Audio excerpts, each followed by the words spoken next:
Good afternoon and welcome to Madrid, where it is finals day at the 2025 Alpine Hexagon Cup.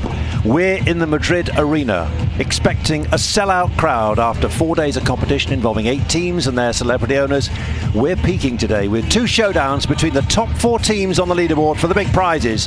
A third place playoff, followed by the grand final. We have enjoyed some unforgettable, spectacular action in this unique team format. Every set and possibly every point have counted towards the team cause. Relentless commitment to impress owners like their high achievers too: Sergio Aguero, Pierre Gasly, Eva Longoria, Andy Murray and Rafa Nadal. Nothing less than 100% is expected. Alongside me is a hard taskmaster, founder of the paddle school. It's Sandy Farquharson. Big responsibility for the British team in paddle, but in terms of what we're about to witness now, when there's a big crowd like there was yesterday, a sellout, you could sense the stakes were rising, the tension were rising, and all the players rose to the occasion. Definitely, and this is what they've been playing for now this week. We've been building up to today, to the finals day, and as we've seen all week, the level of the paddle has got better and better. There's been more and more tension. The teams have got more and more into the matches, and yeah, today is the finale. So, if you're joining for the first time, then you really need to know what you've got to look forward to. Here it is. 1.2 million euros at stake. 8 teams, 3 pairs, 3 categories: men, women, and next gen. 38 matches in 5 action-packed days. Nieto. 12 men's, 12 women's, and 8 next-gen matches. Wow. Ready. Pairs win points for their teams. Men and women earn 2 points for a win. Next Gen bank 1 point for a win. The 2 teams with the most points will face each other in the grand final for a chance to win 1.2 million euros. You're about to experience the most spectacular paddle event.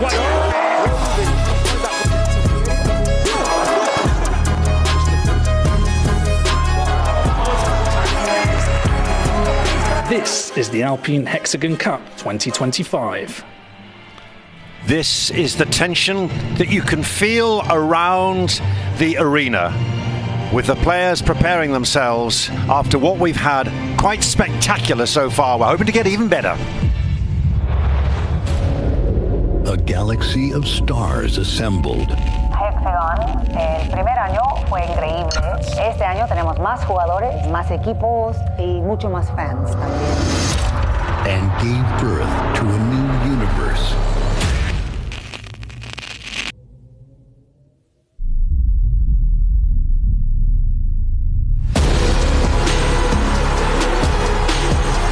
After the Big Bang, only the supreme beings will reign.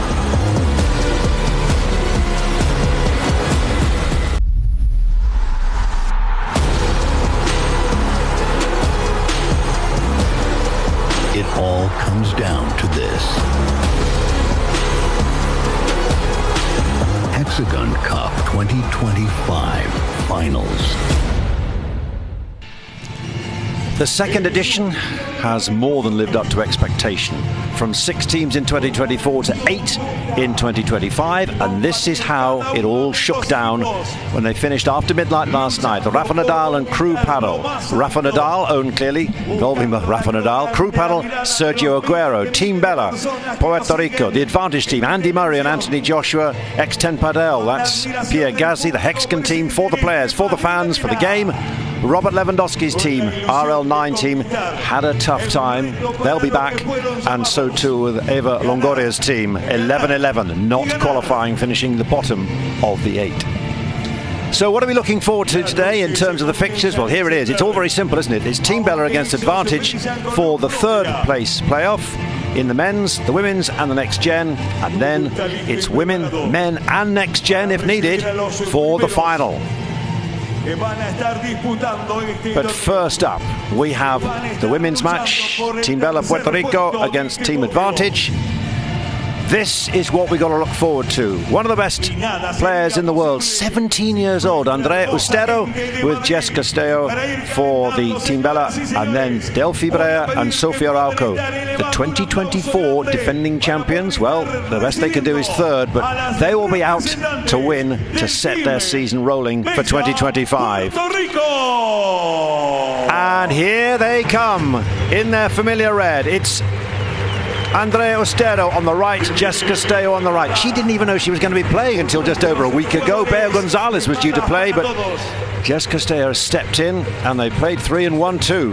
Very impressive performances against Claudia Fernandez, Tamara Ricardo, Claudia Jensen and Vera Virseda. A stumble against Salazar and Osoro, but hey, they're in the third place playoff.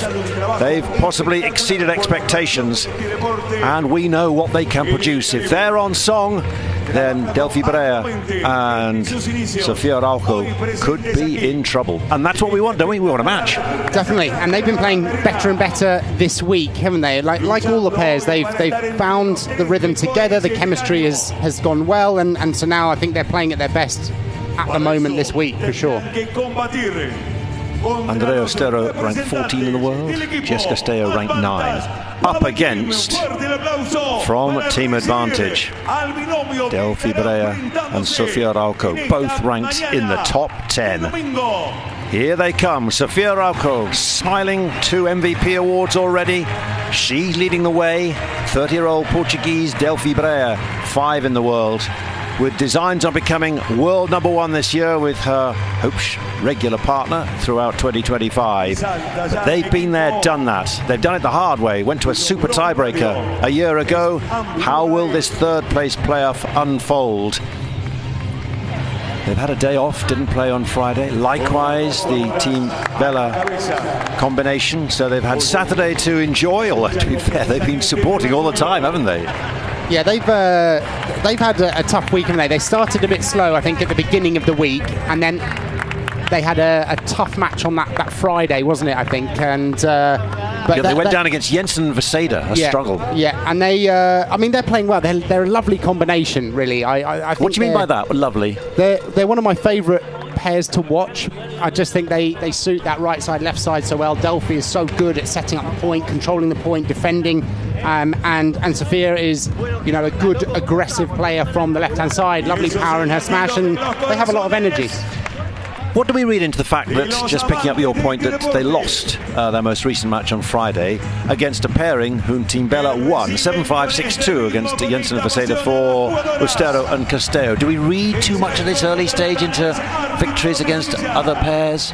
Well, I think it reflects as a team, really, and the Advantage team were expecting them to win that, I think, and then they weren't expecting Nenno and Tello to win later on that day, and it happened the other way round. And so I think probably it might be on their mind, but at this stage they've got through to the Final Four and they're going to be focusing on this match today. It's fair to say that Team Advantage came into this with high hopes, because Delphi Brea and Sofia Araujo were 2024 winners, and the men, Martin de Nenno and Juan Tello, who we're going to see in the next match, they were also the men's champions. What a match there, by the way, against Arturo Coello and Nieto. If you want a tin hat, get one, because when Arturo Coello gets going, it goes everywhere. So, here's Andrea Ustero just preparing. Team Brea in red and Team Advantage in blue. The Andy Murray, Anthony Joshua combo. And it's fair to say, on the mention of Andy Murray, that the Advantage team have signed a deal with the Lawn Tennis Association in the United Kingdom. How significant is that earlier this week? I mean, that's huge for padel in the UK, and I know that it will be a big boost to have, the federation supporting the Advantage team here, to have the links with Andy Murray, Anthony Joshua. It also shows that they care about that on the global stage, and I think it's going to be great, because I know Advantage will do more in the UK. So looking forward to that. We'll develop that as the day unfolds. As well as watching the players on court, look out too for our courtside reporter, Bruno Bergareccia. Very good afternoon, Bruno. Good afternoon, Jonathan, Sandy. Let's take a walk down both of the benches. Team advantage, of course, as you said, 2 wins, 1 defeat. Both coming to this almost in identical circumstances, that they had the day off yesterday and both lost their final matches. This is the bench with Seba Nerone, with Cristian Gutierrez, Aaron Dientob, one of the co-owners who actually played alongside Sandy yesterday in that tournament. And the other team is Team Brea Puerto Rico, who have got Jorge Martinez in the bench and 2 of the nicest owners in the competition, in Carlos and Maria, who have been very pleasant to work with this week. And we could say that their couple here, in Jessica and Andrea, have been really one of the nice revelations of this tournament this week. Tell me, Bruno, where's his bell? I know. I'm sure they'll have something up their sleeve to make some noise out here. Carlos Lopez Lai loves to play the game, but he loves also to make a good noise, particularly to celebrate his team, and they have plenty to celebrate so far. Team Bella Puerto Rico.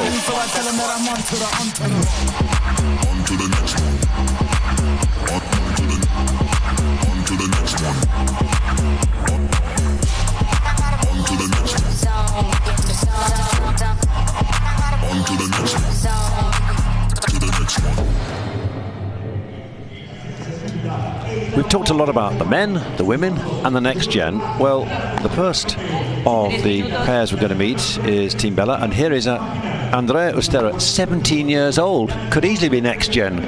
Yeah, and I mean, she's really impressed us this week, hasn't she? She's so talented, and I mean, just seems to create points out of nothing. You think that she's out the point, and she's able to just, with a flick of the wrist, control that ball. Lovely power on her smashes as well, so she's really dangerous at net, got good weapons around that net for finishing the point. So yeah, I'm looking forward to what she's going to do on the court here. And partnered with her, Jessica Castello, she's another very good left court player. We'll come on to her in a sec. You know, very tenacious around the court, very competitive, aggressive from the front of the court, very good at moving up the court. And she had a great last season as well. She's playing at her peak at the moment, obviously had a good off season, and now we've noticed in her games that whenever she can get into the point and she goes up the court and she pushes and pressurizes the opponents, they often end up winning the point. So I know that she'll definitely be trying to do that against Sofia today. It is interesting to see, it's like in cricket, people say get on the front foot, like a football team or a soccer team, get there. How challenging is that for her to do that? We'll come on to that because it's an interesting point, because it has made such a big difference to their performance. But now, let's meet the opposition, and they are strong.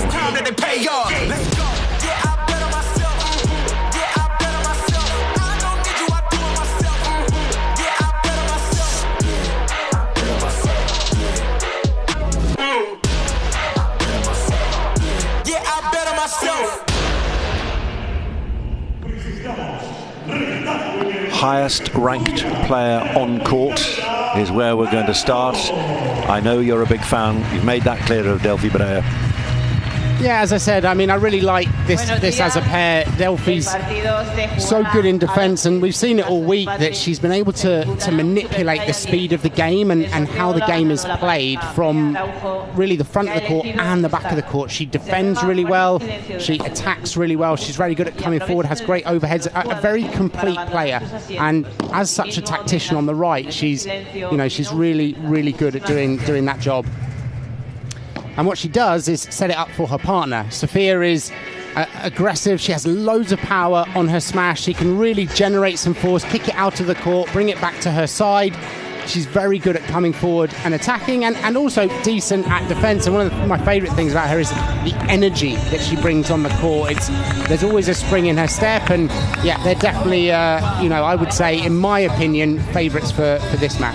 What was also impressive, we've hinted at it in terms of their frustration in defeat against Jensen and Virseda on Friday. That was in the afternoon, but they were back there for, you hinted at it already, for Nenno and Tello when they were playing way after midnight, still leading the cheers, exhorting, encouraging, and then dancing on the court when they came through. So this is very much a team who knows how to win and knows how to work together as a team. And definitely, and they all finished as a team, I think, at 2 a.m. and the next gen were playing the next morning at 10 a.m. and they were all there on the side supporting. And And to be honest, this whole week with all of the teams, I've seen really good like camaraderie and team spirit. So yeah, it's been impressive this week how they've all worked together and the cohesion within the teams. As someone whose job it is to coach, but also to play, and also you're coaching the Great Britain paddle team, how does you build team togetherness? Because these two know each other from obviously on the tour, but they played with each other last year. Whereas, for example, Castello and Ustero, they've known each other, they've never played together. I think it's very different when you talk about these players and you talk about almost the rest of the world, because you see a lot of countries aren't the same where the teams are all training and playing and seeing each other every week. Yeah, they see each other every week throughout the year at all of the events. They train in the same places. For other nations, the UK as an example, US will be the same. Most of the European countries, they all train in different places. They all compete in different places. It's a lot more difficult, I think, to build that. Well, it's been impressive how Castello and Ustero have got together so quickly, and to win, having lost Brea González on the Friday, and then suddenly here we are on the Wednesday. Just Castello's out there, and they come through against some no mean opponents as well. The X10 paddle team of Claudia Fernandez, one of the top players in the world, and Tamara Ricardo, who was through to the final as well herself last year. So to come through like they did is good, but Sandy has already hinted how much assertiveness, that's the word we've used a lot about Jess Castello. How assertive will she be? Because if you take the fight to... So Sophia here, her mother also just got a glimpse there. So the lights dim, and all eyes now on the court for the start of this third place playoff. Team Bella against Advantage. And there's that assertive volley that we've seen immediately in the first point, coming in, closing the net down. Nice aggressive finish.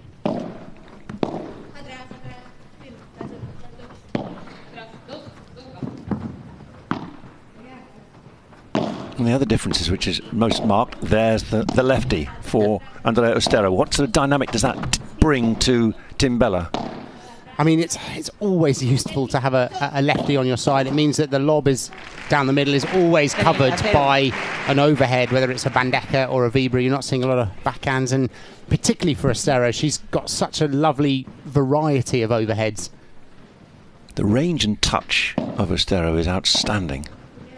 Yeah. And also her attacking slice volleys. We talked about it earlier this week. Of, you know, she really brushes down that ball and makes it difficult for her opponents. And that time, Sophia making it difficult for Jess Castello in the corner there.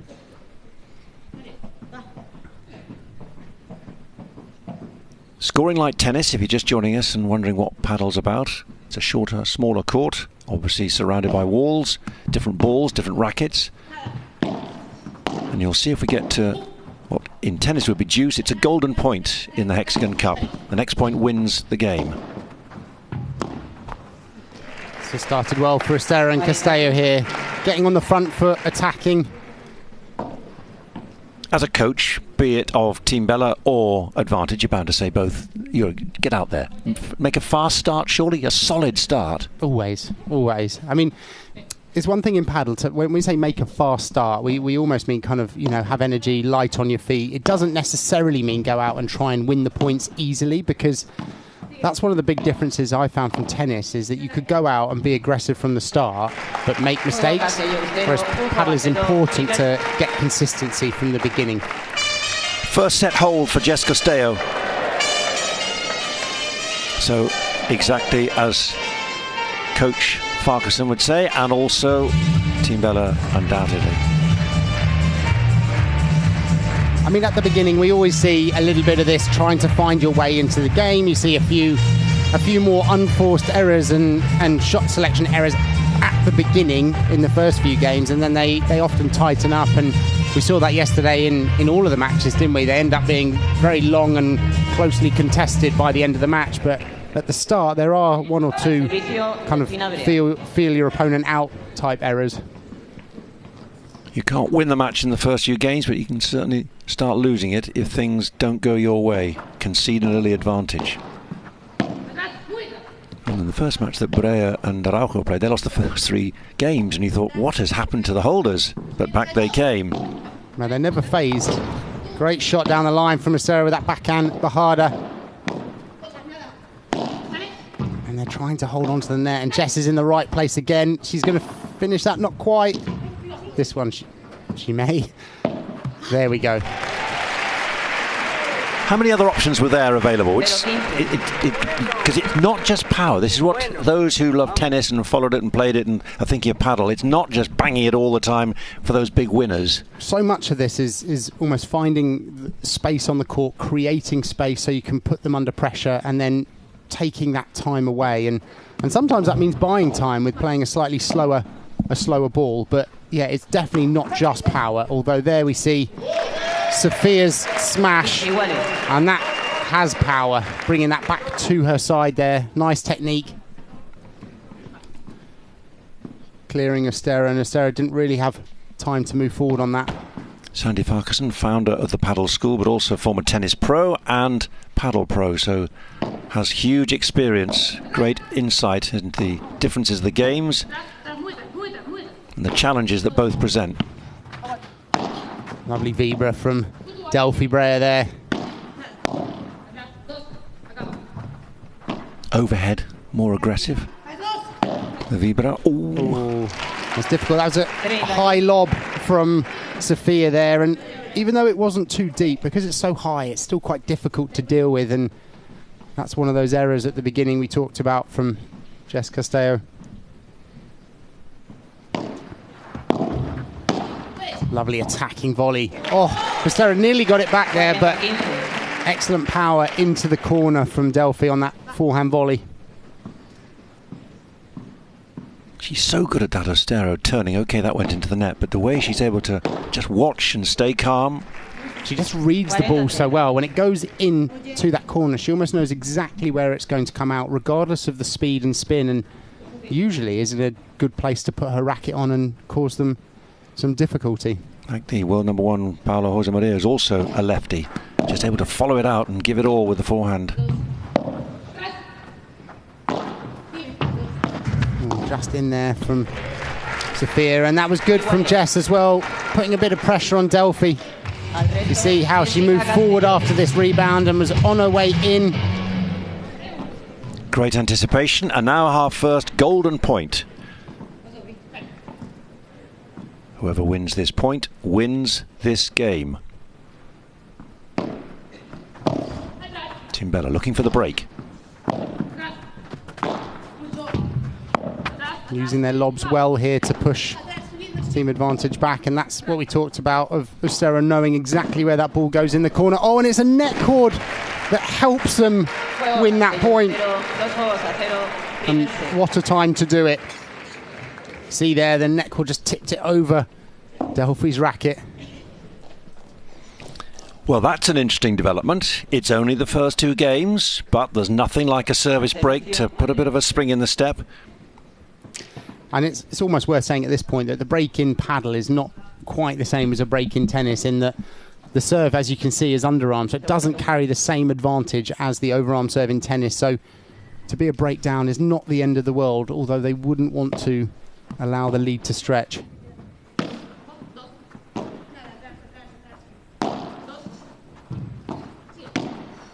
Great volleying and attacking from Ustero there. In a sense, with Ustero and Castello, what have they got to lose? They're playing against the defending champions. 2 players who are ranked much higher in the world. Come on, let's get out there and enjoy it, embrace it. Yeah, I mean, there's nothing to lose, but at the same time, there is this 3rd and 4th playoff, their first match on. They want to do well for their team. Good serve from Ustero there, just jamming Sofia up a little bit in the glass.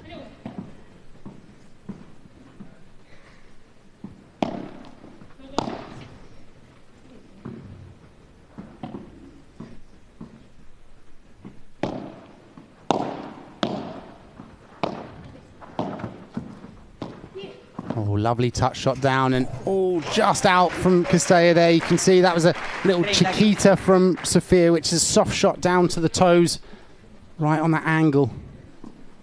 Jess tried to play it back, but just caught the fence.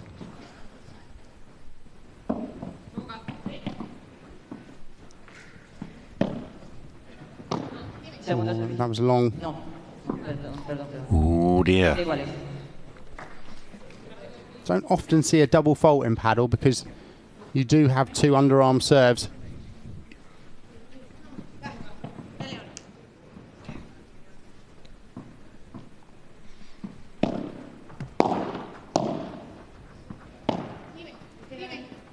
Just going to attack this, I think. Lovely power, but too much. Just hit a little bit too high and it just carried it out. And now they're facing break points. That was well left from Sophia there. They're so good at judging the ball, whether it's going to be in or out, even if it's close like that. You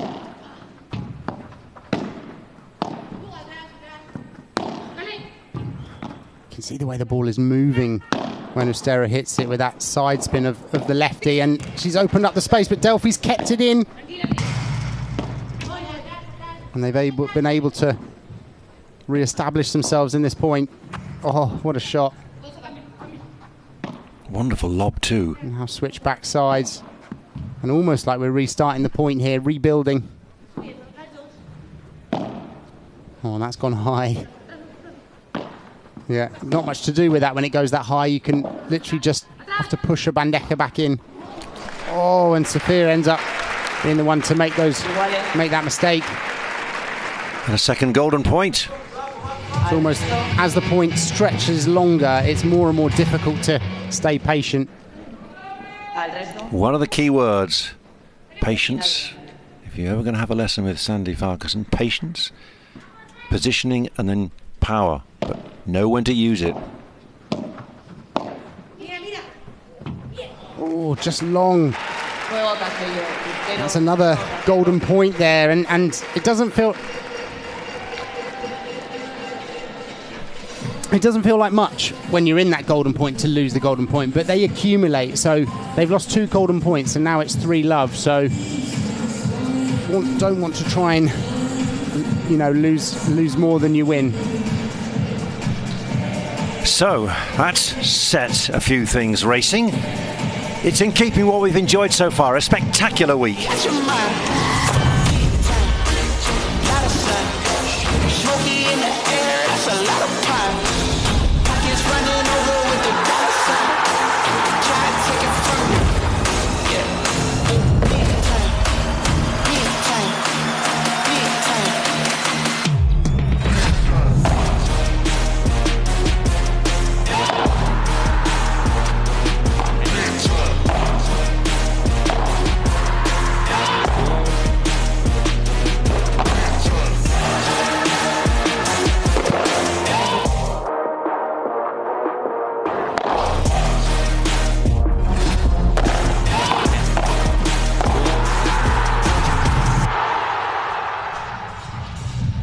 Could have been a lot longer than that highlights reel, I tell you. We've had some extraordinary matches, starting at 1 o'clock local time and going on till 1 o'clock. And so much at stake, so much so, for example, would you have predicted this? We didn't know how this table was going to shake down until the final few points of the final match last night. It has been really exciting, actually, the way the teams have developed, and it's almost like, yeah, it's been hard to predict all week, actually. Some of the pairings, because they've split up some of the top players, and they have their franchise players and their draft players, it's actually meant that the teams are very even, and so the games have almost always been close. You think this is looking good for Team Pérez? Oh, hello. Oh, a slip there from Delphi. I'm not surprised that went wrong. We've had a number of slips, haven't we? We have had quite a few slips on this court. You see there, Delphi just losing a footing and going off now to wipe her hand because there'll be sand on her hand and racket. But with a temporary court, how easy is it to ensure that you are confident, that you feel that everything's going to work with your feet and you're not going to suddenly slide or lose your footing? Well, it depends on the court, obviously, and you know, the manufacturer and the sand and everything like that. But usually they're pretty good. Oh, unlucky Jess. That's how she should be playing, though. Coming forward, attacking, moving forward. Just overhit that slightly. Asking the questions of the more experienced pair. Great change of direction from Delphi. Oh, that's just... Oh, it's not quite enough. Great pick up from Castello. And power, and that's going to put her in trouble because she hit the side glass on that. Fantastic rally. So you can keeping the net is key here. Oh, and that's going to be... Oh, just out of reach from Ustero. Sofia going for that topspin smash. I think she was going to try and kick it out of the court. But because it clipped that fence, it was just enough. Excellent defence from the team in red there.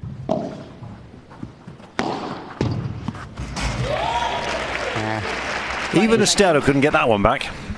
Well, it wasn't a great return, and so it kind of set up a hospital pass for your partner in that situation, and Delphi Brea made that too difficult.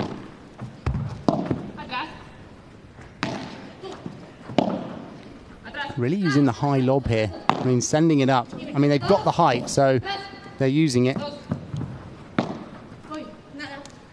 It's a change of tactic from what we've seen before, and that was not what she wanted with that. You can see it's difficult because not only does on a high lob the ball drop faster because it's obviously got more effective gravity over that distance, but also the lighting. The lights are at 6 meters, so when the lob goes much above that, you're then watching a ball through different lighting, and it's actually quite difficult to hit a good smash off a high lob. Do you think this is a definite tactic then? We've seen more of it already. The highest we've seen, I think, almost all week. They've been using the high lob this week, and the players will all know that. I think we've almost come out this morning really utilising it. There's an unforced error there from Ustero. So Brea and Araujo on the board with that service hold for the Portuguese player. Now waiting to receive.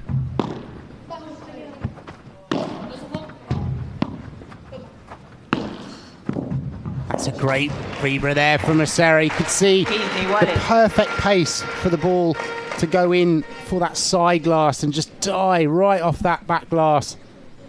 The ball loses speed when it contacts the glass, and so in the double glass like that, that was perfectly timed from her. Ustero and Brea played together. They reached the final, didn't they, in Paris? Extraordinary. The youngest ever player to reach a Masters final. Ustero, 17 years and 4 months with Delphi Brea. They went down in the final, but nonetheless, what a performance. And that was great because Delphi was playing on the other side, on the left, which she wouldn't usually do, because that was one of those tournaments where Bea González again was injured and unable to play. It's not ideal, but it is entirely possible, isn't it? You've just got to step in and step up. There's one Tello, Argentine player, waiting as part of team advantage. An unforced error on that return. At the pro level, any return mistake really is a bit of an unforced error because they know that they should be making all of those.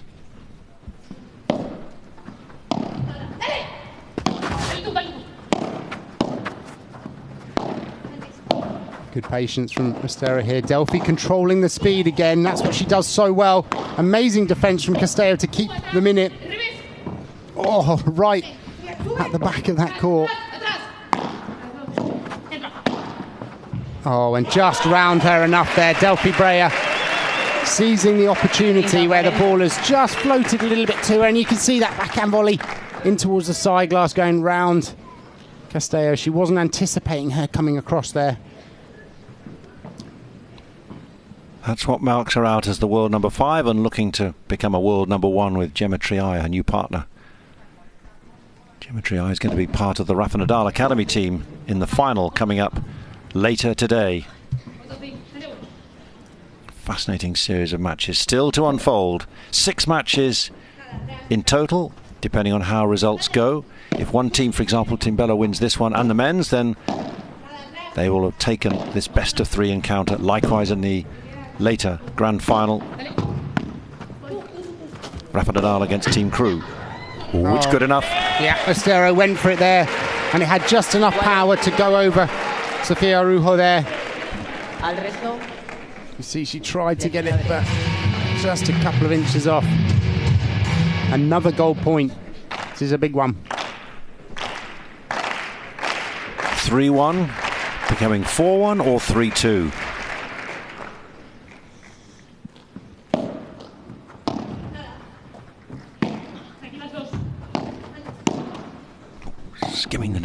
Another net cord on the goal point would have been too much.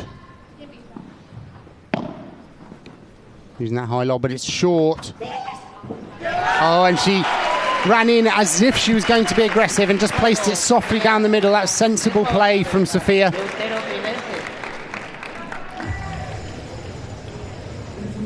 Look at that, soft touch to win the match. Take note, all recreational players that are slapping the ball on their smashes. Love it.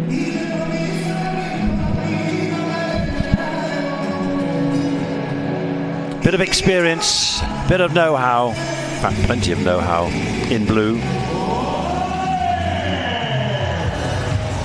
Right, it's 3-2. Let's get down to Bruno, who's got a familiar friend who's been very good to him throughout the week. All yours, Bruno. It's the lovely Carlos López Lai, the co-owner of Team Brea Puerto Rico. How proud have you been of how Jess and Andrea played all week long? They played amazingly well. They've given their best. They're trying. They make us very, very proud. I'm very glad we have both in our team and looking forward to see them win, but they give in 100%. So we're very happy and proud. You know, it's lovely to come across your team bench because everybody's always smiling. You're all so happy. Is that the Puerto Rico in you? Well, you know, we're like a family now, and that's the way we feel, and we all support each other in the good times and not so good times. So, you know, we're all in this together. We're a team. We're the Team Brea. Thank you very much, Carlos. Gracias, Team Brea. Well, you've got Andrea Ustero and Jess Castello leading from the front, and then what a partnership to come, Sandy. Arturo Coello, the world number one, 47 consecutive wins last year from the 7th of July to the middle of December, alongside Nieto, 26-year-old, ranked 9 in the world, the man who, along with John Sands, ended that 47-match unbeaten run. Definitely looking forward to that match. Playing well together, those two.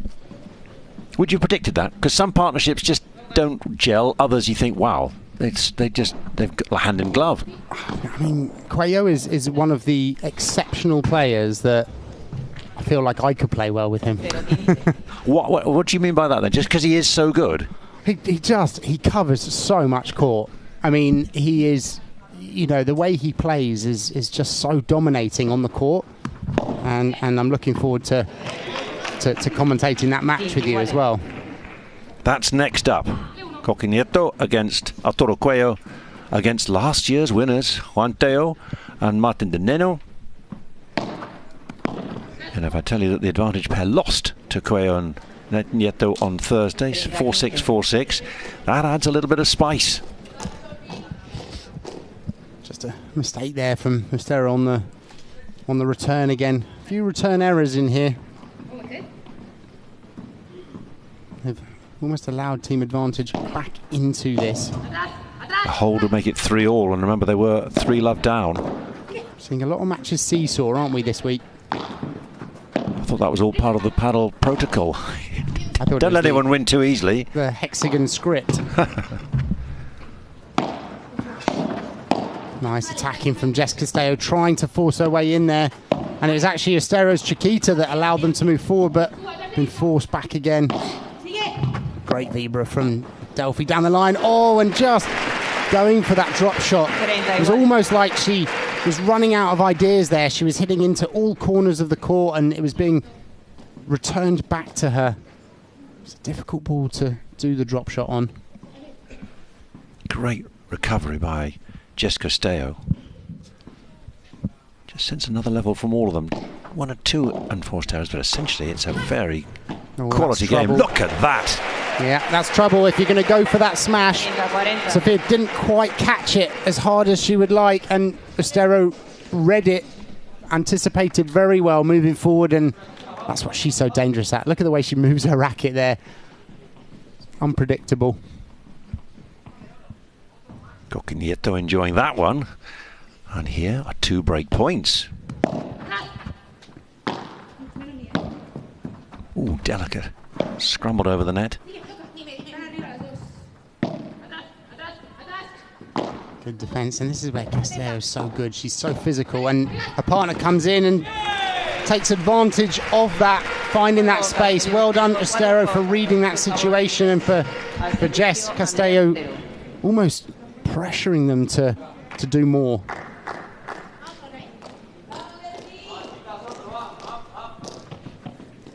Well, I don't know whether you saw for breakfast, Jess Castello, but assertive she's absolutely been, hasn't she? This is really good. Taking it to Brea and Araujo. Good power.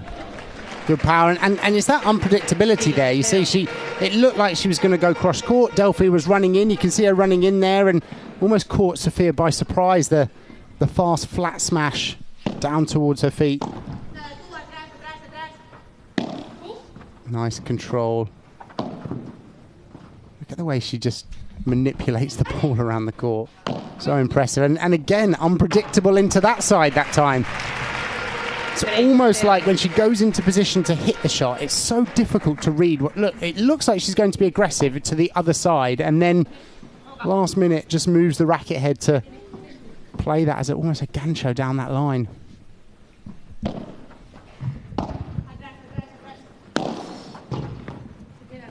The more these shots go in, the greater the confidence. Well, they've got to be thinking, if they're going to lob, to use more to Jess, and almost forcing an error from Delphi. It's probably an unforced error, but just the fact they've put so much pressure on them the last few points, making them do more.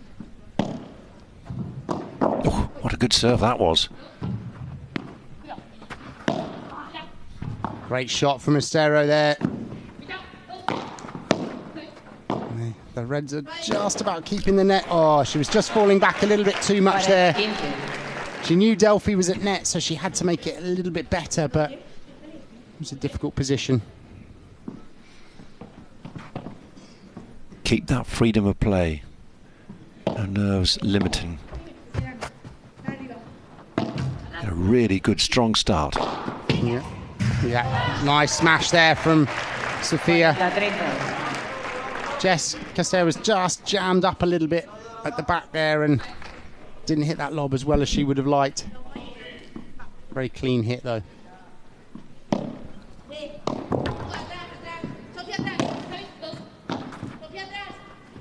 Oh, and now they're goal point after being 40-love up.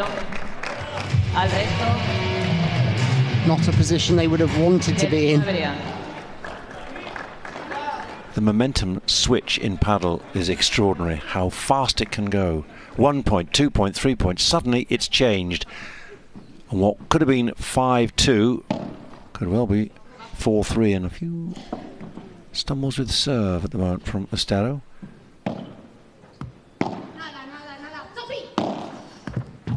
Good bandeja into that corner there. And now advantage have the net. Forcing Delphi back though, which is good. Good play from Jess. They come into attack, and that just sat up a little bit too much there for Jess on her forehand volley. And it is 5-2, and with that she's out of the court. Time to change ends. And certainly for team advantage, time to change it up. Frustrating for them to be 40-love down, to come back to goal point and then not to capitalise on that. And it wasn't, I mean, they didn't make an error, but it was almost the shot execution wasn't quite good enough. You can have your say in this match, not deciding who's going to win, but who's going to be your player of the match. There's the QR code, scan it and choose your player of the match. It's early days, we're well aware this could well go to 3. Jess Castello or Andrea Ustero, or is it Delphi Brea or Sofia Araujo? Anything. This is the top 4, which is how we've reached today. It's Rafa Nadal Academy with 10 points, Crew Padel with 10 points, Sergio Aguero's team, then Team Bella with 9, Team Advantage with 8, and they are contesting the 3rd place player, which is why we're going through. Bella against Advantage, the 3 matches, women's, men's and next gen if needed. For example, if Team Bella were to win both the 2 matches between the women and the men, then that would be game over. There's Nieto, cool as you like, with the owners of Team Bella Puerto Rico Loved the way he talked about the family atmosphere, which is surely what, as a big coach, that's what you try to involve, try to that sort of engender that sort of atmosphere and togetherness. Well, I think this week I've been really impressed with the owners that have brought that together. That was, you know, Carlos has and his family and his team have almost made it into a family environment. The same with Advantage and Aaron and their team. They've made it into a family environment, and it definitely helps the players be at their best. We're seeing lots of Sergio Aguero as well. Eva Longoria makes a big difference. All for one and one for all. Nice rouleau to the fence there from Sofia.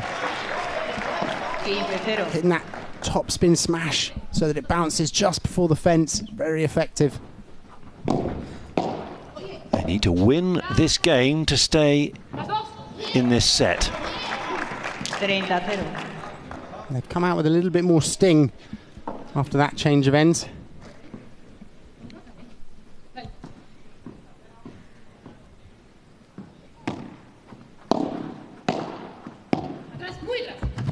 Good power from Sofia. That's going all the way back to her side. And if you're watching this and you're wondering why players are serving from one side of the court and sometimes they serve from the same side as their partner, they're doing that so they stay in formation, so that the left court player always plays on the left and the right court player always plays on the right. That's a very handy service hold. Straight back out of that change of ends. And it needed to be, because if they'd lost, that would have been 6-2. First set gone. That was a comfortable hold, wasn't it? Very fast. But here's a chance for Jess Castello and Andrea Ustero to close out this first set for a 6-3 victory. Oh, just long from Sofia. Really can't afford any errors.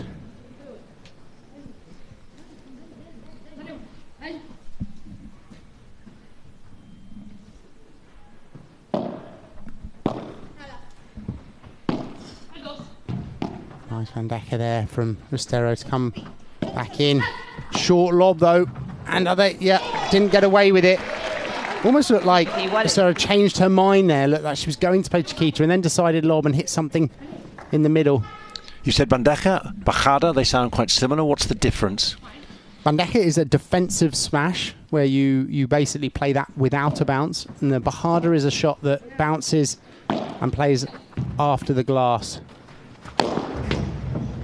Great powerful smash from Ustero there to bring it back. Again, a short lob.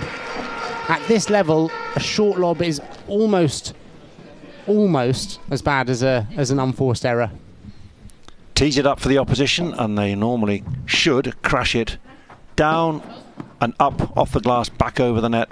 Impossible for the opposition to get a touch. Great defense. Oh, not quite from Delphi Brea. Stayed so low off the ball, and now we've set up a few set points.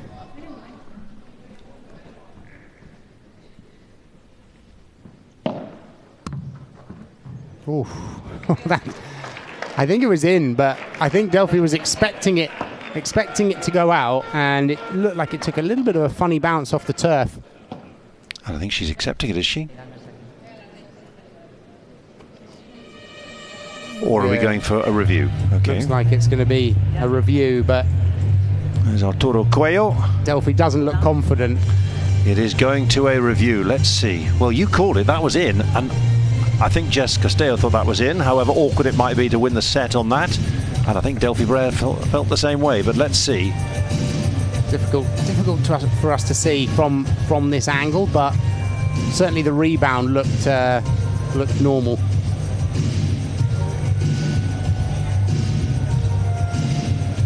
So the video officials will rock it back and forth.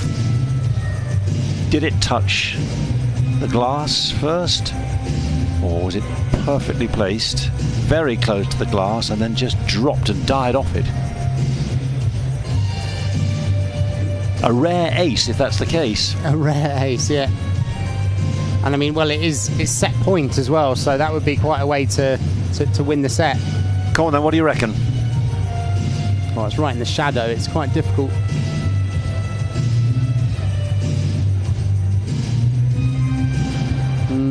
I think think it's in, but I mean, it's so difficult for us to see. I can't really see where we're in the shadow where the fence starts and the glass ends.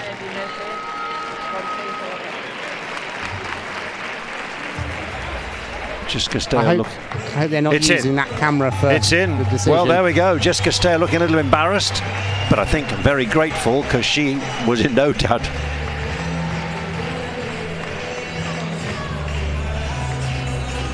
That's a better angle. Yeah, you can see there that's...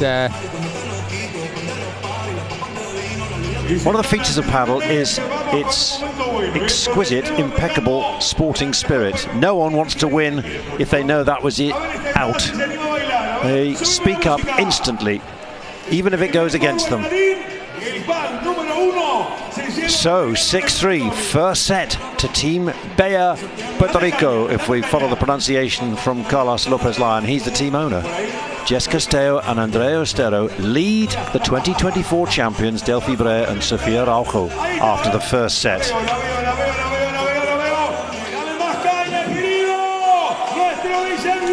And here is what we've got to look forward to. Andrea Ustero and Jess Castello are out there already, but then it's Arturo Coello, ranked 1, Jorge Nieto, ranked 9, and then the next gen teams, Jimena Velasco and Marta Arellano, 2 very talented young players. We may get to see them depending on whether it's one match all. And in the advantage roster, Delphi Brea and Sofia Araujo in the middle, and then Marta de Nenno, Juan Tello, with Marta Borrero and Martina Calvo. Just 16 years old, Martina Calvo, but what a talent. I watched her next gen match yesterday and she was very impressive. 16 years old. Yeah. Plays on the left hand side, excellent control of the ball. Fascinating when you go just to find out a little bit more about these players and watch every assessment of players. Here's the top 13. She is there regularly. Andrea Ustero and Jess Castello. So 2 breaks taken, and look at that. That's one of your key defining moments. How many break points did you have a chance to, and how many did you win? Well, you can see there were 5 opportunities to break serve, and they didn't take them, and the other team had 2, and they took both of them, and they won 3 out of the 4 gold points. So it's just not gone in the favour of Delphi and Sofia at this point. But if you're a neutral, never mind being a supporter of Team Bella, Team Bea, however you want to pronounce it, what you needed was the top seeds, as you might say, Brea and Araujo, to have to come out in this second set, and that's what we've got. Oh, that was she got in a little bit of trouble with that topspin smash, Ustero. There just wasn't quite the space to kick it over, I don't think.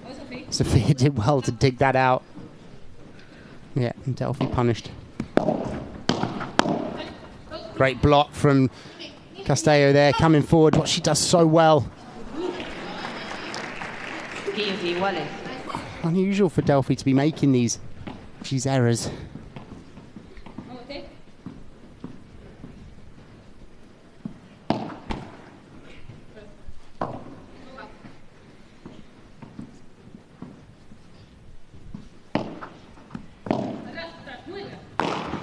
Good powerful smash from Sofia. Yeah, goes too far. That ricocheted off the fence, helped as well go out of reach for Jess Castello, even though she was running forward. She's got great power, Sofia, on her smashes. Nice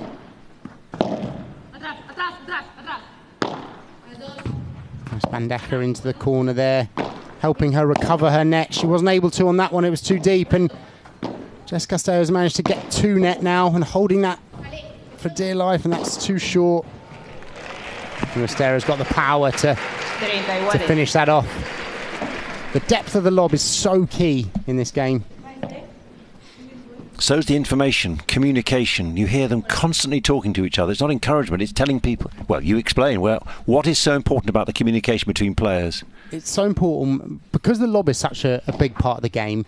And when you have been lobbed, you're obviously following the ball. So you as the player can't see where your opponents are. So communication, that's why we're hearing so much of it now. They're telling them where the opponents are. And if you're new to paddle, it takes a little bit of time to get used to communicating. But it's something you should definitely be practicing. Oh, it's unforced error from Ustero there. They've managed to get ahead in this game.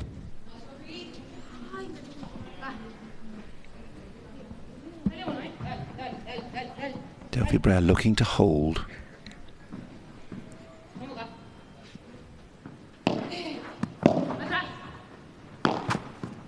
Change of direction from Sofia going down that line. Delphi setting up for a Vibra. Good attack, but Ustero's blocked that very nicely. Look at that speed, forcing him in the corner. Oh, just. She's not playing safe, is she? Some great block volleys. And they're holding the net. Oh, that could be trouble. But she hasn't kicked it out, and therefore Delphi's able to take advantage. And Sofia, oh, she got the ball that she would have wanted. And now sets up another goal point, and they don't want the goal point record that they had for the first set, so they need to be winning some of these here. And Tello sitting there. Not as comfortable as he would like to be, I'm sure. I can't believe he thought the first set would go to the opposition. Delphi Brea and Sofia Araujo, winners last year, and two of the best pairs around. Oh, she's gone for the 3-meter smash. It's gone over, and what a smash from Sofia, and what a time to do it. That's more like them. Jess didn't think it was going out, so didn't follow it out the door. Yes, if you haven't watched too much paddle before, that's why those doorways are open. It's not just because they want somehow to get out and change ends, it's because you've got a chance to get out and bring that ball back, retrieve it over the glass, through the door. As long as it lands in the court, then you are very much in play. Well, they're leading this first set, which is a step in the right direction for Brea and Araujo. Al servicio Jessica Castello.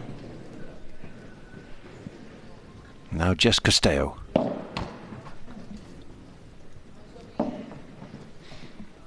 Going to be playing next season with Arantxa Osoro, Argentine, 28 years old. Very powerful hitter. Nice hit down to the feet, and great rouleau there to separate the pair, and they've ended up having to switch sides to deal with it. And they're switching back after the lob. Oh, the dummy, the fake one, and oh, good pickup from Jess Castello, but looks like she's overhit it. And when you've just hit a good topspin smash that bounces over the fence, your opponents now suddenly start to think you're going to do that more often, and therefore the fake smash becomes an effective weapon as well. Strategy, strategy, strategy. Such a key element in paddle. Ooh. There's a good serve into the glass. Quite a few return errors in this game, and that's quite unusual at this level. I wonder if there's almost a, something around the speed of the turf or the way the bounce is making it difficult for the players. Now it's Ustero who's gone for that smash, and Delphi's run outside thinking that it was going to go over, but it looked like Ustero just hit a bit flat on that ball instead of kick, and it bounced and hit the fence. But she hit so fast that Sofia didn't have time to come across and help her partner, really.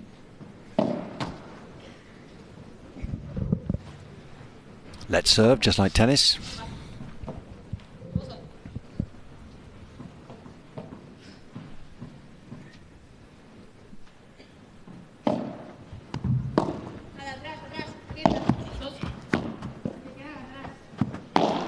Good Vibra from Castello there. Nice attack.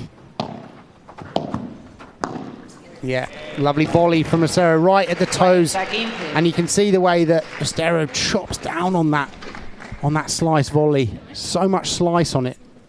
See that brush there, look, making it so difficult for Delphi. She knows that if she leaves that for the glass, there's serious trouble. It'll just die, won't it? Yeah.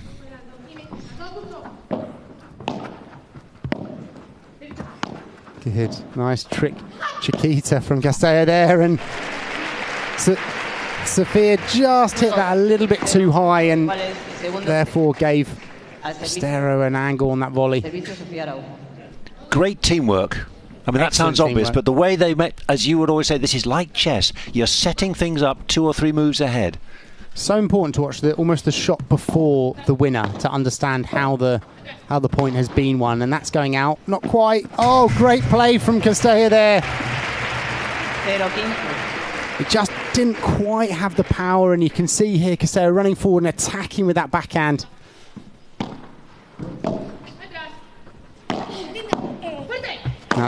That's going. Yeah, that was a short one, and from there, easy for Sofia to finish with that smash. Good power. So if you're talking to recreational players now, those people who are watching and go, well, I can do this, what should they be looking for then in a match like this? Because these are the pros. Yeah, and I always recommend, for whether a male or female player, watching the women's game is often quite good to get a really good understanding of tactics and how they set up the points. And you can see here that so much goes into setting up of the point. And a lovely attacking shot off the glass there from Castello. But you see all of these shots that are happening now, the shots soft to the feet, the lobs, the way that they are having to manoeuvre in order to finish a point. When you watch the men's, the difficulty is that they can finish from pretty much anywhere in the court. And so as a recreational player, trying to watch that and from an analysis point of view is very difficult to say bring that into your game. 30 iguales. Castello just overhitting that lob, but it was a good shot, forcing her towards the glass.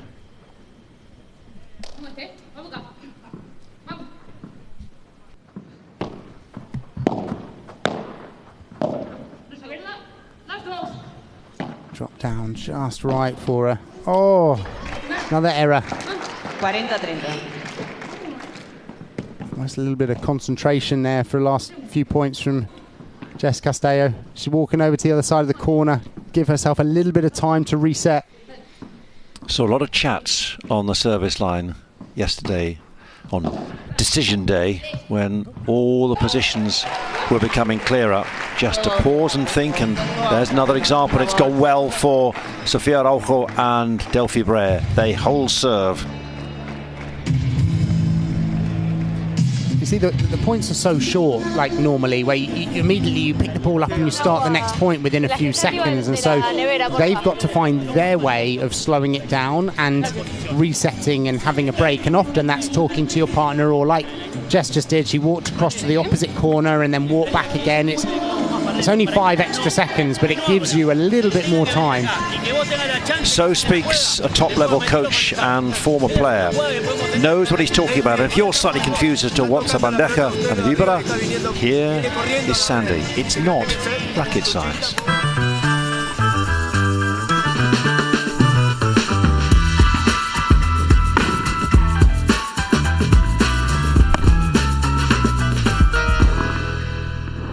When you come to paddle, the overheads and smashes can get confusing. So here we're going to talk to you about the difference between the bandeja and the vibra. Starting with the bandeja, you're in a tray-like position. The arm is up here, and it is a defensive overhead, and you are playing that ball with your chest as the prime mover, going through, opening into the court. For the vibra, this is the more attacking shot. You get the racket behind your head, there's a bit more elbow extension, and you throw your racket through the ball, brushing round the court. This is the aggressive shot. It is not racket science.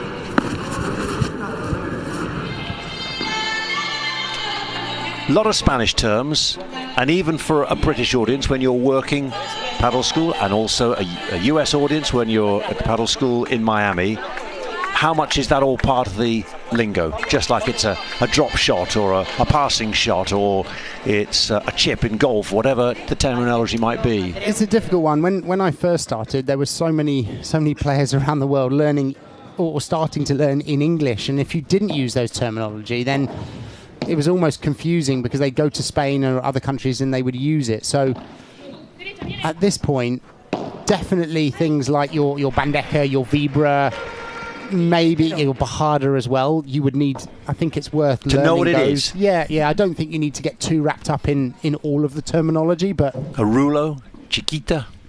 See, I mean, rulo is really, top spin smash defense, or you can describe it in a different way. think Sofia thought that might have been out, but overhit the lob. But that is the nature of the game. That's the essence of the game. So you need to understand the terminology. And a lot of people in the UK and in other countries quite like that Spanish flair to it. It yeah, makes it sound like a little bit of fun. Good cover from Ustero there. Lob and then back to her side.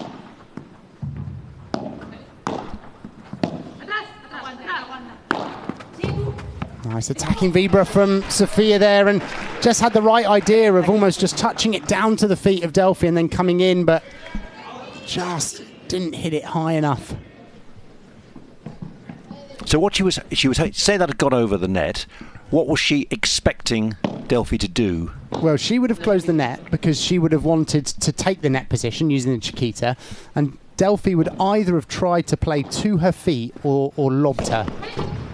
And definitely tried not to have given her a high volley. 40-15. Great smash from Ustero there. Lovely power bringing her back to her side. Look at that. And she's quite far back in the court. So impressive for her age. I was just going to say, that's 17 years old. And again, nice attacking forehand volley.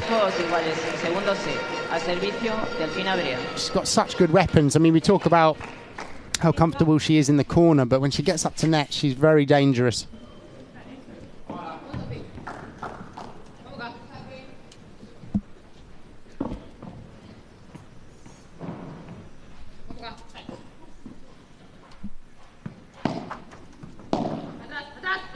Nice high lob off the return.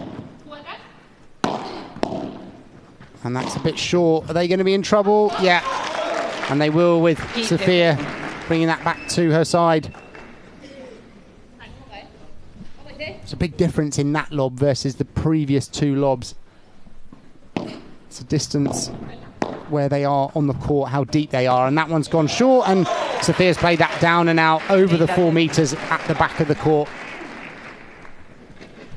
See, as soon as you hit a good shot like that, you can see them coming forward. Sofia's nice and close, and then just a wrist snap to bounce that ball down and out.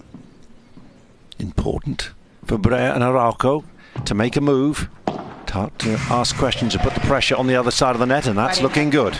I mean, this game they've really come out attacking on their serve. Haven't even given them a look in, really.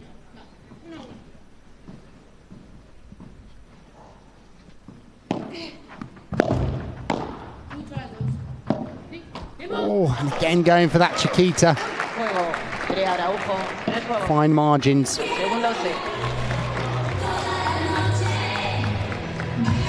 But it's a job done. As long as the margins land in your favour, we'll take that off the net. 3-2.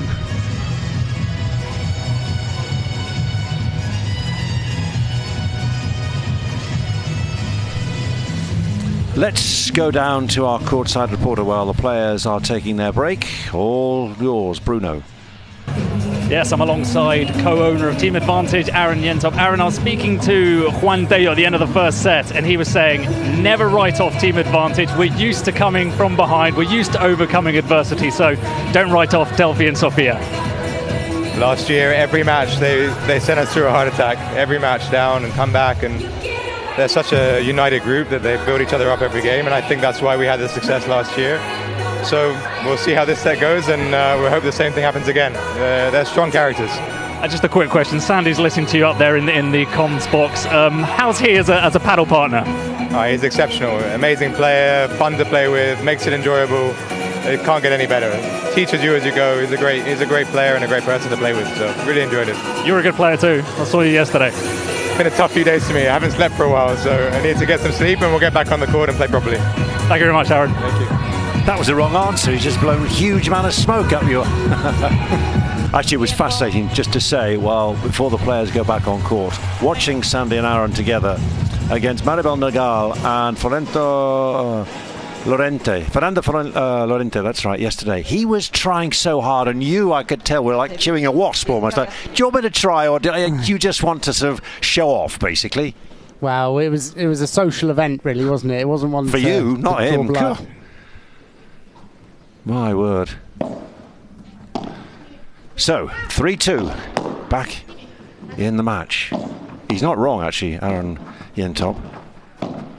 Araujo and Delphi Brea lost the first set 6-3. Sound familiar? In the final against Alejandra Salazar and Tamara Cardo. Won the next one 6-1, and it went to 11-9 in the super tiebreak. So we'll settle down for another 2 hours, I think. And it's also true. I mean, they do have great team chemistry, and they're all supporting each other. They're very close, and I think and that will definitely help them get back into this match. Oh, lovely from Ustero down to that corner there. Great touch. Jess coming in. Oh, another net cord, but Delphi manages to react and put it down the line. Looks like she wanted to step in and hit that double-handed backhand, but she almost went for the slower option, you see. And then looks like she regretted it.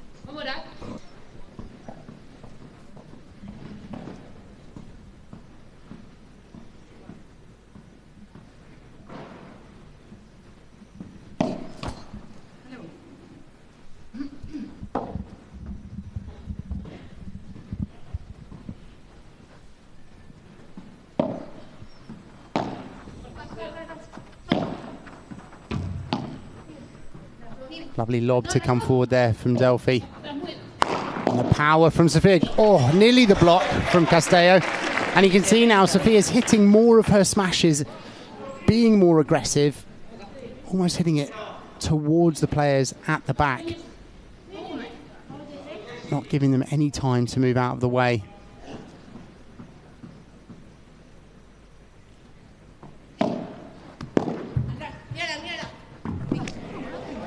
Oh, an unforced error. She can see her frustration there off the return. And this is often why at a recreational level we say it's probably not a good idea to lob off the serve that goes fast into the glass in case you miss it. I mean, obviously at this level they're more than capable of doing it, but and that smash was not as effective as Ustero would have liked there, and it kind of got to Delphi right up in that net position. You see Delphi was almost waiting for that. Didn't have to move, did she really? Put them in trouble, no. And she didn't get overexcited in that point either. She just put it out of their reach. So break points for Brea and Araujo.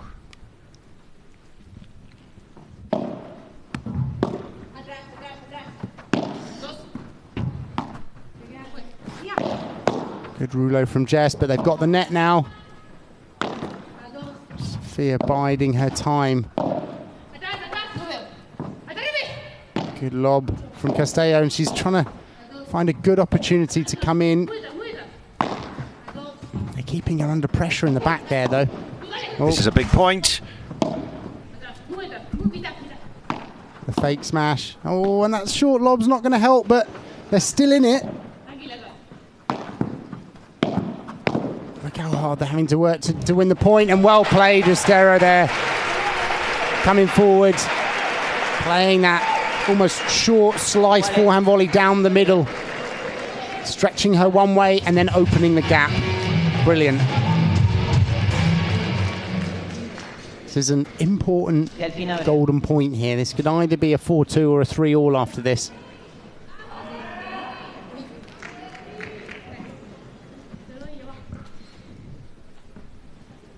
You do not want to give Brea and Araujo a bit of a lead. They've got the experience and the know-how to capitalise and cause major problems. It's funny how many players recall the golden points that they won and lost. They might not remember the scores necessarily within the games, and some do. Some are very, very on it, but everyone remembers the gold points that they've lost. They'll say, oh, we lost 5 out of the 8 or something gold points. So it is important. And Sofia playing that one a little bit safer there. The softer Bandeja down the middle. And they're playing into Jess Castello's corner there. They've done well to take the net, and Ustero is not playing safe. And that's what's happened. 4-2. It's a big break. I do like that about Ustero, though. She just goes for it regardless of the situation. If she feels like it's a good time to attack, she goes. And in that occasion, just didn't execute it well enough. He was all in the prayers on the advantage bench. But 4-2.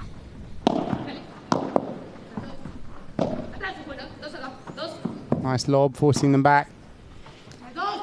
First big test then for Castello and Ustero to come back, to respond. Advantage need to hold now. Oh, forced deep there. That was a great lob from Castello, and Delphi tried to hit the overhead, meaning that she was trying to keep that net position, but just couldn't quite. Silencio, por favor.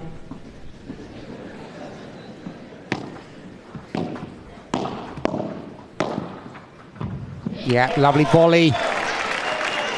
And Jess just kind of pushed to come forward a little bit there, but it wasn't the right time. You see she came up onto that service line and got caught out behind it. I think she was trying to press the net, but the shot before wasn't good enough.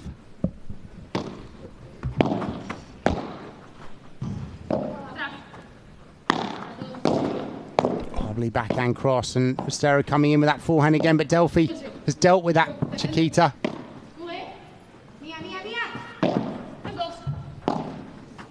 Ooh, difficult. Going for the soft touch shot over the net, but it wasn't an easy ball to do that on. Low off the side glass.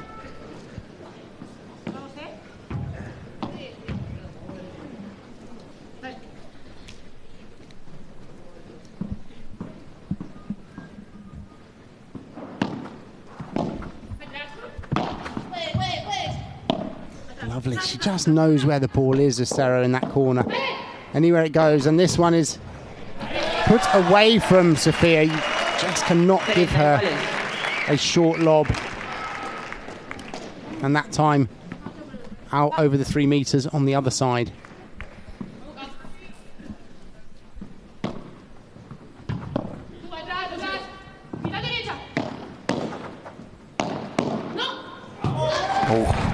Yeah, well played from Delphi there, just giving too much pace for Jess and just trying to block, but it's so difficult to control the ball when you have that little time.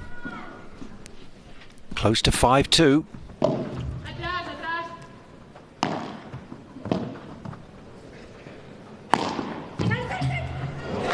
Expert. With that, she was gone. It is 5-2. And when they reappear, they're going to try and take this second set and level the match.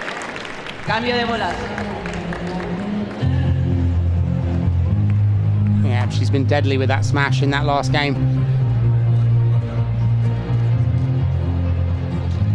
Well, it's exactly as one of their team owners was saying, Aaron Yentop. They will be back. They do it the hard way. And they're back on it at the moment. And at the moment, in terms of player of the match, it's all in favour, much of it, Andrea Ustero, 17 years old, Jess Castello.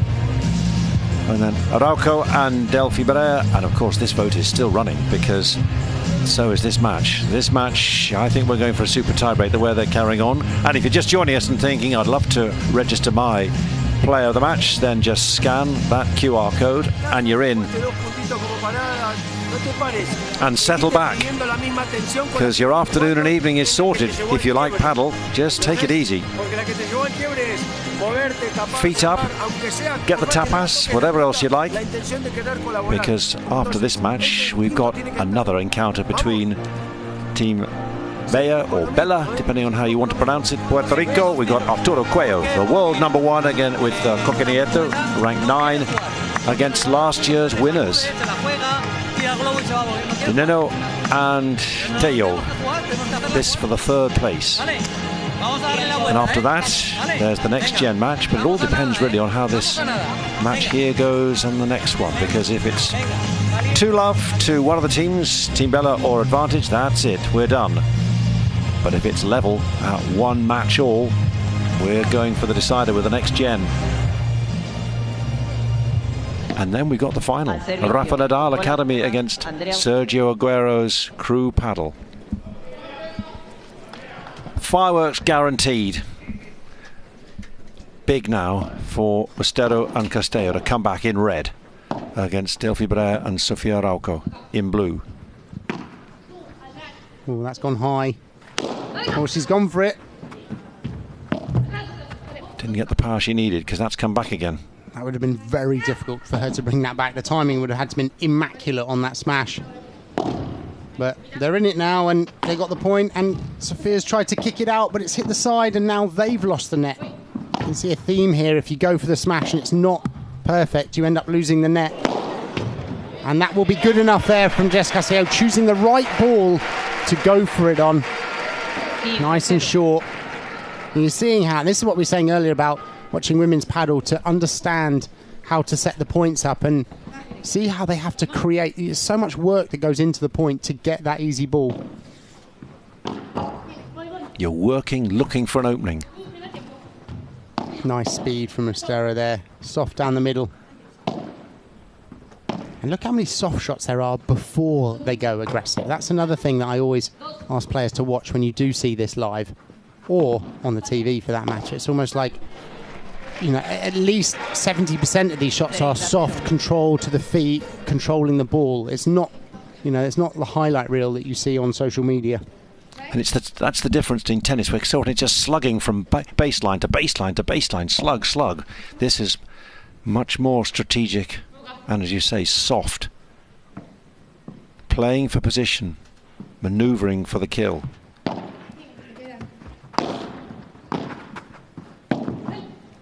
Lovely lob there, right at the back. That's gone high as well. Ustero dealt with that incredibly well. She knew Delphi was coming in. She heard it from her partner and still managed to play that soft down to the feet. That is so difficult to do. Brilliant timing.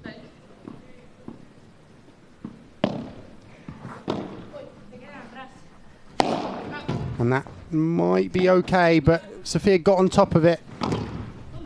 She's going for it again, and again, is it going to be enough? No. Trouble. Exactly as you predicted. It's difficult. As we've said this week, that the players defend so well that it's difficult to finish the point. So when you get a half opportunity, you feel like you've got to go for it. Oh, and Ustero's going for that for sure. Oh, I think Delphi could have reached it. She just mistimed that. It was coming fast though. It was a fast smash. Short lob. Oh, she was in the right place for it as well.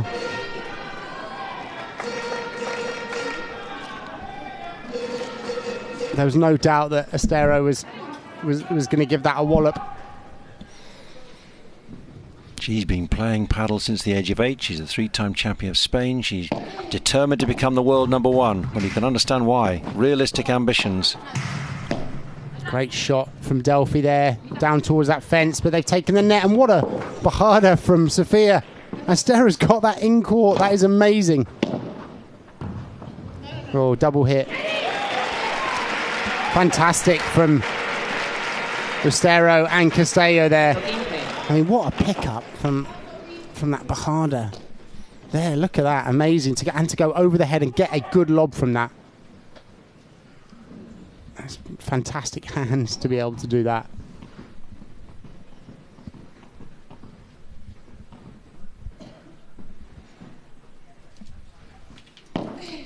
Let's not forget Delphi Brea serving for this second set. Trying to force their way through. Oh, yeah. That's nicely done. And the fence helped her out there, Sofia, because she didn't hit it that hard, and if that had hit the glass, there was a waiting Ustero underneath it, but the fence just took it out of court.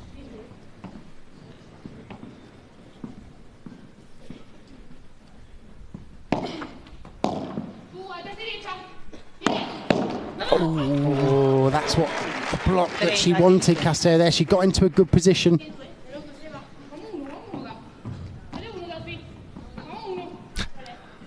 A lot of chat.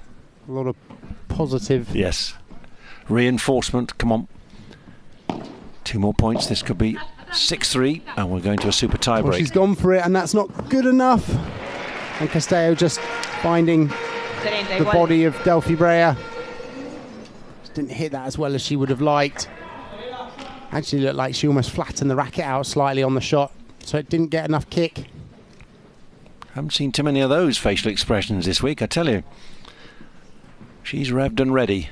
Jess Castello, knowing what's at stake, third place.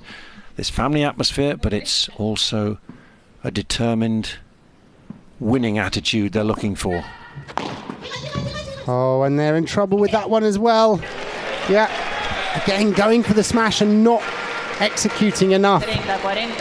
You see, and Ustero's already halfway up court, comes forward and punishes it. But finishes it so well as well. It's not just, it was hit with exactly the right amount of pace and power. So, 2 break points. It's very quiet in here, isn't it? Everyone's a bit edgy. Everyone's on the edge of their seats.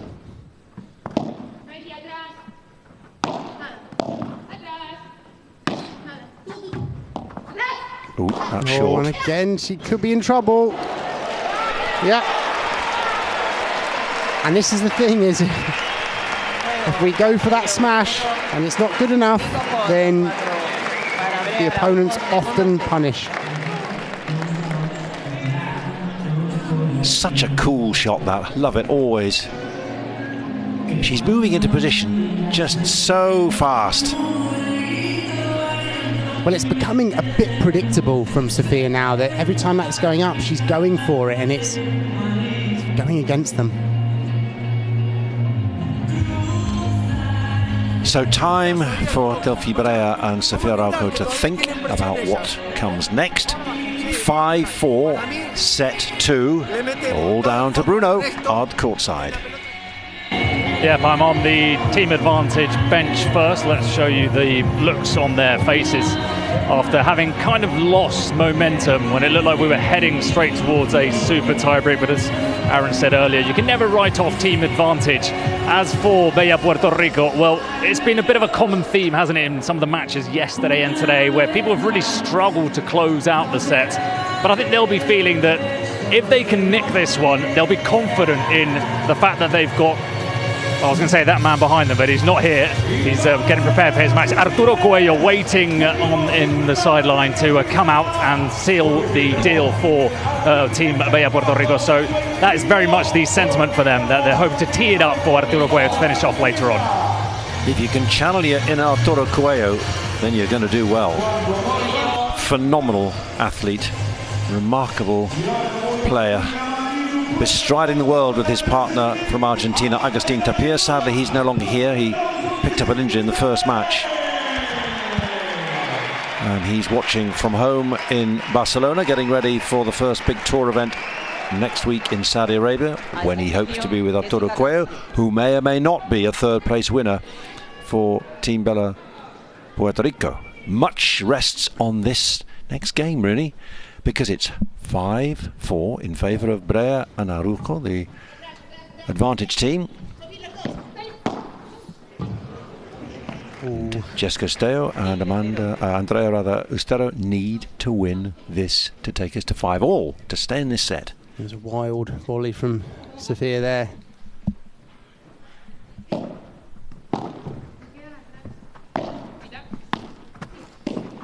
Oh, and a freebie right back for them. God, that was right where Jess wanted it as well. Perfect high forehand volley for her. Doesn't matter what sport you're in, like that, any racket sport, when you mess up, it's like, what was I doing there? Yeah. You often look at the racket and think, what's going on with my tools? Good pick up from Ustero there. So good at controlling the space on the court.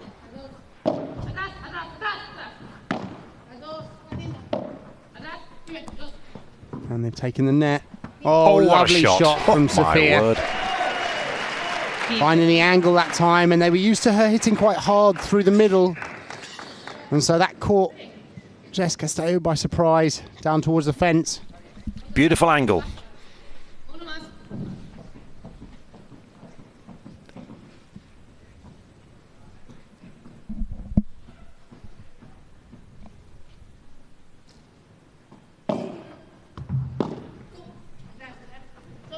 Good lob off the return.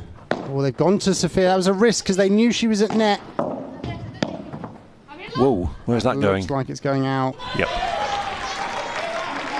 15-40. A couple of shot choice errors here. leading to some set points for team advantage. So 3 set points to level at 1-1. What have Castello and Ustero got left?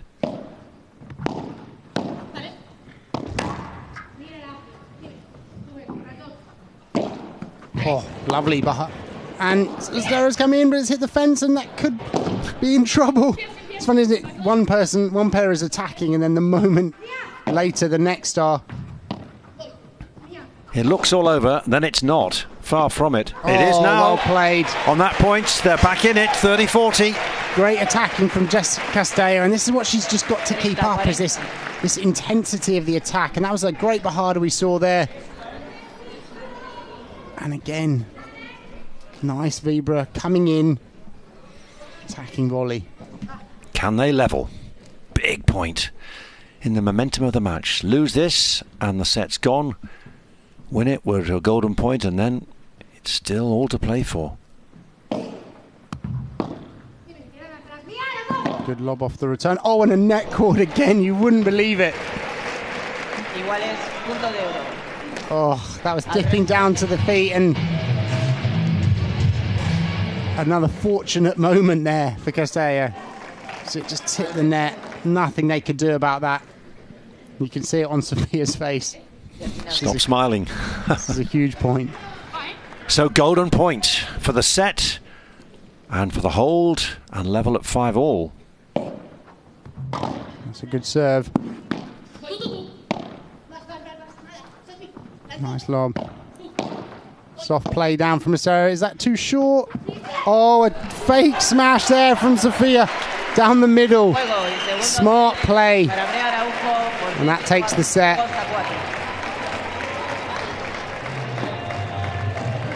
So, read this last point then. I mean, they assumed Sofia has attacked the smash so often, and when you attack the smash, the defending pair move forward and round the outside of the court because they don't want to get hit by the ball, and they move forward up the court. So it opens up a gap. So if you can bring in that fake smash, then it can be incredibly effective. Beautifully executed, and he knows it. And we're going to a super tiebreak, which means we're going into familiar territory for Sofia Araujo and Delphi Brea. They did that in the final last year, winning 11-9. So settle back again. 3-6, 6-4. And they'll reappear with the first to 10 for this super tiebreak.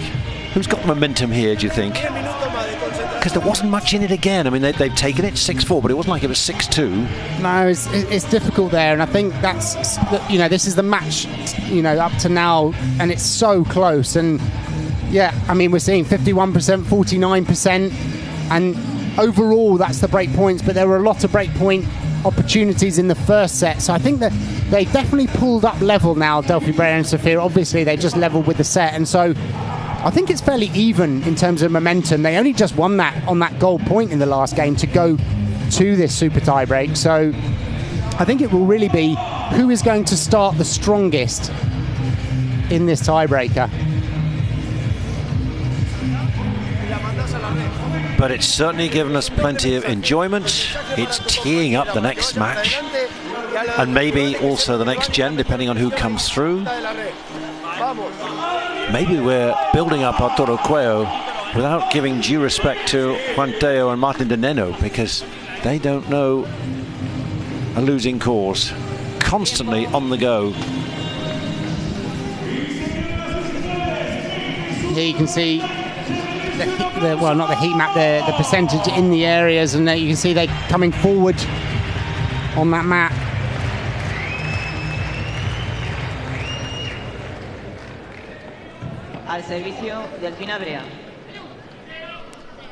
So, super tiebreak works with one serve from the initial server. This is Delphi Brea, and then thereafter 2 points per server.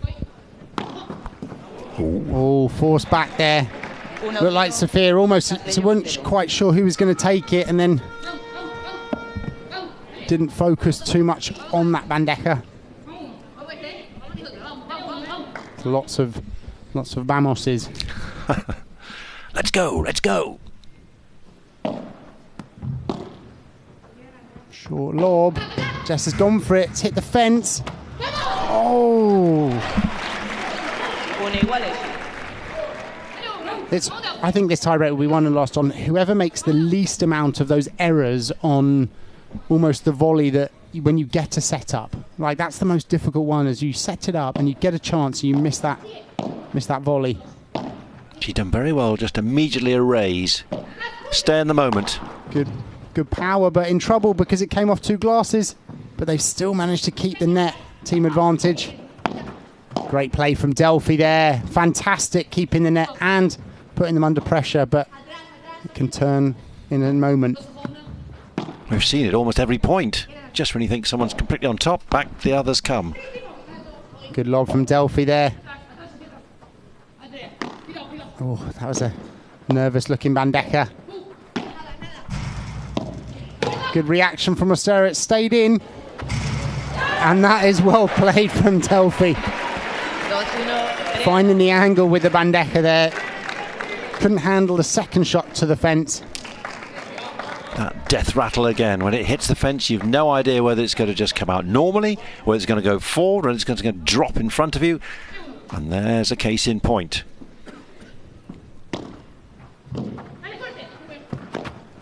Ooh, another good disguise, but well read.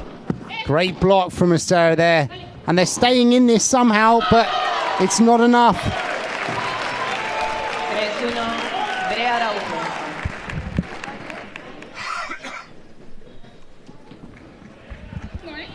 Lovely execution there from Sofia.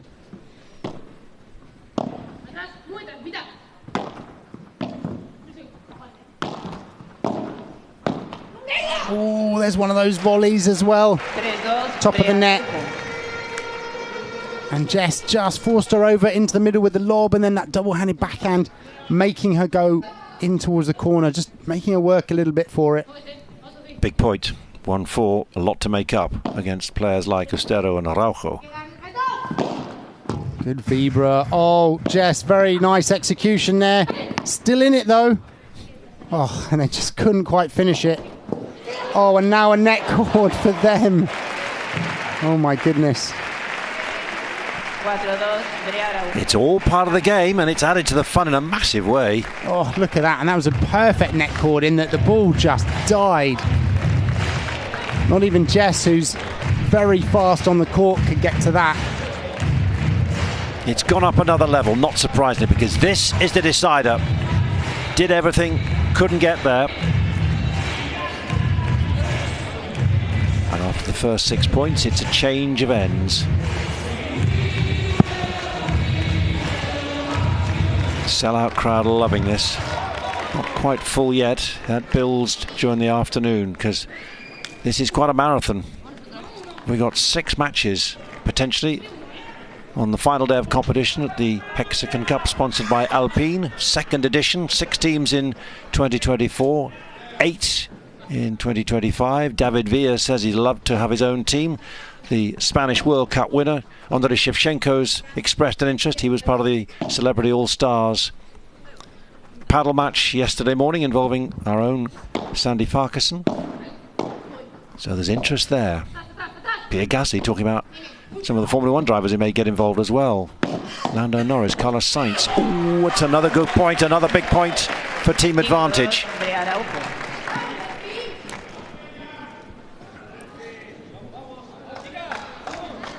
Just wrong-footed there with the block volley.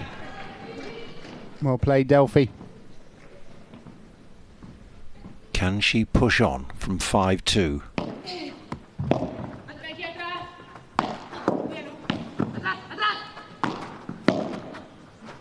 Oh, she left that thing, it was out, but it dropped in. Luckily she's able to maintain, but has lost the net there, Sofia.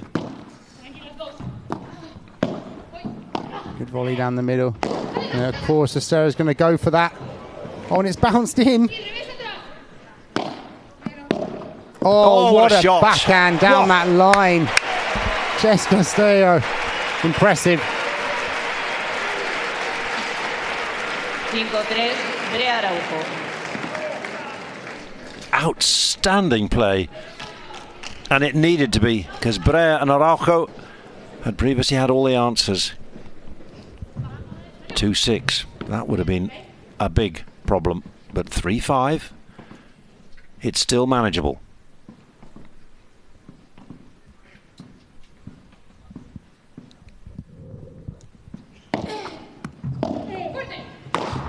And that's gone in, and she's overhit it there though, Jess.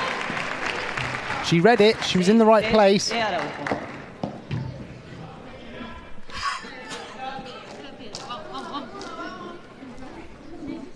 So time for a regroup for Team Bella. 6-3, first to 10 in this super tiebreak. They've been playing catch up.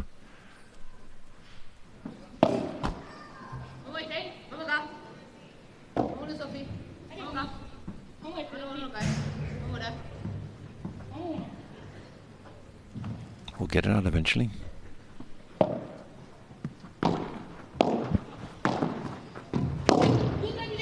Oh, well played from Ustero there, keeping in the point. You can see though, Team Advantage are attacking this now. Look at this. You can see the intensity is raised on these volleys and overheads. You can tell who have been serial champions, serial winners. 7-3 they lead. The defending champions from last year, of course.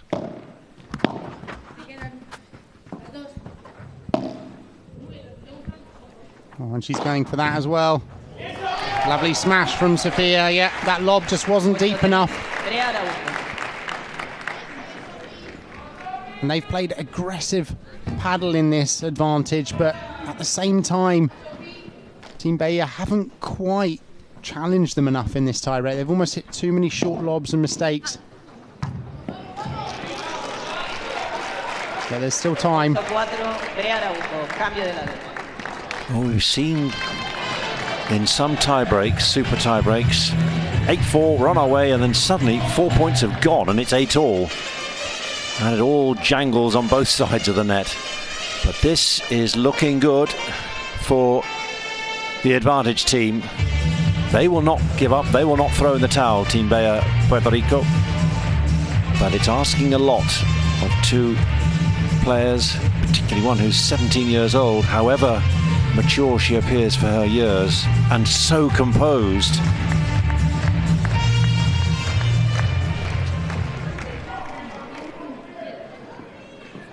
Sofia Araujo then. For Advantage. Oh my word. Just out. 9-4, Brea Araujo. Right. 5 match points. They started so strongly, took the first 3 games in the first set, but now they got 5 points to make up.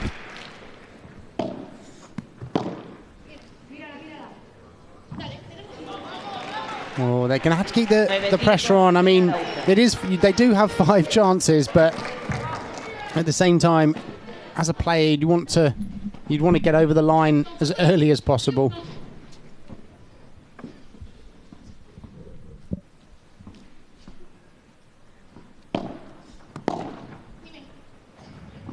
Oh gosh, I thought it was going to swing out. Yes, it looked like it hit the glass, but they're still in it.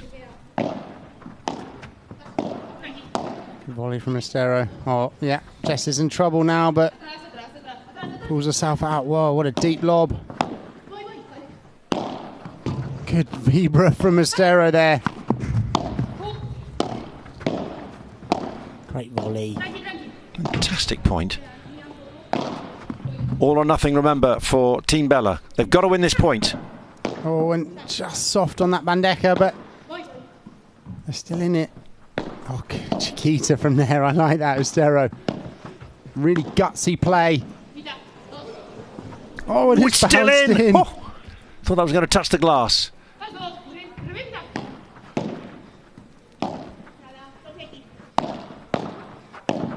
What good a point. Attack. Oh, a rouleau this time to finish it off. Fantastic play. That's good enough. It's 10-5, and they have taken the 3rd place playoff. in their match against Jess Castello and Andrea Ustero. They've not won the whole third place playoff. We've still got potentially 2 more matches to go, but they have done what they set out to do, and that was to win their match. That is an important win for them to get this women's match now, especially as the men are going to be up against the world number 1.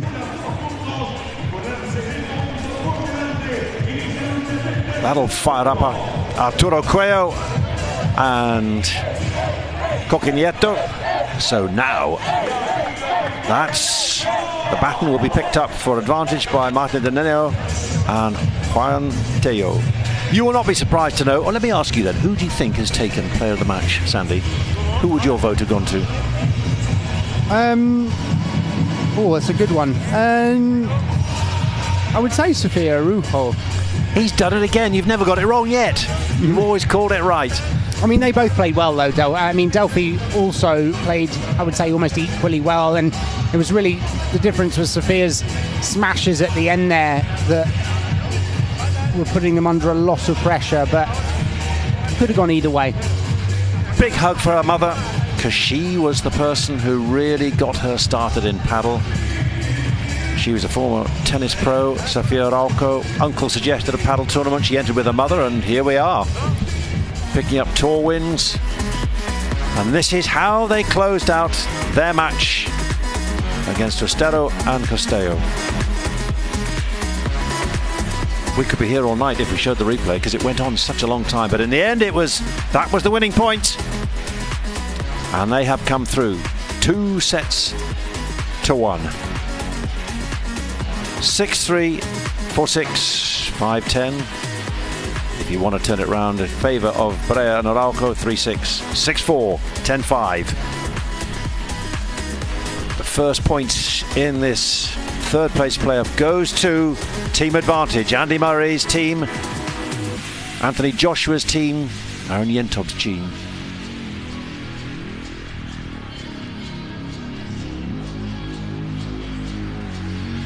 Waiting, celebrating.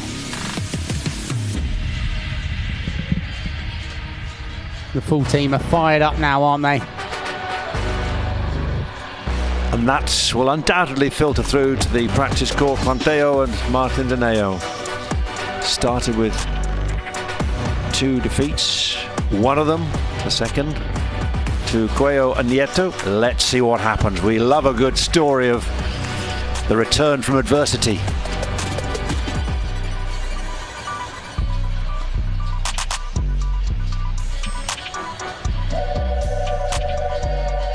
There's the confirmation.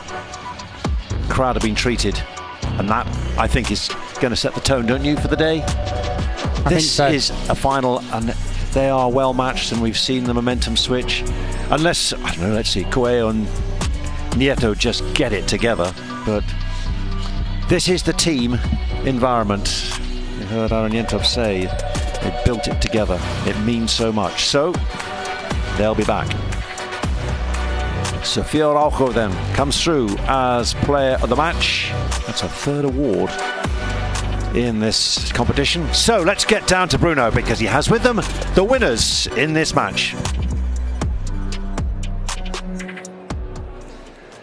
Estamos con las primeras vencedoras del día en este tercer y cuarto puesto entre Team Advantage y Brea Puerto Rico. MVP, Sofía, enhorabuena. Te veía un poco de sorpresa, te veo ahí sorprendida. Sí, la verdad que hoy estoy un poco sorprendida porque no he jugado bien, pero bueno, estos partidos son importantes. Cuando no juegas bien, saber ganar así también es importante, pero hoy tiro el sombrero a Delphi y a todo el equipo que estuvo ahí remando todos juntos. Así que nada, muy contenta con este punto para el equipo y muchas gracias a todos. She says she didn't feel she was playing her best today, but hats off to Delphi, who put in a very good performance and very important for the team to get the first point on the board. Delphi, el equipo Advantage ya en estos 2 años es un equipo que nunca se le puede dar por muerto, ¿no? Volvéis siempre desde posiciones de adversidad, encontráis la manera de ganar los partidos. ¿Por qué crees que es eso? Sí, creo que el espíritu del equipo es remar desde el primer torneo, desde el primer partido. Nada, agradecerle al equipo eso, que estuvo atrás todo el partido aguantándonos, creo que empezamos más o menos y las chicas también jugaron muy bien. Y nada, ahora esperando a ver los chicos que nos ayuden un poquito hoy. So saying that the team that always supports them, they find a way to rally through and win these matches, which are complicated. Thank you to everybody on the bench, and now it's time to support the boys to see if they can seal the deal and get the victory on the board. Muchas gracias, chicas. Gracias. They now know their role. They've had the support in that last match. They'll be back to encourage Nenno and Tello. Overall, 62-64. Nothing very in it. Close game, very close game. I'd say really the only difference was almost that assertiveness in the super tie break. And, you know, they came out with more intensity in that super tie break. And I think just a couple of errors from Ustero and Castello. And that was the difference, really. 1 or 2 points here or there. And that is the result of a close fought paddle game.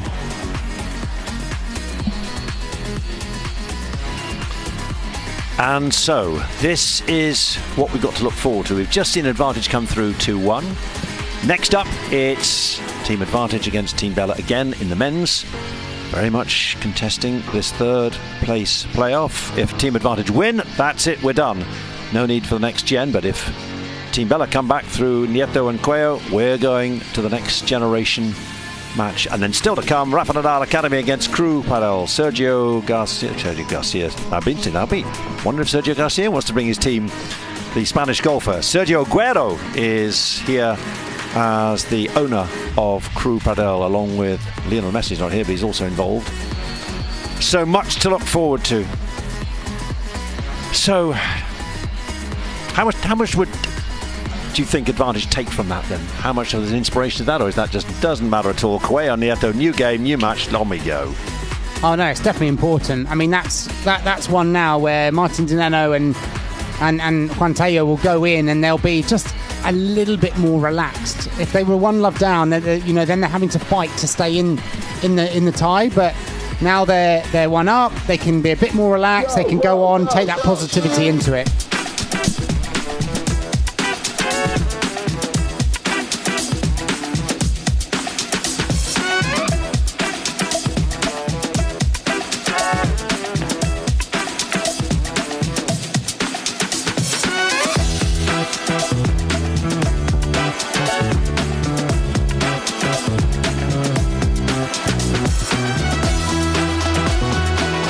There's Andrei Shevchenko, Pierre Gasly. This was the All-Stars.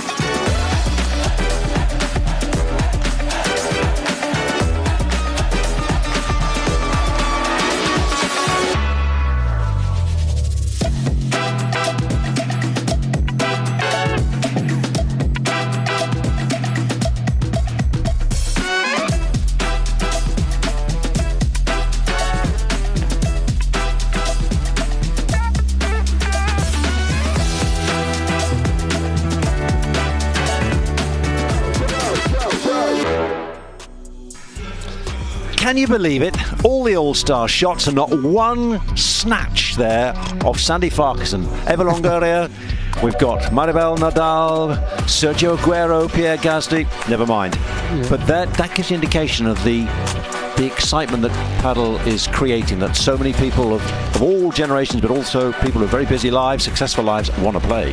Yeah, it's brilliant. And really, it's what's causing the exponential growth of the game, are these influencers and athletes involved in paddle, because it's building an awareness. And someone asked me once whether it was growing so much because of these athletes and influencers. And it's definitely. I remember, the Crown Prince in Dubai was a big reason that it exploded in Dubai. If you look back in Sweden, it was the same. So, we've still got more to look forward to. For now, take a break, and we'll be back with more.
Good afternoon. Welcome to Madrid, where we're building to a climax at the 2025 HEXAGON Cup. 4 days of competition involving 8 teams and their celebrity owners, peaking today with 2 showdowns between the top 4 teams on the leaderboard for the big prizes. It's been spectacular. It's been unforgettable. Every set, every point counting towards the team cause.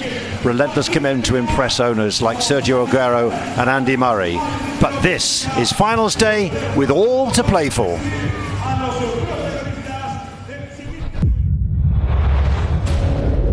A galaxy of stars assembled. HEXAGON, el primer año fue increíble. Este año tenemos más jugadores, más equipos y mucho más fans también. And gave birth to a new universe.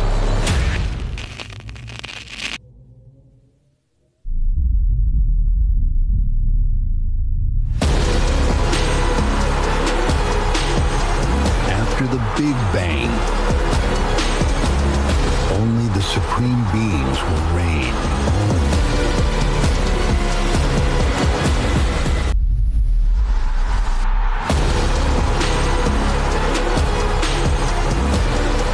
It all comes down to this. HEXAGON Cup 2025 Finals.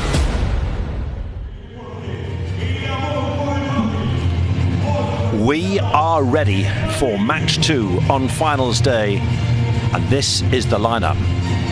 Arturo Coello, number 1 in the world. Jorge Nieto, number 9 in the world. Martin Nenno and Juan Tello, 2024 HEXAGON Cup champions. Are you ready, Sandy Farquharson? I'm looking forward to this. This is going to be an excellent game, and this is the first time we're commentating Coello this week as well, so yeah, definitely going to enjoy it. He is a giant, and not just because Nieto is smaller than him, but his attitude, his ability, his range, his variety, his court presence. And we're going to witness him, Sandy and I, for the first time. He's normally played in the evening, but now here he is in the 3rd place playoff. Ready to go for Team Brea, Puerto Rico. The man from Valladolid and the man from Madrid. That's Nieto, 26 years old. They know they have, and that great word from Sandy there, presence. That's another of your P words. Patience, positioning, power, presence. And they're up against the winners from last year. Martin Nenno on the left. There's Juan Tello on your right. He was 30 years old yesterday. He took the MVP award in the match, their last match, which they won against Mike Yanguas and Javi Garrido, 6-3, 7-5. That helped secure their standing near the top of this leaderboard. And they've played better and better as the week has gone on. Started a little slow, but yes, was it yesterday? No, the day before yesterday, Friday, had a great result in the evening. They went through Wednesday, Thursday, Friday, just like Delphi Brea and Sofia Araujo, who will no doubt be on that team bench to support them. Passionate supporters when they've been called on. Saw that on that Friday night. They were still there well after midnight. But you say looking forward to this, and they're getting better and better. Are they good enough to take on and beat Coello and Nieto? Well, I think they lost to them earlier in the week, didn't they? But I think they will have definitely taken stock of that and had some thoughts as to how they would do differently if there is a way past the big man. If you've not seen him before, stand by to be impressed, surely. He and Agustin Tapia, just to give you an indication, had this extraordinary run from July to December of 47 consecutive wins. They played 21 tournaments, or Arturo Coello entered 21 tournaments last year, and he won 14 of them. I mean, phenomenal. 6 finals and 1 semi-final. I mean, his results last year were, off the scale. Off the scale.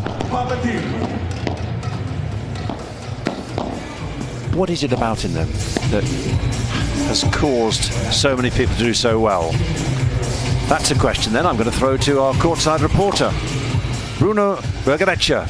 What is it about him? Well, he's a generational talent, that's for sure, Arturo Coello.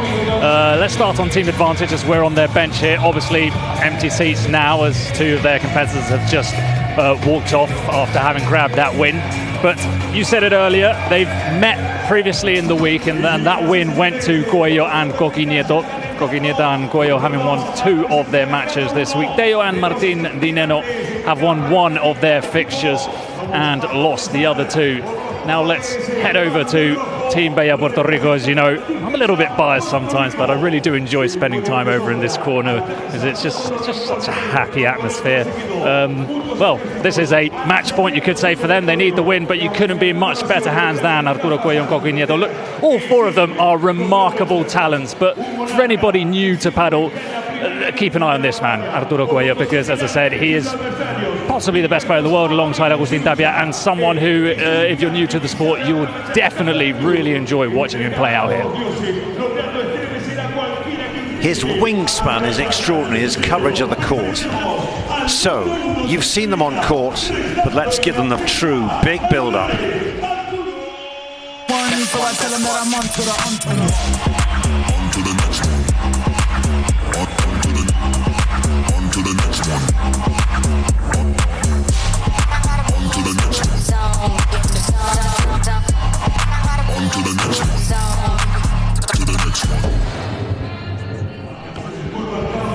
A generational talent. You said that about you, but let's talk about Arturo Coello.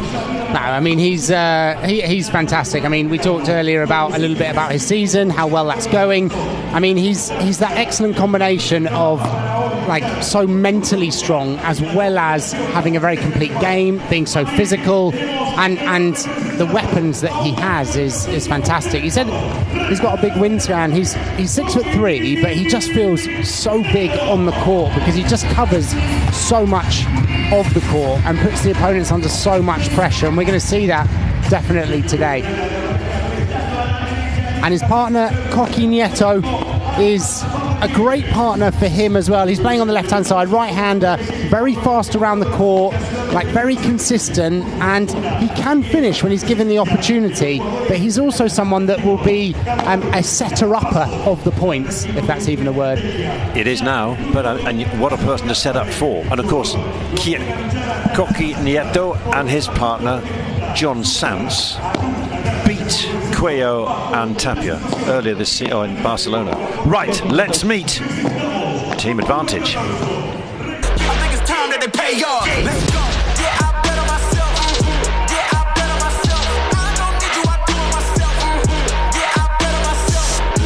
I bet on myself. Yeah, I bet on myself.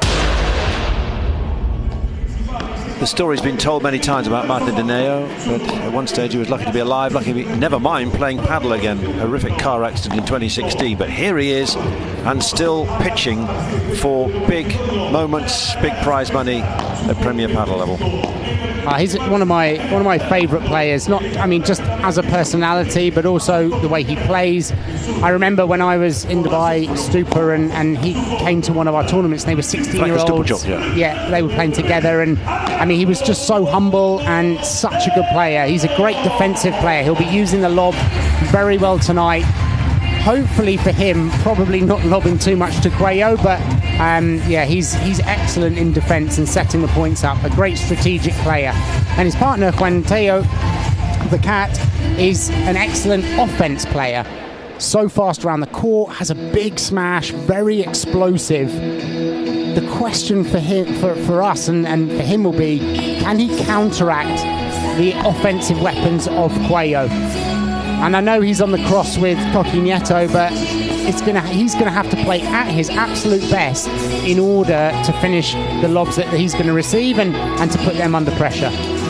Well, he's up against Coello, as you just said, rank 1. He's ranked 20. Di Nenno is ranked 6 and Nieto is 9. So there's How much of a gulf is that? How much can we read into that? Because sometimes partnerships, if they work, the rankings don't always matter that much.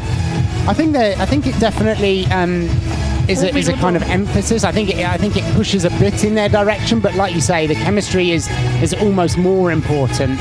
I mean, I think at the moment there's just a bit of a gulf between Coello and the lower rankings. You know, it's just. It's everything. It's not like I feel with Tapia is a supreme talent, and if he's on his on day, he is incredible, like mastery. But if he's on his off day, then you've got a chance. Whereas Coello just doesn't seem to have that many off days. And we were talking to him earlier in the week, and he had such a great year last year, almost perfect, he said. But this is a man, and you will know this far better than the rest of us, having played at sport at such a high level. You're all perfectionists, and therefore, if you don't get perfection, we're going again, and going even harder. Well, exactly. And he's also, you know, like I was saying with Martin de Nenno as well, very humble, and it's almost for him, it's one tournament at a time. He's not cocky. He's not kind of, you know, strutting around the place. He's there to work, to improve, and yeah, playing better and better. And I think, interestingly, recently moved out to Miami, and that's where he'll be basing himself now for the near future. What's the point of that then? Because Spain and Argentina are the big hubs, and he's so passionate about his home city of Valladolid. Well, I think that's, if anything, that's a moment for the US game to grow. I mean, it's a huge opportunity to have someone like him over there, and I'm sure they'll be bringing players over there for him to train with. And you know, there's going to be a premiere now in Miami, this year. So that's a first as well, isn't it? Big for America. It's a huge step for America. So you can see already with Advantage and the UK, the LTA Federation, and the US now with Miami, that these countries, you know, are now stepping up. Well, they need to if they want to join the paddle party. Arturo Coello called Agustin Tapia to play together, and they've just not looked back. And although you speak to people like Javi Garrido, who are saying it's rare that partners stick together for longer than a year, well, this is very impressive. But if you're doing well and you're still the tops, and they are the two, because the big attraction for Garrido, he was saying, well, as soon as someone who's better than you becomes available, higher rank, you think, right, I'll go with them, see how we go. But as we've seen quite regularly in the last few years, both in the men's game and the women's game, it all ends in tears, can do very quickly. Yes, definitely. And it's not just someone that's better than you, it's also someone that is better than you on the other side of the court, that game meshes well with yours. And so there's a few factors in there. It's not just, it's not just being better. Interesting, of course, Nieto has announced the split before the end of the Barcelona finals, the tour finals, when those two took down Coello and Tapia. And he's going off with a new partner. He's off with Mike Yanguas. And Tonteo is with Tino Libak. That's going to be fascinating to see. Young South American Argentine. Right, settle back. Arturo Coello on serve for Team Bella, Puerto Rico. Yeah, and they just can't give a volley like that to Coello down that line. He just covers so much net space.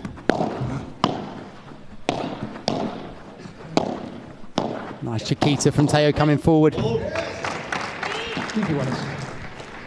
Just overhit. Like we said with the ladies' game, that at the beginning of the match, they'll just be feeling their way into this third and fourth playoff match. See, there's a different pace with the men, my word, particularly with Coello. When he winds himself up, it's a blur.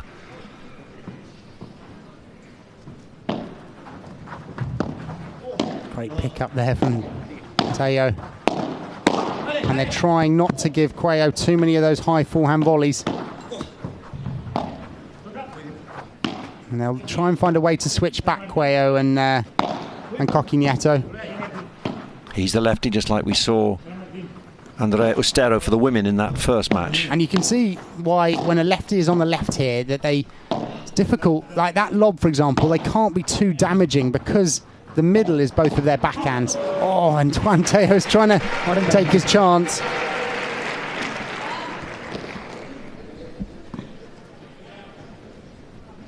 And that was a chance there. Just a split step faster and he would have put them in trouble. But it's 40-15 on the Coello serve. Ooh, hello. That's quite a low lob, so he's coming. He was really coming across there to play that Vibra and then recover his position.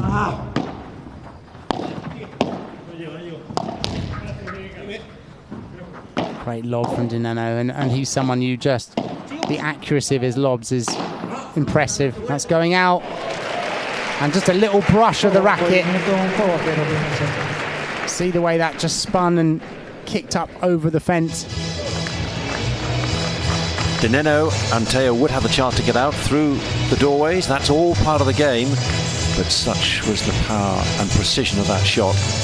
They could see that was just not worth running for. Well, I don't think Martin Nenno was expecting it.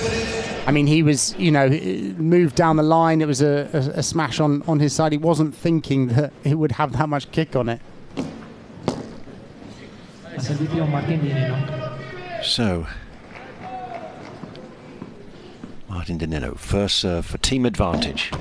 1-0 up, or 1-love up in this 3-match, best of 3 anyway, third place playoff at the HEXAGON Cup. Women Delphi Brea and Sofia Araujo, if you're just joining us, won the first match for the women in 2-1. Good attacking play from Nenno there. Playing fast to Nieto, going towards the body.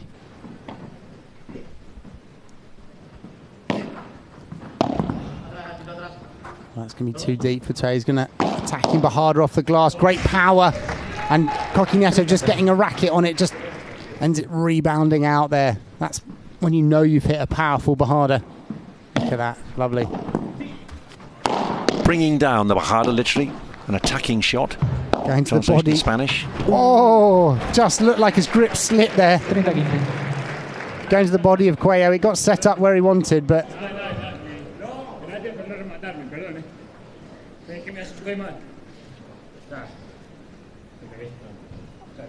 And Coello's asking for him to change his racket because it released from his hand.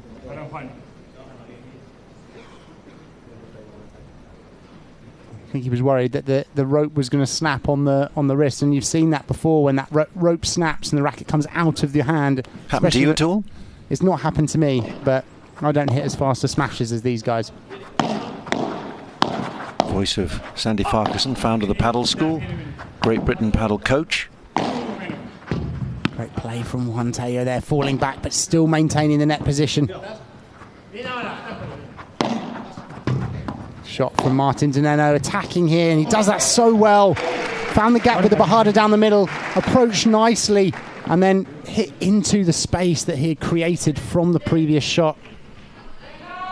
For anyone joining us again, just remind us the bandeja and the Bajada. Bandeja is the defensive overhead, which you don't see as often in the men's game. And the Bajada is when the lob goes over the head and it bounces off the glass and they hit an attacking shot after the glass. We'll level at 1 game all. Best of 3. Nenno's playing attacking now. Oh, a bit unlucky to clip the net cord. Just to say that Nenno and Tello won last year after a 2-hour match for the final. Went to a super tiebreak, 10-6. Clear your diary for the next 2 hours. Good calling from Juan Tello to come across there. That's what he should have done, but amazing block from Nieto to hit it open into the open space. That was more instinct than anything else because that ball was flying at him. And because Tello comes so far across there, he left a big gap on his side, but he wasn't expecting a reply.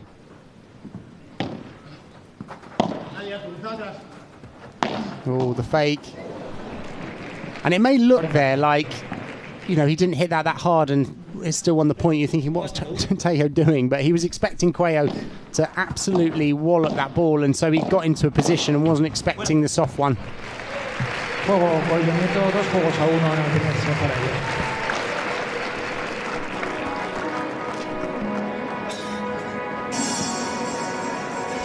Nice attacking play from Nieto there, coming forward.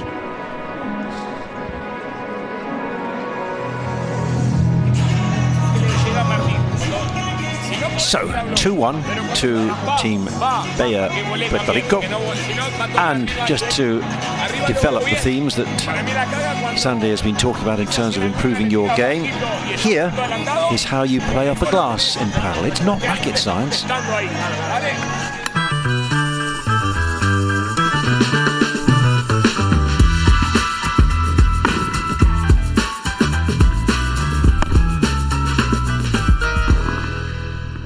When you watch the pros around the glass defending those balls, whether it's 1 or 2 glasses, they look so comfortable and it makes it look so easy.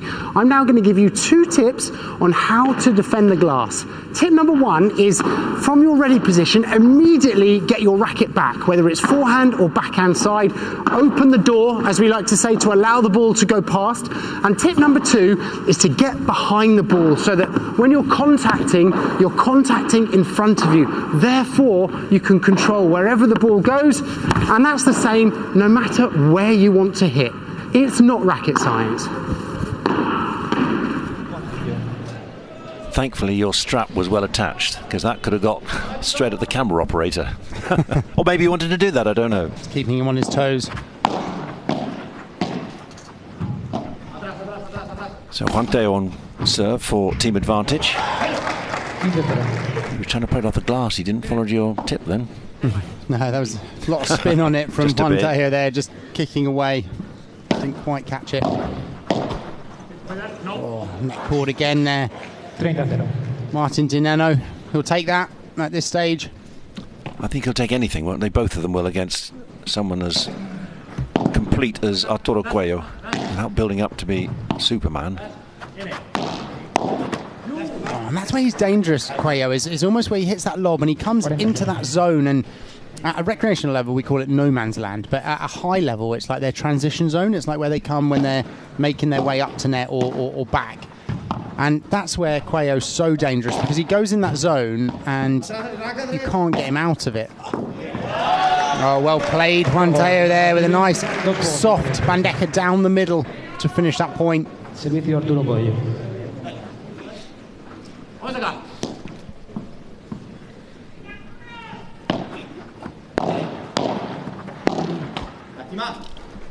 Unforced error there, really, on that ball. It was a good volley from Nieto, but Monteo was just really wanting to get that back in.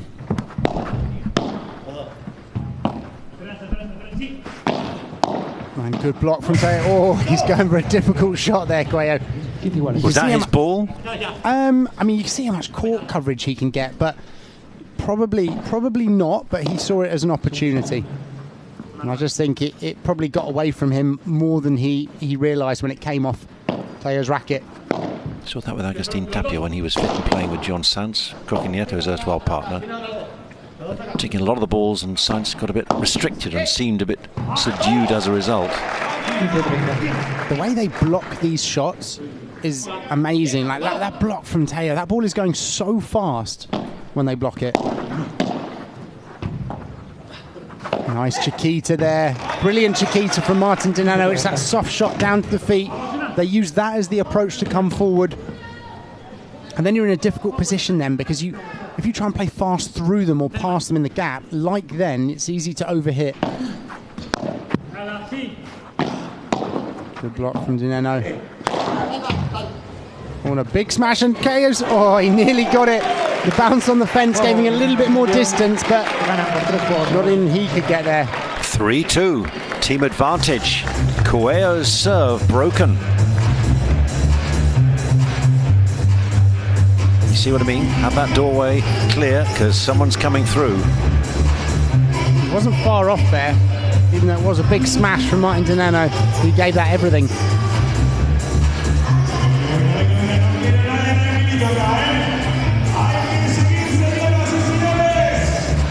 Right, let's go down to courtside. Bruno's with his friends at Team Brea, Puerto Rico. Bruno!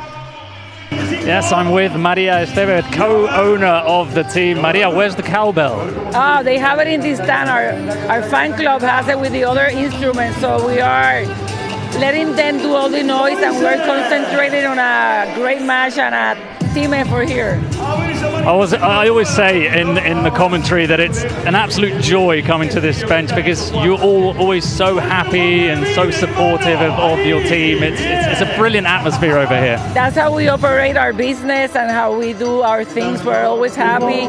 We know that sometimes things don't go how you want them to do, but you have to continue with a positive mind, a growth mindset, and just having a great time. And this is what life is all about. You have to have a great time in sports, in your life, in your business and everything. So that's how we are happy.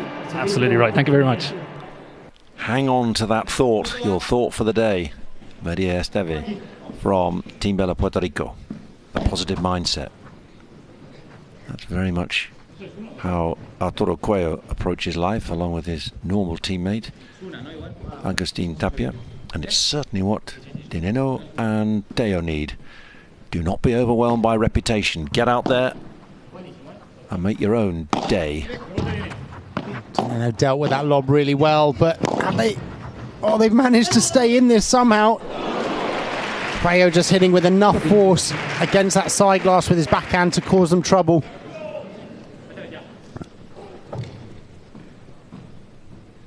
We've gone up a gear in terms of the way the ball is moved around the court. Oh, and Cocky blocked that. I think Coello could have had it, but now they've ended up having to switch sides. Nenno, lovely volley coming forward. Oh, and he's managed to get it down and out off that fence. The per cuatro over the 4 metre fence, and if you know your Spanish, per tres. And you see Coello running across there because he could have played that after the rebound. Martin Nenno doing such a good job with that attacking volley, setting the ball up for his partner. Lovely lob. They're able to lob such difficult balls. Good play from Tello there, getting into net. Not involving Coello too much, understandably. That's going to be interesting, because that's what we saw happen against Tapia and Sanz when they were playing together. Their opponents would try and focus, keep the ball away, Shay, from Tapia. And then, what are the challenges then for the player who's been put in the freezer, as you might say? Well, you can't put the ball to them entirely, because it means that, oh, that's going out, and he's not going to get it, no. You can't put it away from them entirely, because what happens is then they start creeping across. So you need to just give them the occasional difficult ball, and that just keeps them on their side, keeps them honest. And so that's what they'll do, is give Coello just the odd difficult ball to deal with. But what you'll see with him, and the difference with him, is that he takes up so much court space. And again, great smashing here from the advantage team. 4-2 lead. Like tennis, the change ends at odd-numbered totals of games played. We've got it to 6. Nieto on serve. Lovely shot, helped by the net cord there, Cocky, but they've managed to defend, and nothing much Martin Nenno could do about that. You see the way they just place that volley down soft towards the feet. Great play, Cocky. Ooh. Just caught him out down the line with that return. Don't think Coello was expecting that.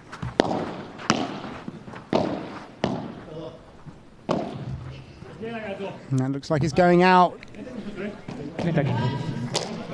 That can be the danger sometimes when you're trying to keep away from a player. You end up hitting to a smaller and smaller target area. Oh, lovely change from Tello. And again going down to the Chiquita on Coello's backhand side. Oh, but they're trying to stay in it. No, too much power from Coello.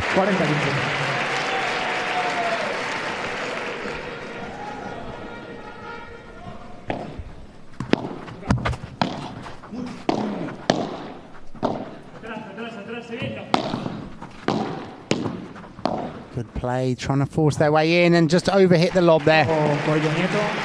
3-4. Hold for Nieto, strike back, but let's see when they return whether team advantage can press on and open up that. Well, let's hold and then 5-3. Possibly take that first set. It's gone in a blink of an eye, hasn't it?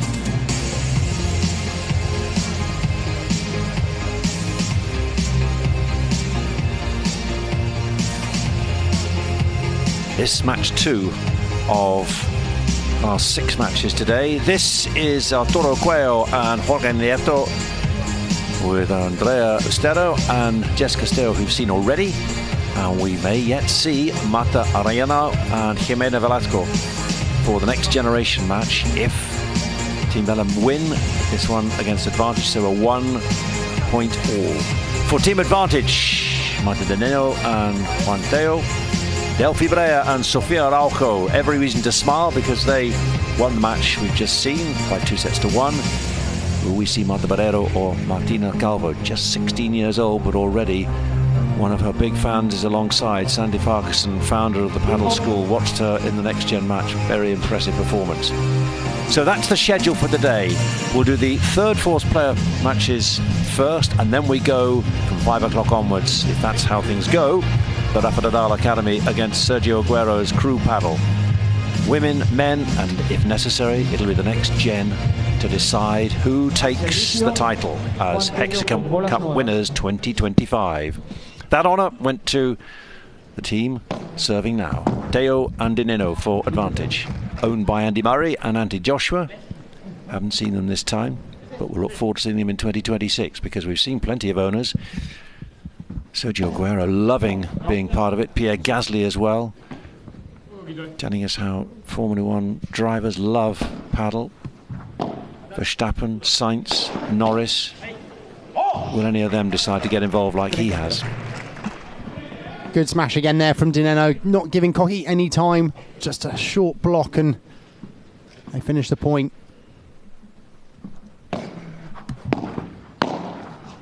Great volley from Tello, and what a defence from Cocky Nieto. So fast at net. Look at that. I mean, he stretched down there on the backhand side for his volley, Coello, and then had the next one on wide on his forehand, and he still managed to hit with that speed.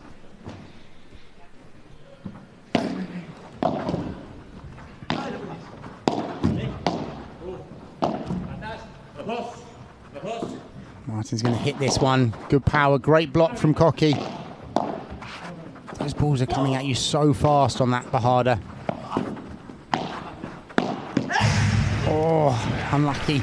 Cocky did a great job defending and holding in that point, and they just, when they changed it, they just made that change too easy for Coello on his forehand side, and he was able to just generate a bit too much power for Tello down that line. You're missing nothing because Tello and De Nenno had a long conflab on the service line. They'll be just aware of exactly what Sandy's been saying, how difficult Coello makes it, that reach. Cocky's blocking a lot of these that Coello's running for, and in that situation you've got to make a decision. You've got to say, right, is my partner Coello going to retrieve this, or is this going to bounce too high and I need to block? And that one, for example, is too high, but to go over the height of Coello, you've got to really hit it well, especially a jumping Coello. You see how much he's jumping here, and that only just got above him, and that was a big topspin smash. So the previous ones, potentially Coello could have reached those if Cocky doesn't block. So that's the decision he has to make at the back of the court. So 5-3 in favour of Team Advantage for now, as Nieto lets rip.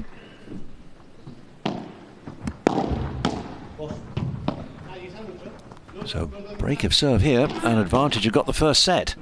Oh, and that's gone high. Geez, that's the highest we've seen. It's almost through the roof. And even after a bounce, that was difficult. I mean, the ball had no power on it. I think that was almost a little concentration thing from Tello there.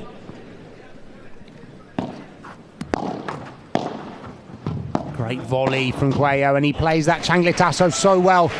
The first volley with lots of slice in order to force the opponent low off the back glass, hoping he gets something easier, and then the second one, power. What was the Spanish word you used then? Changletazo. Which is meaning what? Well, I think the translation is basically a flip-flop. So they say it's almost like slapping with a flip-flop. That's how they describe that shot. How easy is it to teach that when you're doing it? You say, how easy is it to hit the ball with a flip-flop? Wait, can you do that? It's one of those that you wouldn't teach until you get to a decent level. But you don't play paddle in a flip-flop, do you? You don't know. Sure. You'd be slow around the court.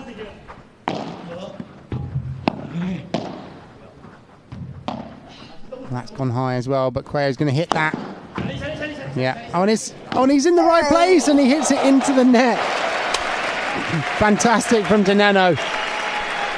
And that was persistence, that he ran outside thinking, all right, this is coming to me. And look how far he got up the court, and then has to hit into the angle. When it hits into the net like that, and it bounces on their side, you're allowed to do that. I was going to say, if you've seen that for the first time, you go, well, that's in the net. Yeah, in your opponent's net. So it's a golden point, and if you're just joining us, that's that in is... trouble. Yeah. Whoa! Look at that! They're out. 6-3, first set done. What a whirlwind that was. That was a fast set. That's come from nowhere. Big smiles, Nenno and Tello. And what about that finish? If you've not seen paddle before, you're wondering what's going on. Well, even this one is impressive as well. The way Nenno turned with that. And that was Nieto there, probably just not being as good on the execution of that smash. And Nenno dealt with it.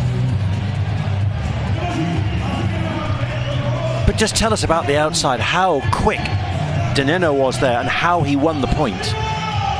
So whenever the players go up for a smash like that, they look like they're going to hit a topspin smash. The players at the other end adjust themselves. One runs towards the fence to cover their partner, and the other runs outside the gate, outside the court, for that exact moment when the ball goes over and they can hit it either down into the net, down into the court, or over the top. So look here, you see Martin Nenno run outside and play that ball into the net. There's not a big space for him to do that. It's a very, very precise shot.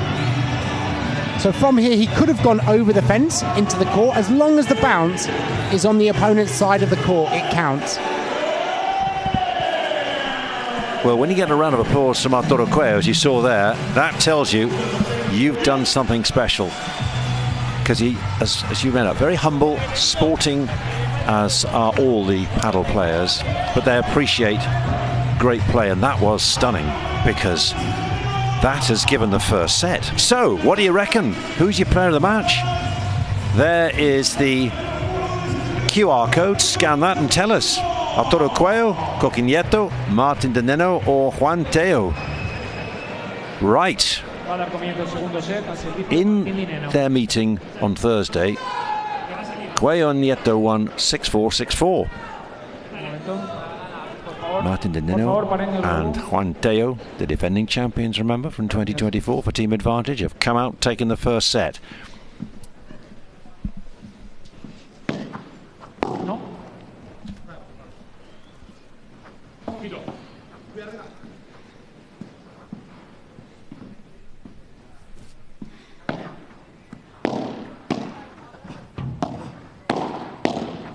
Good attacking volleys there. But Cocky's, oh no, just overhit it. I thought he'd done a good enough job just to pop it over Nenno's head, but it was that attacking volleys, then followed up by the short soft volley.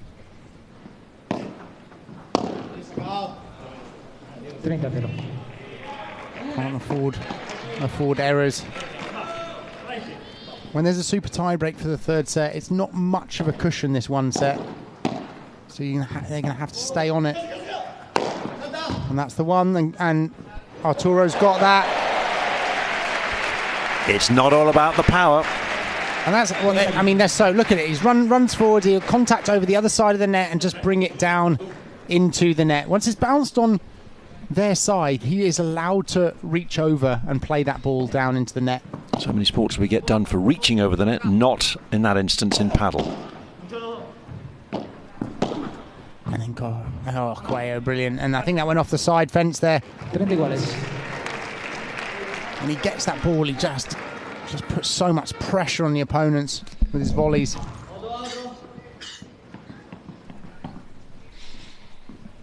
Don't take your eyes off this match. This is fast and furious paddle style.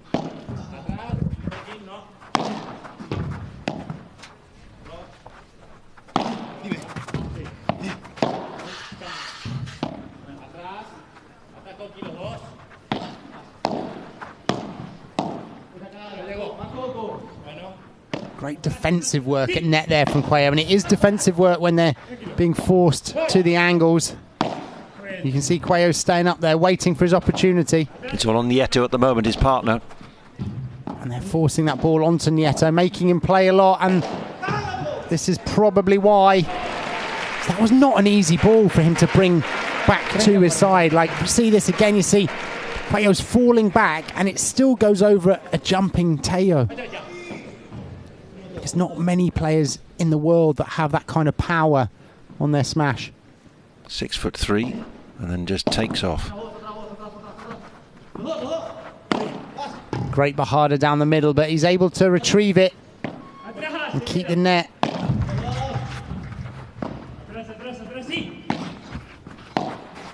Great play from Cocky, keeping the net there with the bandeja and then following up. Oh, and that just floated a little bit. Have they got away with it? No. Oh, it was following him out the door. If he'd have turned around a little bit earlier, he would have actually been able to hit that through the doorway. It's behind you. He was exactly. He was expecting it over the top. You can see he looked up, but it was actually coming at him. You'll see it probably from this angle. You see it's gone through the doorway. So a golden point. Not like tennis. This is going to be done in 1 point. This game will be decided. Lovely bandeja down the middle from Tello. Coello's looking for an opportunity to come forward. Right down to the toes. They use that shot so much, that bandeja or volley down to the toes, because your opponent can't hurt you with it.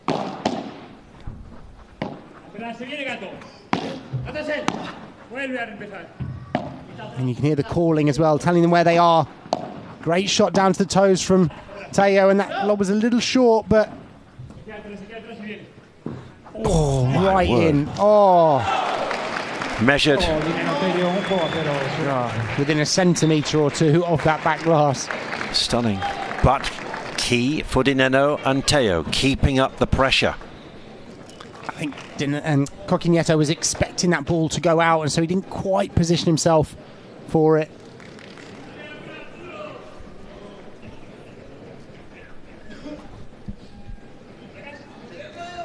Quick change of ends, turn around after first game of this second set. A servicio Jorge Nieto.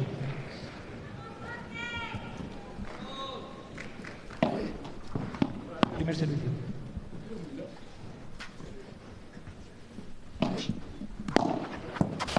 Right to the backhand there. It's a good target area to aim for at this level. Can't do much for the high backhand volley. Oh, and Coello's on his way in. The eagle has landed. Just feels almost like a tide coming in towards the net, doesn't it? Once he starts moving, you're almost, if you get in the way, then you're a bit done for. Great volley, Cocky Nieto. Oh, what a chiquita from Martin Nenno. But that was not a deep enough lob.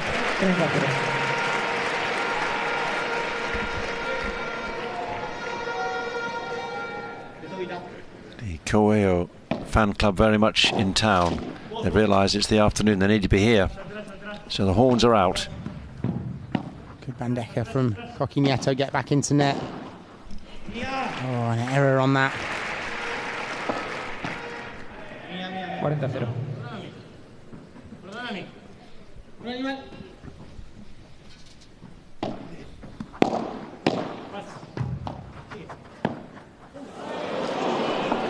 I can't believe it. 40-15. Nice high backhand again on the return. Good kick from Coello, but Nenno's there. That's what they call teamwork. And Nenno's one of those players, and you hear it in football, you say, go until the whistle, and he's someone that, will chase this down. That's why he chased down the ball outside the court. It's why he got across there. He was just pursuing where it may go.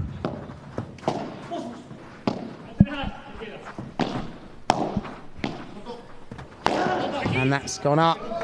Good smash from Martin Nenno. Well, that gives us a golden point. Another one, and really that Team Brea need this. This is a crucial point for them. They were 40 love up.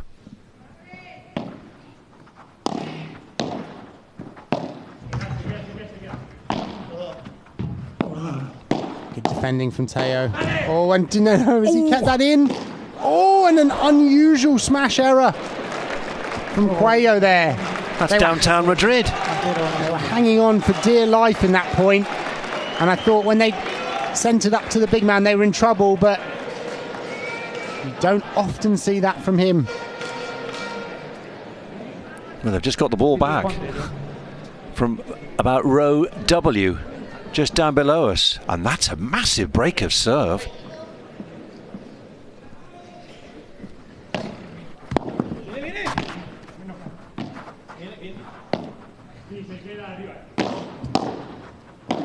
Oh yeah, keeping it away there. Well played, Juan Tello.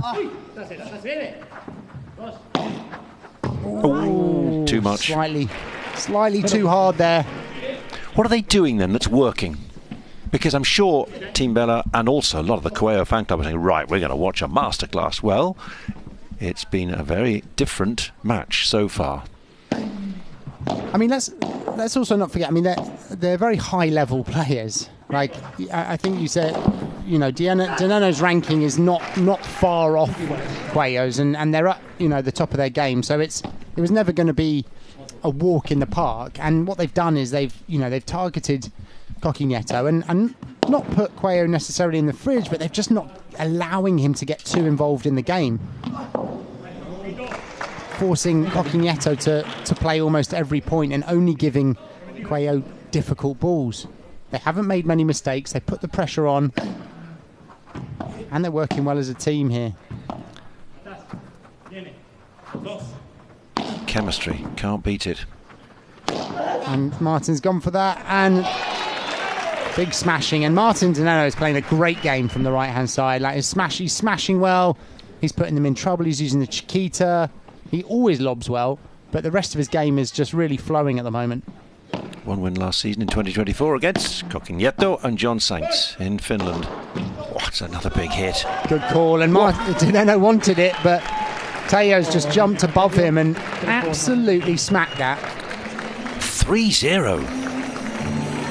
3 love after the first set, 6-3. And comfortable as well. It's, yeah. Haven't really allowed Coello to get in the game at all. What a great performance. So far, we've seen many matches like this. You're thinking they're on their way, and then suddenly you're not. Back come the opposition. So while they take a break, we'll take a tutorial. Sandy Farkas, he's been showing us how you take the net. It's not racket science.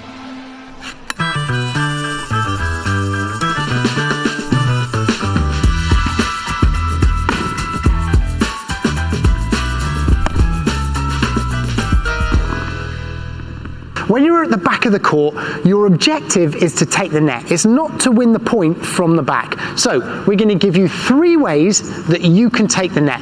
Number 1 is the Chiquita, which is a soft shot down to the toes of your opponent, and you can close that gap and come up and volley. Number 2 is a high lob, nice and high, giving you lots of time, and you can come up and you can block the bandeja or the vibra from your opponents. But my favorite is when you get into position and you lob and it goes completely over their head, so they've got to go all the way back, and that gives you and your partner loads of time to get to net. It is not racket science.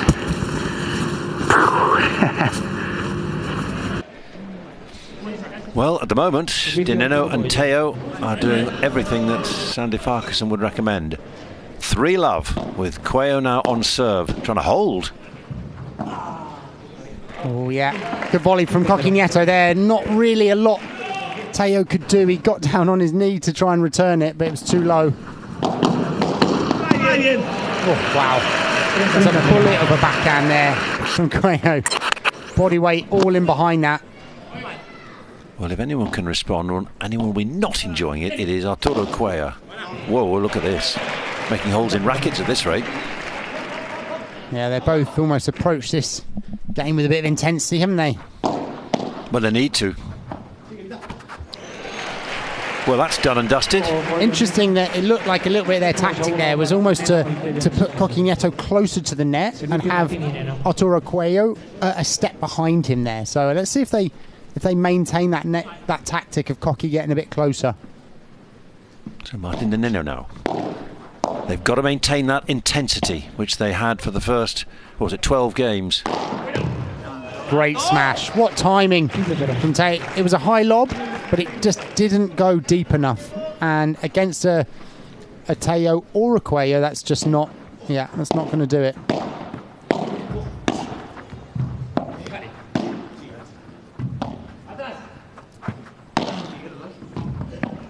Lovely play there. Great lob from Coello. He's taken the net as you recommended. Oh my word. There's that net cord. Oh, that Coqui looked like he almost changed his mind there. I thought he was going to go Chiquita and then in between a lob and hit it up high to Nenno, and that just put pressure on Coello. Try and block it back.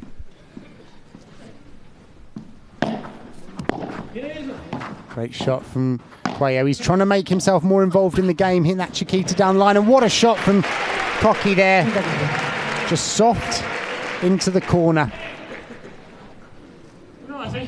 Not giving Martin any rebound to work with. Fascinating. You just sense this is moving up. Coello and Nieto need to step it up. Tello what a need lob to go down with the them. line from Coello. What a pickup. Wow, I mean, he's so good at that defensive side as well. And now trying to force Tello back. And there's that Chiquita, and it's effective. And Coello's going to want that one. Oh, just went for the fake, but Tello read it and came across and put it right down Coqui's throat. See, Coello thought that they were expecting, so it's a double bluff, that he was going to hit it hard, but Tello knew him better.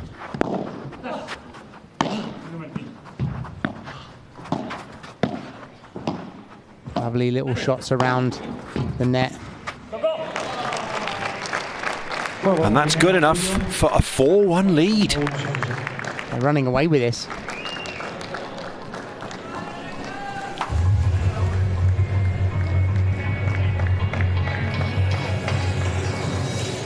And it's been a very, very impressive performance by Martin de Nenno and Juan Tello. It's always good to finish strongly. They started with 2 defeats, but this is looking promising in match 4. Time for the coaches to go to work, and time too for Bruno Bocareccia to go to work courtside. Yeah, I was talking earlier, Jonathan Stanley, to Peter Alonso, who's a former player who's on the bench here for Team Brea Puerto Rico, and he was explaining that it's very important for Nieto to get comfortable with such a large volume of play coming his way. But I suppose there's also the question, Sandy, and I'll throw this up to you, that there's a big role for Arturo Coello to play as well, in terms of not getting too hasty, not getting too rushed when he's involved, and also not trying to do too much. Sometimes maybe he'll try and come across the balls that he doesn't need to. So it's an interesting dynamic now for the world, and one that he will have to try and solve, because things are looking very bleak indeed for Team Brea Puerto Rico. There is no such thing, as we know, in paddle as a losing cause. There's Sofia Araujo, she's back. Delphi Brea is back as well to cheer them on. Having won the opening match for the women, there is never a losing cause. I'm not expecting this to be done in 2 sets. I'll be amazed. Yeah, I mean, it's interesting what Bruno said about Arturo Coello almost trying to find that balance between being too hasty when he's not getting the ball enough and almost helping his partner. And I think he's finding that balance quite well at the moment. I don't think he is being too hasty necessarily. I just don't think he's getting enough of the ball. Which is down to the great play by Tello and Nenno. They're only giving him balls like that, where there's not a lot he can do, and he might do something with that though. And Nenno managed to touch it, but it was already on its way out by the fence.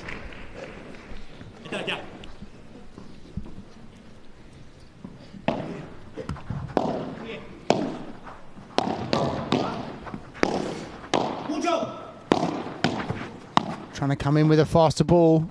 Oh, unlucky Tello. He got the ball he wanted. Tried to come in with a faster ball there and actually came in with the Chiquita much better, and then got the ball right where he wanted on his forehand volley, but just missed. Oh, that net cord will definitely help advantage team out there. Coello gave that a slap, but Nieto has to hold serve.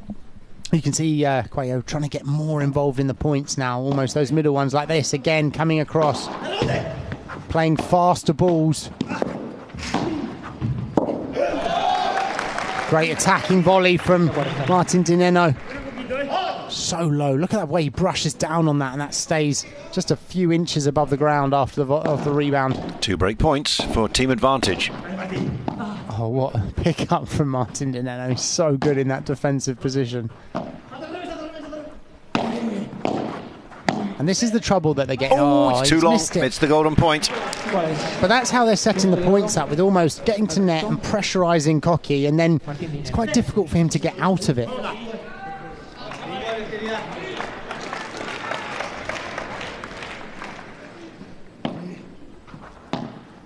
Chiquita down, and they've come with him and over the top, but Coqui's done well to maintain. And this is what happened. Now they've got him in this corner. De Nenno desperate to keep the net, and now they're just going to chip away. Oh, Coello. Coello's not having any of it though. He's in for it. Oh, and Tello was there with his racket in the right place.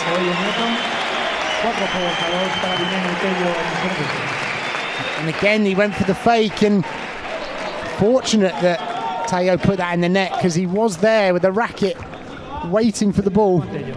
It is breathless, it is relentless, but it's completely enthralling. Nenno urging on Juan Tello. 4-2, looking to make it 5-2, but can they hold? Because Coello and Nieto are clearly rattled and revved. Oh, well, what a pickup, and he's there for that one as well. Told you there's no. And he's there. He's everywhere. He's covering so much ground. Oh, but even he couldn't do that.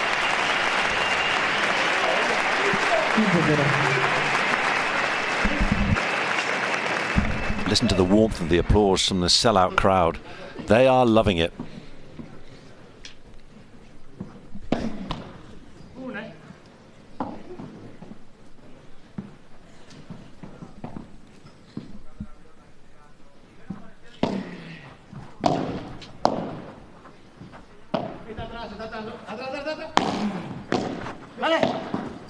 Oh, yeah. Coello realised the last minute from that reply from Coqui, it just floated a bit, and he could see de Nenno coming onto that. Couldn't get his feet out of the way.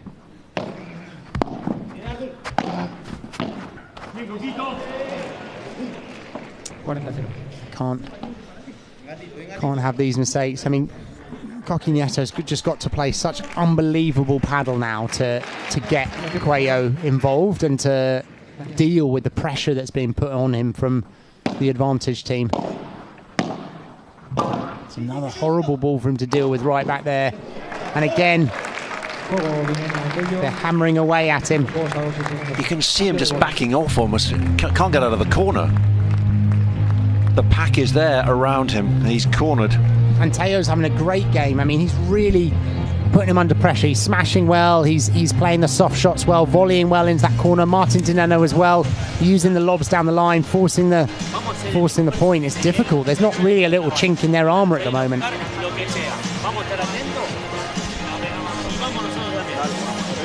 Well, as much as the great play, and here's your chance to vote for your player of the match. Arturo Coello, Coqui Nieto, or Martin de Nenno, or Juan Tello. Who are you impressed by? Who is your player of the match? Who's caught your eye? Who is showing the way? Who's dominating? What do you reckon? De Nenno or Tello?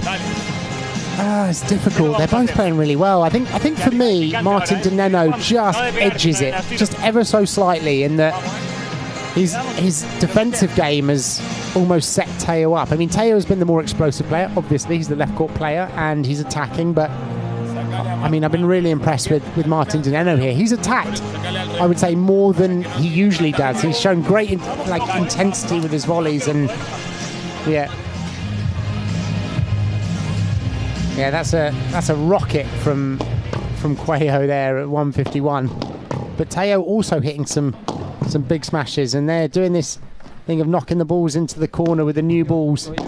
See, and we talked about that a little bit yesterday, of almost getting those little do you do that with every maker ball? Because there's a different brand here for the HEXAGON Cup every time. And you see it more in the men's. It's more common in the men's Why side. is that then? Why would they do that?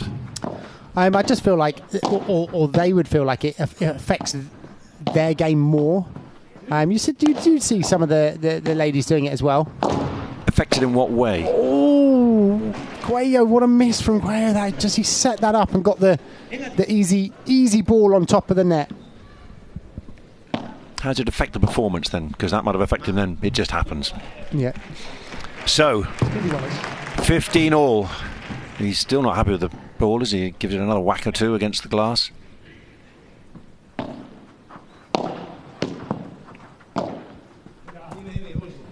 Great lob from Tello there, coming in. Oh, and he's going to give this a hit. Nice, but harder.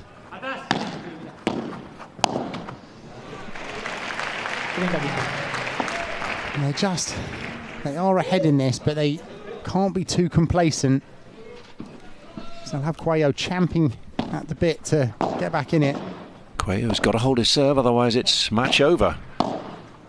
But this is paddle, and the momentum shifts can be sudden and quite extraordinary. Nice vibra there from Nenno, making him work for it now.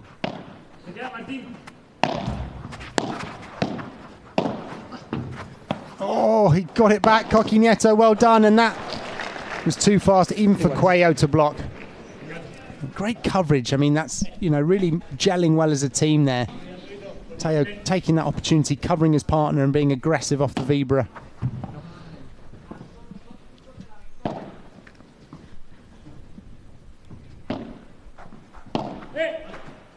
And he wants that one. And Tello, no, can't get that. He's hit that well enough, and you could see the kick, the topspin on that ball. He just hasn't had enough of those opportunities, though, to hit that shot. They haven't given him those lobs. Oh, great defence from Tello. He couldn't really get out of the way of the ball there.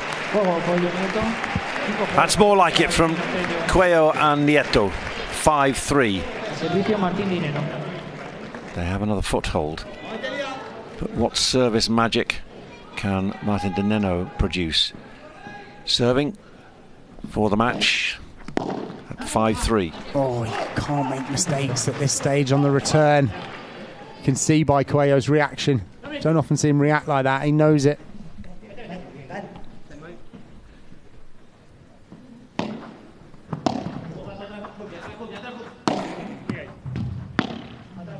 Oh, that's gone high. Is he going to go for it? And he certainly will. Yeah. And a high lob is not good enough on its own at this level. It also needs to be deep.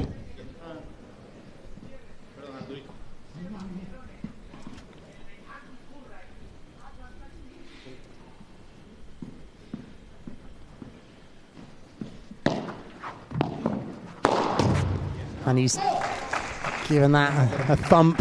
Well, to go four match points. The world number one, Arturo Coello, beats Nenno and Tello early in the competition, but not now, seemingly. This third place playoff. I think Coello would have had that. He was moved into position, didn't he? Oh, it's just... And that's it. And they just outplayed them. Job done. 6-3, 6-3. Extraordinary. What a performance. Out they came. No wonder there are high fives and smiles all around the team advantage bench, because they have taken third place. The two winning pairs from 2024 of assured themselves of a podium place because they have closed out the match 2-0 against Team Brea Puerto Rico. Great spirit, great family atmosphere, but not winners today. Instead, Team Advantage had the victory celebrations. Wins for Sofia Araujo and Delphi Brea, and for Martin de Nenno and Juan Tello. And player of the game, as ever, called by Sandy Farquharson. Was it Martin de Nenno? It was. Oh. Well, to be fair, they both played phenomenally. Could have gone to de Nenno or Tello.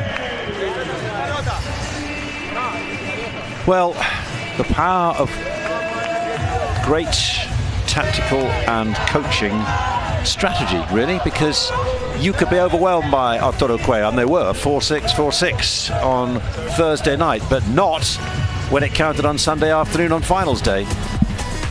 Well, it is brilliant. I mean, they obviously took a lot of notes from that previous game, and they came, you know, with an intention here. They came with a good game plan. They stuck to it throughout, and they were pretty flawless. I mean, there weren't really many errors from them, and not really even any short lobs. They, you know, the moment they stepped on court, they were effective.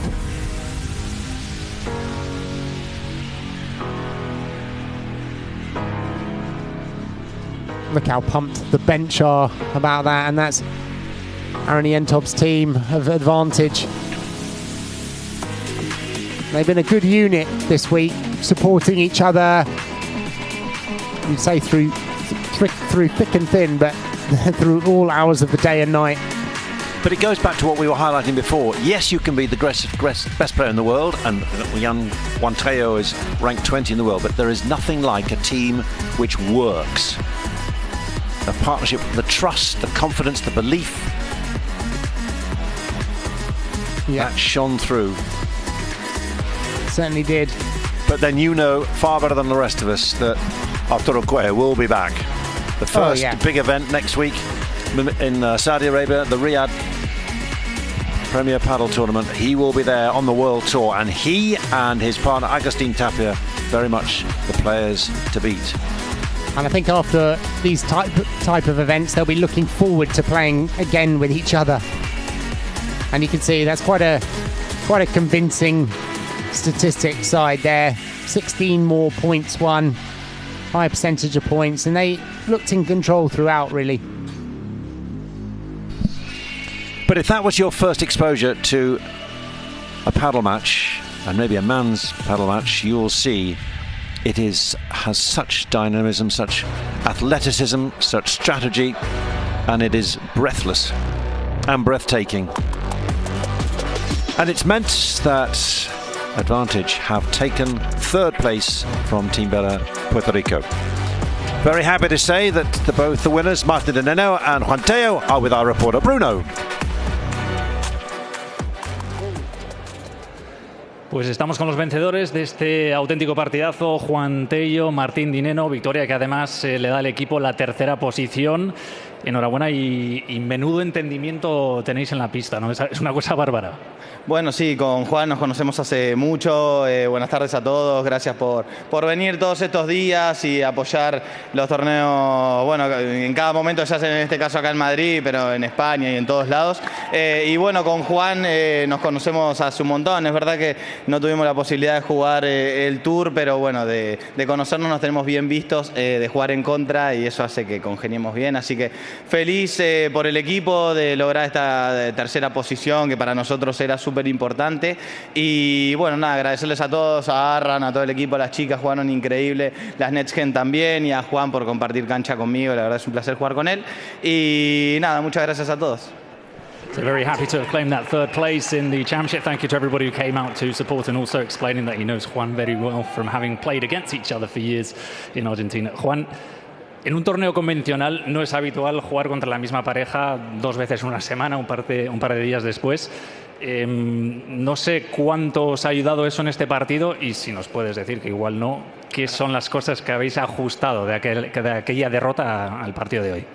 Bueno, primero buenos días a todos.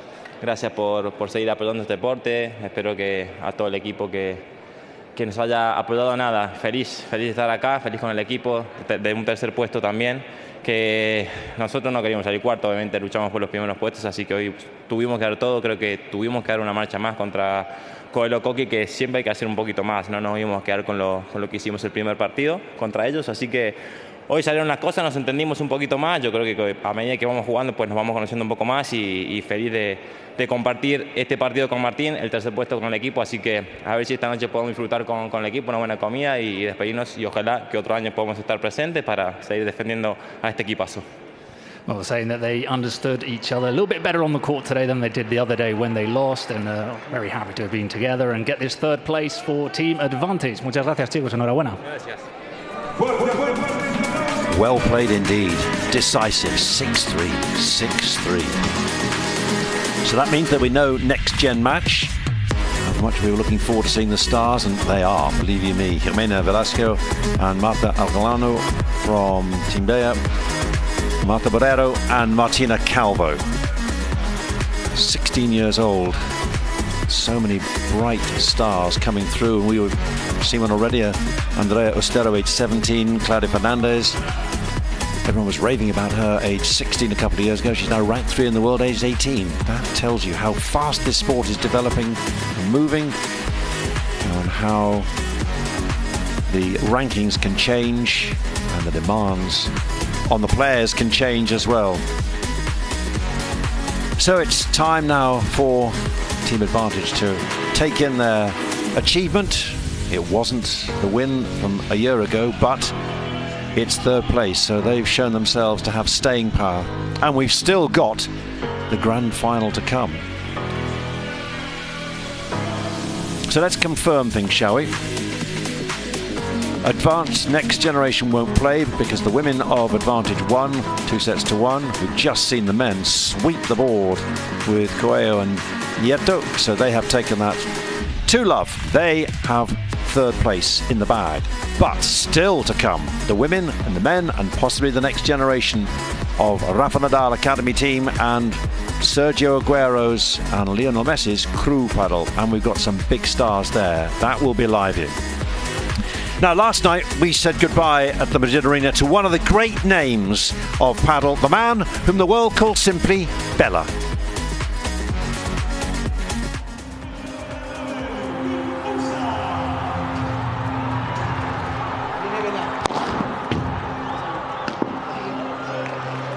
Bueno, Bella, es tu último torneo, ya estás bastante grande y bueno, gracias por todo lo que le diste al pádel y lo que me diste a mí personalmente. Te deseo lo mejor en tu nueva etapa. Creo que a Bella ya se lo he dicho en persona todo. Al final para mí ha sido un gran referente, como he dicho muchas veces, un amigo, un segundo padre, porque al final siempre me da muchos consejos, siempre ha estado ahí para aconsejarme sin yo habérselo pedido, porque me tiene mucho cariño como yo a él.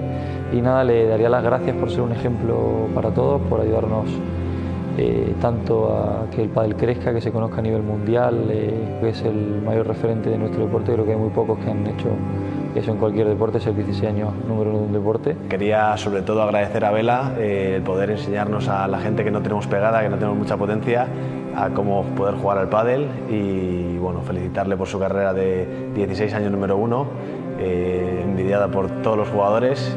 Bueno, yo creo que Fer sabe lo que es para mí, lo que representa para el deporte y el cariño que le tenemos todos.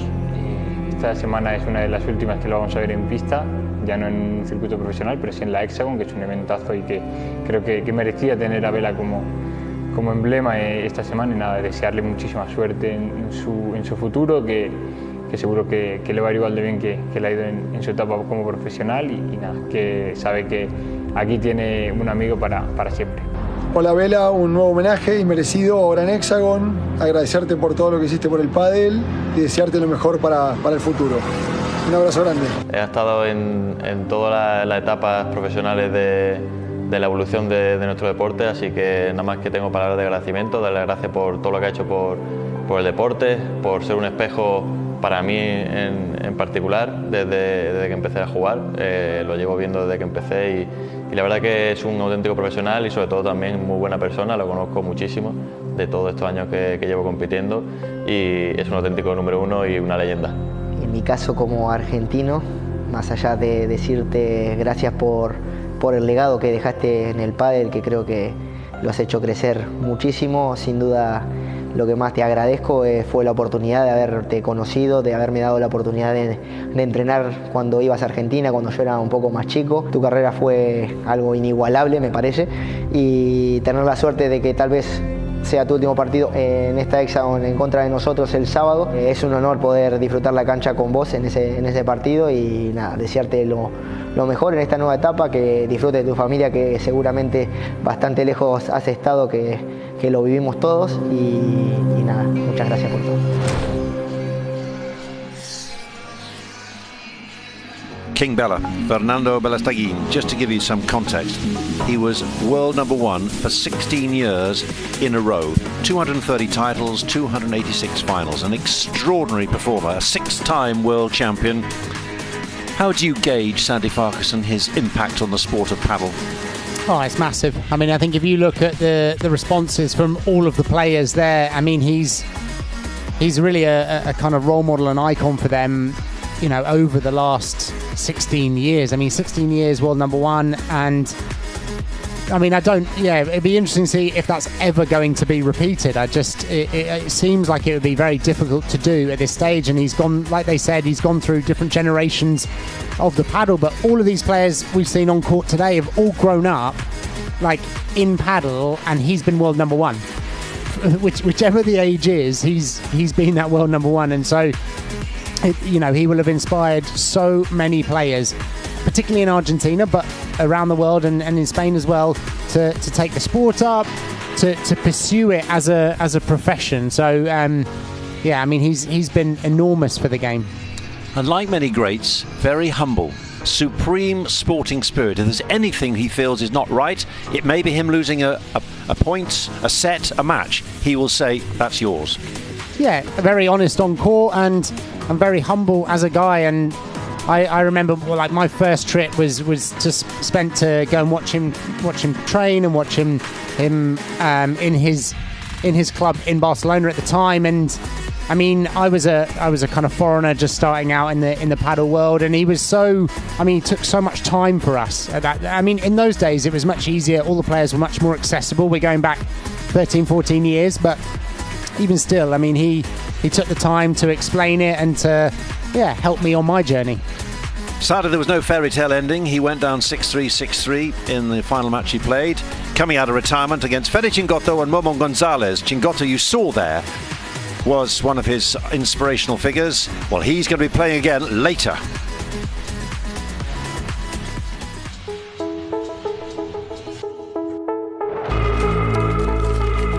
Chingotto es un chico de Argentina que salió de un pueblo chiquito, de una familia humilde, bajito, como dicen todos, que nada, que le costó bastante o mucho poder llegar a donde está a día de hoy. Todo gracias a mucha gente que estuvo detrás, a mi familia que siempre me apoyó.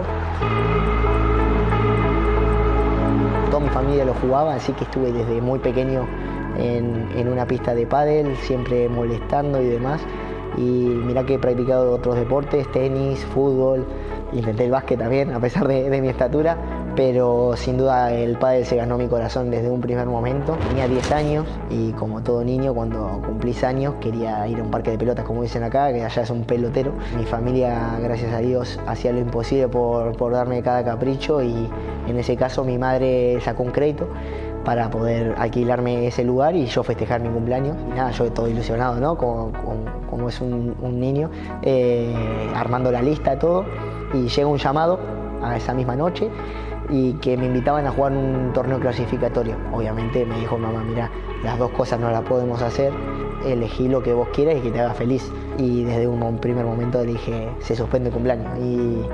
Y ahí me crucé con todas las bestias que eran Nenno, Stupaczuk, Elías Estrella, Gonzalo Sarías, también otro chico de la barriga que ya no está con nosotros, pero que lo llevo siempre, fue compañero mío también. Y nada, empecé a competir con ellos y estaba a años luz. Me ganaron muchísimo, y ahí me di cuenta que quería dedicarme más para poder llegar a ese nivel de poder competir contra ellos y tratar de dar más alto, y ahí yo creo que ahí la cabeza me hizo un clic de que quería dedicarme al pádel y a partir de ahí fue todo más. Pues ya estamos con el MVP del partido, Fede Chingotto, enhorabuena, MVP de este partido y primera victoria, ¿cómo te sientes? Felices de darle el primer punto a Cruz, es un honor para nosotros y nada, contento de estar acá en Madrid.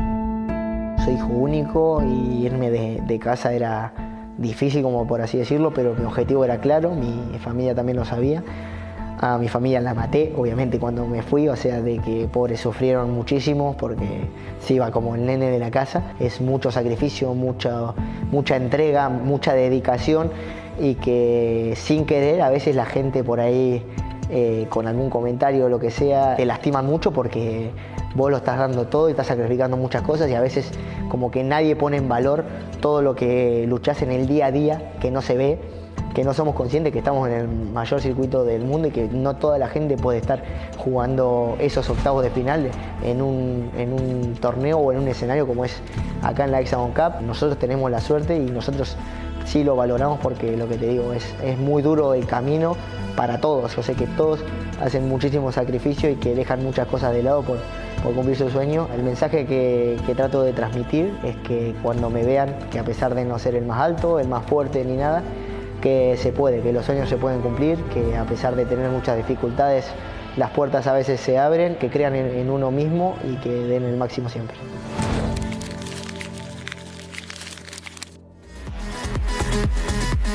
Fede Chingotto, what an exciting player. What makes him such a live wire?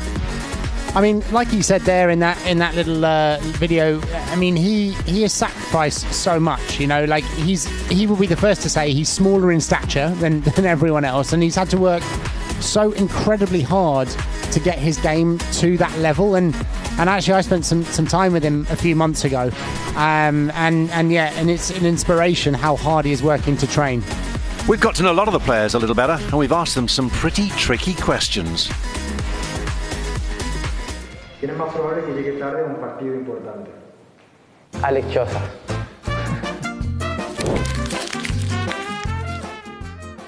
¿Vale? Entonces yo te voy lanzando preguntas y tú me contestas. Dale. Este es, ¿vale? Dale.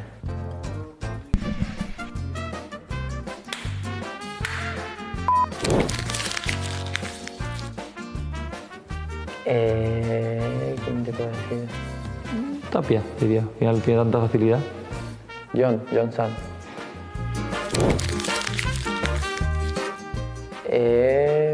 Yanguas.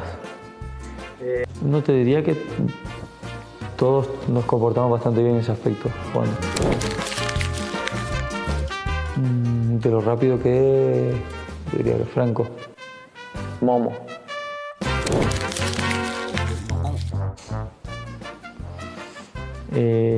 Tino Olivac. Agus.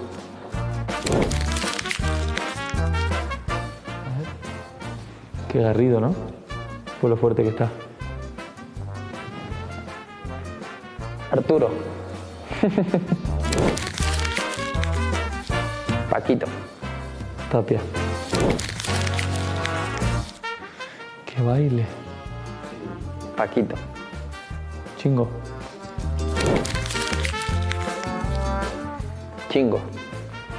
Chingotto.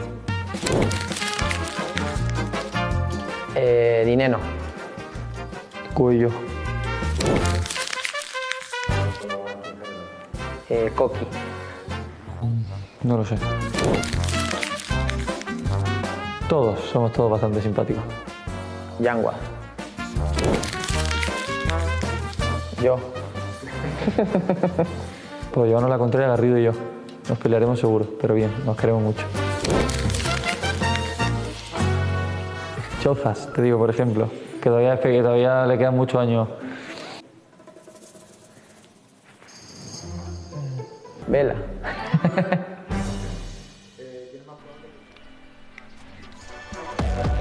So, on court, we've had team advantage, winning the third place playoff. Still to come, we've got the grand final. But now we're going to show you one of the matches involving the all-star celebrities who've been here, who took to the court yesterday.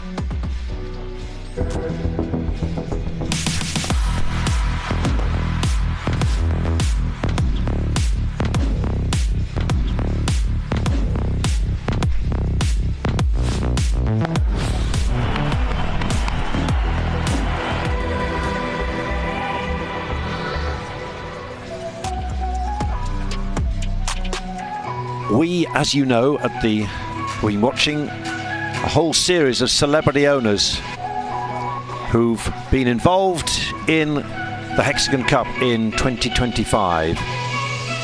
And there is one of them, a key man, Sergio Aguero, owner of Team Crew. And they're going to be involved later in the final. And this was the Robert Lewandowski against Crew Paddle. And there is our very own Mauro Andrini commentating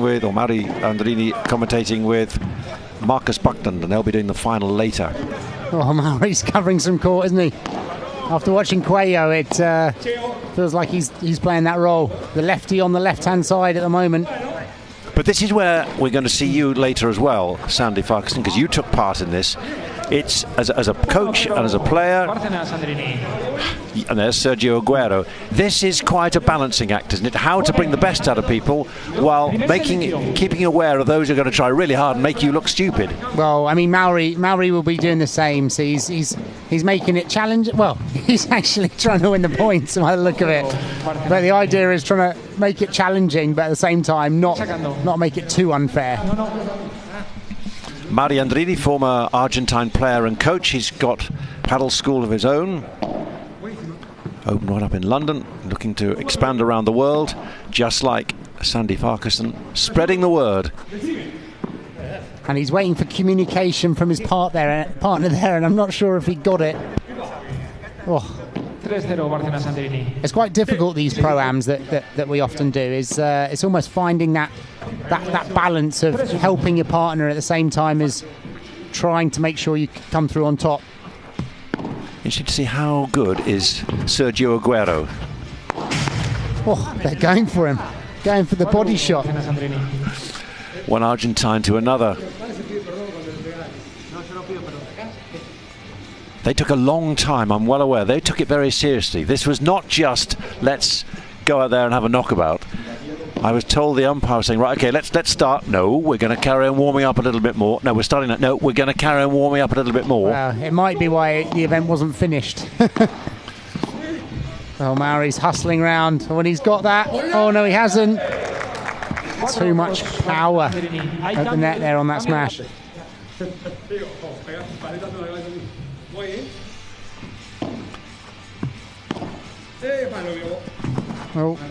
Oh, well left. A bit too much juice on that. That's Gabriel. Sergio Aguero there, holding the net position. How good a player is Gabriel Piqué than his partner? In terms of a player rating, so all of these people would have player ratings. You know, when you go outside the ranking of the tour, they would have a rate, and generally the rating is 1.0 to 7.0. So they would be roughly at a 2 to 2.5, given that Mauri knew that was going out, avoiding it. He's doing a decent job, is Mauri, with Andrini playing for the Robert Lewandowski 9. Oh, and he's given that a thump. He's really got the smash on. He's put him in the corner. He's playing one of his co-owners, Gabriel Piqué, as much as playing a player. I think he needs a lesson or two from Mauri Andrini. Or, if you like, we'll push him towards the paddle school. They have their own clubs with Tactica Paddle. There's Gabriel in the US. Oh, and he's really going for the kill. Oh, just wasn't enough space on the court there. And it's a difficult one because I can see Mauri wanting to coach, wanting to tell his partner where he should be standing. Well, how easy is that to sort of square off? Well, it's difficult. They're here for fun, really. So yeah, but if you get a free lesson from you and Mauri, that's pretty impressive, isn't it? Yeah, but really during a game it's a bit difficult. You'd like to say, right, come on now, let's go for half an hour on the court next door and let's actually fix your technique instead of playing the points. But that's the thing with paddle, is it's so easy to play. Everyone loves playing points and so few people get lessons. Interesting. Because they pick it up and they think they're naturals. And like everyone in that group of all-stars, you know, obviously exception of myself and Mauri who are coaches, everyone else really is in, like, they would love to play, and I bet they play 99% at least social and very few lessons. Whereas if this was tennis, for example, you need lessons to even be able to play. Well, Mauri has so far resisted the temptation to get into his musician partner, Willy Barcenas from Spain, but no doubt he gave him his card, or even his phone number, just said, drop us a line, catch me on Instagram.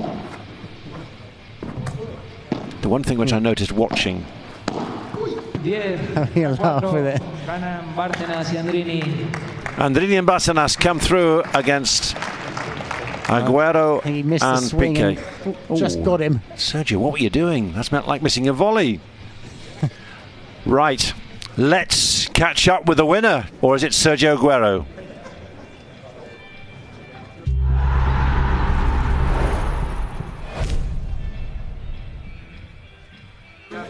Eso es, Luis, calzado a, permíteme decirlo, como aficionado del Athletic Club, a una leyenda, a Fernando Llorente. Fernando, que sabemos que eres muy deportista, que te gusta participar en estas cosas. ¿Cuánto estás jugando al pádel? Bueno, pues estoy intentando jugar cuando puedo, a las mañanas, cuando tengo libre. La verdad que es un deporte que me encanta y me ha ayudado muchísimo también después de dejar el fútbol para seguir compitiendo, para seguir sacando la adrenalina que antes sacábamos con el fútbol, y bueno, un deporte que me ha enganchado y con el que soy muy feliz. Viendo un poco el nivel del primer partido, ¿cómo ves tus posibilidades aquí? Bueno, todavía no sé ni con quién juego, la verdad. Todo se verá, la verdad que venimos a disfrutar, lo de ganar o perder es lo de menos, y ojalá que pasemos un gran día y con ganas de ver a los profesionales para aprender un poquito también. Me confirma por aquí que juegas con Maribel Nadal, así que, bueno, le conoces bien. Maravilla, sí, la verdad que, bueno, tenemos buena relación, he seguido bastante la carrera de Rafa y, bueno, un placer poder estar aquí, jugar con ella y ojalá que podamos dar guerra. Pues muchas gracias, Fernando, y mucha suerte. Gracias. So, match 2, Group 2, X10 paddle by Alpine with Pierre Gasly and Loic Ferry, the two owners of the team, against the Hexagon team. You recognise that tall figure on the right now, Andrei Shevchenko, and the influencer Delantero 09. So what was Formula One's winner Pierre Gasly like? He was wearing a hat, he's got his white cap on, he was very passionate when we saw him yesterday when he talked to us on finals day, or rather the decision day, when the players were trying to confirm themselves in the top 4 places in the leaderboard, telling us how big paddle is in the Formula One community. Living in Monaco, he'll be playing with Lando Norris and Max Verstappen, Carlos Sainz. I know Shevchenko, he plays quite a lot in the UK actually. He's often seen at clubs around there. Obviously, again, just social games they play. Well, here's the influencer, Delantero 09. He looks like he is he's had the most paddle on the court. You can tell straight away, can you? Why? What is it that marks him out, apart from looking good in terms of what he's wearing? He's got the kit. Is he any good? Is the movement patterns. You can just see instantly when someone either is talented or they've played a lot of paddle, just the way they play. You see even just the preparation. And if you've got someone who's played a lot and they're talented, then you kind of spot that very quickly as well. At the moment, Team Hexagon doing everything right. And X10 paddle with the two owners are not. Loic Ferry is the owner of Ligue 1 or Ligue 1 football club. I wonder if Lando Norris get a feed of this. What are you doing, Pierre? That would give him confidence, I think. Yeah, I've seen a few of them. They play in Qatar or wherever actually the races seem to be. They try and find a paddle court and play, and probably a little job for a an F1 paddle coach. Would you like your CV to go forward? No, that would be tough. And it's more difficult with people that have not had a racket sport background, because it's just little things like the distance from the ball and things like that. Like even there as an example of the backhand, him getting too close to the backhand to be able to swing it properly, and movement. And it's really interesting when you have supreme athletes, and we're seeing a lot of like football players that come, and they are such good athletes and competitors, but they're not used to using their hands and judging a distance with a racket in their hand, and it takes a bit of time. I thought he'd be better. The way he was talking about how much he played, and I'm well aware, Formula 1 schedule, you're busy, you're driving cars, you can't think, no, I'm not going for practice, I need to go and play paddle. But I was expecting... The beauty of paddle is that you can go with 3 friends and you can step on court and you will have the time of your life. Like, I don't know many people have ever played their first game and not immediately wanted to book the second. And it's that type of game, but the flip side of that is that because it's so easy to play with your friends, nobody thinks they need lessons, and they'll only get to a lesson. Like, what will happen will be one of his F1 competitors will get better than him, and suddenly he'll get frustrated, and then you go, you know what, I'm going to get lessons and get better. And that's why people at the moment are choosing to have lessons. And then the next difficult bit is, how do you find a coach? Because there's not a lot of those around either. How do you find a coach then? What are you got to look out for? Apart from who's the nearest, maybe? Well, and it really depends where you are in the world and how much paddle has developed in your part of the world. But if you're in a country where it's been there for a while, you might have coaches at, say, the bigger clubs. If you're in the UK, US, you can't guarantee a decent coach at a bigger club. It's it's almost too early. The majority of coaches at the moment have almost been playing for less than 6 months, so it's like they're learning as they go as well. And we're at a stage now where we've almost got to build some stability with the growth. Don't expand too much. I've got to say, Shevchenko looks like he knows what he's doing as well. Not sure that Loic Ferry has the same attribute. A little tricky serve. That serve off the glass often foxes players. It's Delantero 09 who certainly knows what he's doing. Right, he looks like he's holding back a little bit. Yes.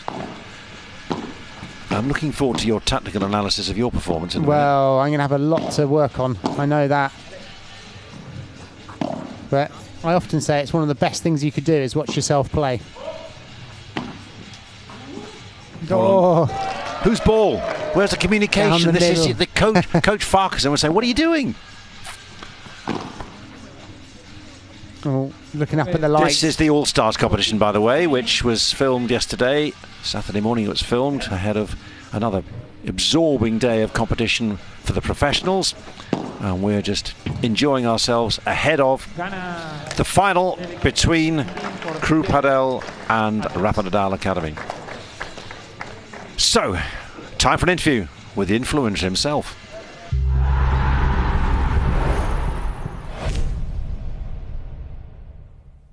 Eso es, con el ganador, delantero 09, Jesús. Hemos visto 2 partidos y yo creo que el mejor nivel quizás que se ha visto es esta pareja, ¿no? Bueno, creo que tenemos mucho nivel. Ahora hemos estado un poquito viendo a ver, porque tampoco es fácil jugar contra gente que nunca has visto. Y tenía como una expectativa de Pierre que iba a rematar todo, porque me ha dicho que iba a rematar todo en el calentamiento, y han jugado bastante tranquilitos, o sea que bien. Lo que pasa es que Andrei, la verdad, que juega un huevo. Estoy muy contento con él.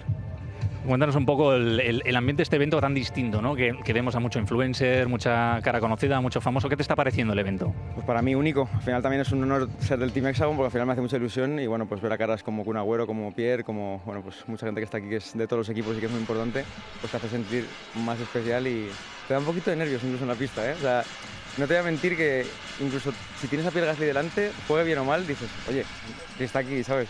Y tienes que ponerte un poquito serio. Bueno, y aquí, como hemos dicho, hay muchas caras conocidas, muchas variedades, ¿no? de perfiles. ¿Contra quién te gustaría jugar? Yo quiero jugar contra el Kun Agüero. Yo quiero jugar contra el Kun Agüero porque me ha estado antes boludeando, como dicen ellos, y no le voy a perdonar ni el calentamiento. Victoria segura, ¿no? Más me vale. O sea, voy a tirárselas todas a él. Eso ya se lo he dicho, lo tengo claro. Muchas gracias. A vosotros.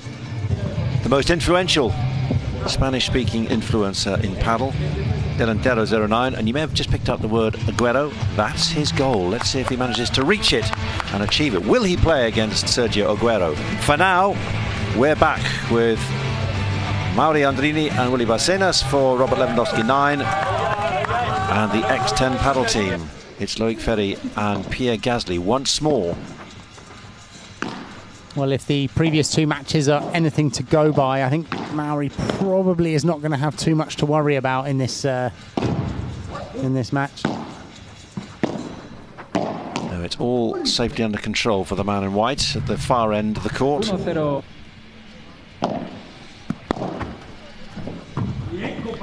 That's still to come, by the way, very much so. The first match, 1700 hours, that's 5 o'clock Spanish time, local time in Madrid. Martita Ortega and Gemma Triay against Claudia Jensen and Vera Virseda. That's the first match of 3, potentially, between the Rafa Nadal Academy team and the crew paddle team owned by Sergio Aguero and Lionel Messi. And that's the first match to decide who wins in the series of 3, the HEXAGON Cup, sponsored by Alpine for 2025. 1.2 million euros on offer. That's the purse. Mauri Andrini was hoping that some of that might be shared with some of the winners of the All-Star Celebrity team, but not quite sure his performance is developing that. And I don't think we're doing a player of the match, so I won't call on you there, No. Sandy. No, although I would give it to Mauri in this one. He's he's definitely coming through nicely. Oh, that was a big smash. He looks happy with that. Well, he took off nicely. The interesting thing is that the 4 here, and Mauri obviously being the exception, but you know, 4 players like this could never have a game of tennis. Like, you would spend the whole time picking the ball up, whereas here you start to have rallies, you lob each other, you smack the ball against the glass, you have a lot of fun.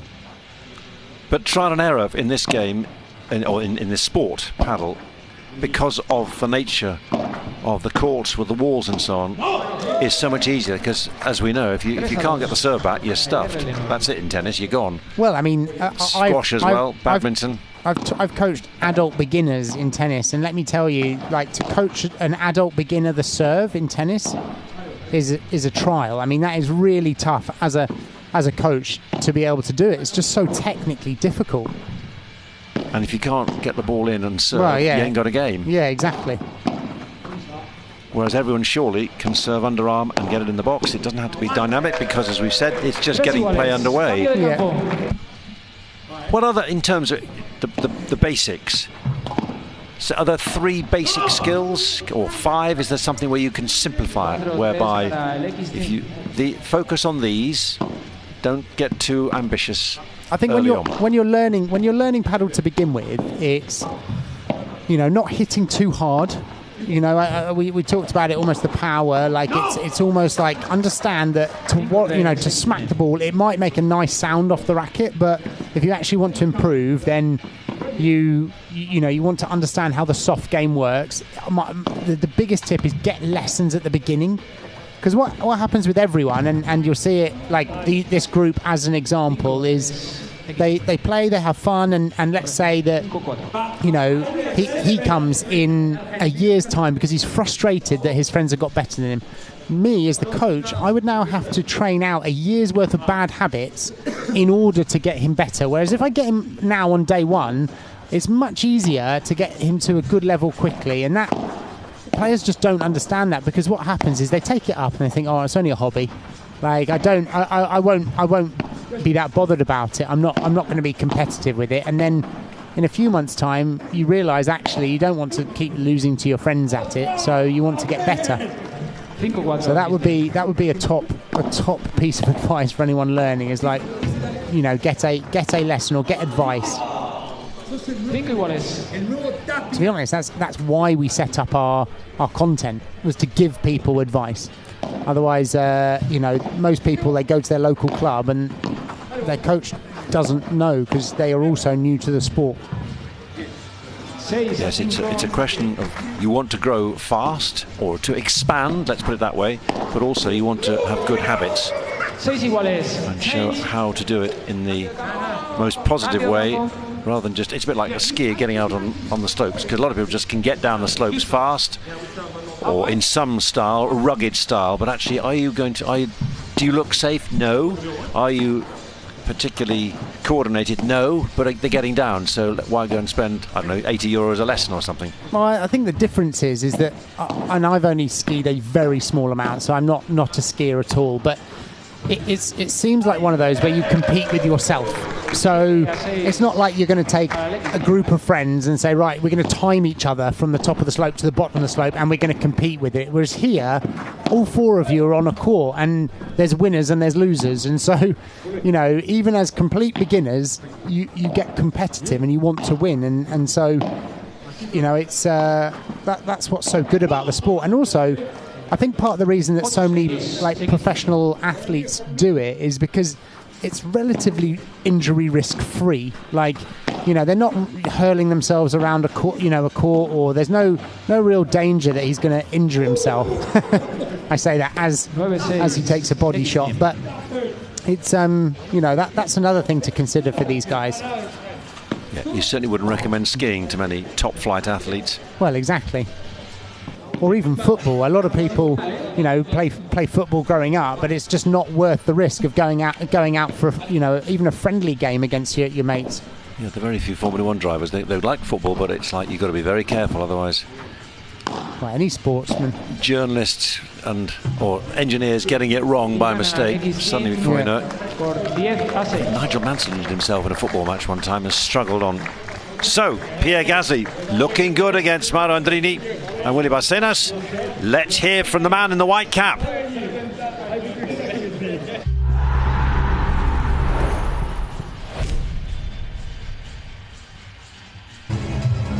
Sí, aquí estamos con el piloto de Fórmula 1. Hello, Pierre. How much paddle do you play? How much time do you find to play the sport? Not enough. I wish I could play way more, but yeah, I try honestly. In the F1 world, with quite a few drivers to play, we enjoy the game, very competitive, and yeah, it's such a cool game. I try to play once a week. Now I haven't played since a bit more than 2 weeks, but depends of the time and with the schedule. But yeah, it's such a great game. Intenta jugar una vez a la semana, pero no siempre encuentra la oportunidad de jugar tanto pádel como le gustaría, pero hay muchos pilotos que juegan al pádel y encuentran un hueco para competir cuando pueden. Who's the best Formula 1 paddle player out there? It's a good question. I think we should make a tournament. We play sometimes against each other. Obviously, I think I haven't played against Carlos, but that will be science. I think that will be a great game. So yeah, I guess we got to organize a tournament all together. But yeah, there are a few guys honestly putting quite a few hours. Lando, George, Max, Lance is very good. So yeah, we definitely enjoy it.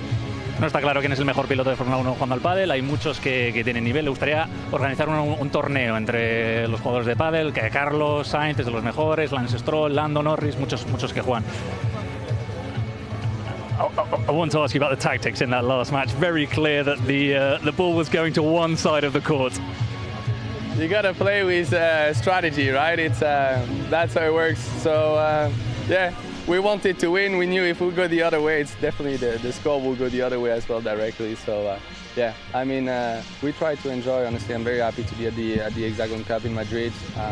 It's a great event. I have so much respect for also all these professional players. I like the process with giving some younger players, next generation, a chance to shine and in front of a crowd. And I think it's a great platform. So yeah, very very happy to be part of it. La táctica clara en el último partido, si hay que ganar, se hace lo que haga falta para ganar el partido, ya lo hemos visto ahí. Y muy contento también de formar parte de esta HEXAGON Cup, sobre todo ese apartado de la Next Gen, apoyar a los jugadores más jóvenes, así que muy feliz de estar aquí. Thank you very much, Pierre. Yeah, muchas gracias. Thank you. And with that, he was off to get ready for Formula 1 testing in the next season, or the new season 2025, with his new teammate in Alpine, Jack Doohan. Now, you're watching the All-Stars competition and you'll recognise him, surely. Kun Agüero, Sergio Agüero, with his fellow owner, Gabriel Piquet rather. And here is Shevchenko and Delantero. And remember, to come up, we have Marta Ortega and Gemma Triay in the final, the Rafa Nadal Academy against Team Crew. Sergio Agüero's team, Claudia Jensen and Vero Virseda, looking for a strong start. That's the first match. Then we've got Chingotto and his teammate Momo González against Alex Ruiz and Franco Stupaczuk in the Rafa Nadal Academy. Will that be the decider? Or will that just level up and then we go to a next-gen match afterwards? Still to come here at the Hexagon Cup on finals day, which has been dominated by advantage, seeing off Team Bella for third place.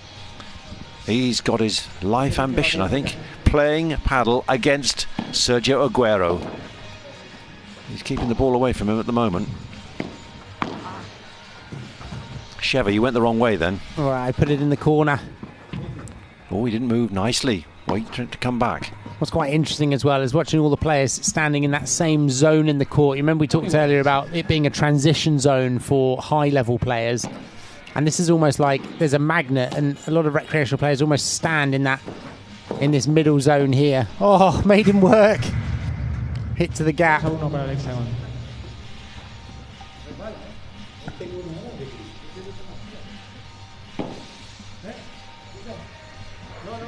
So Shevchenko and Delantero took the first match. How are they going to get on here? Told you they took it seriously. Just a question of a knock up a bit and then have a brief match. This is serious. Oh, there you go. Lovely. Big Bajada down the middle of the court. Wasn't ready for that. I think you need to drop him something. He'll be a player to watch. He's just feeding his big hero then, isn't he? There you go, Sergio. And again. Giving a few tricky balls in that corner, isn't he?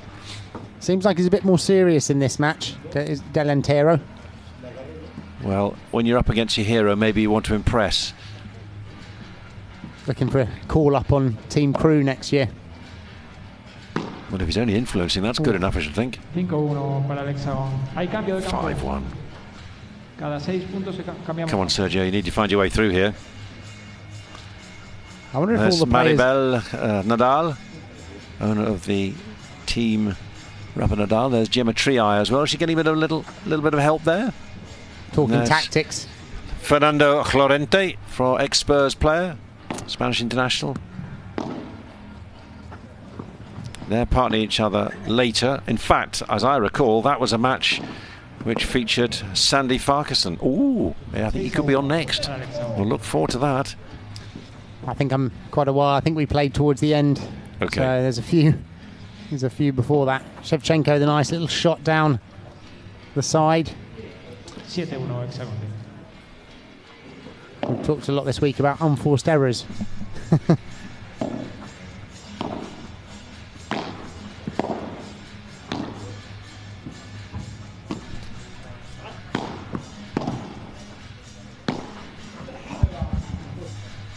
HEXAGON.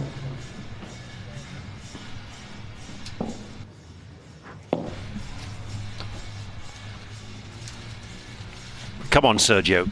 I know the fitness may not be quite what it used to be, but even so.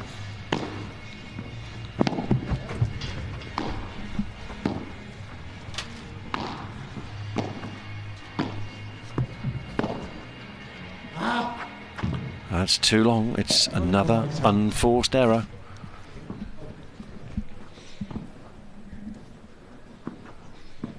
(9-1).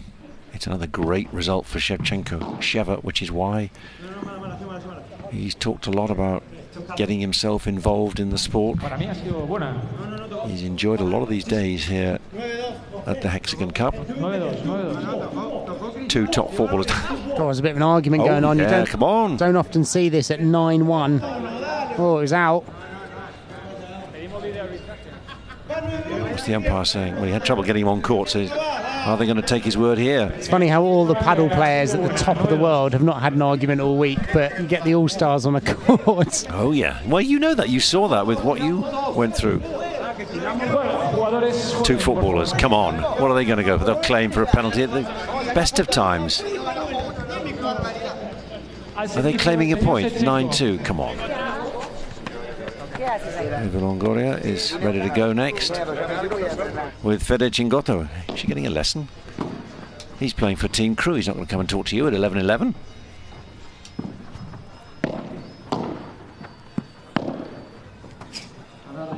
Lovely.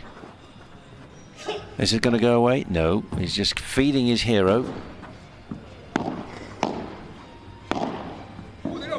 Interminable 9-3. Come on, Sheva, you should have cleared this ages ago. It's a long way to come back. It is.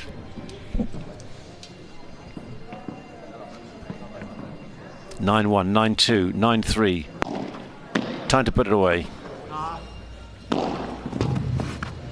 Oh yes, finished. Ties up his hero in knots. And let's hear from Andrei Shevchenko. So we're joined by one of the legends of world football, Andrei Shevchenko. Andrei, how did you start playing paddle? How did you come across the sport?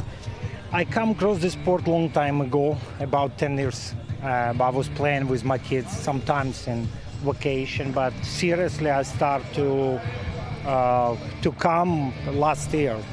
I saw a lot of my ex-colleagues being very involved in the paddle, create some tournament, build a paddle court in Italy, and the game inspired me. It's very nice, and I think to be here in HEXAGON is a great tournament. It's a great pleasure to see all the best players playing paddle here, and great organization, very nice venue, a lot of fun. Today we're playing Pro-Am, also fun. Happy to be here. I've seen you watching all of the matches. You've been sat there in the front row enjoying the paddle. This event obviously is very different because there's teams and everything. What do you make of the event? How special is it to see that sort of team environment? I think it's very special because normally the player play all through year always the same partner. Right here is a different format. You have to change, you have to adapt. And I can see that there is a great chemistry between the players, good relationship. I've been here for 3 days, watch a lot of nice games, and then I love the atmosphere here. It's everybody happy, players made this tournament special because come here with a good energy, bring good attitude and playing for the fans. And who's the best footballer? Gun, Shevchenko, Llorente? Who's the best player at padel? Probably Llorente, because he's like professional. He's been in the padel a very long time, play a lot of tournament. He's very good. Thank you very much, Andrei. Yeah, thank you. Pleasure. Good to see Andrei Shevchenko here in the Madrid Arena. So now the Rafa Nadal Academy team ahead against 11-11. And there's the All-Stars competition we're watching. There's Maribel Nadal and Fernando Llorente against Eva Longoria and Dani Jimenez for team 11-11. Still to come, we've got Rafa Nadal Academy against Crew, and it's Claudia Jensen, Vero Virseda against Marta Ortega and Gemma Triay in the opening match at 5 o'clock local time. Full coverage here where you're watching this All-Stars coverage. Just some of the celebrity owners who were here and have been all week and had a chance of glory on court. There's Dani Jimenez, ex-US Paddle, ATP Tennis, owner of the Windward Paddle Club in Miami. So it's a man who knows what he's doing. Eva Longoria, from what I was watching, I think she needs a lot of assistance. Some very good tuition from Sandy Farquharson. She does need a little bit of coaching with the technique. Can't doubt her enthusiasm though. I remember her getting quite competitive in this as well. And Dani Jimenez, her partner, he's based in Miami. He plays a fair bit. Oh, Maribel just bringing some heat.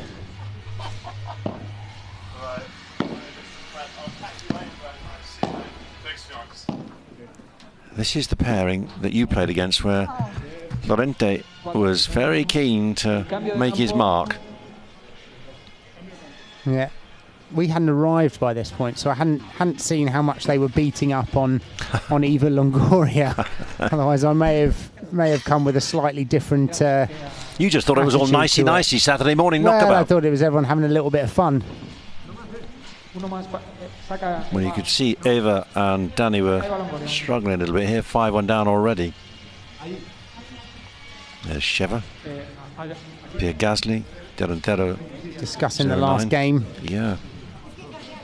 Or tell me, what is your ownership model? Give me an idea, then I can come here for 2026.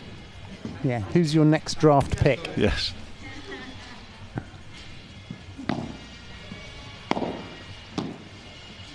Oh yeah, she's really putting Eva Longoria through her paces. That's Eva's husband, Pepe.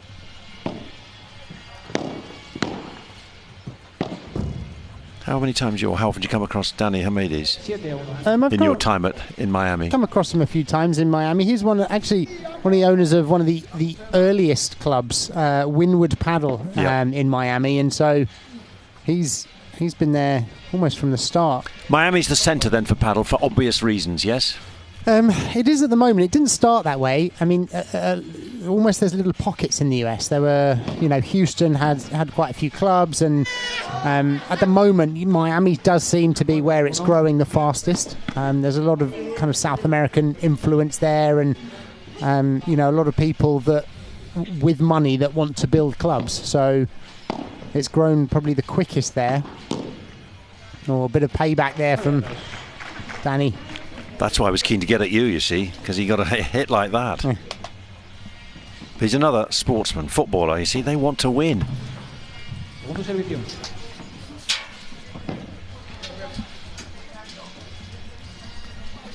Just to give you a preview, by the way, Sandy, next match on is Team Advantage against Team Bella. Are we ready for that? Oh, I'm excited. Yeah, that's you. Okay. Yes, have you watched yourself and then commentated? I do that actually on our platform for our members. We record some of our matches against GB players, and I commentate my own matches back. So how good are you? But it's a slightly different level. This player is extraordinary. Yeah. No, I'm usually picking up on all the mistakes I've made, thinking, oh God, hindsight is 20/20 though. That's what I always tell myself. Well, you can see why Rafa Nadal Academy team were so happy to play you. So that was it, all over. Bruno was a busy person, getting all the stars coming to him. You can guess who he spoke to next. Come on, you've just been watching her. Well, we're joined by two of the team owners of Team 1111. I'm going to start off with Eva Longoria, of course, the dazzling Eva Longoria. It's a pleasure to have you here. Tell us a little bit about your relationship with paddle, how much you play, how much you love the sport. I'm obsessed with it. You know, I married a Mexican where paddle was born, and so he really introduced me to the sport about 10 years ago, and I would play casually, and then the last couple years I've actually taken it more seriously as a hobby. In my mind I feel like a pro, but then I get here and I'm like, okay, no. But I enjoy it. It's so fun. I think it's a sport that is fun to play and fun to watch. It's like you can do both, and so it makes it for a really good tournament. Danny, we were talking about how the team needs to pick up points. Maybe it hasn't been as positive as you would have liked this year, but a lot of hope, I suppose, in Paula, in Bella, and all the players that you've got in your team. Yeah, this is what sport's about, right? We were so close to win two of the matches. Bella lost a super tiebreaker. Yesterday we were up 6-2, 3-0, and it was a deja vu from last year. It happened to us against Brea and Araujo, I believe. So yeah, we're very close. Right now we're last, but we have two more chances to pick up 4 points and stay there in the 4th, 5th position. So we're gonna go try our best. And Eva, how fun is this format? Because yes, it's a team event. You see everybody having fun on the bench. There's the music, the entertainment. It's not just the sport, isn't it? This event is different. So fun. I mean, this Hexagon is really a different format because we get to mix up all the players, and they're not normally playing. They're not playing with their normal couple in the circuit. And so here it's fun to see Chingotto with somebody else, and to see Paula Jose Maria with a different partner, because it's way more entertaining, and you see how they have to change their strategy, change their game, depending on who they play. And this year, the second year, we have more teams and more players. And to be in Madrid, the capital of paddle, the energy is amazing because all the fans, I mean, it's full every night, and it's great for the players because they should be applauded and celebrated for their talent, and they should, really be recognized for like how entertaining this sport is. And the final question, Nanny, we've been talking a lot this week about how special an occasion it is that Fernando Velasteguin, a legend of the game, is playing his final matches here. He's playing them for your team. How special has it been to have an inside view of those final days of a legend as is Velasteguin? Yeah, as you know, he's so competitive, right? He retired last December, and he told us, listen, I'm still in good shape, as you know. I'm going to compete. I'm going to go give it all out. And he showed us that he had a super tiebreaker against the first match against Sant and Edu, right? And yesterday he had a set point against Paquito, so he's competing and he's ready to try to get 2 points for the team today. Well, thank you very much, guys, and best of luck and have a good day. Thanks so much. They've been here in 2024, 2025, here's to 2026, and now we come to Group 1. Advantage against Team Bella. It's like the real thing we've just been watching. And here comes the team owner, Carlos Lopez-Lai, with Pato Clavet. And here is Aaron Yentob and someone we know. That's let's go live to Sandy Farquharson. What a walk on. And first serve from Sandy Farquharson. Not a bad serve. Oh, he's gone too deep. Come on, Sandy. I was waiting for communication from my partner there. Did he say anything at all? Did he tell him, listen, Aaron, we need to talk? He's quite good, actually. He's played quite a lot, so he Can you take that off the glass? He knows what he should be doing. 1-0 para... Seem to remember us having a bit of a slow start. Well, Pato Clavet you're up against is a former tennis player. You know him, don't you? Davis Cup not winner for Spain. Unfortunately, Carlos is he's probably more of a performance player on the bench where he's supporting his team, because I know he does that exceptionally well. But very kind, going deep, take it off the glass. Well, looking for the lob, didn't come. Oh, I tell you what, that's a heck of a shot. Thank you. But Farquharson's there yet again, keeping the ball in play. Oh, he's going to finish this off. Oh dear. And that's again that story of not finishing off your smashes. Something for Aaron to work on. Have you given a few tips? I haven't. I mean, again, it was one of those situations where it's a little bit difficult during the game. And he's there to enjoy himself.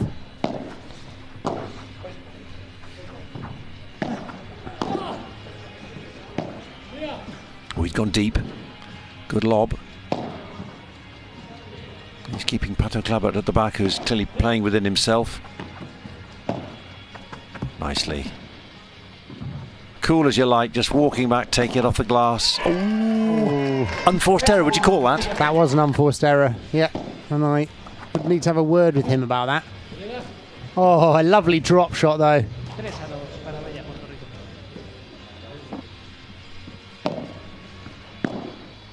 First to 10 in this super tiebreak match.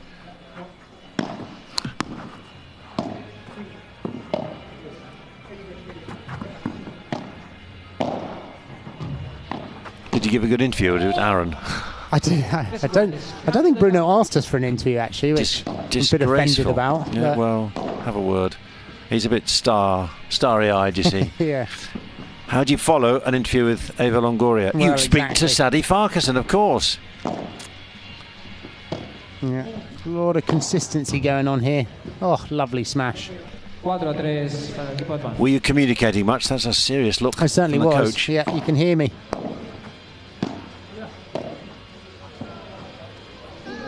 Oh, partner was ready. 5-3 advance. Yeah, here comes the move. Playing around for the first few points, 3-all, and now. Well, I didn't appreciate to be watching all of this back. Otherwise, I'd have focused more on my footwork. Well, they're obviously keen to avoid from you. Oh, well, that's Lopez-Lai giving you a bit of a run around. Yeah, we're just very solid at this stage. Much like the advantage Brea match that we just saw. Now look, I would say one thing, he's on the wrong side, isn't he? Playing left-handed, you want to switch it. And that is not that you're going to tell us. That is a sign of how much paddle he has played. If you see a lefty on the left-hand side, you know that they've either had no advice or they haven't been playing very long because no one has told them. Well, they've completely ignored it because they know better. Well, yeah. You were toying with them at this stage, I think, weren't you? Well, I wasn't expecting that. I think I'd been put in the fridge, as it were. Yeah. Well, we could see that. Ooh, keeping it low. Oh, he's got it right now. He's moved the... Well, I think he's staying on the side he serves, so... Oh, right, okay. Oh, drop shot through the door. Beautifully done. Just as his coach had recommended. That's the shot to play. Sure. What's this? Look at that. In yeah. And then out the door. Trick shot. I'm not sure which part of the racket that was off, but it looked good. Just enjoy the sensation. By the way, if you're enjoying watching yourself, you're about to have that pleasure doubled. Why's that? I'm not going to say anything else. I'm not going to say anything else, but I'm just warning you. There's going to be a racket science coming up, is there? Oh, no. Oh, no. Not quite as good as that, it's fair to say. All right.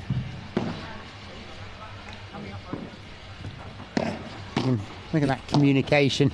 This is the All-Stars celebrity, by the way, that you're watching, while we build up towards the final of the HEXAGON Cup, involving Team Crew and Rafa Nadal Academy. These are the owners of Advantage and Team Bella, and our own Sandy Farquharson waiting now in the right-hand court, and they've taken another point. Aaron Yentob. I think you'll enjoy my last shot of this match. Oh, you remember it well. Okay, 5 set points. Right, Carlos Lopez-Lai, are you ready? Gone deep, and they're moving into the net. Takes him back again, allows his partner to have a hit, and then comes in once more. Oh, he's working on him. Oh, taken off the fence. Forgot about that. Oh, what happened there? Yeah. That built it all up, and then suddenly that another set point. The last point. Teasing us. Can't remember which set point it was. This is where it's going to get to 9-all, and then... Tell us when we go live, then we'll get it right. No. This is here we go. Oh, beautifully. Can I say you brushed that? I know. It's one of those when I did it and then I actually felt a bit bad that then I remembered where I was. No, come on. You're competitive, and that's what you should have been doing. Having done it once, you see, that's now explains why. What we're going to see, you really backed off against the Rafa Nadal Academy team because you felt bad. Well, you felt typically British, you see. Just, I can't do that again. I got to hold back, and then you danced around. So we're alongside Mauro Andrini, who's played the first match of the morning in this Pro-Am, we could call it more or less. What did you think of the standard of the amateur players that you were playing with? I think it's fantastic. I think it's fantastic having all of these celebrities playing in this HEXAGON Cup and the Pro-Am. I love it. And actually, all of them, they know what they're doing. They're the right positioning. At the back, at the forward, playing bandejas. So I think the standard is a little bit above than what I thought. Anybody surprise you? Huh? Did anybody surprise you on court? Well, I saw Kun Agüero playing a great lobs, but he was playing in front in football, but he's a very good defender in paddle. And now we got Delantero Nueve and now Andre. We're going to see how it goes. But I think, for the tactical point of view, I think what I see is that they are great defenders. It's like they just try to carry on the point, not to finalize every single shot, which I think it makes a lot of sense, for starting with the sport and then go and smash it. Brilliant. Well, thank you very much, Mauri, and enjoy the rest of the day. Thank you very much. You'll be seeing, or you'll be hearing more from Mauro Andrini with Marcus Buckland as the build-up really takes off for the next match, the final of Rafa Nadal and Team Crew. Right now, talking about Rafa Nadal, here's Fernando Lafuente and Maribel. Who are these two who've just got on the court? Sandy Farquharson, Aaron Yentob, they're on again. Now, I'm told this was the best match, so I'm really looking forward to this. I can tell you, if I'd have known that this was going to be recorded and televised, I would have probably put a little bit more into it. You were just being kind as a coach and a player, knowing your great skills and ability. way ahead of everyone else. And you see why. Look at Fernando Valente. He'd seen you playing, going, right, I'm going to put you right. I'll get that. Maribel out of the way. Oh, what a shot. He caught me a couple of times down that side. Yeah, but he was serious. Former Spurs player. No messing about. I was saying to Aaron, actually, he's someone that looks like he's had no racket sports background, but like has played quite a lot, and he actually is quite deceptive because he knows where to put the ball, you know, and knows how to play. Eye for goal. Eye for where the ball is. Yeah. Looks as he looks after himself a lot better than a lot of footballers. 2-1. So we're seeing how this game pans out. A quick look at the scoreboard there from Sandy Farquharson, just checking where are we. Decent serve. 3-1 para el Rafa. Unforced error on the return there. It's an area for development.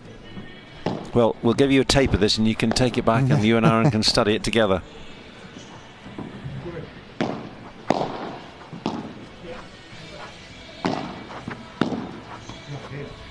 That was tame, I have to say. It's got to be solid at this stage. What we've said about, you know, just playing your way into a match.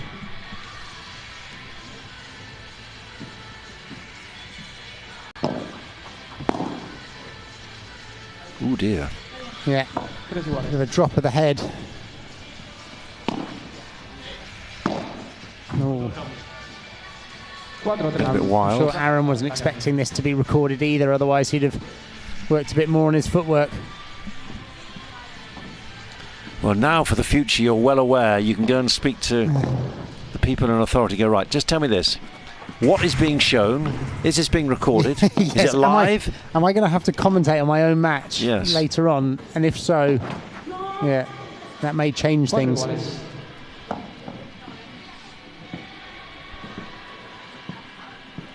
What is noticeable, very precise, and that's you are good contact regularly. The ball goes where you're looking to put it. You can just hear my communication. Yeah, but that's all being incredibly correct. Closing down the nets and pressure on Maribel Nadal.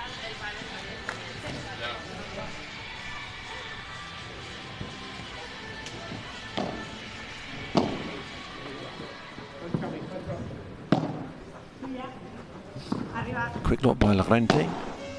Didn't quite get the block volley he wanted. But there's a safe pair of hands now. Oh, wonderful. Oh, yes. Right into the corner.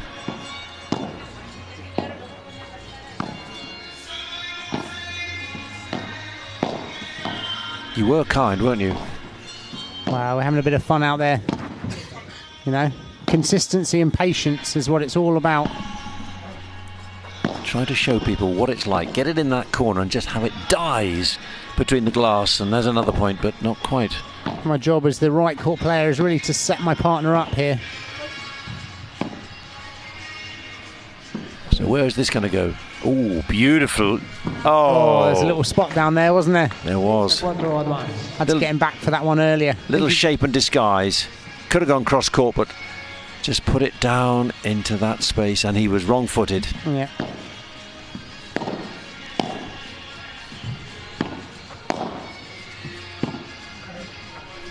Well, the main thing is you should be honoured that this is the longest game we're showing. Yeah, I know. I realise that. Oh, nicely put away. Ah, good shot. Here we go. Oh, what happened there? A lot of juice on that. Couldn't tell from his wind-up. Did he move quick enough, Sandy Farquharson? Oh, well played. No. Bravo, bravo, he's saying.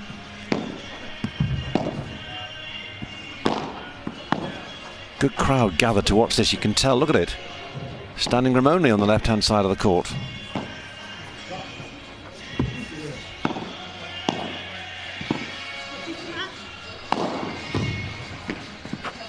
He's gone for a few smashes, hasn't he, Aaron? Yeah. He needs a bit of help on that. He's got a net. Go. Devastating. Didn't realise how long this tie-break went on for when we were playing it.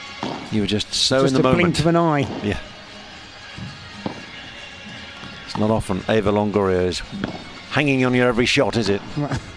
Yeah.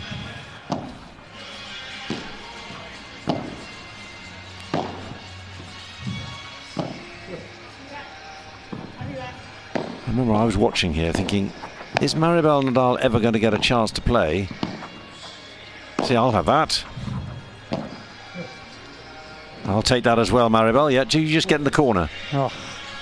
Mistake. See the drop of the head. Mentally, he's down here. We should have capitalised. Well, 7-6. What went wrong? Well, no, I tell you, I think we went. Was it 9-7 up or 9? Oh. Yeah, we were ahead though, and a little spoiler alert. We didn't capitalise.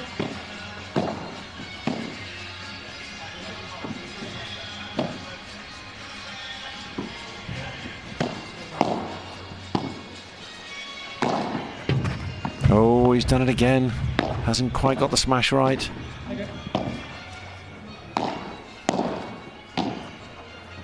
He's doing well there, Maribel, hanging in.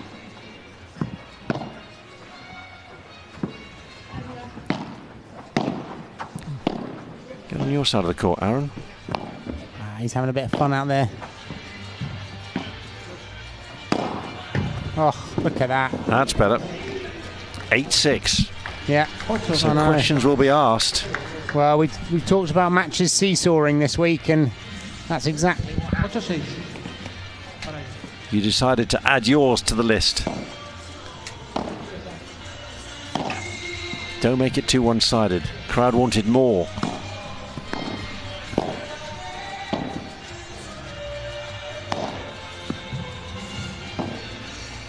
He's done well defending those Bandejas in the corner.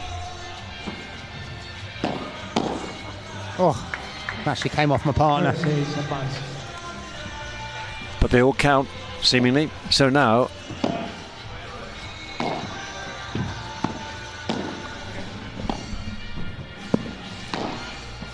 this is the All-Stars match between Sandy Farquharson and Aaron Yentob for advantage, and Fernanda Llorente, former Tottenham and Spanish footballer, and Rafa Nadal's sister, Maribel Nadal, as we build up.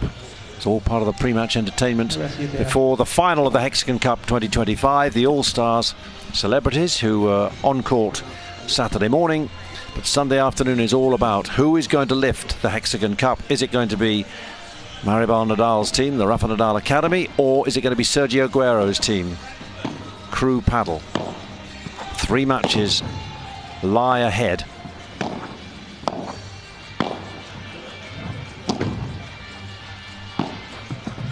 So there you were, 9-8. Little clip on the fence, that's 9-all. And it just seemed to disappear.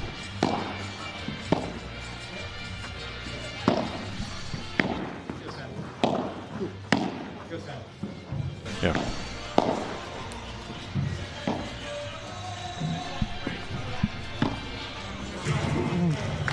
A lovely shot down the side there. Caught me with that Bandeja. Bajada, sorry.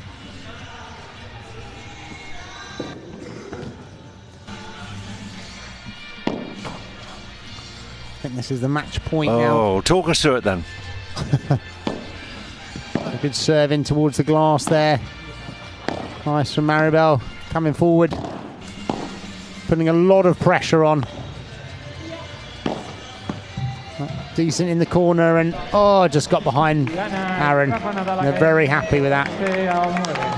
And that was that. Maribel Nadal and Fernanda Llorente seeing off the challenge from the advantage team. And they were so keen to prepare for the afternoon that there was no interview afterwards. Instead, straight on to 11-11. Final match of this All-Stars segment with Eva Longoria and Dani Hamedes against Team Bella. It's Carlos Lopez-Lai against Pato Clavet, the former Spanish Davis Cup star and winner.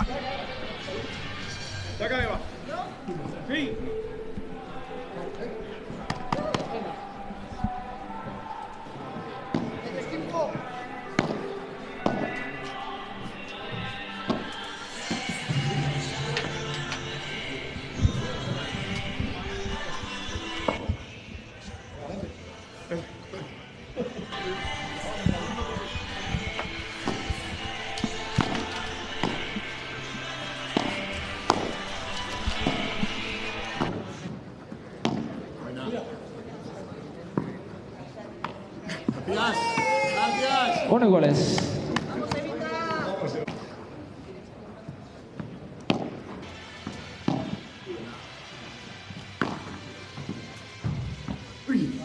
Oh, that's tricky lefty spin there coming in towards Eva Longoria. Not used to playing a lefty. It can fox you the first couple of times. Dos iguales.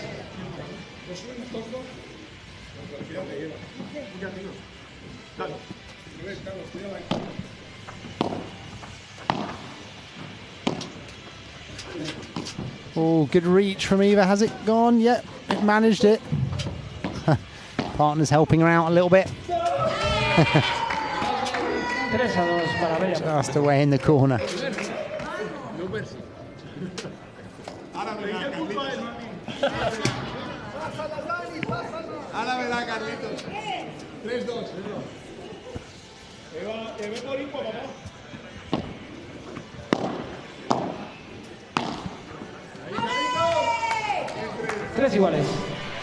Well, her enthusiasm is impressive, and it's also significant for the Hexagon Cup, because it's people and owners in particular like Eva Longoria and Dani Jimenez who can spread the word. And if 6 teams in 2024 becomes 8 in 2025, and that's a lovely winning shot, then who knows what may happen in 2026. Despite the fact that their 11-11 team finished bottom of the pile, 8th out of 8.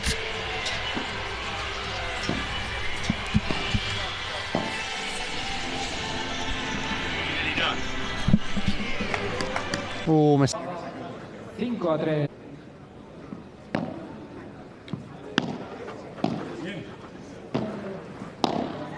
Sube.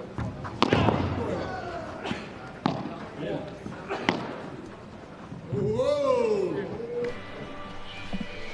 5-4, 11. Super tiebreak, first to 10, and this is the final match of the All-Stars Celebrity Paddle Tournament, which took place on the Saturday morning, day 4 of the competition.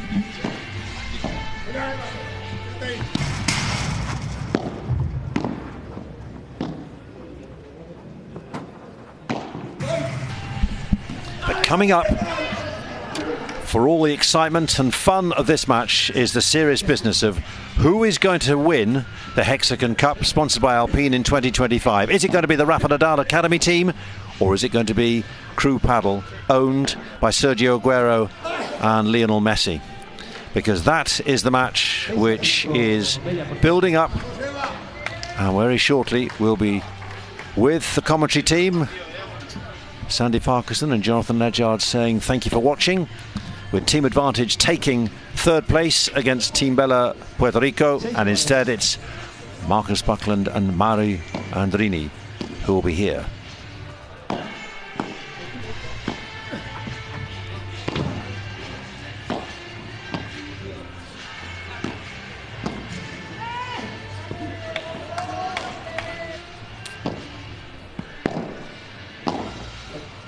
Carlos Lopez Lai loves his paddle, loves his team too. They finished 4th out of 8 as a result of that result in the 3rd place playoff. And what's this again? Sander having a chat with Aaron. Are they disputing? They're looking for another match.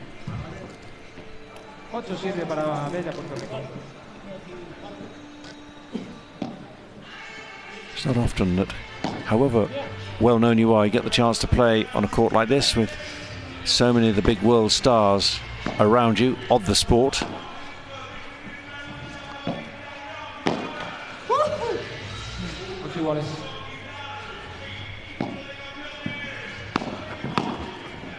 Good finish. So, set point. Lovely stop volley.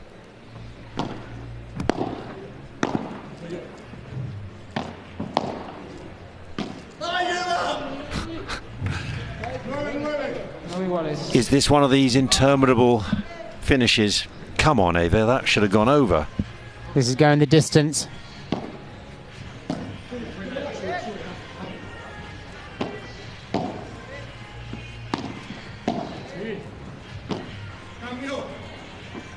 Danny taking over. He's going in from the corner. Oh. Still unable to finish this off. We could be here a long time. I don't know the final score of this.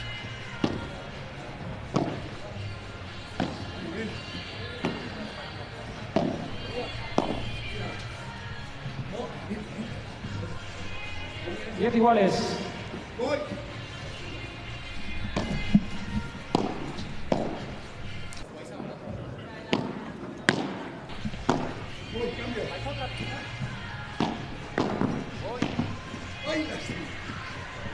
They just cannot seem to finish this.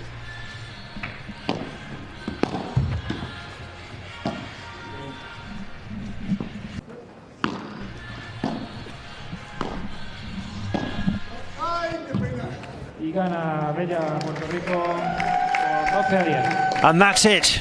Congratulations to Team Bella. They came through. Pato Clevet and Carlos Lopez-Lai against their American counterparts.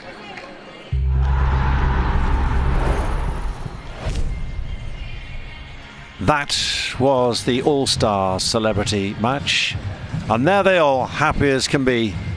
There's Sandy Farquharson, far right with Aaron Nieto.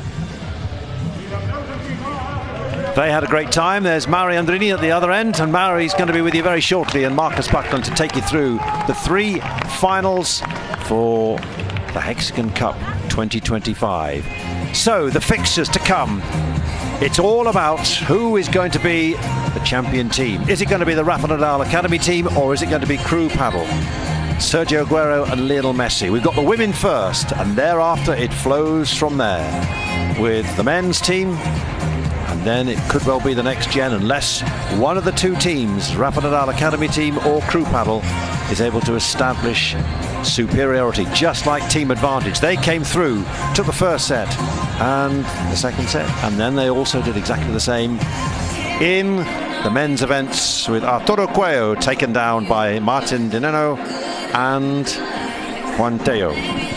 So, alongside, very shortly, here is someone you've been watching on television playing. He's now going to be commentating. Mari Andrini, are you ready for Rafa Nadal Academy team against Crew Paddle? Hi, Jonathan, how are you doing? Thank you very much for the introduction. Yes. Well, I think it's the final of the finals that everyone has been looking for to watch Team Crew.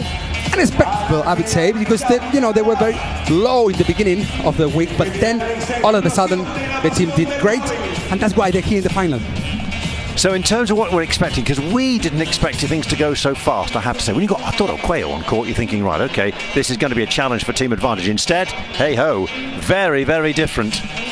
What I think about that, Arturo, is a new generation of players and doing a great job, but also is Martin Di Nenno and Juan really demonstrate who they are on court and how persistent you can be to beat as well the number 1 in the world.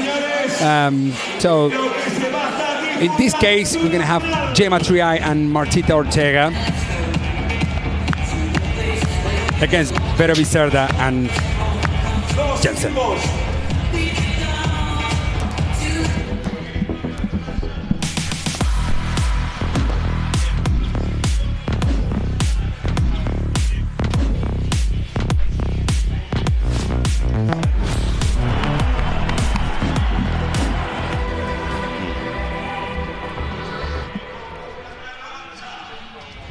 Welcome back to the Madrid Arena. It is the final day of the 2025 HEXAGON Cup, sponsored by Alpine. 4.5 action-packed days have led to this concluding chapter. Last year's champions Team Advantage have grabbed 3rd place at the expense of Team Bella Puerto Rico, leaving one issue to be resolved.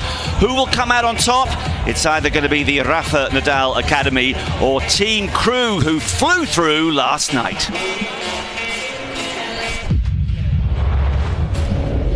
A galaxy of stars assembled. Hexagon, el primer año fue increíble. Este año tenemos más jugadores, más equipos y mucho más fans también. And gave birth to a new universe.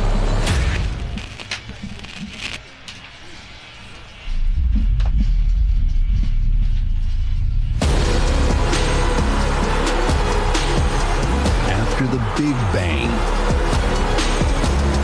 only the supreme beings will reign.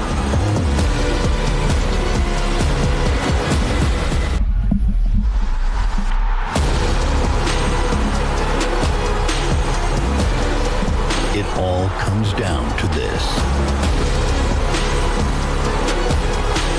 Hexagon Cup 2025 Finals. Yeah, this is what we've been waiting for. It's been a fantastic week inside this noisy, atmospheric arena. We have, well, potentially 3 more matches to go, maybe only 2, depending on what happens in the women's final and the men's final. If it does come down to the last match, the next-gen battle, well, what an opportunity for 4 youngsters to decide who goes home with that trophy and the first prize. Remember, 1.2 million euros have been up for grabs this week. Coming up any moment now, it's the Rafa Nadal Academy women against their crew compatriot. Then it'll be the turn of the men, Franco Stupaczuk and Alex Ruiz for Team Rafa, Fede Chingotto and Momo González for Team Crew. Possibly. He was part of the celebrity battle yesterday. He's now best friends with Sergio Aguero and Eva Longoria. You're a legend in Argentina, having played with Sergio, but of course you're focusing on the final. You've got, I think, every prediction right so far this week, so just one more question for you. Who's going to become champion this evening? I don't know today, Marcus. The most important thing about this week is that I became a friend with you. That's first of all. So thanks. It's been a massive pleasure being next to you throughout this professional broadcasting that you've made together with the whole team. And said that, I think, you know, here the favorites are Gemma Triay and Marta Ortega, just because the ranking talks is not because I said, you know, that depending on how the feelings are in this, because the thing is that they're winning the final. This is not the first match, the second match, so he's in the final. And Gemma Triay knows what it means to be in the final, as she's number 2 in the world, and she's usually in the finals in every single tournament. Well, she's been fantastic this week alongside her partner. They've won all 3 of their matches. Had some battles, though. Had to come from a set down against Paula Jose Maria and Alejandro Alonso. Also came from a set down against Arantxa Azoro and Alejandra Salazar. So they've shown their battling qualities, but so too have Claudia Jensen and Veronica Virseda, who lost their first match, during which Jensen was clearly struggling with a lower back problem, and she's had that throughout the week. They then went a set down in their second match, so at that stage you think, well, maybe they're just here to make up the numbers. Not a bit of it. They battled back to win that second match and were victorious as well in match number 3 against Paula Jose Maria, the world number 1 of course, and Alejandro Alonso, 6-2, 7-6. Well, we have the individual presentation today as the final of the final. Marcus, so excited. This Hexagon Cup 2025, full stadium again. What an event. Madrid is glad to have all these players here. Marta Ortega, the doctor, 27 years of age, ranked 7 in the world, one of the Rafa Nadal Academy stars so far this week. She's playing home. She lives here. There's the team principal, the blonde-haired Maribel Nadal, Rafa's sister, who has orchestrated events superbly behind the scenes. It's gone very much according to plan, aside from a couple of defeats for the men, who've got an opportunity, of course, later on this evening to put those wrongs right. Sell-out crowd, goes without saying. That was the case yesterday as well as today. They have sold more than 4 times as many tickets as was the case this time last year, which was very well attended too. Further evidence that padel is the biggest growing sport in the world. And there we go, the girl from Minorca, from a very small island in Spain, straight to the world of padel to spread What a talent, such a player, such a power. She's been in the top of the ranking for the last 6 years. Well, let's see what they have to say in these finals. Hexagon is a different level. That is true. Well, she's mentally very strong. She keeps her cool. She'll need to this evening. 32 years of age, ranked 3 in the world, as Mary says. One of the great talents at the moment, having started as a tennis player. She gave that up at the age of 19. Good decision with the benefit of hindsight. So that's Team Rafa Nadal Academy.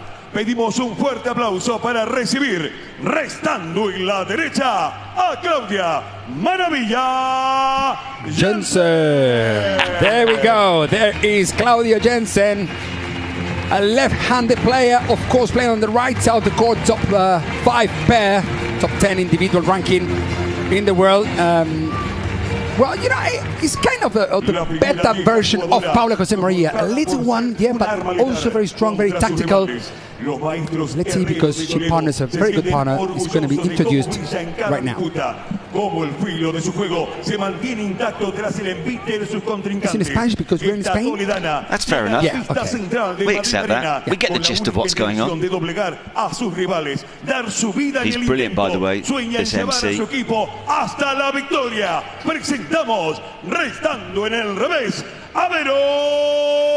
Virseda. Well, I try my best. Better Virseda, left side player, fantastic player. He's an icon in the sport of padel. She's been always, she was never number 2 in the world, number 1 or number 3, but she's always there. You know what I mean? It's the kind of player who, it seems that she doesn't want to be number 1, but she wants always to be in the top 4 in the world. And so with this combination between right-handed and left-handed players, perhaps they will put the Rafa Nadal Academy team in a little bit of troubles now. She's 32 years of age. She is currently ranked at 12. She's from Toledo in Spain. She's a world and European champion. She's also got a degree in physical activity and sports sciences. She says her strength is objective vision. Bella's been playing since the age of 8. That was as a tennis player, and then she switched to paddle when she was 17. So those are the 4 players in the women's final. What a show. What a fantastic setup. Remember that if Triay, the team from Crew and the team from Rafa Nadal Academy, yeah, they will compete now and they will compete in the next match. Yes? So if it's even, it's going to be a next-gen match at the end of these 2. Let's see if either Rafa Nadal or Crew team can manage to win the first 2 finals in order to get the title and prize money. Yeah, because if they don't, we're going to have a 17-year-old, an 18-year-old, and a couple of 20-year-olds deciding who's going to go home with the main amount of money. And that's quite a responsibility. But we'll take it one step at a time. And I must say, with regards to Claudia Jensen, Mary, I mean, it was very evident during their first match at the start of the week that she was suffering big time with a lower back problem. They lost that match, and then when they went a set down at the start of the second, certainly I was feeling, it's not going to be their week. But somehow they revived themselves, and she has shown terrific resilience. I guess when you're winning and when you've got a chance to win 1.2 million euros, you tend to forget a little more about your back issues. More about her in a moment, but let's say good afternoon for the first time today to our reporter courtside, Cristina Goulart. Hello, Cristina. Marcus, Mauri, good evening. The final battle is already here, so it's 5:10 at the moment, and you can see how beautiful it is, the Madrid Arena. So the court is ready. We can see the different players warming up at the moment. The 2 teams have been working on their different strategies, and the Madrid Arena is absolutely packed for the 2nd day in a row, totally sold out at this beautiful Madrid Arena.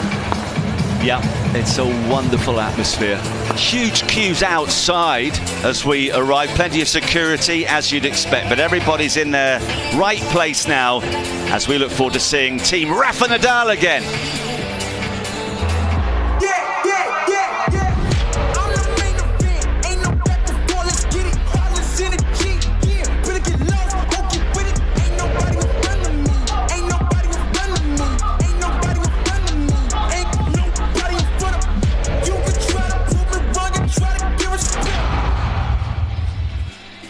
Well, as mentioned, they have played 3 and they have won 3 this week. We'll start with the doctor, Marta Ortega, so named because she's got a degree in medicine. And she's been writing all the correct prescriptions this week, Mary. Yeah, she did. Well, we all know which kind of player Marta Ortega is. She's been as well in the very top of the ranking for a very long period of time, even though her young age. She was already world champion before and now competing in the highest ranking for the last 8 years, more or less. She won the first title together with Ari Sanchez in Santander, I think, in Spain, around a few years ago. And together with who? Perhaps with one of the most experienced finalists of all the times. She's Gemma Triay, played with many of the players, Lucia Saez, Ali Salazar, but she was always the finisher of each pair that she was competing with. Yeah, well, they have shown great resilience, twice coming from a set down to win. Can they make it 4 out of 4 while standing in their way? A very useful combination.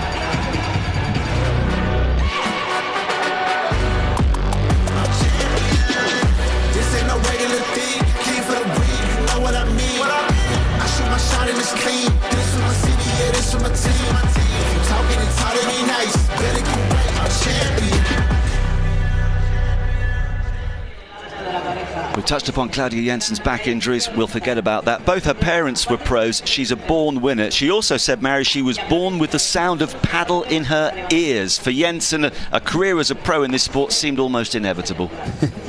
Yes.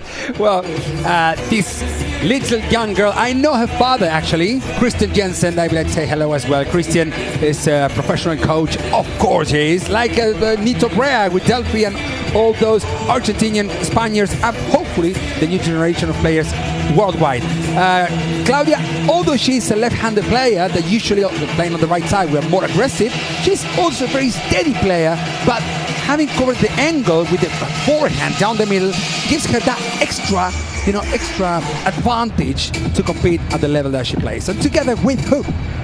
With this beautiful woman called Verónica Virseda. Vero is also a very steady player, very patient, I would say. She doesn't really, you're not going to see bad ambush errors from this girl, you know, and but also because she has in front of her Gemma Triay, perhaps she will have to go for some of, unlikely mistakes in order to, perhaps if those mistakes are no mistakes, she can win the match. Okay, yeah, maybe gamble occasionally. She's a real fighter, by the way. 2 major injuries in her career. In 2016, Virseda underwent heart surgery. And more recently, she has suffered from plantar fasciitis. That's a horrible injury that affects the foot.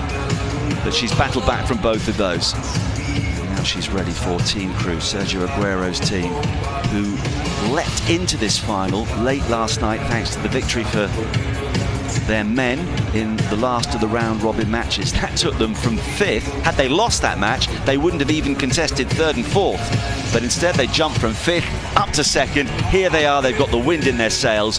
But of course, they've got to try and stop this undefeated double act in front of them.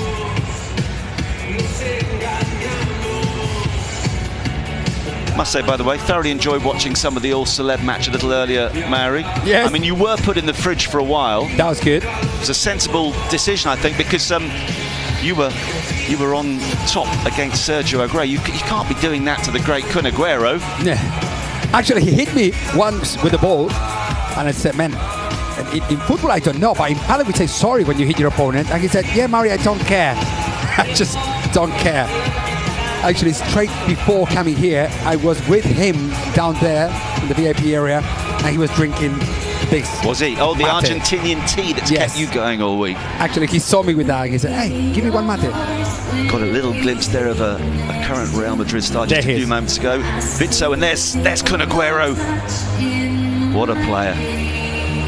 I'm going to ask you this, in terms of Argentinian footballing legends, I guess, well, Maradona and Messi up top, he wouldn't be too far behind those, would he? No at all. Not only because how he played, also he got injured, in a short career, I would say that he could have longer career than what he actually had, but due to the injury that he had to stop, at some point I think he's also a hero because he was always very close to Maradona, to Messi, always. So if you ask who is one of the best friends of Kun, is Messi, and who was the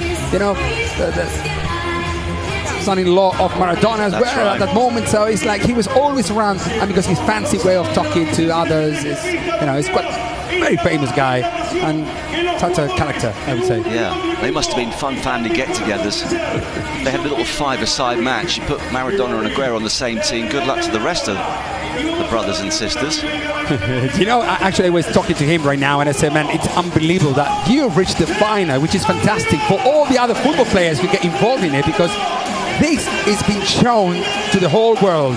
But with the help of people like him, that helps a lot as well to show it. What is this about?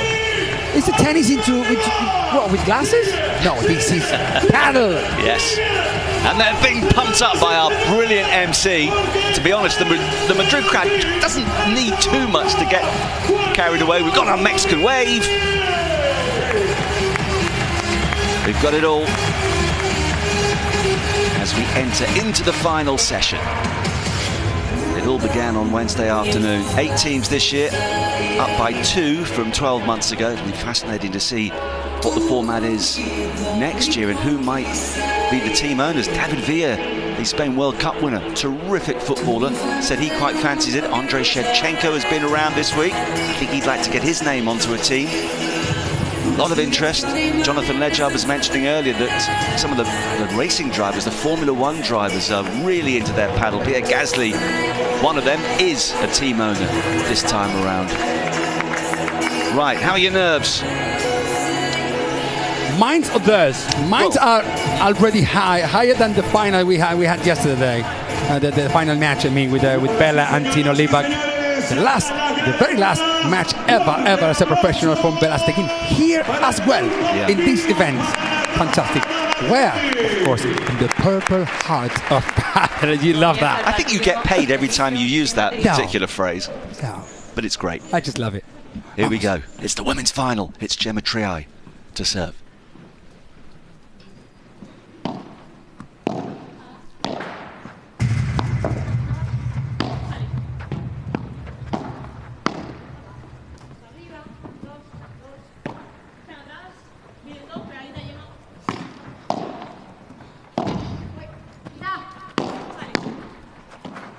Ooh. Beautiful. Delicate touch wins the first point of the final. Off the racket of the doctor. And by the way, if you are watching for the first time and you're thinking, oh, is Gemma Triay injured, as I did at the start of the week because of the strapping on her arm, don't worry. She has that for every match.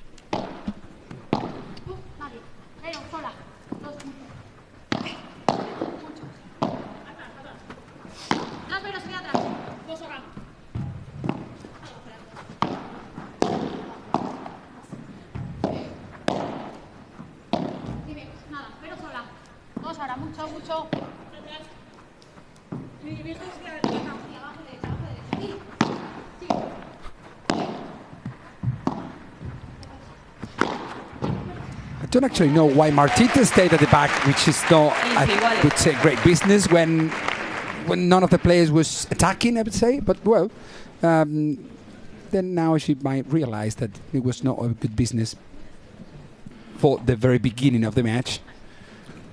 Well, what I love about this sport, Mary, is the constantly evolving tactics, and the players are so bright. You can hear them communicating all the time as well, essentially telling their partner where their opponents are, more often that than what they think the other person should do with a particular shot. But yeah, it's great teamwork, and you have to adapt accordingly. Exactly, and that's actually the standard of communicating, but the tactic is something else. I mean, now, for example, what I see is that they're going a little bit more in the beginning to be better Virseda. This player who's just hitting the ball, which push Claudia Jensen to cover a little bit more the middle, and so, but this could change within 2 minutes. Coaches can go and say, okay, now just play down the middle, and now they play a little bit more at the back. Yeah, so the constantly evolving tactics and, power, precision. Everything happens in the blink of an eye as Jensen ultimately blinks on that point. think it wasn't a bad mistake. I think, I always consider bad mistakes and good mistakes. I think that was one of the seconds. Like, it was a good mistake, I would say. And she had to go for that shot. Left-handed player she is, facing the whole court forwards, to the forehand arm. So I think it was a good mistake, even more when it's the beginning of the match.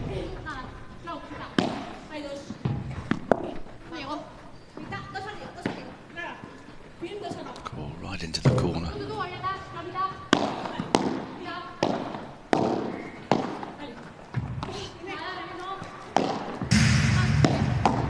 And again, that's why she goes anyways again, as she knew that the mistake she did before wasn't that bad, I would say. So that's why she tries anyways to go for more or less same shot, but instead of a forehand strokes was after the side will rebound or side fence. Get the feeling that every point is going to be critical in this match.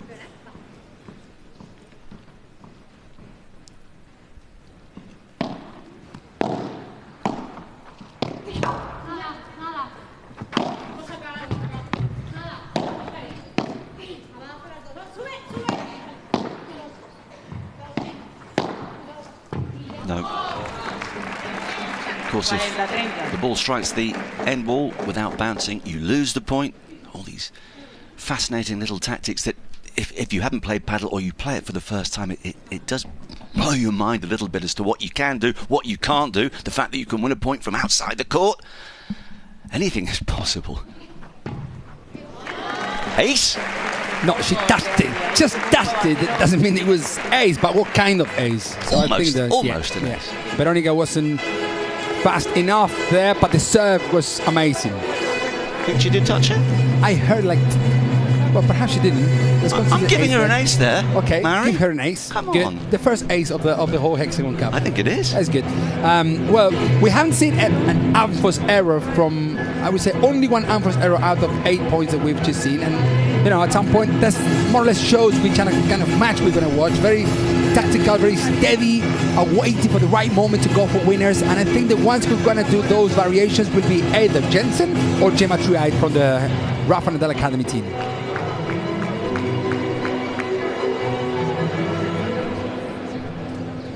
So we've seen an ace. You very rarely see one of those. You very rarely see a double fault as well. Now that I've said that, of course, we'll get one straight away.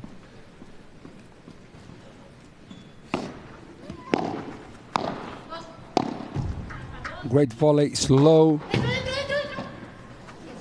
Well, she tried to play a drop shot, but actually the drop shot was not well executed, I would say, and that's why the drop shot wasn't drop shot at all, making a very simple shot for Jensen to win the point.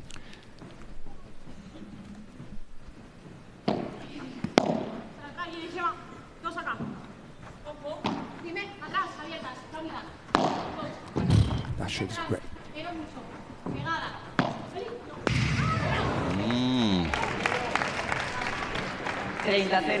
Just a little too much on that one as well. Don't forget, in the beginning of the matches, always players are adapting, trying things to see how they feel at the beginning of the match. And so if you do in the very first serve like this one, there are kind of mistakes that if they don't do it now, perhaps they're not going to do it in the 5-0 golden point, Yeah. Because don't forget, we have golden point here. Oh, love those golden points. Love the super tie breaks. If it gets to 1 set all, it'll be first to 10.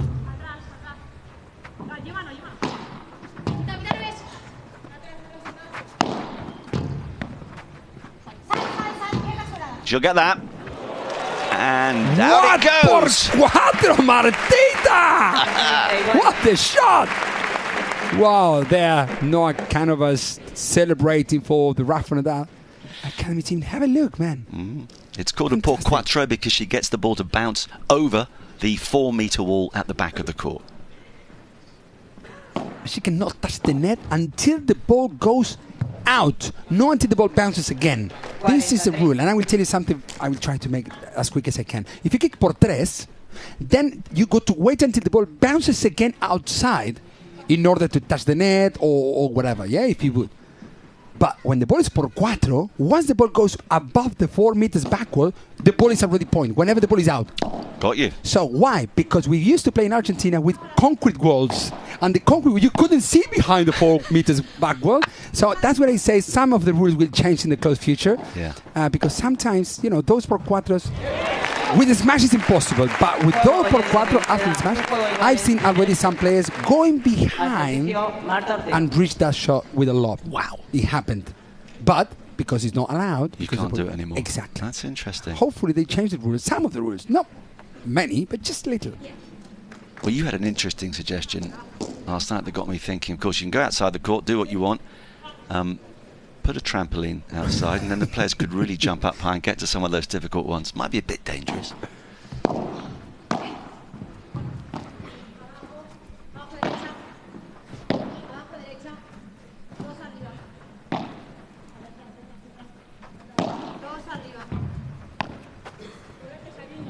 That was clever. Should we go for it? Yes, you did. And now we start again. Great block volley. Good stretch from Triay. Yeah.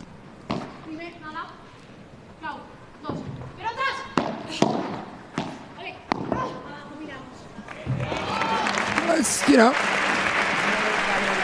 it's a very more waiting until when Claudia Jensen is not in the game, let's say, that she can do a big variations or go for winners, or then the match becomes like more lob, you know, little bandejas, some bajadas, you know, aggressive bajadas. Still 1-0.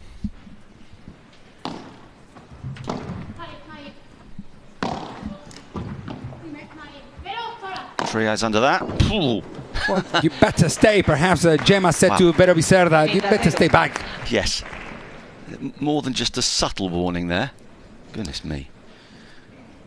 So actually, for those that you said, you know, about that, those tapes that Gemma Triay has on her elbow, is just because those shots that she plays, because she got long arms, long legs, you know, if she plays those vibras, you know, with that amount of power she produces, by losing her arm that much, then she can get injured.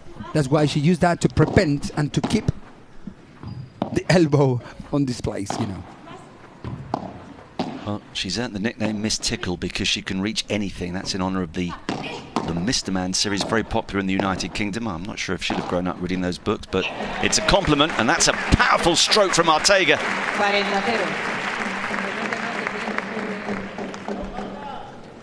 Marta Ortega, 27, ranked 7, from Madrid as well, so everything she does is going to be met with an extra roar this evening. The degree in medicine, she says she's very passionate in everything that she does, and has had some great partners, including Ari Sanchez, current number 1, Brea González, who sadly missed this week because of injury, and of course the woman she's playing with today, Gemma Triay. Gosh, that first serve missed by a mile. There was Claudia Jensen's parents. I told you about her dad. The father, it was there, Christian Jensen. Actually, he's coaching here in Madrid as well, some pro players. So is his daughter.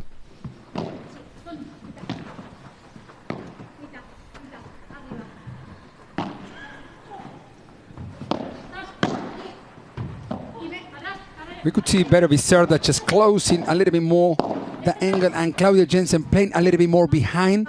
I think that I'm not 100% sure that this is actually what they need for this match. I'm not sure. Oh, it's a big gap. No, couldn't exploit it. Yes, you could tell that Gemma and Marta are very well organized on their side of the court, and the others are running from one side to the other crazily, I would say. So it's a little bit at disadvantage. Doesn't mean that they cannot win the point, of course. Defending brilliantly until that point there, but Virseda eventually stretched too far. It's a hold, and we're on serve after 3 games.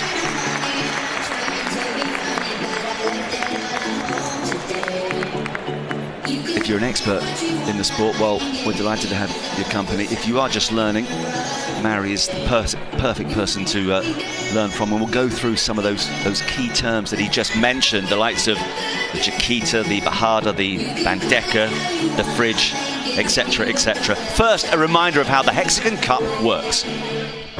1.2 million euros at stake. 8 teams, 3 pairs, 3 categories: men, women, and next gen. 38 matches in 5 action-packed days. 12 men's, 12 women's, and 8 next gen matches. Wow. Are ready. Pairs win points for their teams. Men and women earn 2 points for a win. Next Gen bank 1 point for a win. The 2 teams with the most points will face each other in the grand final for a chance to win 1.2 million euros. You're about to experience the most spectacular paddle event.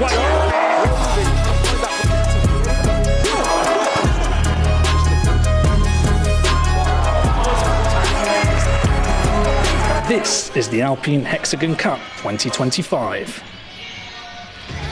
That's how it works. And we are through to the grand final, the Rafa Nadal Academy.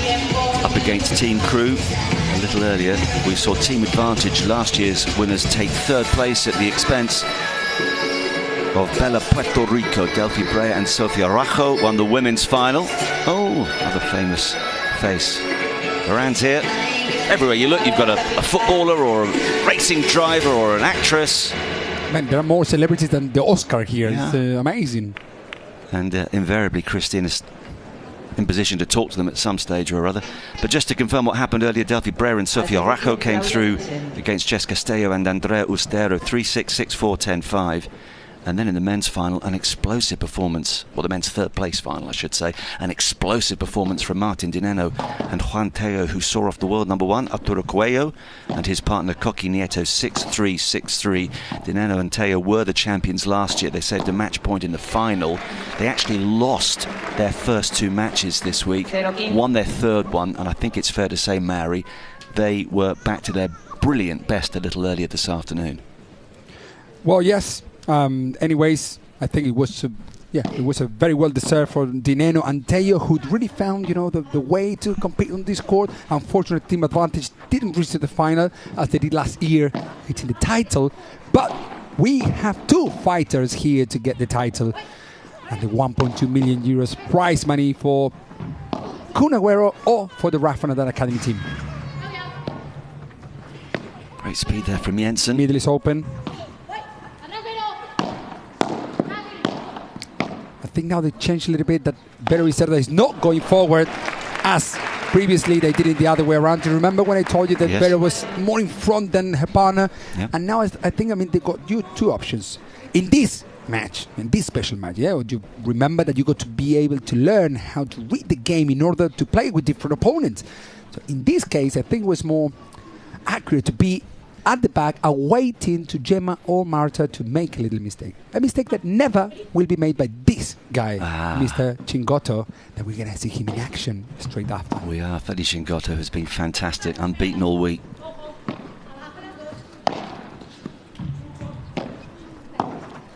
Exactly. You see, now they are waiting for the right moment to attack. They're like there, hidden behind the scenes to see if whenever any lob or any bandeja of their opponents is not correct, they can then attack through from the back to the transition area to the net.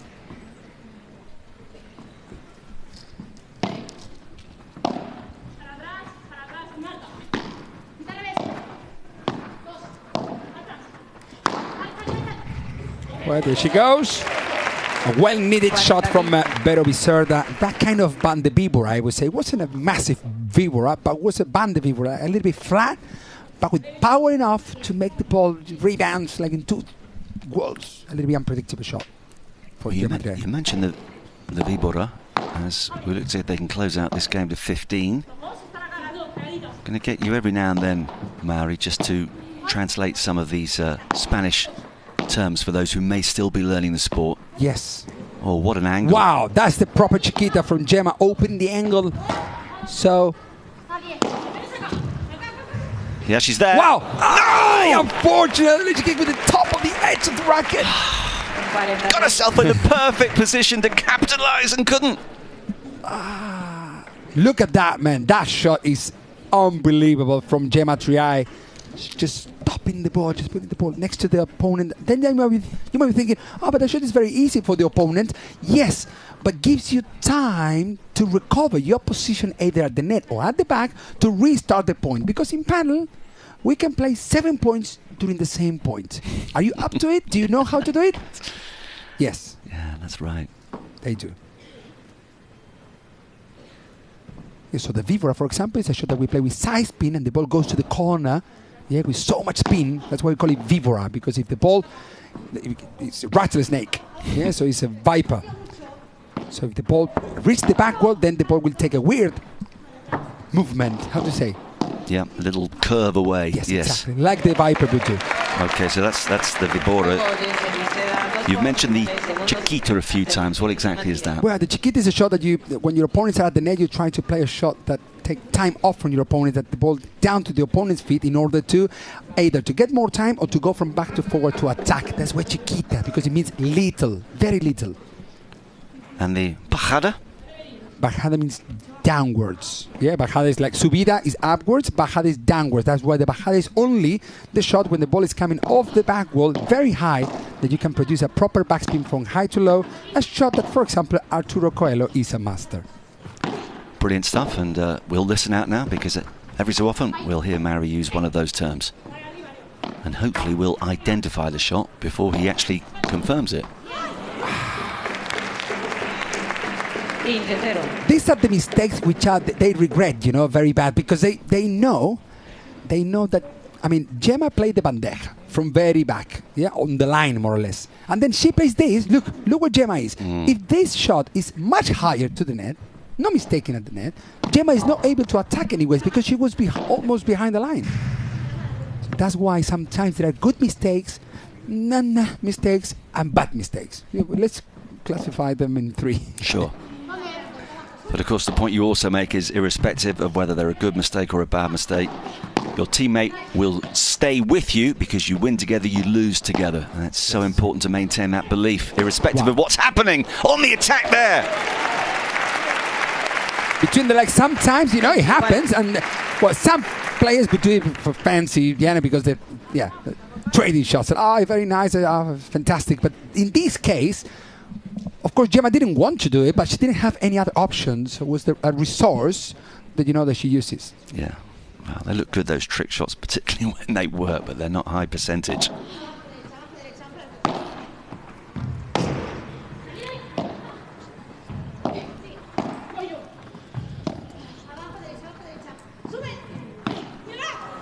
Fantastic job from Claudia Jensen, because Gemma Triay said, Claudia's back, and then Claudia suddenly came forward, and Gemma said, hey, no, it's forward. So it makes you hesitate. Martita could play a lob, for example, there, but no, she didn't. She made a mistake. Captain America, Alex Ruiz. Yes. Left of your screen there, and Franco Stupaczuk, who will be in action later.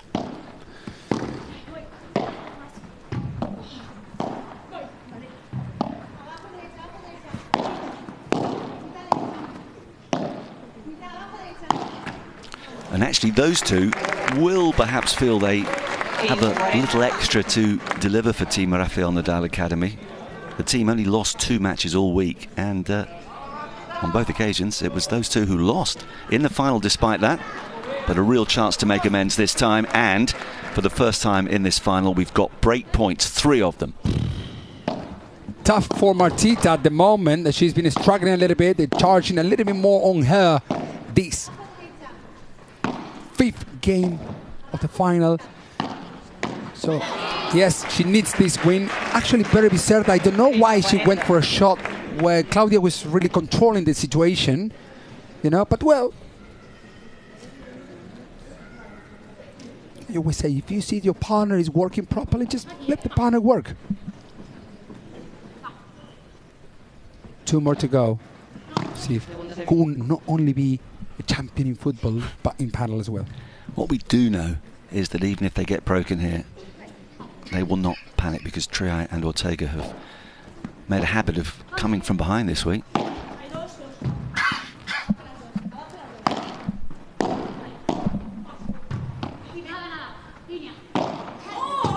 Ooh. They're going to have to do it again. A little bit under pressure, that shot. Let's see what happens straight after.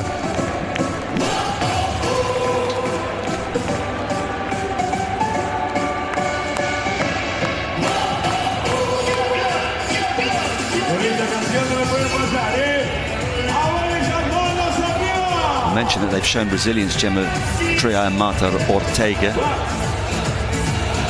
having beaten Ari Sanchez and Lucia Sainz in straight sets. They were in big trouble, having lost the first set of their second match to Paulo Jose Maria and Alejandro Alonso, but they came back to win 2-6, 6-4, 10-6. And then, despite losing a first set tiebreak against Arantxa Osoro and Alejandro Salazar, they won 10-7 in a tiebreak there. Christina is courtside. What have you got for us? I am one of the owners of Rafa Nadal Academy team. So what are your thoughts on the beginning of the match? Very, very tight, right? We all knew that it was going to be a tough start of the match, but let's remind that Gemma and Martita are the only players that have won all their matches during the competition. They've won in super tiebreaks, really tough match. The beginning is not the most important thing. They have Rodri and Carlos at the bench, and for sure they're right now receiving the right recommendations, and we believe in them. I think it's going to be a long match, but we believe in them. You were the runners-up last year. How much energy do you have at the moment to bounce back? Yeah, I mean, 20 years ago, Rafa won here one of the most epic matches in his career against Ivan Ljubicic. And for us, the public is so important. We trust in them, and we believe that they're going to support us during all the matches. Thank you so much, and good luck. Yeah, no surprise to learn.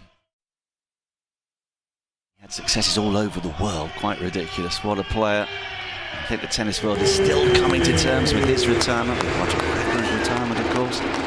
Andy Murray, another team captain here, finally hung up his rackets a few months ago. So tennis is evolving, not as quickly as paddle.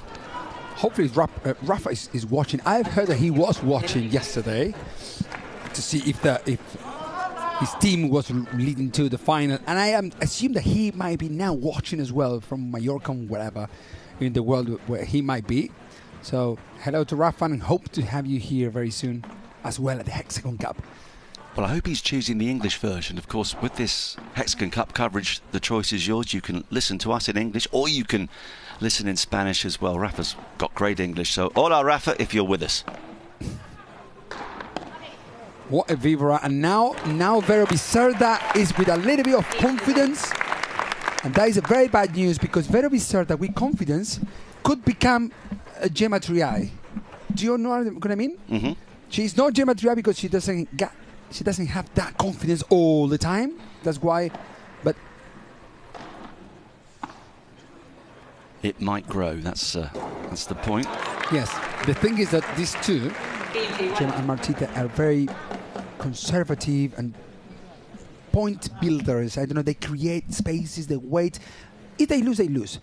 But Virseda and Jensen will have to win, and that is the big challenge they have for the next perhaps hour and a half match, or longer, based on the evidence of what we've seen so far this week.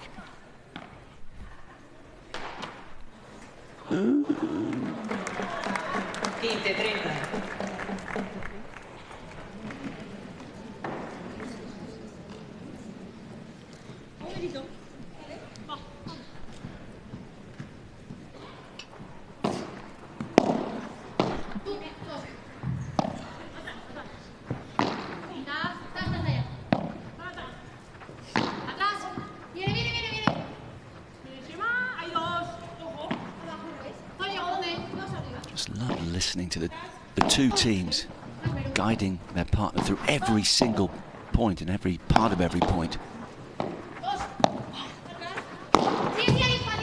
Nah, not good winner for Jensen there, because already Gemma was at the net position, and so, you know, I always say paddle is a matter of, okay, which shot you're going to play, with which amount of speed, and depending on your opponent's position.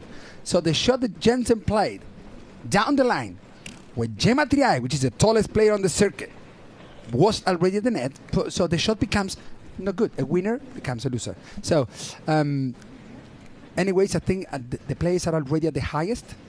They're not in the warming up anymore. They are now on fire, all of them. But that's really interesting, Mary. Yeah, essentially choose your moment to attack, otherwise you will immediately be bitten. Oh, a little bit of a misjudgment there. 30-40. Which was so much side spin, that shot. The rebound was a little bit weird, but that was that was a misreading of the spin, I would say, from Martita. Still break back points though.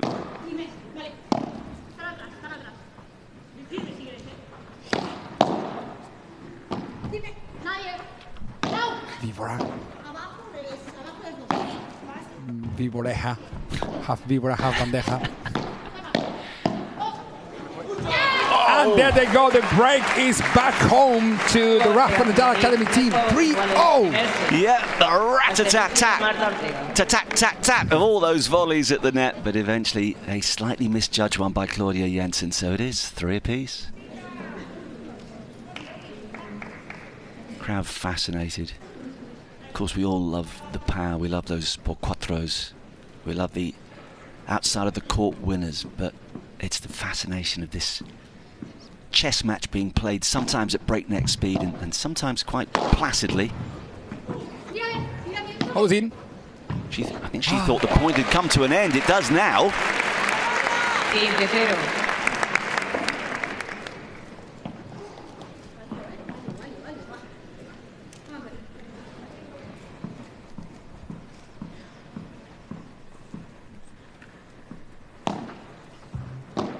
What a serve, just right there.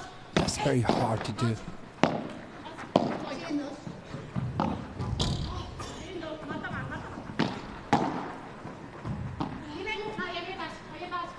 Vibora. Vibora. What a defense from that half volley. Yeah, wonderful angle. Shame. 30-0. It's crazy how Jim and Marta can change the rhythm, the variation of the tactics, the speed of the ball. And so to come back that quick, you know, with the breakdown, then the first point from Virseda was very good in the last game. But all of a sudden, you know, they come back. Well, one mistake now out of, you know, the last 7 points. That's your fault, Mary. That's the commentator's curse. I know. It usually happens. Well, she's very experienced, Madrid Ortega. Youngest player to finish as world #1. She was just 22 when she managed that in 2019.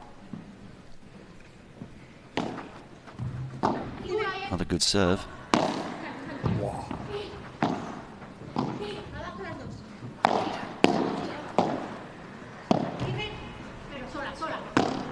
Now the changing. Gemma getting the information from Marta, sorry.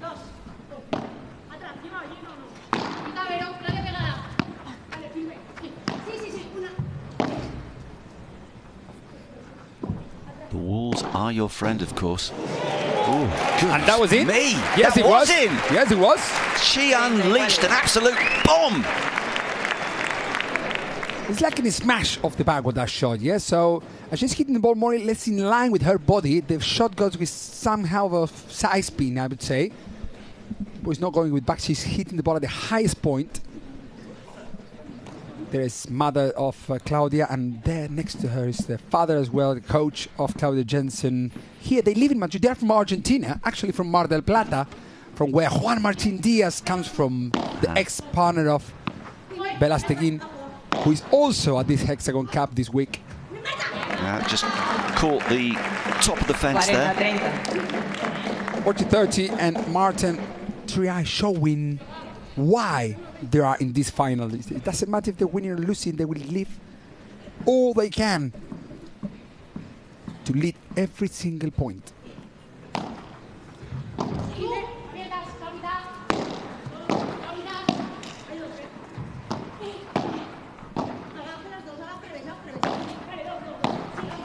Virseda has a big job to do. Contra pared. Yes. Recontra contra pared. That was a super power contra pared. Too much, I would say. It's 4-3. Contra pared, one of the easier ones to learn against the wall. La pared is the wall. Yeah, actually I call it backward post because it comes from squash. Yeah. In squash, I stole that from squash actually. And well, yeah. But I'm not going to steal your vote.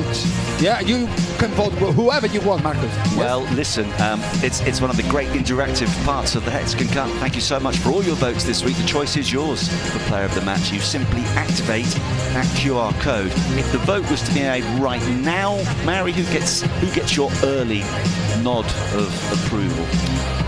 I think Gemma is the one who makes the difference in these first 7 games of this final. You know, all the players are nervous, all the players are under pressure. They know there's a big prize money behind this. Everyone wants to be the winner of the HEXAGON Cup 2025, starting the year on fire.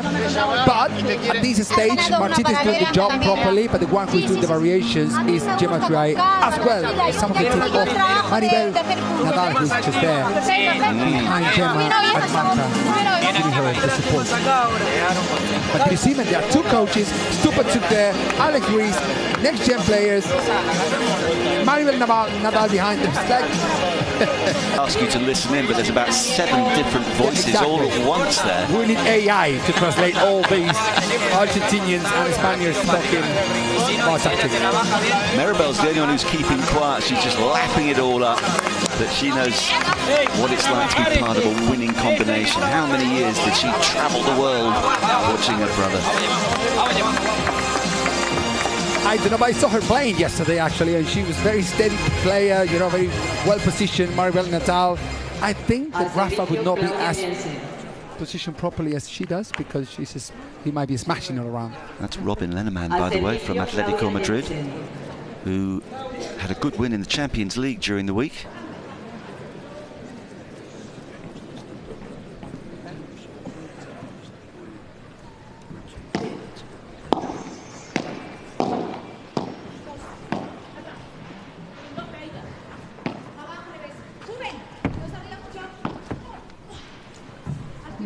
Little mistake there. Nice lob. Good try.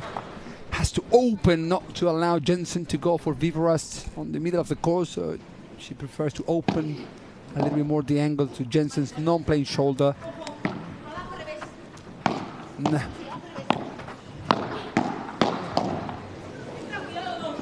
Wow. Lob again is coming. I think it touched the side. Well, yeah, it did. Yes, it did. And he's 30 left. Remember, there are no breaks now. There were 2 breaks in the beginning of the match, but now all players are keeping the serve. Mentioned Atletico had a good win in the Champions League during the week. They were also victorious yesterday. You stay with the football guy. La Liga. Well, I like to know if he's in a good mood. Fantastic. He should be. They beat Mallorca 2-0 yesterday.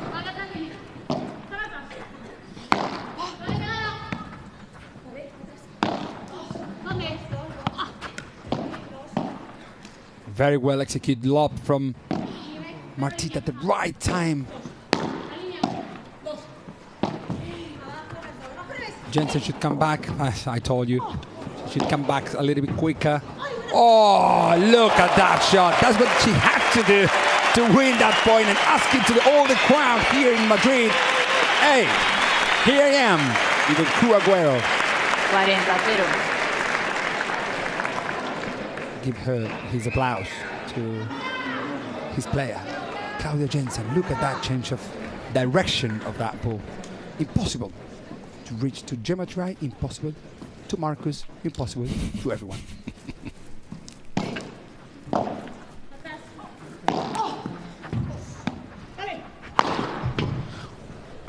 No, yes, oh my goodness!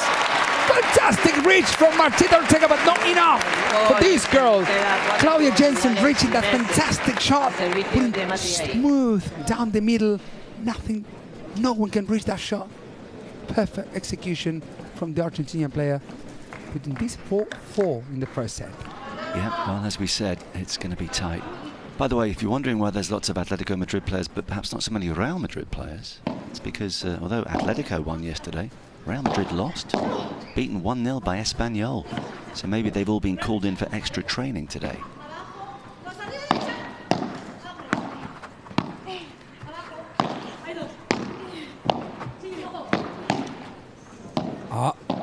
It's a little bit lucky from the doctor, Madrid Ortega, that recover the point, restart the point again.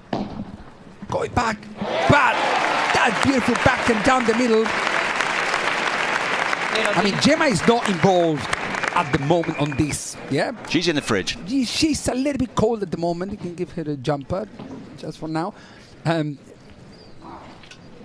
anyways, Madrid is doing a great job, I think.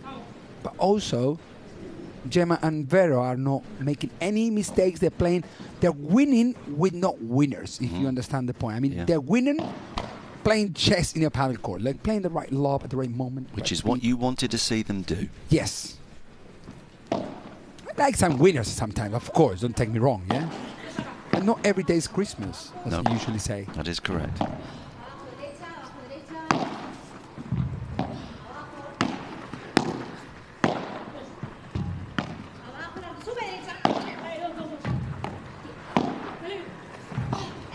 I don't know why actually Claudia Jensen goes forward at that moment, opening the whole angle to Martita to play down. You know, look. No, that was the previous one. But anyways, so if Claudia Jensen is slightly in front, when Martita plays the shot, then the middle of the court is open for Martita to play the shot and to put Vero Virseda perhaps in an uncomfortable game position.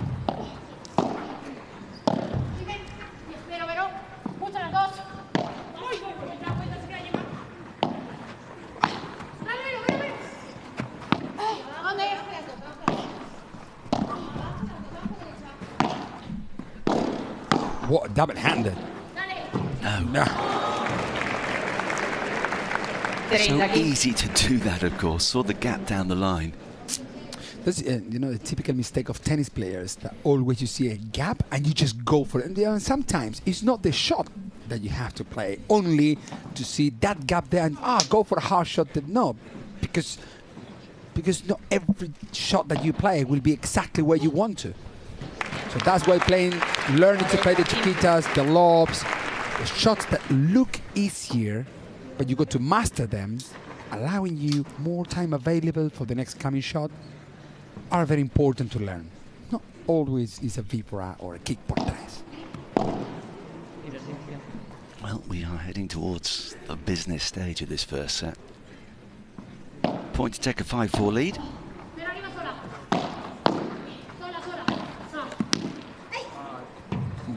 That's long. Rulos. Slow. Enough. They'll sit down at 5-4.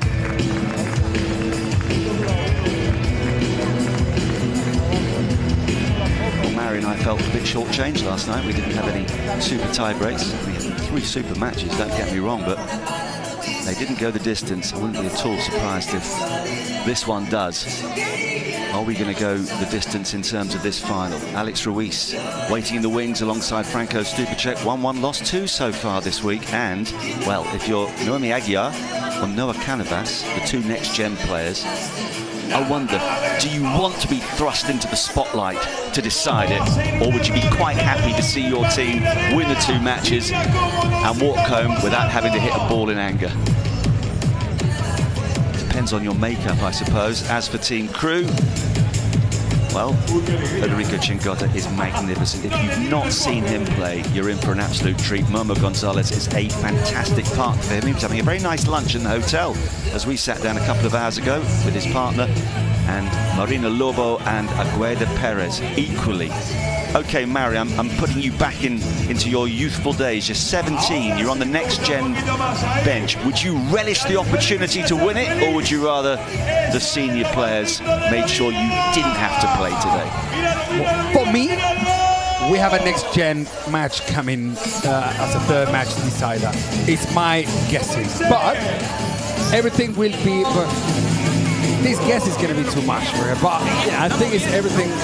about this match. These team competitions will be a big part of how Alex Ruiz will play the next match, will make the difference. Because, as I told you before, these two pairs, the match could be amazing, but there is little favorites for the Rafa Nadal Academy team. But on the other hand, in the second match, we have Momo and Chingo, who have played an amazing tournament throughout the whole week. And so this final will also be played amazingly for them. So bad news for Stupa and Alex Ruiz. But if Stupa and Alex Ruiz play good, and Gemma Triay and Marta Ortega win this match, who knows, perhaps the Rafa Nadal Academy can bring to Mallorca, to Rafa's house, this fantastic HEXAGON. Yeah, but what I want to know, Mary, is if you were one of the two next-gen players, would you want it to come down to you, or would that be a little bit too much weight of expectation on the shoulders of a 17-18-year-old? Yes, well, it could be, but you know, you got to grow at some point, and it could be part of these HEXAGON Cups events. You know, they don't compete for such an amount of money with that pressure. But if they are here, it might be a reason for that. Don't forget that some of the next-gen players of last year they're already playing with us, you know, and there were players like Tino Libak playing with Bella, or Alex Josas playing with Paquito, players who are 18, 17, so the same with the girls. Actually, I believe the women are slightly more mature at this age from the women than the men, so I don't feel that it will be too much for them. Of course, you know, it's going to be a little bit heavier backpack for the next gen, but not as heavy as to play under pressure. No. Well, if you've got something about you, you've got to relish an opportunity like that. That's good movement, but now they're in trouble. And just to emphasise, in terms of the rankings for those next-gen players, on the Rafa side, Noah Cánovas, who's 20 actually, is ranked at 39. She's the highest, I believe. Noemi Abigail is 18. She's ranked at 54. And on Team Crew, Marina Lobo is 21. So actually a couple of them are a little older than perhaps we initially thought. She's ranked 47. Agueda Pérez only 17. She's ranked at 51. So 40-15, I got to tell you that I see this match closer, much better than actually what I thought they would be, which is a very good news, I think, for the Crew team, because it gives them, you know, they also know. Think about Martita was ex-number 1, she's top 7 in the world, and Gemma Triay, we all know who she is. So Claudia Jensen started 2 years ago to be at the top of the ranking. Pero Virseda was never number 2 in the world, so they know that the favorites are the others. But this gives them confidence to them to say, hey, listen, we can win this. And then leave the whole job for Chingotto and Momo to win the tournament. Yeah, and just the way, Mary, that they burst through to get into the final. They had to win, I think, their last 3 matches on both the men's and women's side to have a chance of getting there, and that's what they did. So they've really developed momentum at exactly the right moment.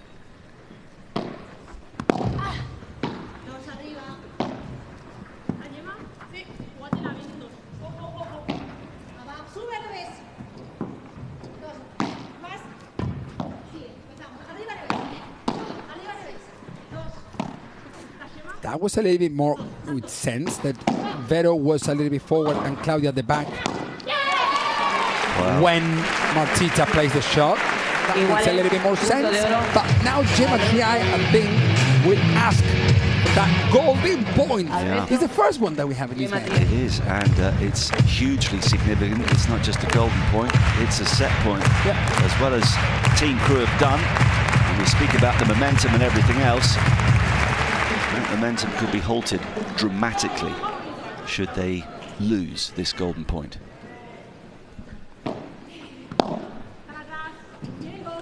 Ooh, what a lob for being a first serve. Martita is there to push.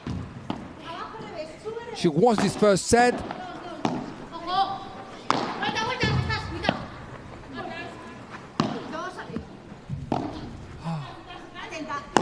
No, what a change of rhythm. What a change of rhythm from Claudia Jensen. Super well deserved game for them, who are still fighting Bravo. Bravo, Claudia. It's all about laugh now. They're laughing and enjoying the match, but they wouldn't be if they had lost this point, I believe. I mean, the fractions. It's the beauty of tennis and paddle, this scoring system. It's so very, very tight. Yeah, but you know what I mean is that, but the thing is that here, because it's much more tactical than tennis, just because the racket is shorter, we're playing with partners, there are walls behind that rebounds, positionings. In tennis, of course, it's as well tactical, but there are, I don't know, I don't want to just compare the sports, but if there is 10 tactics from tennis, there are 200 from paddle. Just because also the emotional part of the game, because also the positioning, the walls, the return of the serve. We don't serve with power, we just serve to steady shots in order to put the ball in game. And it's a completely different thing. That's why it makes it very interesting as well for tennis players to come and play this, because they enjoy longer rallies, as well winners, and so on. So. Yeah, it's relentless in that regard, because almost every rally is going to go for quite a distance. You don't get the aces, the serve and winner, as of course is so often the case in tennis. It's a prolonged battle.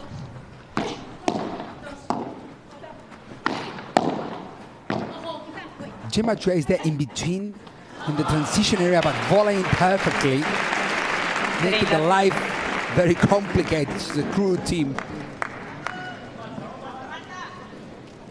It's not something easy to volley down the net all the time in that transition area.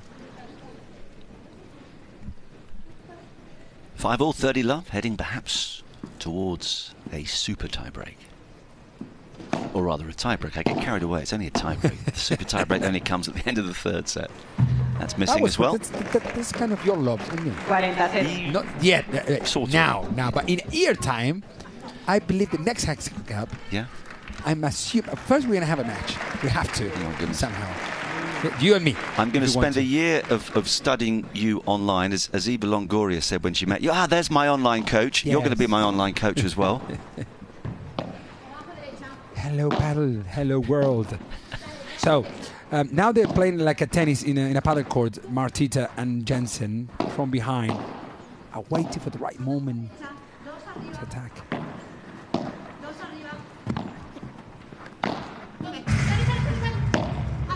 Yeah, well, the fence always poses an extra question, and it just gave Gemma Triay a little too much to think about there. There's a wrist movement there in that shot. You see? That little wrist movement put the ball like 40 centimeters away off the back wall without a bounce. There's only 1 point. They go 4 more. Yeah, if you're going to lose a point, lose it at 40 love. Well, and there we go. Just Gemma carry on with the motion of her body out, because they're going to sit on the bench to listen to the coaches what they have to say about this 6-5 up in the first set.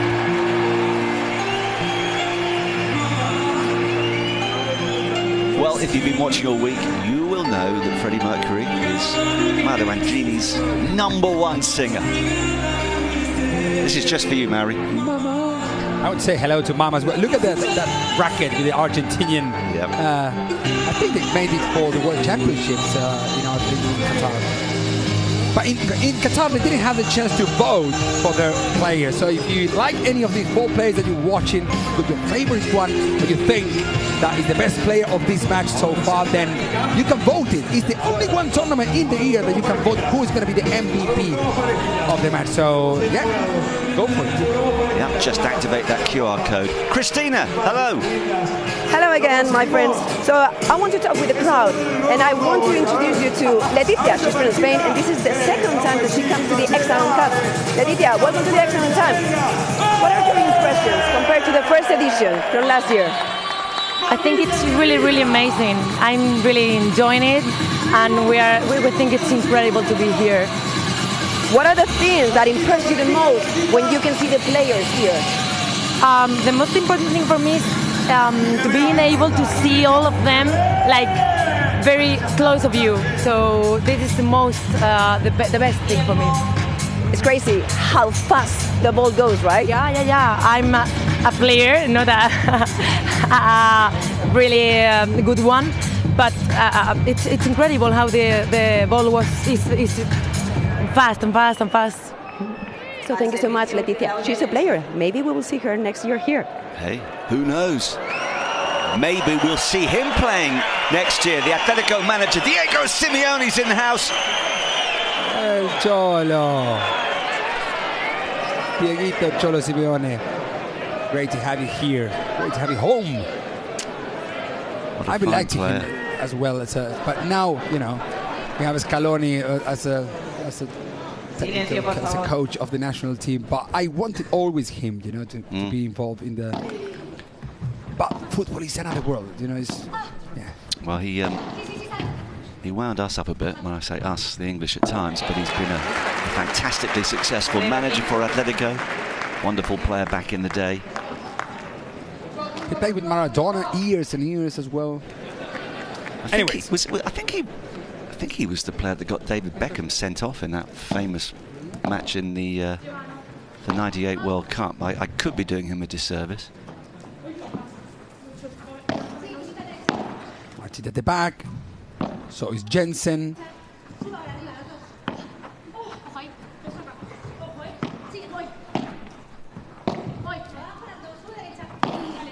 Here's the thing, when I see Jensen going forwards, when Martita has the ball in the aerial game, it's not a good business for them. Anyways, now Virseda has taken the risk. She has to. Otherwise,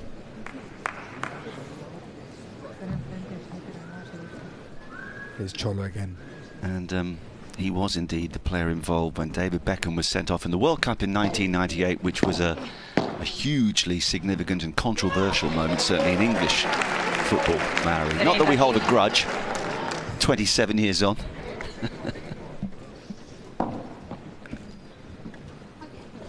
(13-15), and as you said before, it seems that we're going for a tie-break in the first set. We mentioned there's going to be a nice and long and tactical match, and here we are. No one wants to lose this HEXAGON Cup 2025, and even less in this fantastic final. Wow, that was in. Somehow. That makes more sense. The very forwards when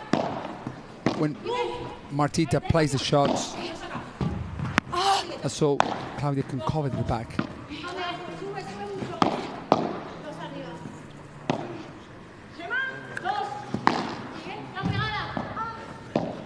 Oh, no way! I told you that if there is someone on this squad of these four players who can do some variations, it's that little girl from Argentina. That little girl called Claudia Jensen. What a shot. Drop Look shot at that. delight. Oh. You know why I love that drop shot? Because the drop shot was not like amazing. The momentum, the right moment was amazing. And there's a lovely angle from a partner that leads to the error and leads us into a tiebreak. Now I can't tell. I mean, because it's like the penalties, you know, at some point. You can't tell, Mario. Well, I don't believe it. I tell you who could win the match and who are the favorites, but in this case, well, let me still think about that. Perhaps the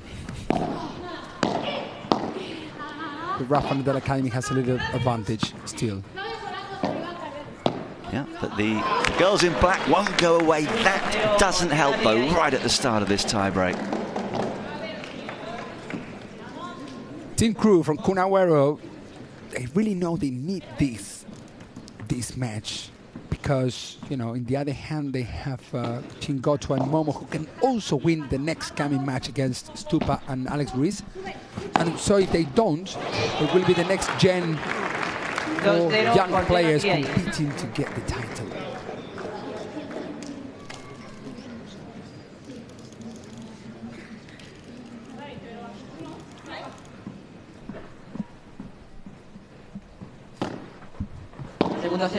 Yeah, that was out.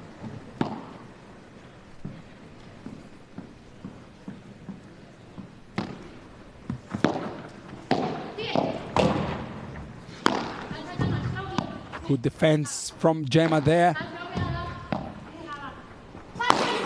Virseda changing the rhythm of the ball, speed of the ball. Oh yes, fantastic shot. No, Mauri. I was just going to say these lovely, delicate touches from Claudia Jensen at the net, but every so often, one seems to go off in her hand. I almost died, man. Did you see that shot? I mean, actually it was quite close to Gemma Triay, I would say. I don't know how far from her was, but it was a very hard shot. There we go. Ramiro Choya and Maxi Sanchez. Maxi is a former world champion, together with Sanjay Gutierrez, another Argentinian top player, the magician, we call him, as well as Ari Sanchez, but in a male. Well, this is a magical start to the tiebreak as far as Team Rafa Nadal Academy are concerned. First 4 points, which of course means they only need 3 more to take this first set.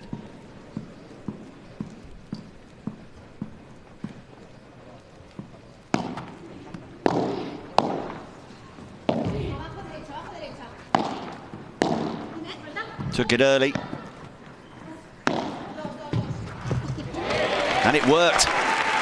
That shot is nice, it's good, because you make the ball, I mean, it's easy, I would say, in terms of the amount of power she produces in that shot. You know, she executes the shot with certain amount of power, which makes easier to play that shot with the wrist. But the good thing about that shot is that the ball rebounds off the back wall and reaches the side fence, which is around 4 meters away from the side wall, and making the rebound quite weird, quite unpredictable. So that's why the shot is nice and correct. And they train these shots, of course they do. Seem to hold up on the glass.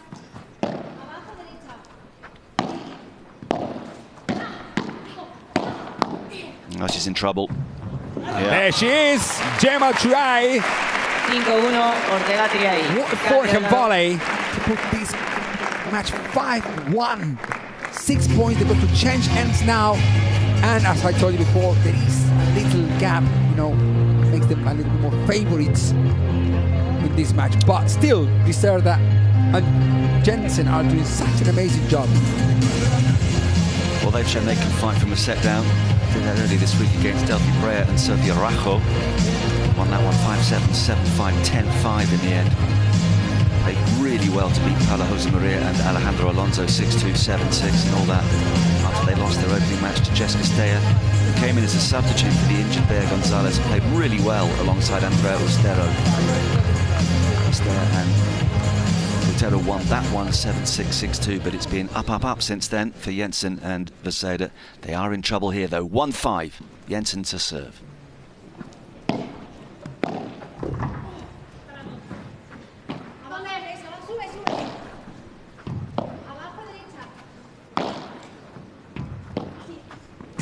That's really clever. That's what you got to do if you want to beat Martita Ortega cross court. Risking a little bit more.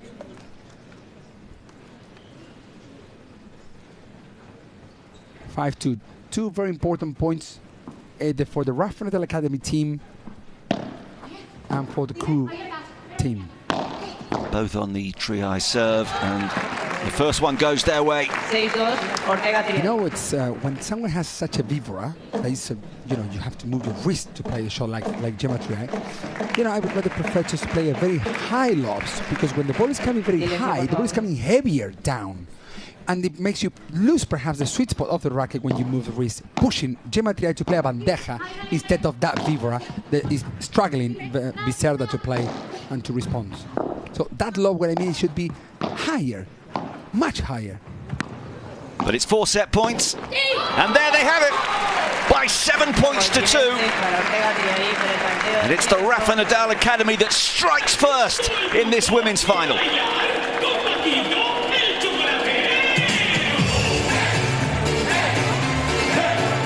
Well, they've been nigh on unstoppable. I mean, the 2 women we're watching for Rafa's team have been unstoppable. So, what a challenge in set number 2 now for Claudia Jensen and Veronica Virseda. Don't rule them out though, Mary. They've shown terrific tenacity and resilience to overcome both this week, injuries and disappointment, and throughout their careers, particularly when you look at Virseda and the fact she had heart surgery in 2016. She was really struggling with that horrendous foot problem. Well, I think it's not great news for the crew team to lose this tiebreak in the first set tiebreak. Anyways, as they've done a great job, they got to do a little bit more. You could tell. Otherwise, this match, now it's important to keep this intensity and even more. Because if they go down a little bit because they just lost the first set, second set could be slightly quicker than what it was. Well, when you look at the stats here, have a look at the total points won, bearing in mind it was decided by a tiebreak. I think it might be in the other way around. But anyways, I think it's as we mentioned before, I think Gemma Triay made the difference, playing nice winners, nice shots with fibras, and well, that makes perhaps to be that little gap into the tiebreak for the Rafa Nadal Academy team to lead this final, the very first set, to get the 1.2 million euros prize money. Still to come, of course, we've got the men's final. We've got Franco Stupaczuk. He's such a charismatic individual, as well as being a brilliant player, alongside Captain America Alex Ruiz, who, by his own very high standards, had a disappointing match yesterday, so he'll be looking to make amends for Rafa's boys up against Federico Chingotto, the mouse in disguise. You cannot take your eyes off him. And his partner, Momo González, has been superb all week. And then, of course, if we have one team winning one final, the other winning the other, it will all come down to the next gen, to Marina Lobo and Agueda Pérez, the team crew, Noah Cánovas and Noemi Aguilar for the Rafa Academy. How are they sitting right now? How are they feeling at the prospect of appearing in front of around 10,000 people with 1.2 million euros up for grabs? I just want to tell you something. I've just seen right now, down there, we couldn't catch them on cameras, that Stupaczuk and Alex Ruiz have already left to go to warm up. Well, fair enough, of course. You never know how long a set is going to last. Got to get your preparations in. Oh, yeah, well recovered. No. Had to do a 360 turn there. I mean, I get dizzy just watching these players sometimes, Mary.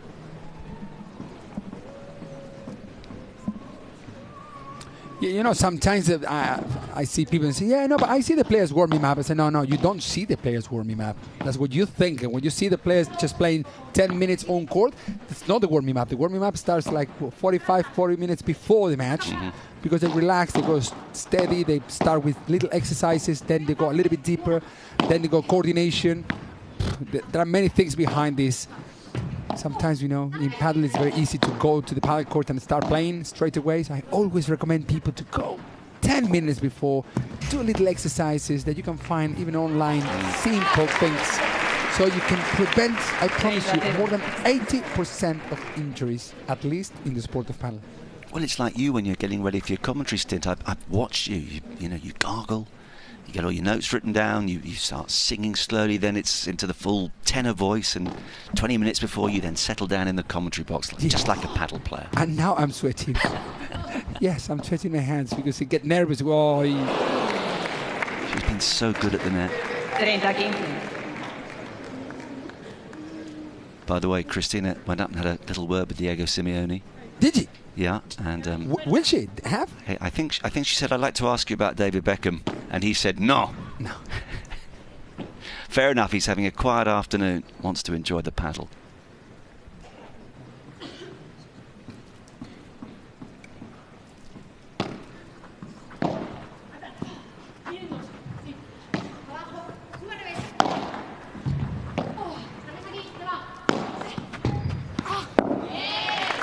That Vibra is giving to the Rafa Nadal Academy team loads of points, I would say. I'm not sure how many, but I believe that more than 12 to 15 points were won either straight away with that vibra from Gemma Triay or for the next coming shots.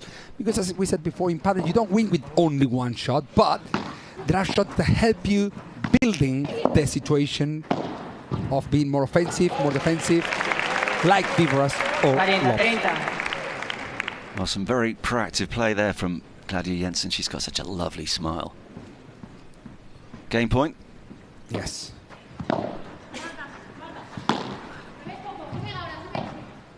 And in the other hand, here Vero Virseda is playing her bandeja, which is not making Gemma to struggle much, I would say. So she's resting, I would say, at some point on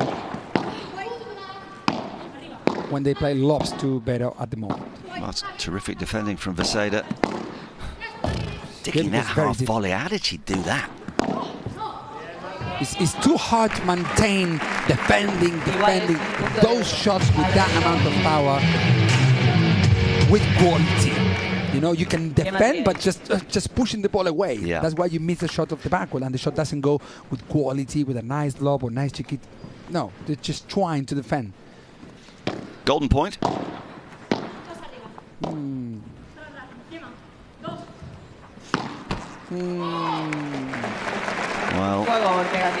Well, 1-0, a very bad news for crew team. A second set with a breakdown and that noise of the trumpet.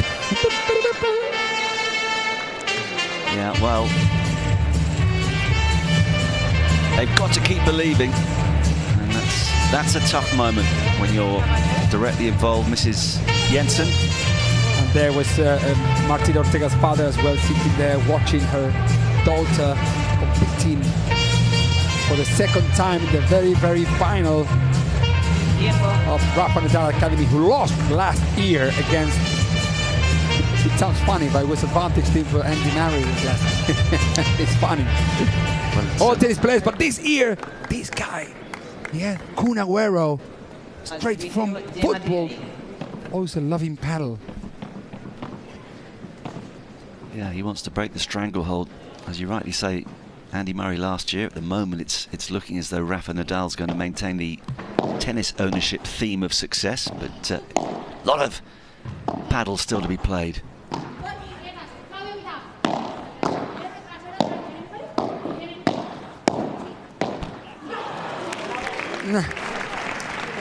Not sure that was a great decision of changing that forehand down the line, opening up, as that forehand could have been easily played down the middle and keeping the same positions with Gemma Triay. But if she's done it, it might be a reason.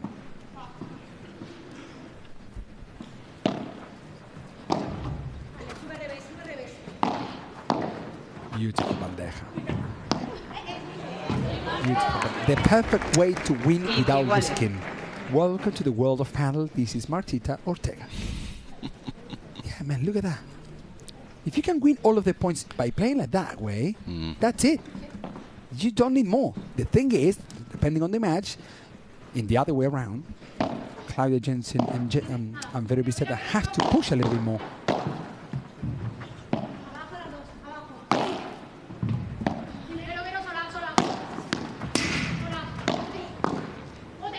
Yeah. Well, she's such an imposing figure at the net, in particular, Gemma Triay. As Mary has mentioned, she's tall, very strong, long reach. Those legs get her across the court in double quick time, and there was no way past her there.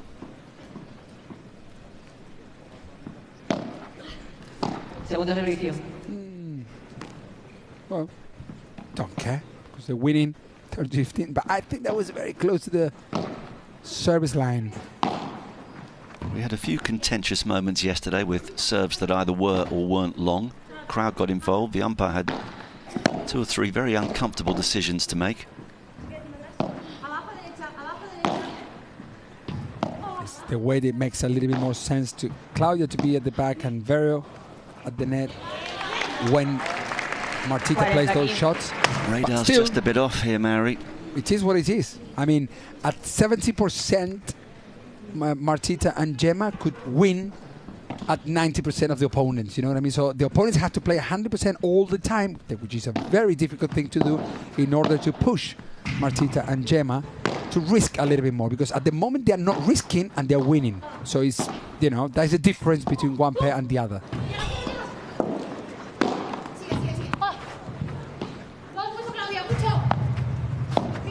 Oh, some fantastic angles. Yes, eventually. They did it, what, 4 times over there before winning the point. That's what they have to do to win a point. So it shows somehow where the match is and how the match is being played at the moment. But they got to understand that, they can lose. But there are 2 ways of losing. Not playing your game or playing your game. So I think Vero and Claudia have to do exactly this in order to show, hey, listen, perhaps Martita and Gemma get a little bit lost somehow, a golden point, perhaps they're lucky now, I don't know. But playing as they are, or they were before, I think it's not a great business for them now. But I would say for the first time in the whole week, they should risk a little bit more. Well, it is a break-back opportunity. Will they be brave? Will they grasp this moment? She's coming. There she goes. And now Claudia. Lose that arm, Vero. Go for it. Go for it. Yes.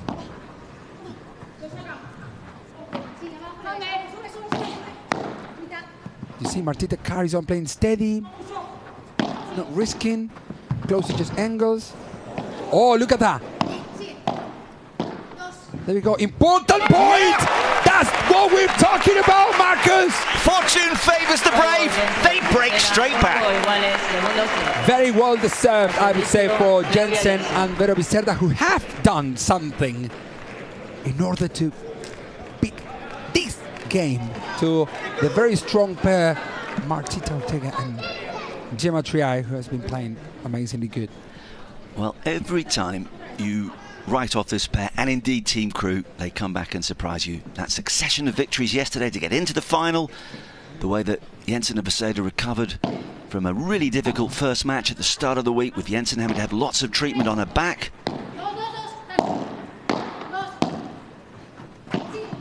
No! Oh! Nearly.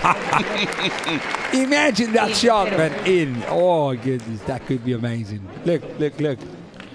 Well, if that shot does go in, then I think the opposition say, all right, thank you very much, congratulations, yeah, that's it. it's Well your done. day. Okay, here you have 1.2. Yeah. Oh, good.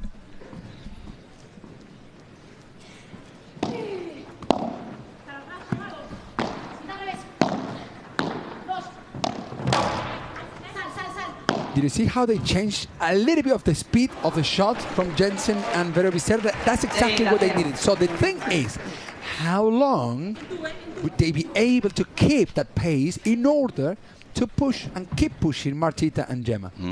And what will they perhaps do to try and negate the change in tactics at the other side of the net? Exactly. But at least you're calling them to do something, not just being steady.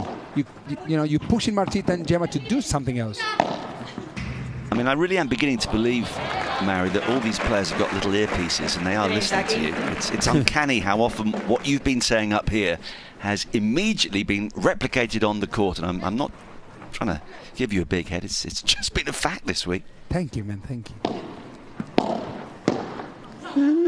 Now, you didn't tell her to do that. That shot goes down the line again for 2 reasons. First of all, because the motion of the forehand shot goes back to the same area where the ball is coming from. And secondly, because if she changes the direction, her partner will not be covering the parallel that Martita can go down the line. If I explain myself somehow, hopefully, for those who understand tactics about paddle.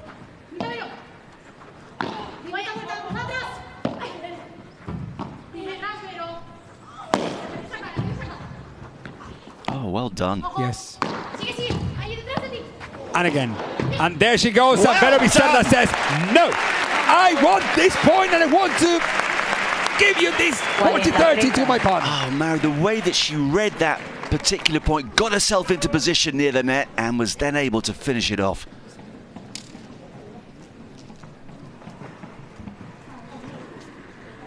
Beautiful. Actually, that show was crazy because actually Gemma was playing with the eastern forehand, holding the racket with eastern forehand is a way to grip the racket, to hit the ball with the backhand. But then all of a sudden the ball came through her legs, so she has to change to eastern backhand in order to play that shot. Oh, goodness, man. Just when you think that they are grabbing the initiative, we see a touch of instinctive brilliance there from Gemma Triay, and that means another golden point.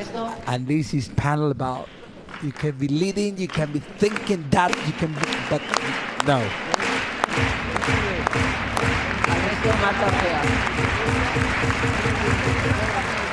Okay, what do you want the girls in black to do on this point? I think they have to carry on doing what they've done. You know, even so, if they're going to lose this point, hopefully it's with a bad mistake. If you follow me with this. Nobody now Martita winning with this bandeja. So good. They came forward. They will try. That's going to be out, and that's going to be game for Jensen and Virseda, who are here in this final, Marcus. They certainly are. We're on serve. It's 2-1 in the second set.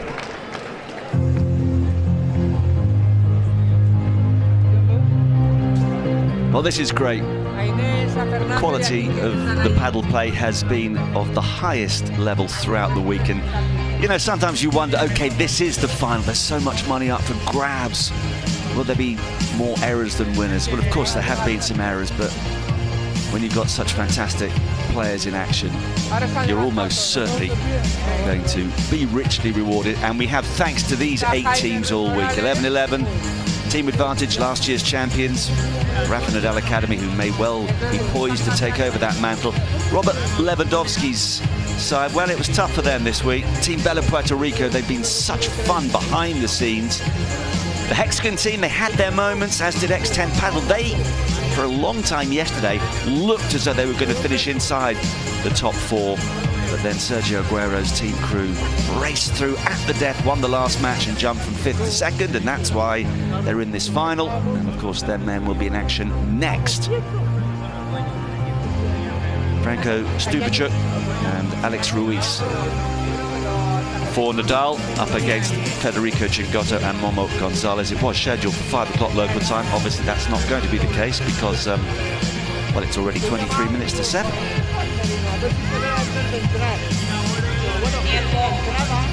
We've had a few late nights. We have not been complaining. I think almost every night has gone beyond midnight, Mary.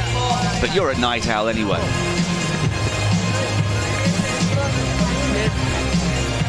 Well, I would love to see what happens now straight after these 4 girls jump on court, because the 2-1 up to crew team, with the, you know, knowing that they are in a little disadvantage regarding to ranking-wise, I would say. You know, that they're playing against the number 2 in the world, cross-court to Virseda, Gemma Triay, and Martita Ortega, a very well-known top player for a long time.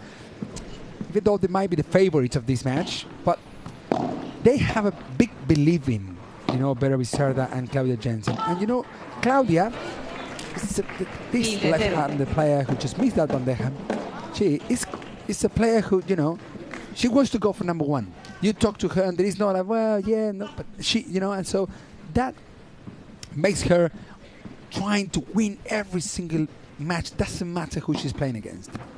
So this could be the one. Yeah, well, she's got plenty of time on her side.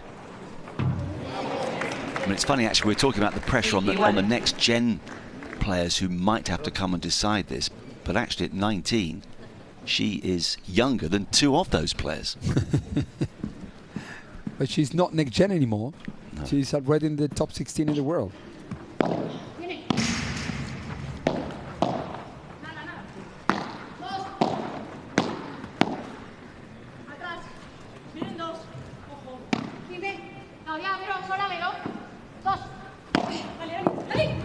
Oh, okay, didn't reach it the first time, but the wall can be your friend.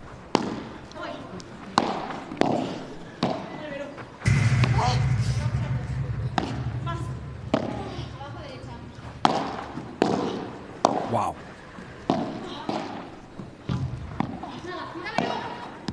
Oh, that was close. Very important point, this one, huh? Absolute precision down the line from Triay there. Wow, very Virseda. What an elastic shot, I would call it. You know, it was very difficult to reach the last shot that she's played. And look, just blocking it a little bit, cross court.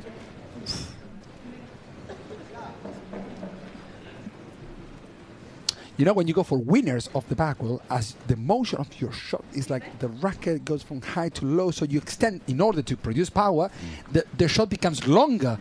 So until you readapt and you locate your body properly back, your posture and everything, it takes those 2 seconds that Gemma Triay didn't have to go and reach back the shot that Virseda played. So even though Virseda shot wasn't amazing, but enough. Oh, you could tell there, she just got caught in 2 minds. There's no Cánovas playing drummers as well. She may be playing rather more than just the drums later. There's going to be a drummer, no drummers. At the end, she has to play for this prize money. Yeah, lots of drama.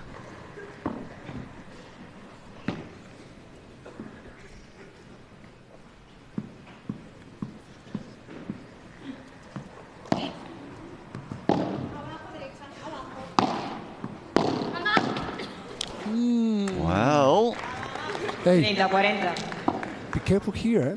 It's 2 break point. Yeah, and this would be successive breaks for Crew, who of course dropped serve at the start of the set. But is this a case of here comes the women in black? There is the lob, perfect. Slow to the middle. There we go. And now Martita is there with a beautiful forehand volley. Onto the top of the fence. Well, we waited a while for some golden points, and now they're coming as regularly as London buses.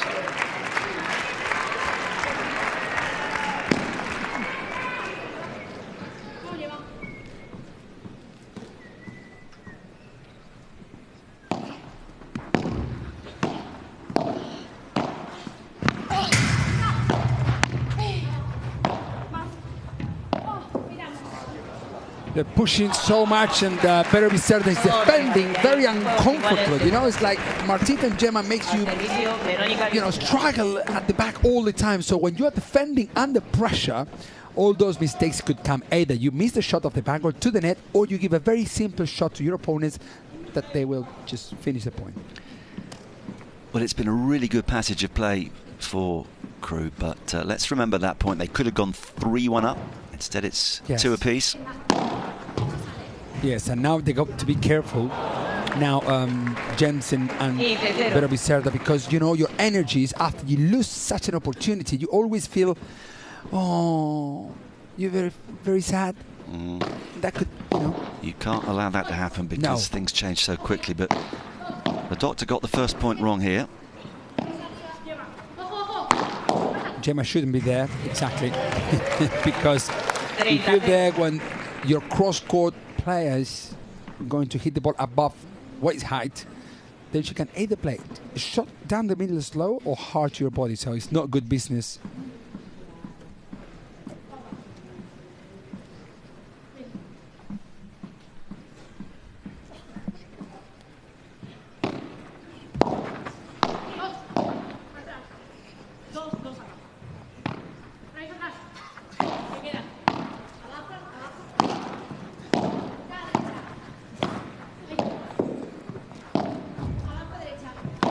Recover the point again. No way! Oh, I thought the ball would go back, but not really.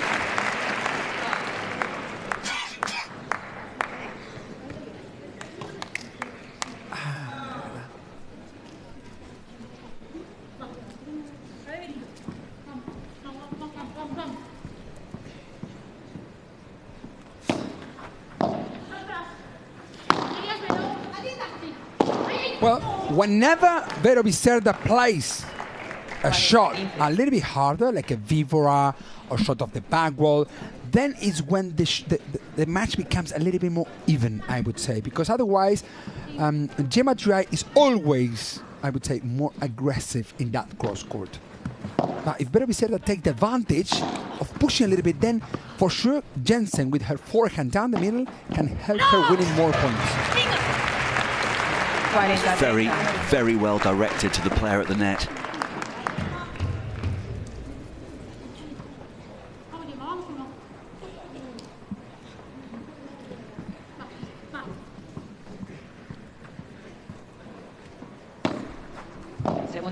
That was just missing the box.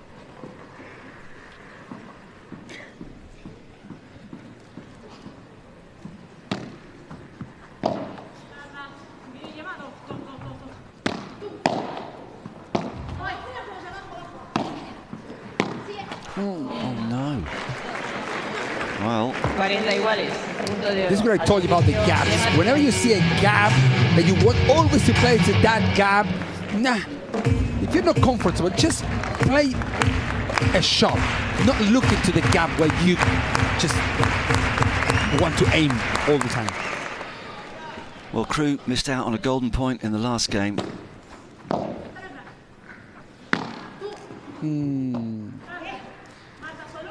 Triay leading with those shots, covering now. Martita, a little bit lucky, I would say, but lucky enough to be leading 3-2 up with the break. The second set, Marcus. Yeah, 2 golden points and 2 golden moments for the Rafa Nadal Academy.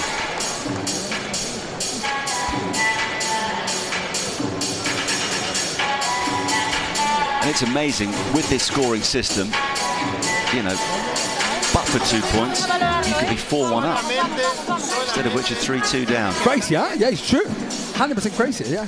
Now, throughout the week, our resident expert, Sandy Farquharson, has been providing some key tips for paddle players of all levels. In this little extract, he's going to talk about the importance of communication.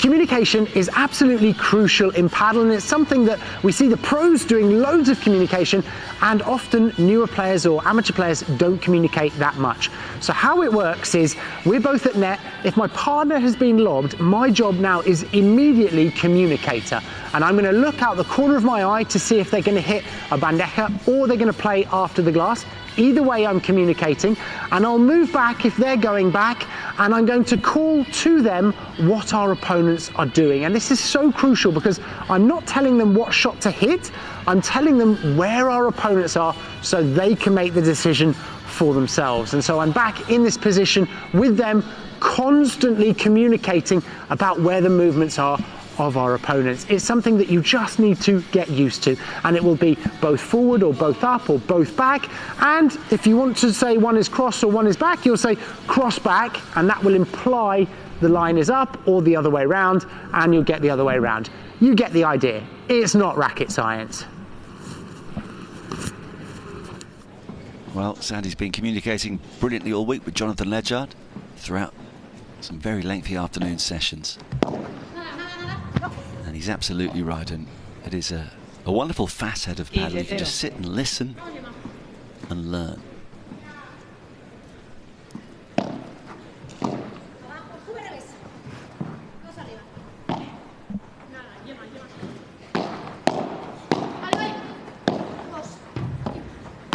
Good dag. Hey, I'm telling you, coaches were talking about what we're going to do now, and 2 of them have already speed up all the game. If you see, there was 6 shots, I think, were all of them a little bit faster, pushing a little bit more, because they say if we want to lose this, yeah, we're going to lose it, but I will tell you how we're going to lose. So these kind of mistakes could come up. 30-0.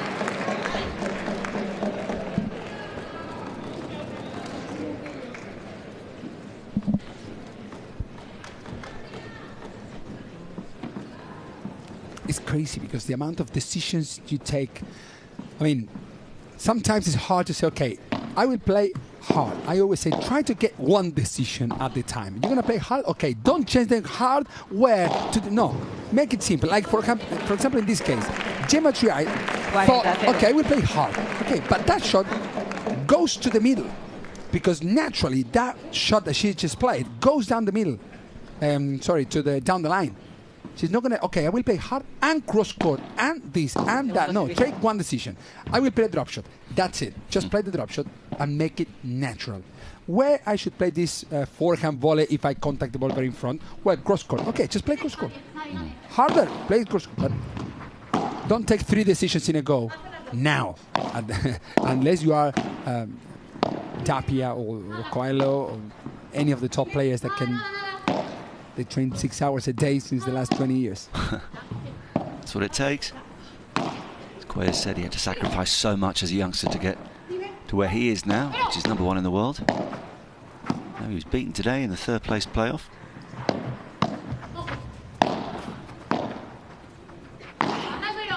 It's Gemma and Martita is so comfortable. Oh, what a lob that was. Likewise. Well, it has just been building in this direction. There have been chances, real chances for Team Crew with that succession of golden points. They didn't go their way, and now they're a set and 4-2 down.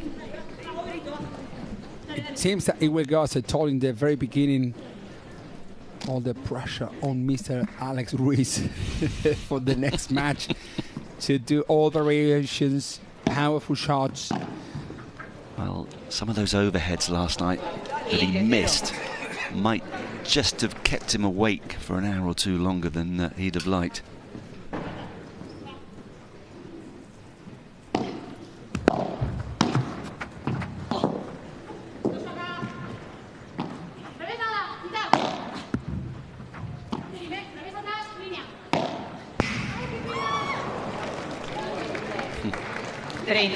Well, whenever she changes the speed of the shot, then she's when she plays uncomfortable. Whenever she speeds it up, it's crazy that we have such an influencer, such a celebrity football player, Kun Agüero, today here with us.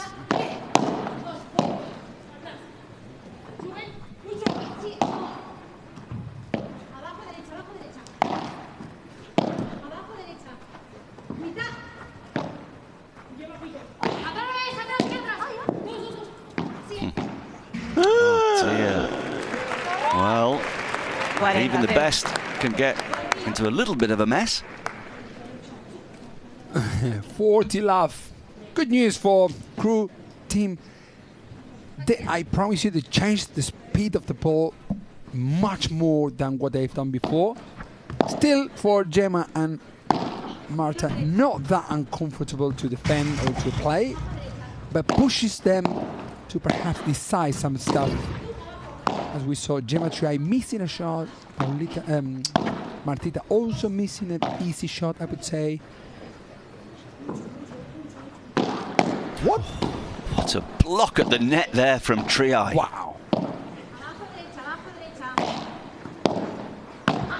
What changes they're playing, unbelievable. Look at that. Oh, that was a little bit too ambitious, I would say, but very well played. Yeah. Thou shalt not pass. She was on the way, you know, the body motion was going towards her partner's side, so it makes sense. She didn't try to do any crazy shot, you know, she tried just to reach it and put it back.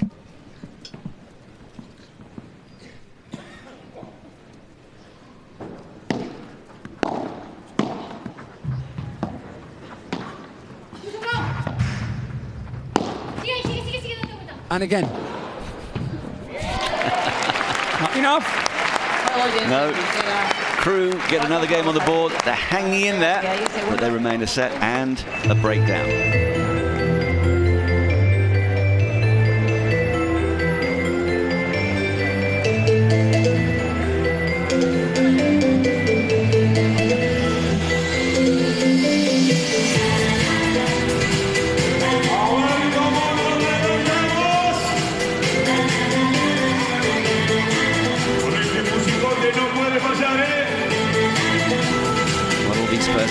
prize on the prize. That prize of 1.2 million euros. The way it's going in this women's final, the Rafa Nadal Academy, who were installed as favourites earlier in the week, will certainly fancy their chances. Now, I think Christina has found some Brits in the crowd. Indeed, we mentioned at the beginning of the tournament that padel is the fastest growing sport in the world, and we have a good example of that. Let me introduce you to my new friends. They come from the UK, from London. Where exactly from London are you? We live in West London, Ruislip. Okay. And how big is padel in the UK at the moment? It's growing rapidly. So I started playing a year and a half ago, and we had about 200 courts. Now it's 400 courts in the country. So it's demand is very big. Lots of people are playing, and it's very good. You're almost an expert. You could work with us next year in the next edition of the HEXAGON Cup. Sorry, I didn't hear. You are an expert of padel in the UK. You could work with us next year. Oh yeah. I think it should be good. More people are playing, and it's gonna get better. Yeah. And what are your thoughts about the tournament, about the HEXAGON Cup? How cool it is to eyewitness here in person? Oh, it's amazing. The facilities are great. The people in the stadium are fantastic. It's been really, really enjoyable 2 days. Fantastic. Well, let's keep it up. Thank you so much. That's great to hear. Couple from Ruislip. Actually, it's not too far from where I live, Maori, and I believe there are big plans for some major paddle developments in that West London area.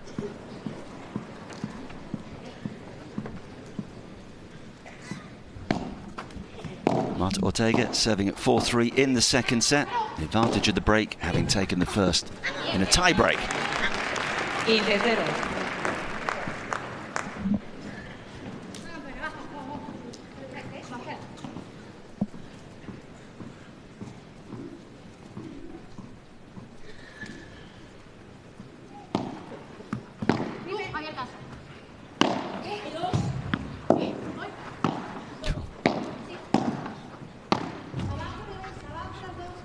Late decision by Ortega to play that one, but she's still in the point.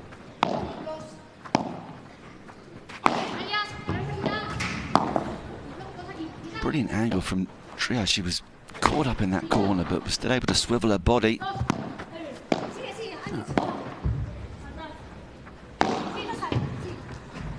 Oh, no. Yes.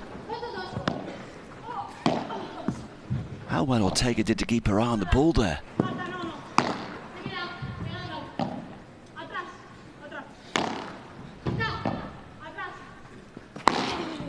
Oh, it's like Veronica is doing every time more and more effort, and Gemma still controlling at some point the game from the back of the court. Well, Mary, I told you about that table tennis point, 1 point that lasted 13 hours. We haven't got quite that far, but wow, a marathon effort from all four.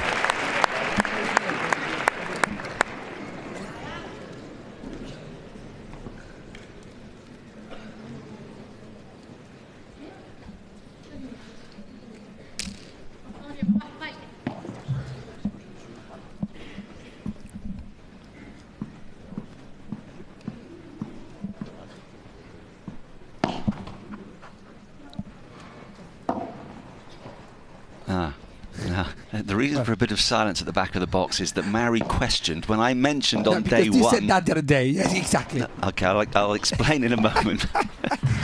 Love it. I thought it was 13 days actually.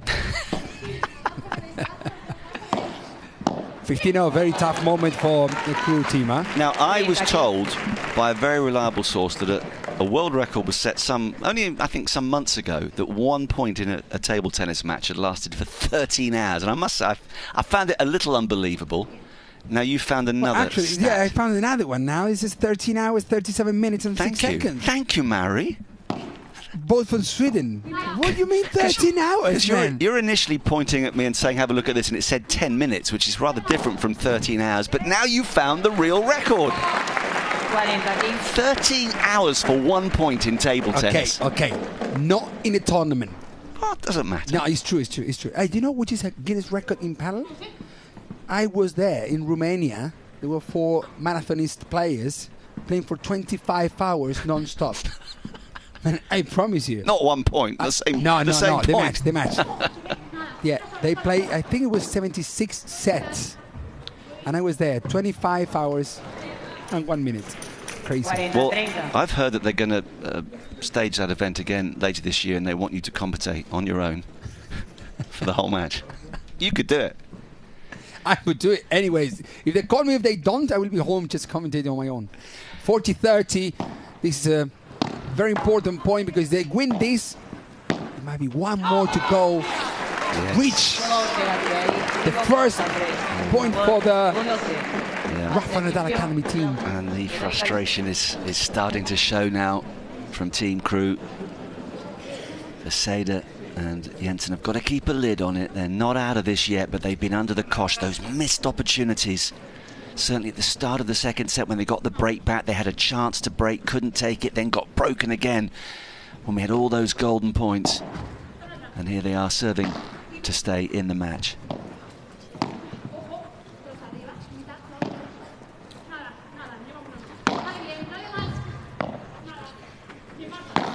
This is what I told you, since the beginning they can rest playing lobs there to Virseda, or allows. Her Pandek has allowed Gemma Triay and Martika to position themselves properly at all the times and then attack at the right moment as well. Yeah. So it's tricky. The doctor stamped her authority on that point. Exactly, that's what she needs. If she does this, then the game changes, and she knows it. Even if she's risky, that's what I would do if I'm the coach there. I say, okay, listen, just now do this. Then on Monday we come back and we try to just figure it out, how to sort this out in these game situations. There we go. That'll do nicely. Is she listening, as you said? She might be listening. I think it's against the... There we go. There we go. That's what she has to do in order to let Claudia Jensen to get on the game whenever she's ready for it. But Virseda has to build up that as the president of the Madrid, the Spanish Padel Federation, they're all the board of the Padel Federation in Spain, also here at the HEXAGON Cup. Everyone is here, and so is Marcus and myself.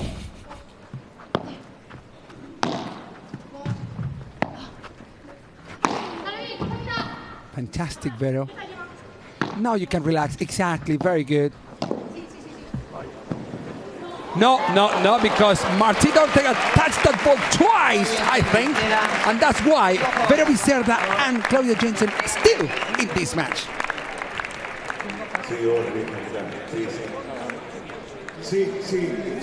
Yeah, they sit down perhaps for the last time, because of course when they stand up again, the Rafa Nadal Academy have a chance to serve for victory to get the point that could just propel them towards that €1.2 million prize.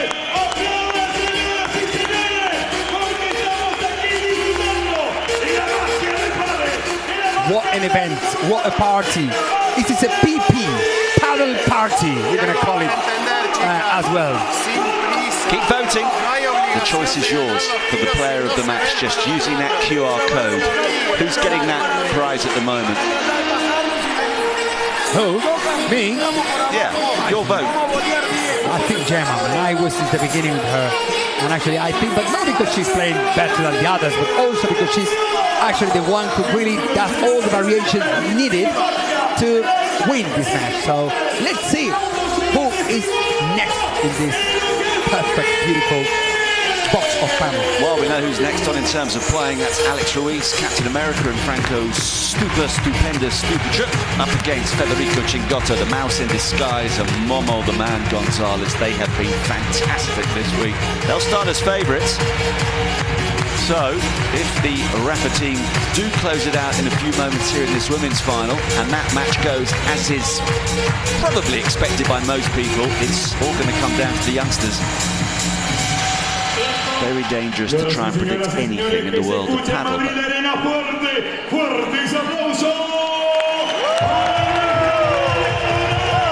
Extra roar for these two teams as they come back out. Perhaps for the denouement. Well, this is the moment of the match, I've got to say, because it's all in or nothing for Gemma Triay and Martita Ortega, but even more for Claudia Jensen and Vero Virseda crew team from Kun Agüero, because if they don't win this game, we're going to go straight to the next final, the men's final. Oof, that was on the edge.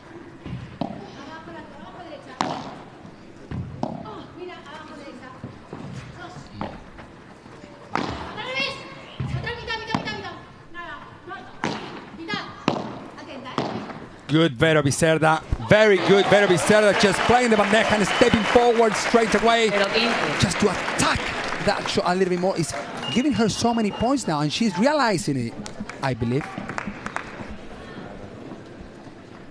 It's never too late.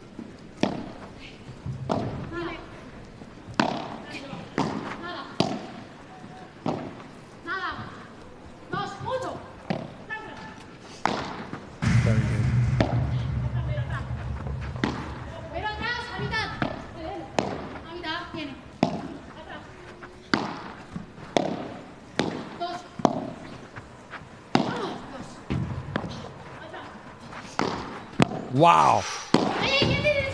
Oh dear. Oh, there she is. Gemma Triay. Fantastic job. Anyways, Dave, I think that Vero Virseda and Claudia Jensen would be proud if they lose this match in this way. Like that, absolutely. They did so many good things in that point, but ultimately they lose it. Could be a difficult afternoon for Sergio Aguero. His team crew up against it. His former football team in England, Manchester City, are losing 4-1 to Arsenal.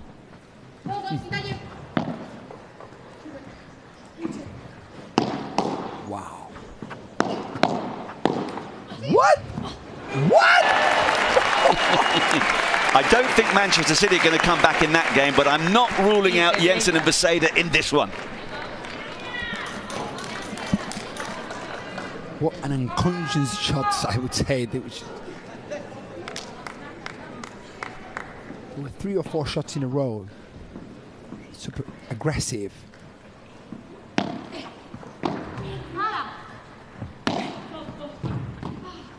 Wow. High lob now.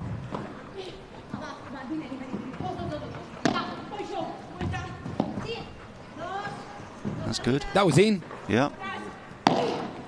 What a bandeja cross court.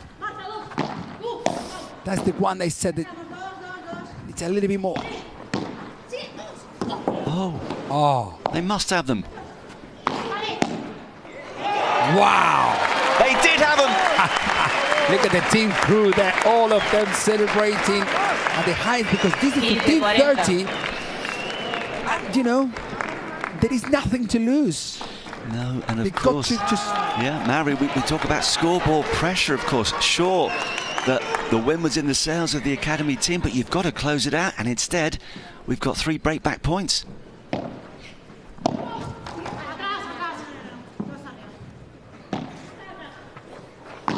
Good. Okay, unlucky, but that was the way, you know. Let's see if I can get this point, or they got one more. It's coming to a golden point, isn't it? It's going to be a golden point and a possible match point. It's just the way it's been all week in this wonderful event. But they don't want that. They could close it here, get back to 5 apiece with a little less stress.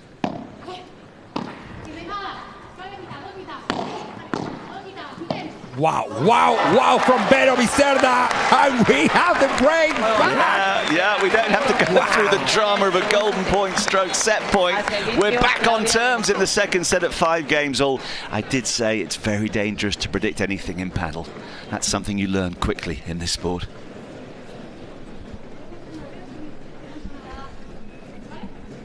I promise you, I actually can't believe. Just a little bit of negativity, understandably, from Team Nadal there.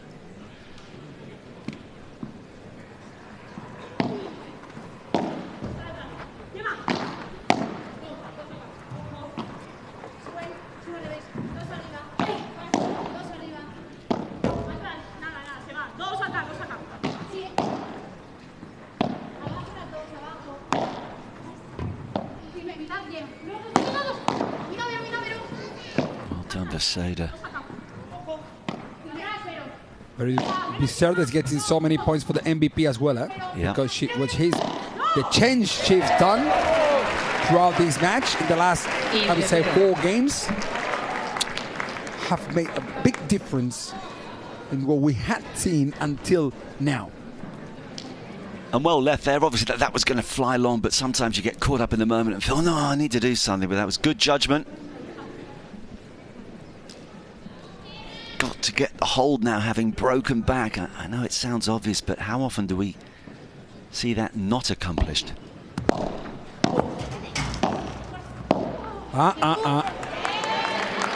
Loves under pressure. No good option. Rushed into that forehand, which is picked up by a little fella outside the court. These ball boys are very young.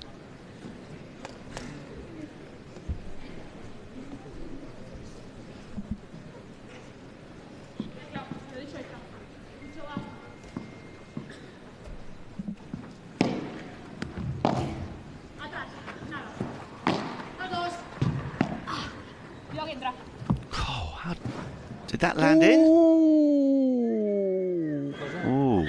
Well, I think there's going to be a bit of a dispute about this one. Triay is convinced it was in. Jensen immediately said it was out. Stop the point. Over to you, umpire. Well, impossible to see from here. Impossible to see it from here.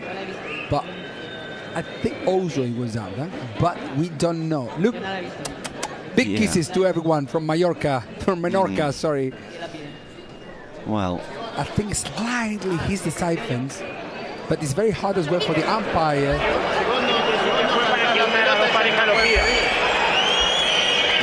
Point review system being used. Let's have a closer look.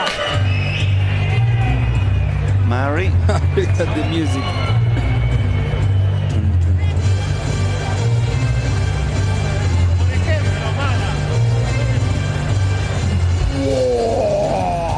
What is your expert eye tell you? Para mí fue mala también. Yeah, for me as well. Para mí fue mala. To me it was out. But you know, it's just because it doesn't even change the spin of the ball, I believe, or you can't really see it. But you feel as though for Jensen to stop the point like that, she must be convinced that it was out, and she's obviously nearer to it than anyone else. It's like there. There. I tell her to stop it. There. I think it was, you know, it's like slice, not just next on the floor, No, just slice first and then you can separate back.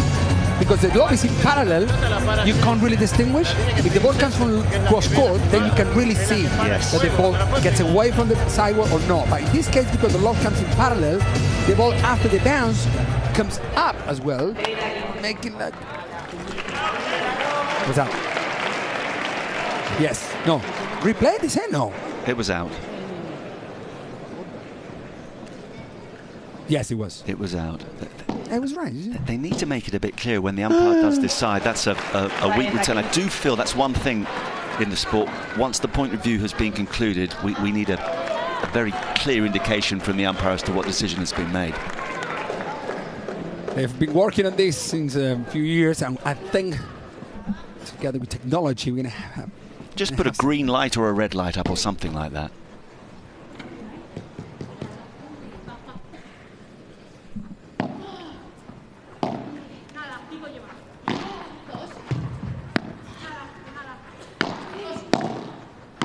Oh dear, I mean, she's been brilliant for the last 15 minutes, Mary. Anyways, it's 40-30, you know, but, you know. Yeah, but that, I mean, you know, by her standards, by the quality of this match, that was a very straightforward put away. And there we go. Doesn't matter. It doesn't matter. 6-5. Happy faces for crew team. They sit down. The match goes on.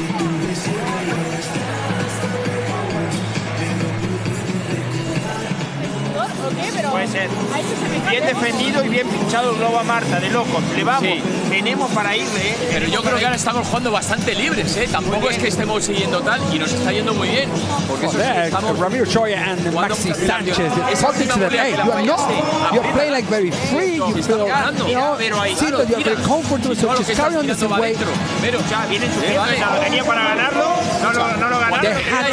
Maxi Sanchez said, hey, they had the match to win, they didn't win, they have the memory of that already, so that's our chance now. Cuando juega con el remate por el medio, te sale con rebote y no te da un poco para... Sí, o para jugar algo por el medio, tirar así un angulito, lo que sea, o tirarle firme a Gema, o sea, ¿no? Si te queda, pues tú eres muy habilidoso. Lo que más me gusta es el globo alto a Martita o al medio y amagarle que vamos, y vamos a la presión. So telling, okay, now Martita will be perhaps a little bit more under pressure, so we can try to play the lob for Martita and then go forward or backwards depending on the lob, but make her to hesitate with shot to play. Triay's information given, and now it's having to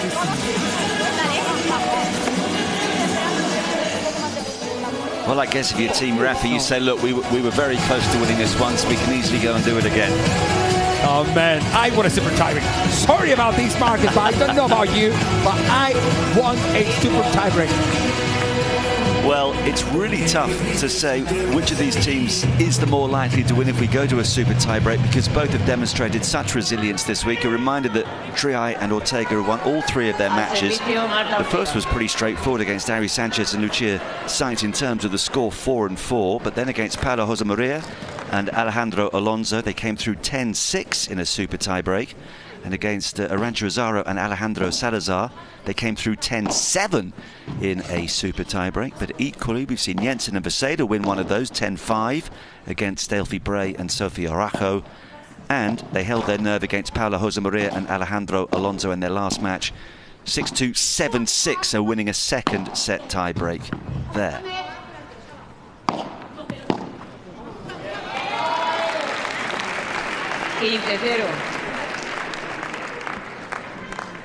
Into the third hour of this match.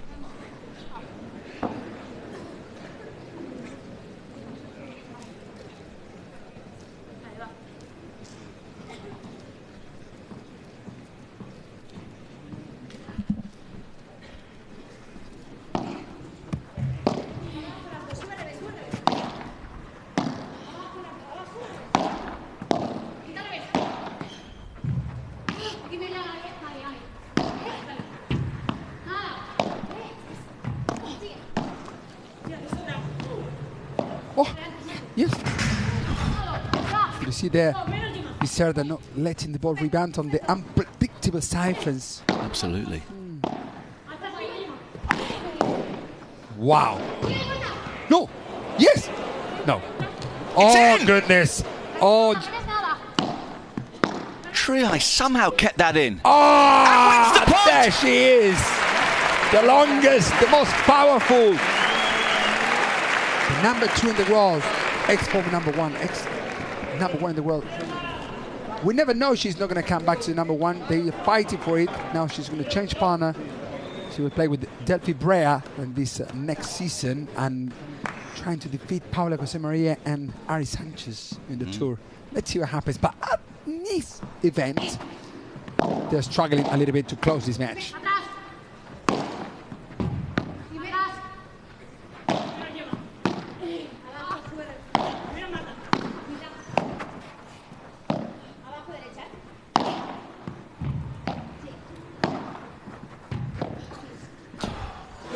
That was delightful from Jensen, wasn't it, there to force the error?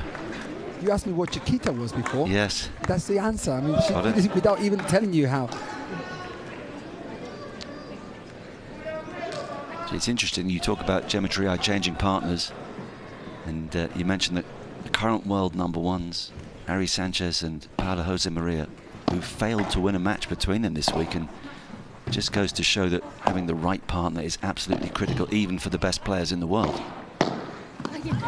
Wow, 30-0, and be careful now, Marcus, because they're tactically playing correctly, going to, even though Martita doesn't miss much, so you have to beat her. But now that Virseda and Jensen are feeling more comfortable, that's why perhaps the match has changed a little bit. This point is the point of the set.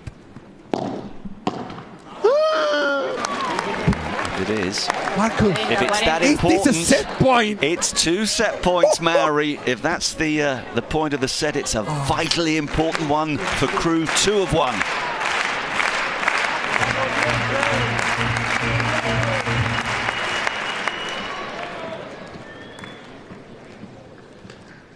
Oh dear.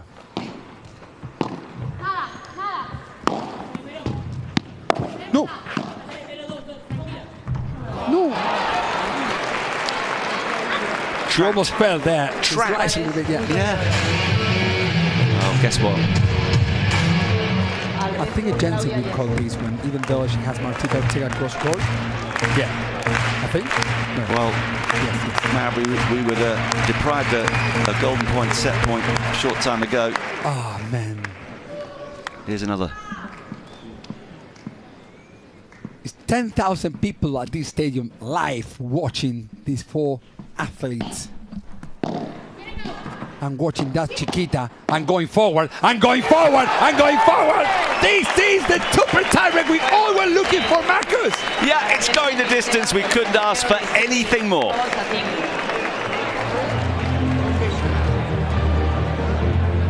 Your wish has been granted, Mauri Andrini. Actually, you know what? I think that they very deserve it. And now, let's see what the future of this match is going to be. But they very well deserve it because they did the change we were talking before. They did the change of the rhythm, of the speed, of the risk. They were risking much more in the last set than in this one. And that's why this girl, Maribel Nadal, is not that happy to see crew team, you know, even up this fantastic match we're watching. Well, let's hear from the man whose team is doing him proud. Kun Aguero is with Cristina. Oh, really? Yep, Sergio Aguero with us. So, Sergio, está siendo una batalla tremenda sobre la pista, pero sobre todo a nivel mental. It's been a tremendous battle on the court, but also from the mental point of view. Sí, bueno, esto es un deporte, obviamente tenés que tener el talento, pero también es muy mental. Y tenemos un equipo que justamente trabajamos el mental. Así que la mentalidad creo que es muy importante, darle confianza. No pierden nada en perder porque bueno, es así el deporte y hay que arriesgar y la cabeza fría. Es la primera vez que participáis en la HEXAGON Cup. Estar peleando por la final es ya un triunfo para vosotros. This is the first time that you make it to the HEXAGON Cup and you're already in the final. Is it already a success for you? Sí, para nosotros fue algo muy lindo estar en la final, pero siempre pensamos que podíamos, confiamos en las chicas, confiamos en los chicos y bueno, nada, vamos a ver qué pasa en este tiebreak, que estamos un poco sufriendo, pero lo que sí vamos a hacer es luchar hasta el final. Y lo que nos demuestra la HEXAGON Cup es que a pesar de que un equipo esté dominando, en cualquier momento puede darse la vuelta al marcador. Bueno, por eso te digo que esto es importante. Da igual si estás top 1 o top 20, la cabeza es todo. Y mira a las chicas, creo que le pueden ganar a cualquiera. Ayer le ganamos a la número 1, hoy estamos compitiendo con Gema. Nada, si las chicas quieren, pueden. Todo hay que hacerlo. If the girls want to do it, they will be able to do it. And we're going to see this in the 3rd set. And remember, the HEXAGON Cup is excited at every single thing. So it's the golden point, it's super tiebreak. And it's the first competition of the year of all these players who are actually in the preseason, but now they're competing for what? For nothing? Well, a little more than nothing. Brilliant translation, by the way, Mauri. And well done, Cristina, for getting Sergio Aguero. And very sensible of her not to mention that Manchester City have just lost 5-1 to Arsenal. They're missing his goal-scoring instincts. What a match now. No, look at Claudia Jensen. What a reach. She's everywhere. Just like Chingotto, but in the women's version. Yeah. Amazing. Double-handed backhand.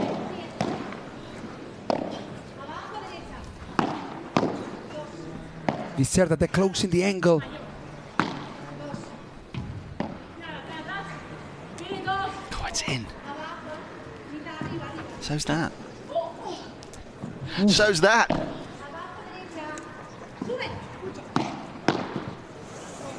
That isn't. Was tough for Martita Ortega because she knew that they were going for her at this time of the match. You know, they're going for more shots to her.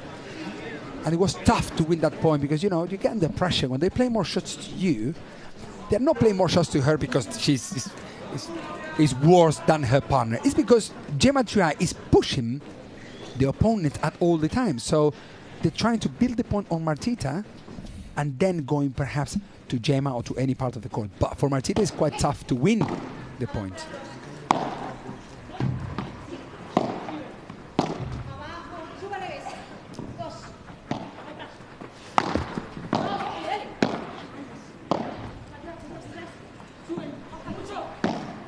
Opening the angle there. Woo.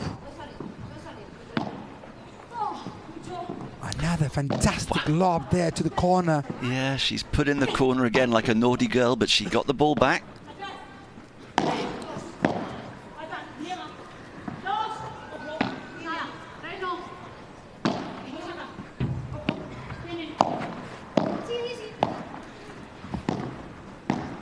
Wow. Wow. Ladies and gentlemen, welcome to the best point, perhaps, of this fantastic match. What an amazing tactical from Jensen, close in the middle with that forehand, slow down the line, impossible to reach from. Yeah, so the balance has shifted most decisively here. 1-0. Score may be 1-1, but you really sense as though it's Team Crew that believe. And having said that, Martita celebrates that shot a lot because, you know, for her going for winners is not her strength. You know, her strength is not winning points. Her strength is that helping her partner to win the points and her losing the shots, no, losing the points. Sorry. This is fascinating. But this super tiebreak is pushing her today because they're pushing her a lot as well to decide these kind of things, which is not natural for her.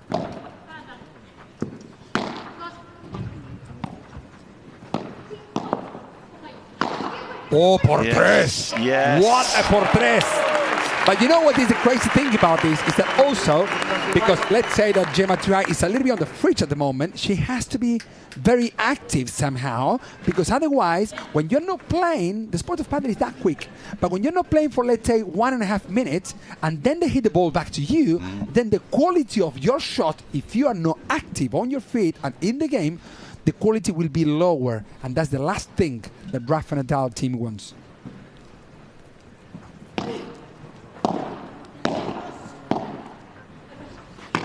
No!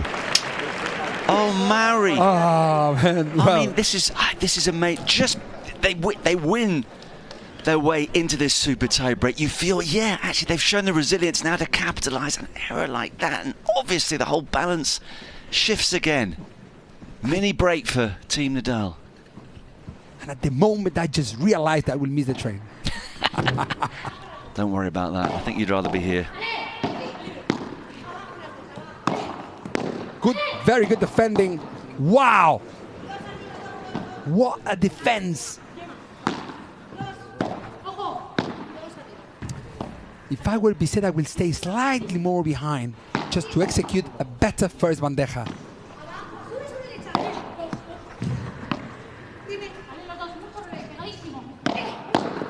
Wow, fantastic from Gemma Triay, yeah? Because she has been hitting most of the shots and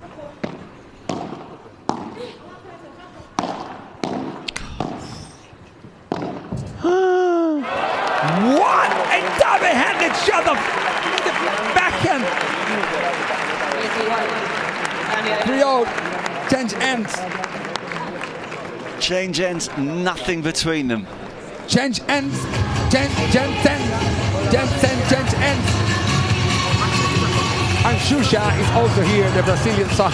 Well, while they change ends, you very quickly just change that booking then. So because you live in Barcelona, you were looking to get a train at about 9 something or other. That's gone. Yeah, that's gone. You're going in the morning. That's fine. No. So we can finish today at 1 a.m. I don't really care much. Actually, I was going to say, if this keeps going like it does, and then the men's match does, and then we have a next gen, don't book the first train tomorrow morning. No. You might miss that. 3-0, 2 hours, 15 minutes match, and it's a super tiebreak match, which, you know, hey, I promise you, from the show and for the players and for everything, I think this makes complete sense to play the super tiebreak third set. I think it's a fantastic structure and method to make this show even more spectacular for the players, so they keep the fitness as well, you know, in a good shape, because they play every single day, and, you know, 2 hours and 15 minutes of excitement all the time. If they have to play 3 sets, imagine 3 sets in this match, another 7-6 in the third. And that is the case with most other. That's the case with most other paddle events, isn't it? A full third set. Yeah.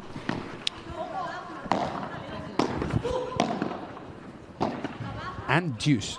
And here, yes, we don't.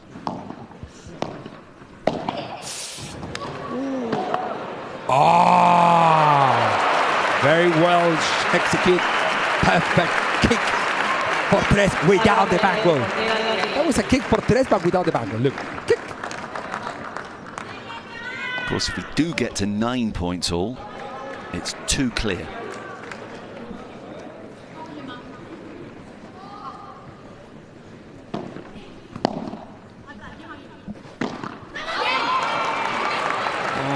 Goodness, we're just seeing a couple of really ill-timed, unforced errors. It's like a cheap mistake with a cost of every point. Do you follow me with this? Yeah, it's I like do. It was every point cost a lot. We said right at the start, didn't we, Mary, that every single point here would be critical. She looks for the pass, she doesn't find it, and suddenly there's a gap between the two sides.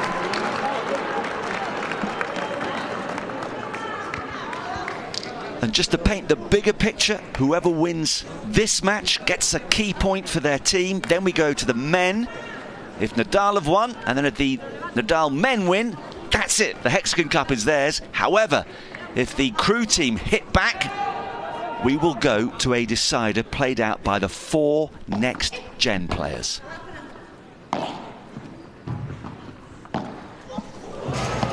Wow, what a reach from both of them.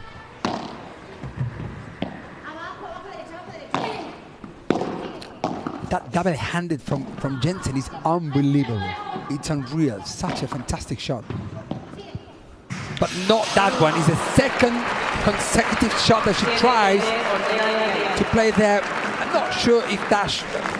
The previous one perhaps made a little bit of sense. This one, Madrid Ortega was slightly behind, which actually I think it was not even necessary. Even though if the shot is in, Martita would have been reached that shot easily. Well, we've seen crew come from a set down. Now they've got to come from a considerable distance down in this super tiebreak. 7-3.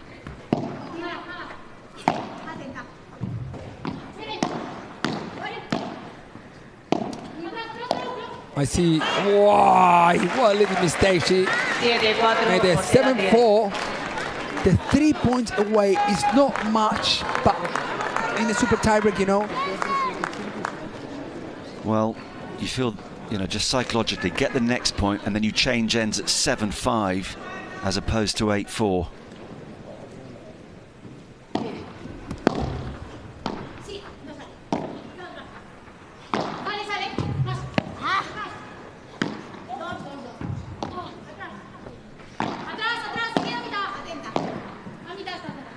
Good thing about Jensen and Virseda is when they were under pressure, they play very good.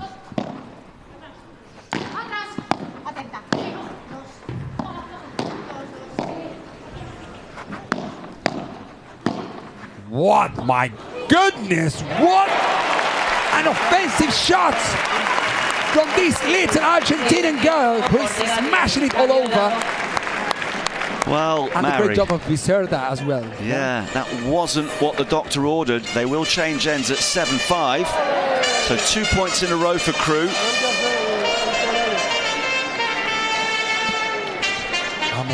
Vamos. Just won't go away. Veronica Virseda, Claudia Jensen, the 19-year-old Jensen, the Argentinian, and the 32-year-old Virseda from Toledo in Spain, where they love to dance. Toledo is just what, half an hour away from Madrid? 40 minutes maximum? I've never been there, but everyone says that it's a fantastic and lovely city to visit. And do you know what she likes to show more than anything else on the court? Perseverance. And wow, that might yet pay off for her today. Virseda's got a degree in physical activity and sports science, so she's got a sharp brain. She specialises in objective vision, and all those elements are so important at this stage.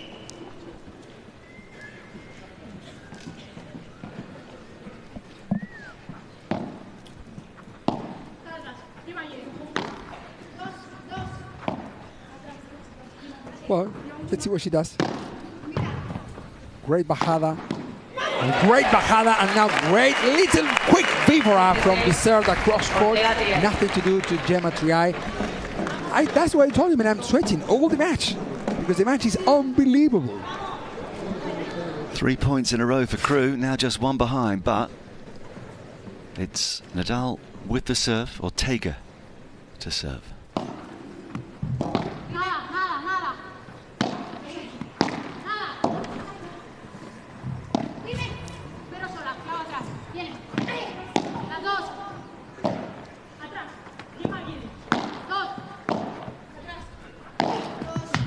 No way! No way! Do you know how we call that? The pico. El pico of the court is exactly between their siphons and, you see, the weird direction the ball took? Yes. So that's because you try. Hey, they trained the shot, I promise you. I think she didn't mean to hit there, exactly there, but it's always an option.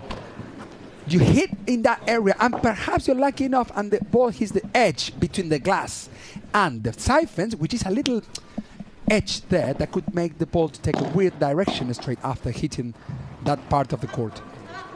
The pico, eh? El pico, yeah. Well, should have been pickled to hit that pico. Wow. No, man. No.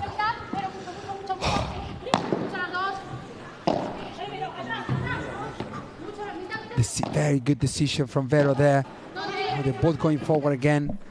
Martita stays back. Oh, stop it! Just when they get themselves back into a great position, they tend to commit an unforced error. That's the third of those in this super tie break, and having got back on track, they're behind again.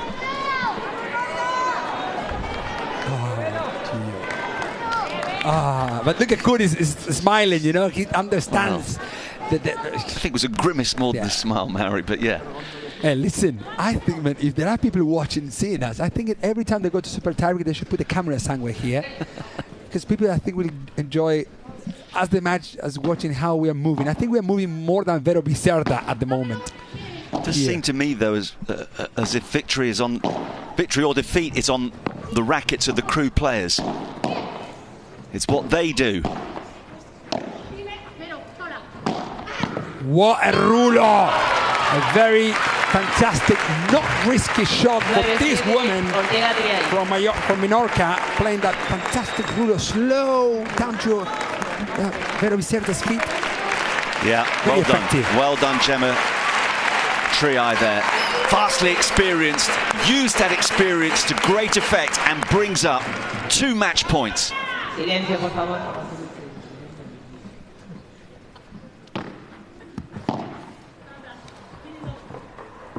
Oh, what a lob. No! My goodness me, Mary! No. I mean, how that could be possible to play a drop shot with a forehand in such a moment? That shot is around what, 600,000? 600,000 euros? Yeah. I mean, that's a drop shot that has dropped every jaw in the arena. Unbelievable. Oh. 1 match point is saved, but there is another one here, and some people just cannot bear to watch. There's Jensen's father, look.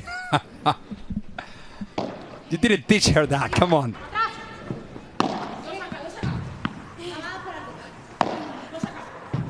Great amount of power there. And there she goes, no. Again, the same. No. Hey, no, listen, man. I got to do something here. I need to go for a run. She's 19 years of age. She's hauled this back to 9 points apiece. We sort of knew it would get to this level. They'll change ends again. If you wanted a drama, a paddle drama, since the very first beginning of the year in January, here we are, just in the beginning of February, enjoying the best paddle in the world, in the purple heart of paddle, in the center of Madrid, with the HEXAGON Cup 2025. The most incredible show I've ever seen, I promise you. And I've just been in the sport for 36 years. Wow. This is insane. What we're watching now 2025. happens, I promise you, I don't know, 4 times a year? And counting, Maori, and at least one more final to come after this. I think the guys have been warming up for 1 hour and a half already, because they left straight after the first set. And there is a Stupa. Yeah, he was warmed up already, I believe. So 2 match points have come and gone for Ortega and Triay, who is serving now at 9-all. Oh, this point. High lob, difficult for Martita. Another lob coming. Then she goes for a winner. Yes, she will. Of course she will.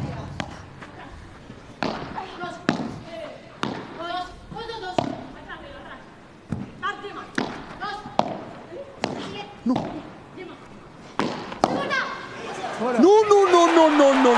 And this is the mini break, and all the stadium is on them.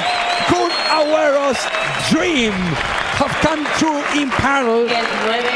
If these 2 players win the next point. Wow.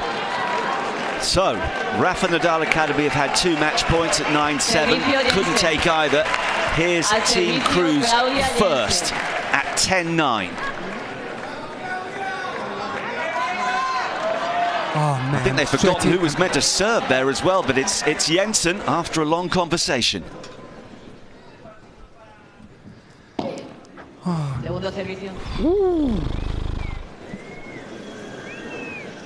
I would have hit that shot anyways, even if he's out.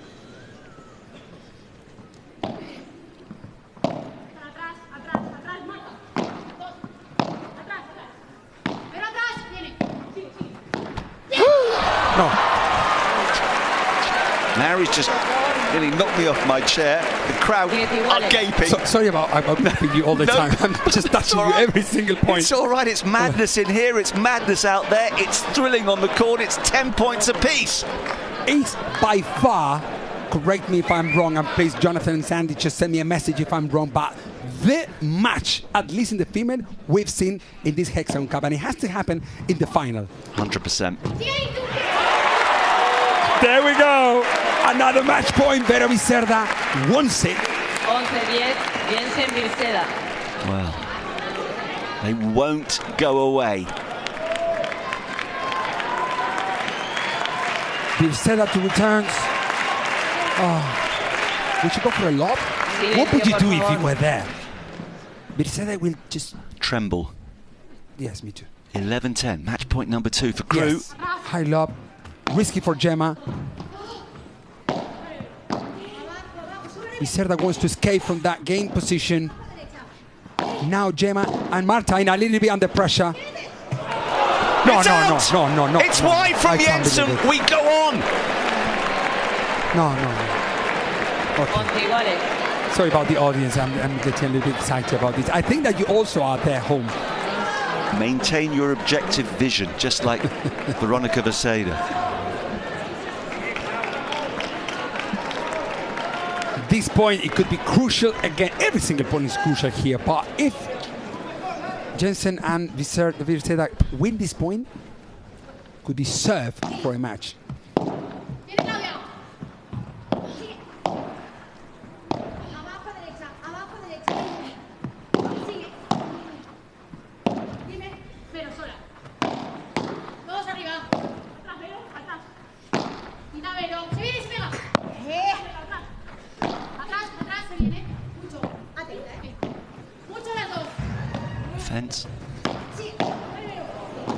how you go from defensive to offensive, from defensive to offensive at all the times.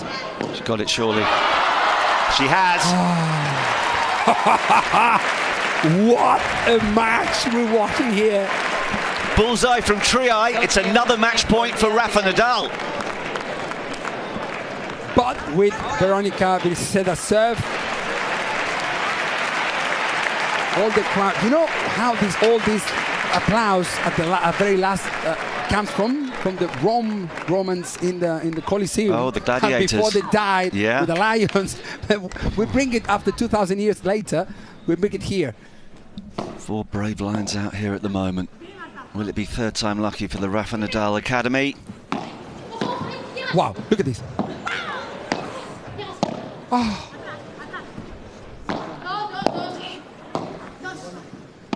What a recovery from Gemma Triay and Marta.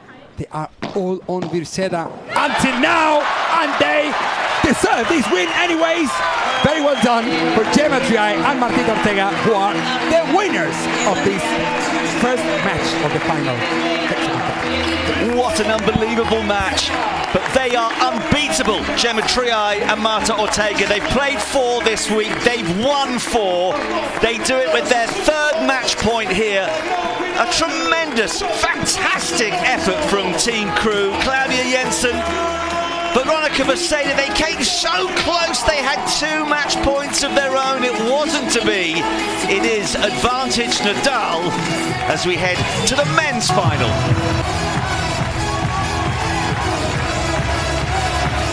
Two hours and 31 minutes.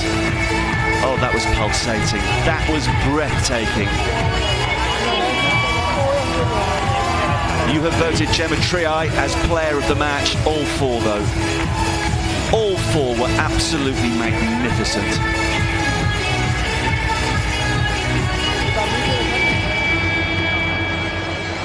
Two teams who just don't go away. And the men, of course, Franco and Alex Ruiz will now have to replicate that to ensure that the next gen team don't have to go out for the decider. What an epic battle that was. Mary said at the start every point was going to be critical, and it doesn't get any closer. 5 match points in total, 3 for the Nadal Academy. They took it with the 3rd. The resilience of Triay and Ortega has been quite something. Equally, Claudia Jensen, who injured her back in the first match of the week, lost that match, lost the first set of the next one. You roll forward 3 days and they're staring victory in the face, and that's going to hurt, but they could still be on the winning team. Although it's almost impossible to call when you look at the recent record, certainly the head-to-head record this week of the 2 men's teams in the final, then the advantage has to be with crew. They've already recorded a victory.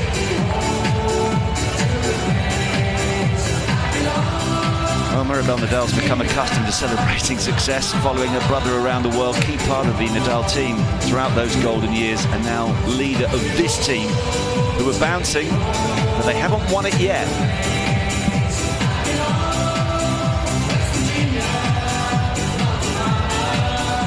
Mary's gone to lie down somewhere.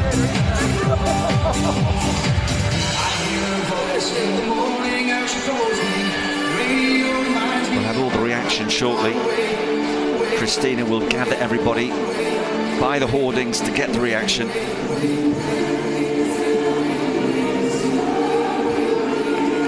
And the 10,000 crowd, who have been roaring themselves hoarse for the past 2.5 hours, may wish to nip out very quickly and avail themselves of the facilities on offer. They've got some lovely popcorn here, I can say that with certainty. If you fancy something a bit stronger, a cerveza. Cerveza, por favor. Yeah, the unfair about sports sometimes is that you have been fighting for 2.5 hours in a massive battle, and it could not be even. It's not like football, you know, 1 point, oh, here you win or you lose, and 13-11 points in the super tie, but just 2 points away made the difference. So Martita and Gemma Triay give the points to Rafa Nadal Academy. And it's all ifs, buts and maybes, and they battle back superbly, but perhaps in the cold light of day, as we look at the stats, Claudia and Veronica will look back at those 3 unforced errors relatively early in that super tie-break. That could have made a difference in the super tie. There were 2 easy bandejas missed. But it's part of the game, it's part of how it works. As Kun Agüero well said before, have a look, it's only just a few points away from one to the other. We had the tiebreak, don't forget, in the first set. It was 7-5, very close set. And then 4 golden points won to Blue team. Not enough, but let's see if now Chingotto and Momo González can do the job for Kun Agüero against Alex Ruiz and Stupa, who have lost last year the very, very final. They get a revenge now and they win, so to give the title of the HEXAGON Cup to the Rafa Nadal Academy team.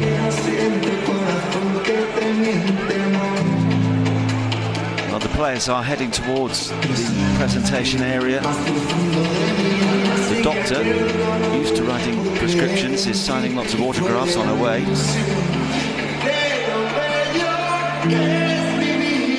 Gemma Triay. Well, she's had so much experience, so much success. I suspect that this occasion today will be right up there with all those other golden moments of a wonderful career that has seen her near the top of the rankings for such a long time. Okay, they have taken their place by the boards alongside Cristina. Vamos a hablar ya con las primeras ganadoras de la tarde. Empezamos con Gemma, MVP del partido. Vaya partido, vaya batalla y sobre todo, qué super tie break. Ha sido épico. ¿Cómo lo habéis vivido vosotras dentro? Bueno, buenas tardes a todos. Gracias Madrid, increíble ver estas gradas llenas. Thanks Madrid, día sí, día también. Thanks HEXAGON, thanks all the people who are here in this stadium, 10,000 people. Con 2 sets y un super tiebreak. Imagínate si hubiéramos jugado un tercer set. Yo creo que ha sido un partido muy bueno de las It's been amazing. So imagine if he had to play a 3-set match, it would have been almost impossible. Durante toda la semana han hecho partidazos. Éramos conscientes de que so much energy on court.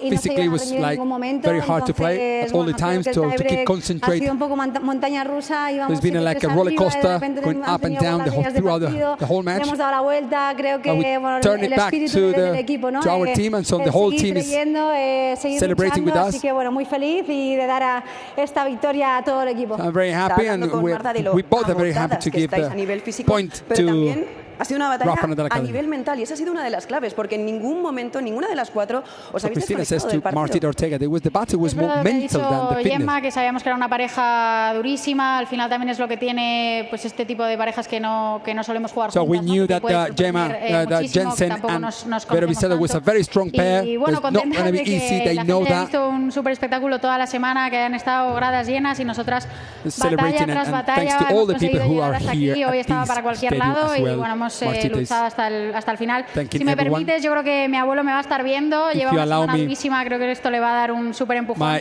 Súper fan siempre de Rafa, o sea que va a estar súper orgulloso de lo que hemos hecho. Darle todo el ánimo a los chicos, una ducha rápida, que yo creo que hoy puede pasar algo grande. Vamos a animar. La Rafa Nadal Academy se quedó con la espinita de ser subcampeones, pero para una victoria de ganar este torneo. Ahora les toca a los chicos, ya habéis hecho los deberes. Sí, hemos hecho ya nuestra parte, estaremos ahí empujando el banquillo como venimos haciendo durante todos estos días. Let's see now how Stupa and Alex Ruiz can do. Veníamos a por la revancha, ¿no? El año pasado pues estuvimos ahí cerquita nosotros. We have been fighting the whole week just to reach the final again as last year, and they lost against Advantage team last year, and now they will try to find this time once again, but now they will try to win this very final. They've done the job. Would Stupa and Alex Ruiz also win? That's the question. That's the relevant question now. Thank you, Maori. So, confirmation of what it's all about today, this grand final. Earlier today, Team Advantage took 3rd place. They won both the men's and the women's final.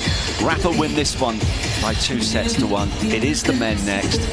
If Crew Paddle hit back, if Momo González and Federico Chingotto win that match, we will go to the decider featuring the 4 next-gen players, a 17-year-old, an 18-year-old, a 20-year-old, and a 21-year-old. And we all echo the sentiments of Marta Ortega during that interview. Hopefully her grandfather is feeling a little better, although, goodness me, it has certainly got him excited.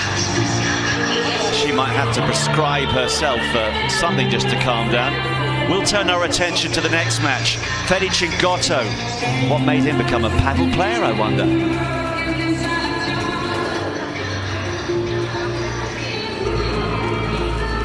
Fede Chingotto es un chico de Argentina, que es de una familia humilde, tranquilo, como dicen todos, que nada, que le costó bastante mucho poder llegar a día de hoy, todo gracias a mucha gente que estuvo acá, familia que siempre me apoyó. Dos familias lo jugaban, desde muy pequeño en una pista de pádel, siempre molestando y demás. Y mirá que he practicado otros deportes, tenis, fútbol, intenté el básquet también, a pesar de mi estatura. Pero sin duda el pádel se ganó mi corazón desde un primer momento. Tenía 10 años y como todo niño, cuando cumplís años quería ir a un parque de pelotas, como dicen acá, que allá es un pelotero. Mi familia, gracias a Dios, hacía lo imposible por darme cada capricho, y en ese caso mi madre sacó un crédito para poder alquilarme ese lugar y yo festejar mi cumpleaños. Y nada, yo todo ilusionado, ¿no? Como es un niño, armando la lista, todo, y llega un llamado a esa misma noche y que me invitaban a jugar un torneo clasificatorio. Obviamente me dijo mamá, mira, las dos cosas no las podemos hacer, elegí lo que vos quieras y que te haga feliz. Y desde un primer momento dije, se suspende el cumpleaños. Y ahí me crucé con todas las bestias que eran Nenno, Stupaczuk, Elías Estrella, Gonzalo Sarías, también otro chico de la barriga que ya no está con nosotros, pero que lo llevo siempre, fue compañero mío también. Y nada, empecé a competir con ellos y estaba a años luz. Me ganaron muchísimo. Y ahí me di cuenta que quería dedicarme más para poder llegar a ese nivel de poder competir contra ellos y tratar de dar más alto. Y ahí yo creo que ahí la cabeza me hizo un clic de que quería dedicarme al pádel, y a partir de ahí fue todo más. Pues ya estamos con el MVP del partido, Fede Chingotto. Enhorabuena, MVP de este partido y primera victoria. ¿Cómo te sientes? Felices de darle el primer punto a Cruz. Es un honor para nosotros y nada, contento de estar acá en Madrid. Soy hijo único y irme de casa era difícil, como por así decirlo, pero mi objetivo era claro, mi familia también lo sabía.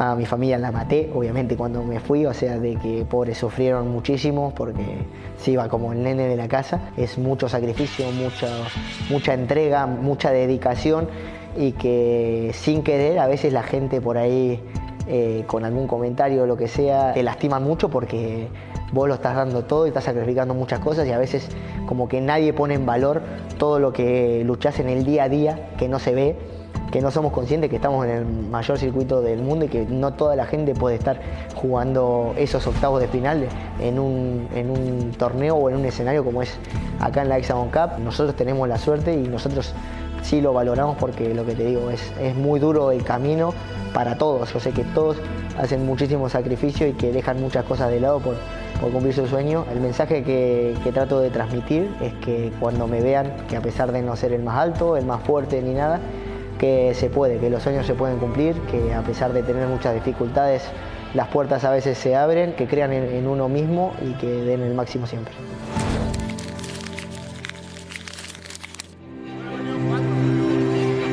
La emoción está servida.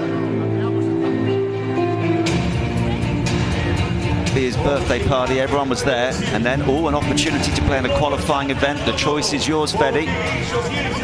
He sacrificed, he went for it, and of course it's paid off for him.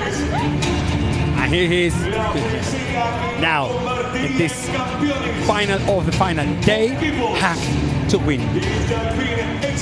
Yes, Momo González and Fede Chingotto have to win this match to Crew team. Otherwise, if Ruiz and Stupaczuk do, we take the 1.2 million prize money to the Rafael Nadal Academy, who have the second chance in this HEXAGON Cup to win. Well, The two teams have already met this week. Chingotto and González came out on top, so they'll start as favourites. That's coming up after we've just relived that extraordinary women's final.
Well, the most astonishing start to the final of the HEXAGON Cup 2025, sponsored by Alpine here at the Madrid Arena.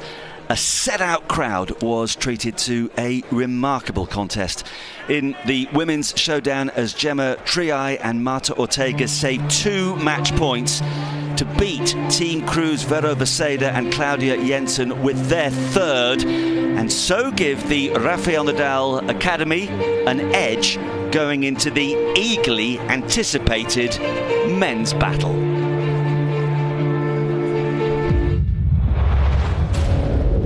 A galaxy of stars assembled. HEXAGON, el primer año fue increíble. Este año tenemos más jugadores, más equipos y mucho más fans también. And gave birth to a new universe.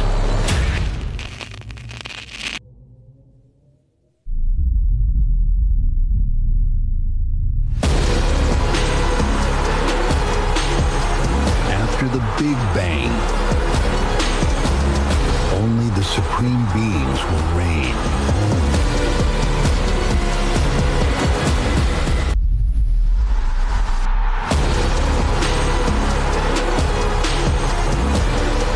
it all comes down to this. HEXAGON Cup 2025 Finals. So here we go. Just have a look at that. A packed Madrid Arena. Still coming to terms with exactly what they just saw and eagerly anticipating what they're about to see. Captain America Alex Ruiz and Franco Stupaczuk of the Rafael Nadal Academy taking on Federico Chingotto and Momo González of Team Crew. And of course, they have to win to take this final to the decider. The next-gen players will come out onto court to battle for the 1.2 million euros and that fantastic trophy if Chingotto and González beat Stupaczuk and Ruiz, as they already have done this week. How are you feeling, guys? They had to wait more than 2.5 hours. They spent some of that time during the women's final cheering on their teammates. Then they went to get ready. Then they came back out. They went back in again. And now they come out for real with Alex Ruiz leading the way. 30 years of age, ranked 17 in the world. He comes from Malaga. What a presentation, yeah? What a setup here. It's like, wow, it's everyone, 10,000 people in this fantastic venue in the city center of Madrid. And, you know, one by one presenting the players. I think it makes sense, you know, for the presentation. They know how to put on a show in this part of the world. There's absolutely no doubt.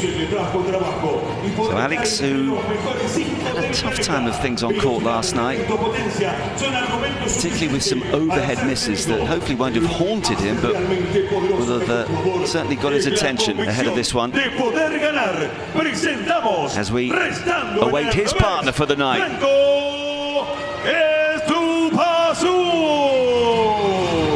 Yeah, it is stupendous. Stupaczuk, the number 5 player in the world from Chaco in Argentina, 28 years of age, quick, keen reflexes, powerful and ready for what comes next, Mary. Wow.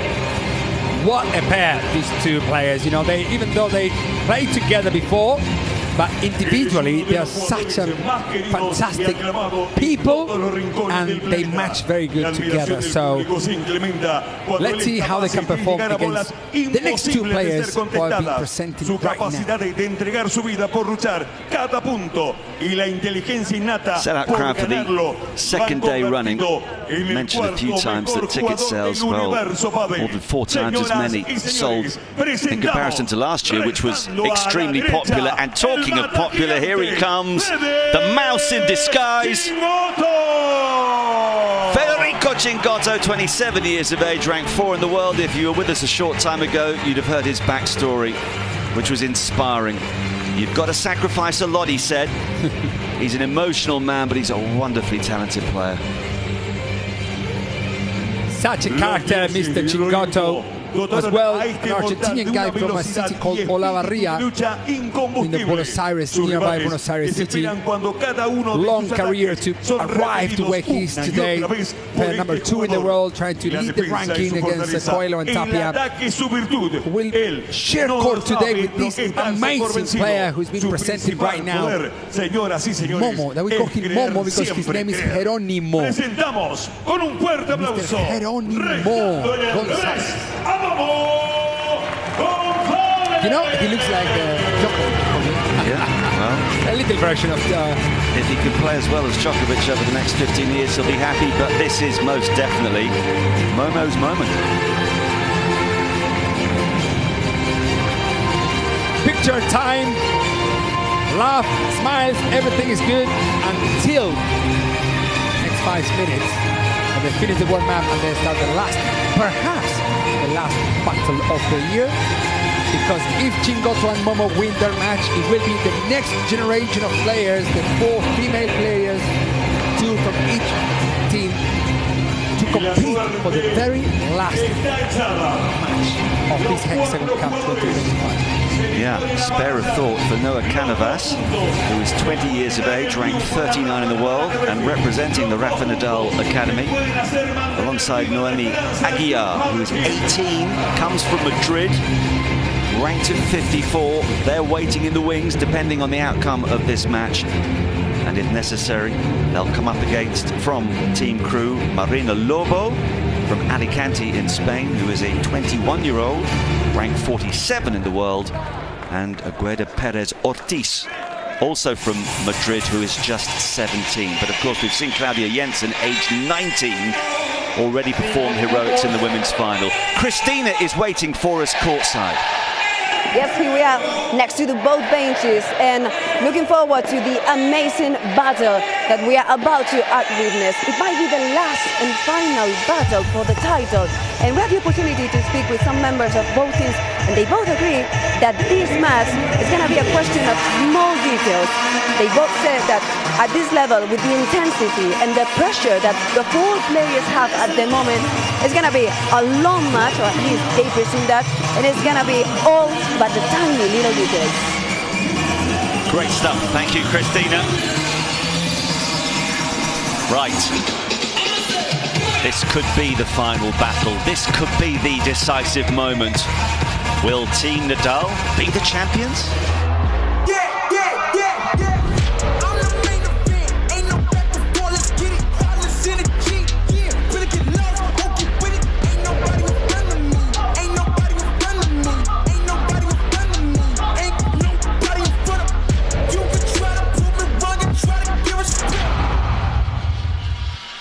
Well, they have looked the likely winners all week. Only lost 2 matches, but interestingly, it was Franco Stupaczuk and Alex Ruiz who lost those 2 matches. One, of course, to Momo González and Federico Chingotto. How's he going to be feeling after last night, where by his own high standards, Ruiz wasn't at his best? Yeah, well, they had in front of them a very good pair, you know, as well. So now, well, I think, as I told you before, it will depend on them. A big part of this match, as because we have Momo and Stupaczuk cross-court, which are similar level, I would say, yeah. But Chingotto, at some point, that's why he's number 2 in the world. He's very tough to compete against. So Alex Ruiz will have a hard job to do, but so as well this one, Mr. Franco Stupaczuk.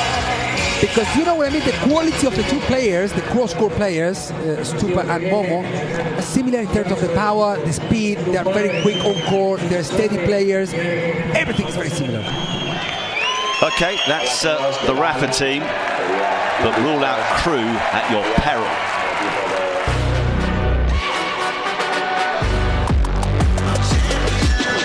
This ain't no regular thing, came for the week, you know what I mean. My shot in is clean. This from my city, yeah, this from my team. If you talking and talking ain't nice, better keep right, I'm champion. When Fede Chingotto and Momo González went on court last night to play the final match of the round-robin group against the master himself, Fernando Belasteguin, his last ever match, of course, the man who was the world #1 for 16 years in a row, and the very exciting youngster Tino Lieback, they were in 5th place. Had they lost that match, they would not even have contested 3rd and 4th. They won it comprehensively in straight sets, and that's why they're ready to lock horns with Maribel Nadal and her team. So, you know, they're used to coming from behind, and they'll look perhaps to expose any uncertainty that Ruiz is feeling after that match last night. But there he is, Chingotto. He's been in our hotel this week. He's always got a smile upon his face. I mean, he's going to love this sort of occasion, Mary, isn't he? Yeah, of course. Mr. Chingo. We call him Chingo just because his surname, of course, or the mouse, just because he used to play as well with Juan Tello, that we call him the cat, so it was the cat and the mouse. It was quite a funny story. Actually, they don't play since like the last 2 years, and it was the most heartbroken divorce ever in paddle after 8 years playing together. But in this case, playing with Jerónimo Momo González. I say Jerónimo because everyone calls him Momo, but some people don't even know, and they think that his name is Momo. A very steady but also very dangerous player, and Belasteguin could tell that because they played a very good match yesterday against Tino Lieback and Fernando Belasteguin's very last match.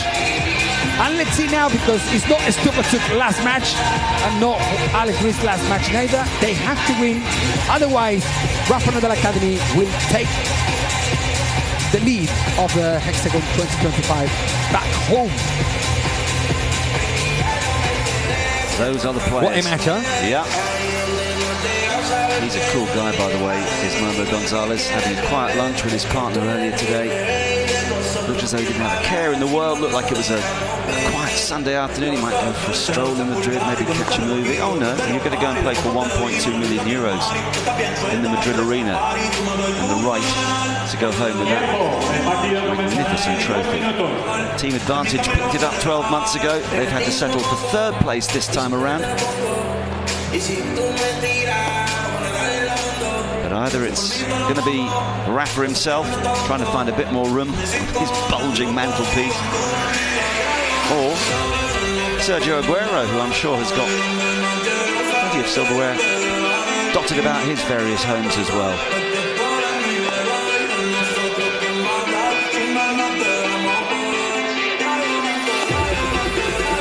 Logic suggests that Crew are going to win this one. Is that how you see it? Yeah. They've played before, haven't they? Yeah, yeah. And they won.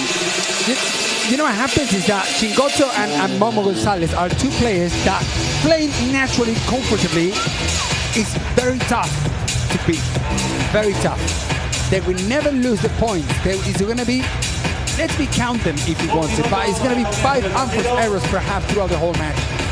And that's very tough, you know, to win. And there, in the back row, yes, the two young ladies who may be called upon sooner or later to decide the HEXAGON Cup. Wow. They might be saying, hey, please, guys, win this match. I don't want to get all the pressure of the next coming one. It's no Cánovas and Noemi Aguilar, but as we said, you know, if you've got something about you, actually, you need to be able to relish that sort of an opportunity if it does come your way at such a tender age.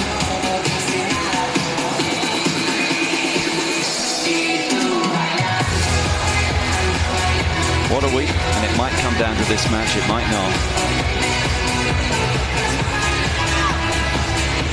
Glad to see Mari is preparing as usual. He's got his Argentinian tea. I don't know what the heck is that stuff. It's his herb, man. His herb is the mate. For sure you've seen like Messi you've dug up your whole garden.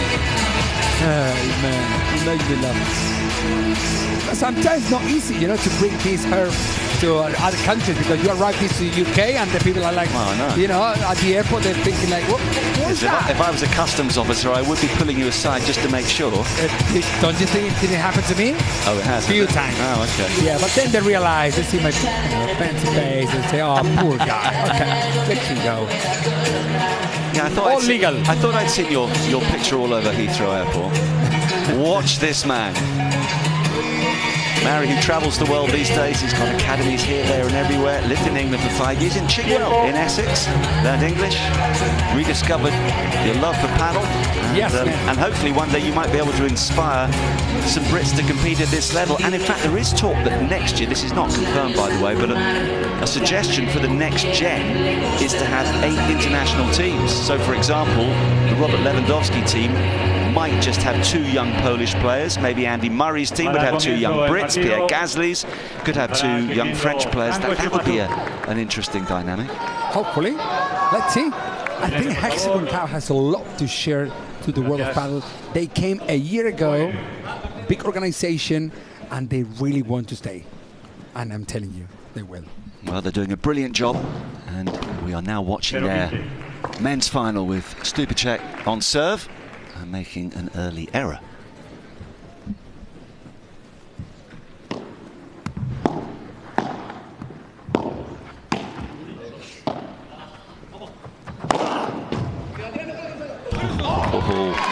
Chingo was ready.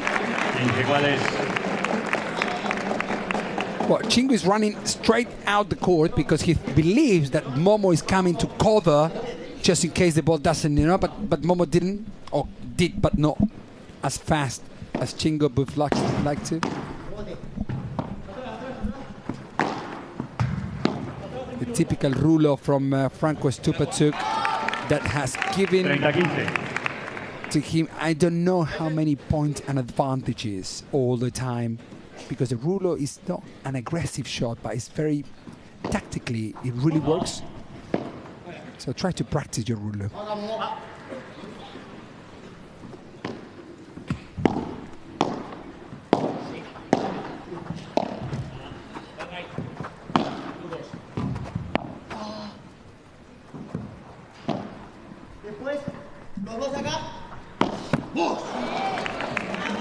If you are joining us for the first time this week, well, delighted to have your company. We've been here since Wednesday. Where have you been? 8 teams. And at the end of all the matches that they played, the sides in 3rd and 4th place contested 3rd and 4th, as logic would dictate. Team advantage came out on top earlier today in that battle against Bella Puerto Rica, with Delphi Brea and Sofia Racco beating Jess Castello and Andrea Ustero, and Martin Nenno and Juan Tello then producing a really impressive performance against Arturo Coello and Coqui Nieto, as Stupaczuk holds to 15. So last year's champions finished in 3rd place, and now we've got this grand final. And a short time ago we had an amazing women's battle. Eventually went the way of Team Rafa Nadal with their 3rd match point, having saved 2 against Team Crew. Yeah. You know what? Last year the final was between Martin Nenno and Juan Tello against Stupaczuk and Alex Ruiz. They lost. Stupaczuk and Ruiz lost, and then I had to rush and I went to the training station very quick to go back to Barcelona as we were in Madrid. When I arrived to the training station, do you know who was there?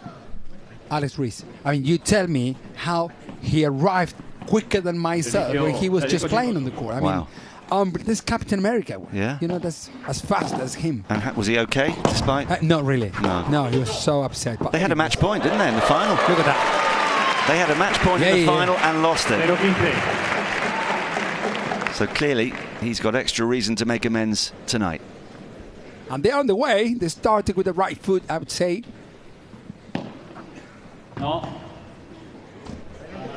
Nah. Umpire calling no, that was out. Not 100% sure it was out, but you know, if players don't complain, why would I?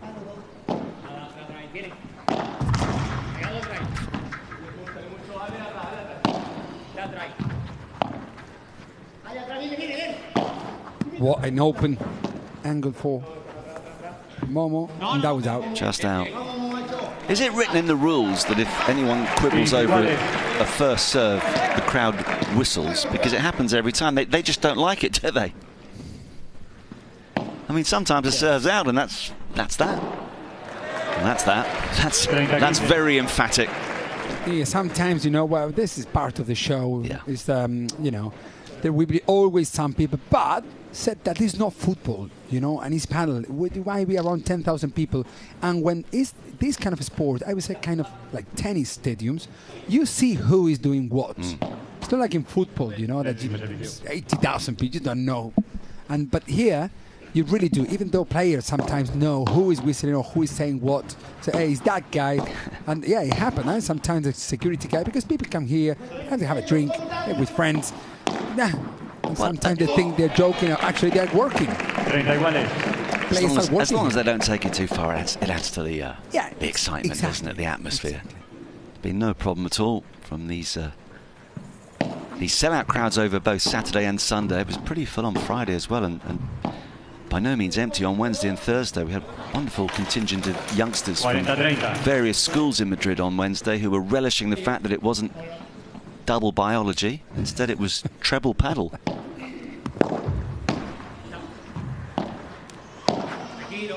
Well, that in Spain that happens a lot, you know. In schools, they go to paddle. But that's why the sport is much ahead in countries like Spain or Argentina, where, you know, it's a rhythm sport. I mean, compared to Holland is growing, Belgium is growing as well.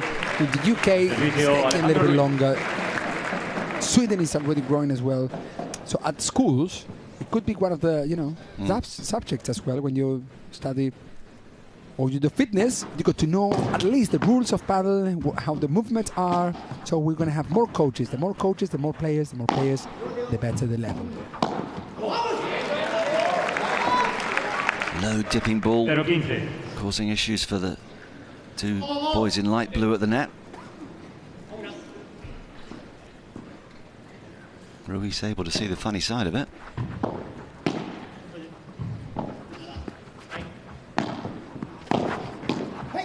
He won't see the funny side of that one, though. Well, Alex Ruiz is not playing, not even down the middle, you know, to Chingotto. He's like playing that down the line match, I would say, the last few points. which I'm not sure is a great business to play there, or doing some variations with the kick bandeja, the ruler, cross court. Exactly. So to open some angles so Stupa can do a job. Otherwise Momo will be comfortable playing back to him, you know. So I think it's a good option as well to play some shots to Chingotto.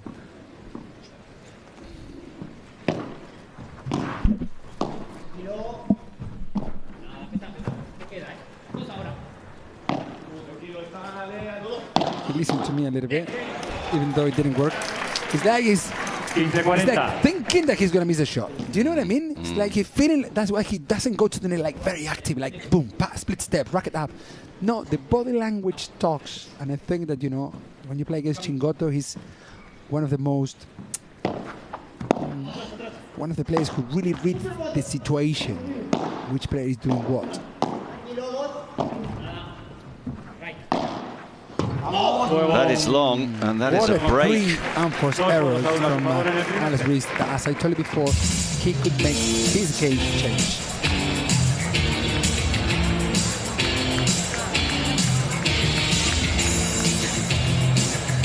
So Team Crew off to a flyer.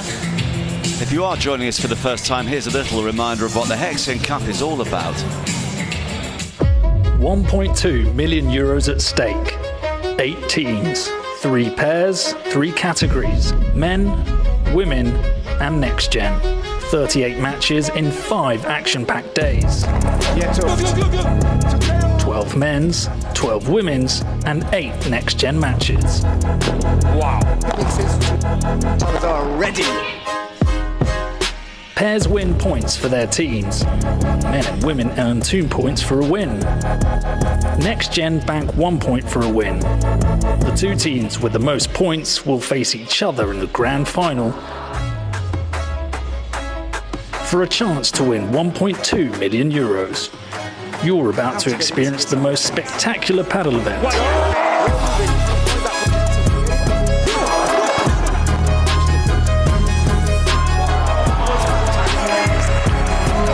This is the Alpine HEXAGON Cup 2025. It most certainly is, and this is the grand final. We've already seen quite a wonderful women's match. Triay and Marta Ortega, they did it the hard way. They survived 2 match points and won on their 3rd for Team Rafa Nadal Academy against Team Crew, consisting of a very very brave Claudia Jensen and Veronica Virseda. But early stages of the men's final has Crew right back in it because they've got the early advantage. Yes, they look sharper. And they know what to do.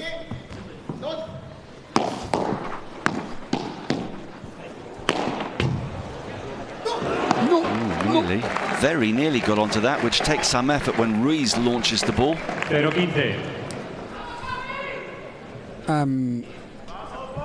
No one has an advantage, I would say, much in this match. Yeah, there's not a big advantage of any. But if someone does, it might be Chingotto, because he's been in finals in the last year and a half. Most of the tournaments arriving to this stage that perhaps Alex Ruiz hasn't. And so for Chingotto it would be like one more match, even though it's a final. But perhaps for Alex Ruiz could be the match of his life, you know, at this stage. And the other point that we just have to reiterate as well, one of the beauties of the HEXAGON Cup, there are so many differences between this event and the others on the tour, is that you are not playing with your regular partner, or almost certainly not playing with your regular partner, and that can make a big difference. And we've seen that in terms of, well, the women in particular, because the 2 current number 1s, Ari Sanchez and Paula Jose Maria, played with other partners and both lost all 3 of their matches. So it can make a big difference. You've got to adjust very quickly, and clearly some can do that better than others.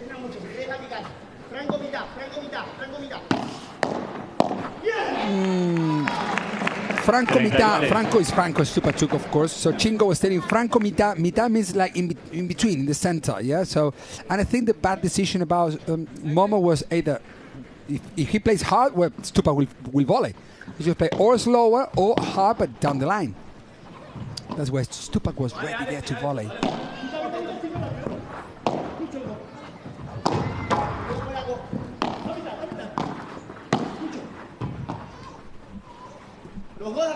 Wow, man, what the lobs. What elasticity from these two players cross-court.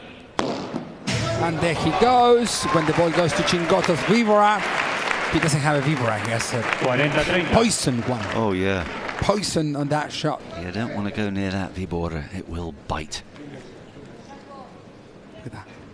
Just on the subject of world number ones, I mentioned Pablo Jose Maria and Ari Sanchez. If you're wondering about the current men at the top of the rankings as we get another hold of serve. Well, Arturo Coello was partnering Coqui Nieto this week, and he lost earlier today in the third place playoff to Martin de Nenno and Juan Tello, last year's champions, who were fantastic. 6-3, 6-3. Augustin Tapia is Coello's regular partner. Unfortunately, he was injured after the first match. Had to go back to Barcelona for some treatment. Nothing serious, and they're expected to team up at the start of the regular tour. I'll surely see him this week back in Barcelona, so I will do some massage. Yeah, on that strings. Get him ready. We've got 1.5 more weeks to rest a little bit before the first tournament.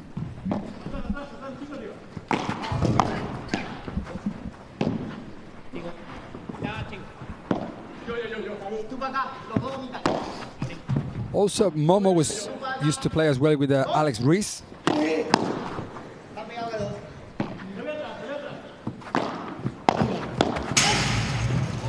And that, of course, Mary, is one of the fascinations of paddle, because they change partners so often. I mean, you know, sometimes twice a season, but almost inevitably, unless you're number one in the world, you're going to change partner at the end of the year. So after a while, you will come across those that you've been close with, and now you want to, metaphorically speaking, knock their heads off. And if there's been a slightly unfortunate split, and of course it's always the higher ranked player, or nearly always the higher ranked player, that will dump his partner for somebody else, there could be some lingering malice. There's no, it didn't used to happen that much before, but nowadays it does. And another thing which is very important that has changed dramatically in the sport of paddle is the matter of the way one coach before. Yeah, one coach of the pair. Now each player has their own coach, which it makes a big difference, because nowadays, for example, if Arturo Coello splits with Tapia, Arturo Coello will carry on with the same coach, you know, and before used to be, but you know why that happens? Because now they can pay to two people, you know, they can afford to pay to two coaches in order to, to keep that. That is I will choose the coach I like, and I will keep that coach with me. It doesn't matter who I play with.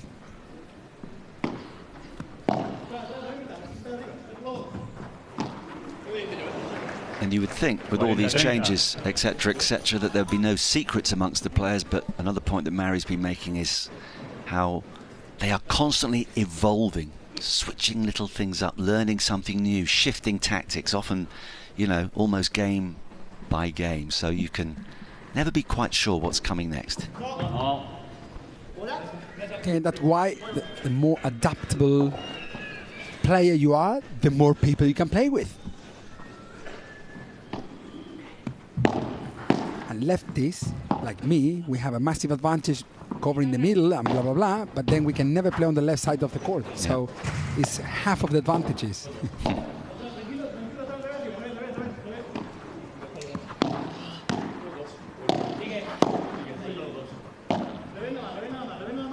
Look at Chingotto's lob there to Stupaczuk.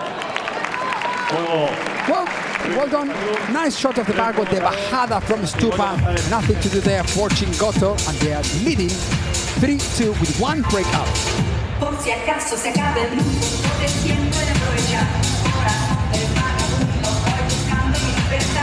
Such a fantastic atmosphere inside the arena and on the respective team benches.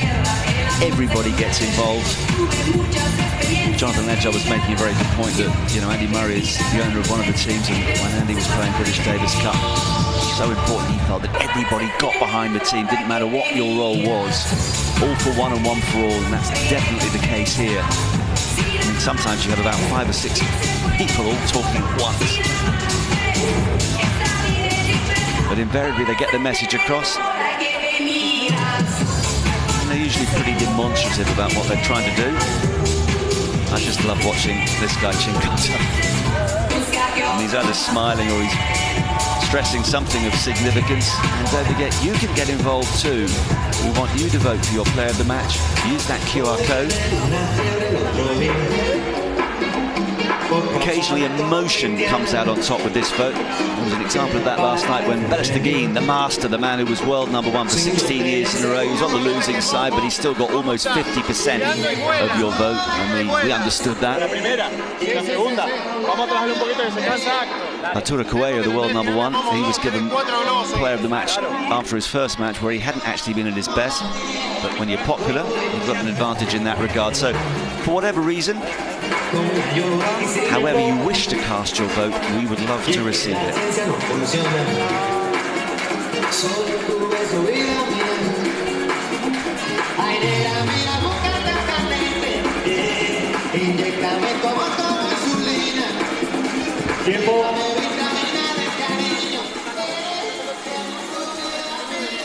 Jugadores a pista, por favor.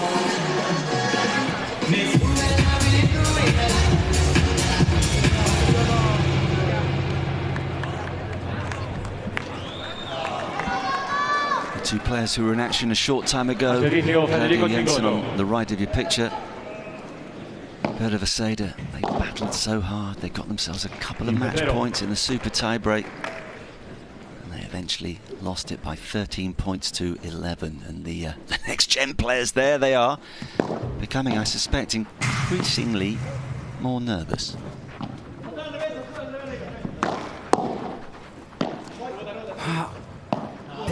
Alex needs there to do something, to go for it. And the way he's pushing Stupaczuk to risk much more than what he's used to. And you need the normal Stupa. Just that, it's enough. But we need a little extra from Alex. There's a little extra in that one. Whoa, Mo.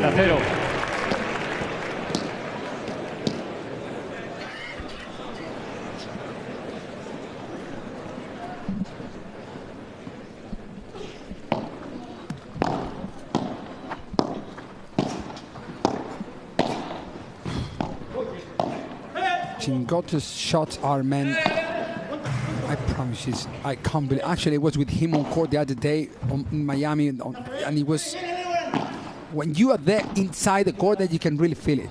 It's something else. Something else. The amount of spin the ball brings, the amount of, it's like the shots are heavy, if you don't know what I mean. 40 love for Chingotto and Momo Jerónimo González.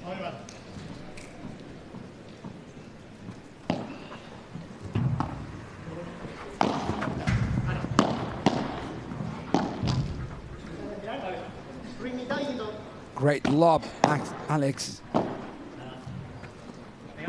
The thing is that Momo and Chingo are playing that on the edge every single shot. Look at that lob. It looks very simple, man, but I promise you, it's 15 centimeters from the back wall. Pushing Stupaczuk for that unforced error.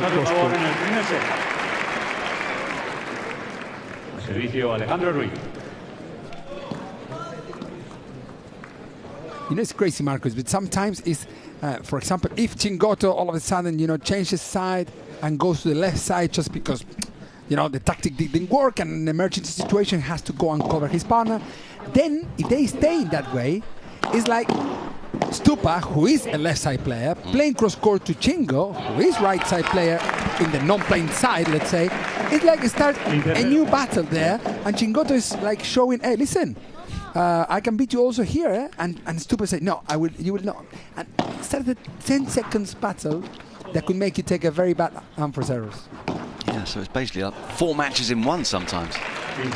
Yes, and it changes all the time. At this level. 4 matches in one, and more often than not, you have to win the point 4 times before you actually win it.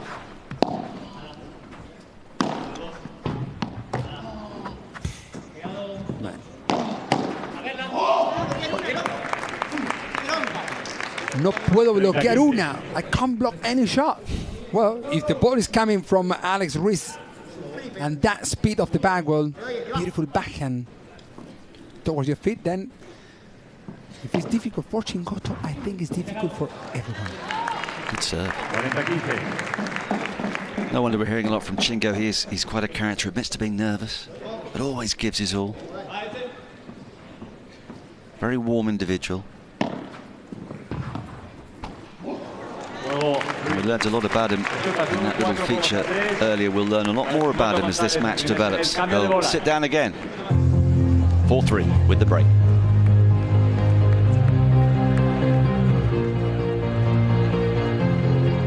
Great quote from Fede, who is not the tallest guy. I was interested to hear that he played basketball. He laughed. He said, despite my stature, I enjoyed playing basketball as a youngster, but he, more importantly, said even with limitations, great things can be achieved through effort and training. That's a great message. That's Chico all about. You can tell. The other interesting thing about him is that, you know, he's such a live wire, bouncing up and down, but he loves his fishing and he can sit for hours. A weekend, the whole weekend. It could be easily the whole weekend or going 8 hours a day on Saturday and Sunday. Go fishing in Argentina, close by. Big lake nearby Olavarria city. What sort of fish would he be fishing for in that part of the world? I don't know the names in English, man. Pejerrey, there you have. What, not a piranha, I hope. Do you get piranhas in Argentina? Piranhas? Yeah. What's piranhas? You know, those men-eating fish. You know, those horrible things that can eat you in about 90 seconds. Ah, no. No? Ah, piranhas. Piranhas, yeah. No. Well, I'm not sure that we have. No, but in Brazil they might have. A little bit up more to the north from Argentina. Okay. There we have Rodrigo Bide and Charlie Pozzoni. Carlos Pozzoni, the coach of the Rafa Nadal team. And Rami Choya, together with Maxi Sanchez, the coaches of Crew team, led by Kun Agüero. I think the match needs to start now. I think it's the players have been just measuring a little bit where the match goes, from where, which side. And as I told you in the beginning, I think the one who can make the difference here is Alex Ruiz. Otherwise, at this rhythm, Chingo and Momo have an advantage. So much at stake.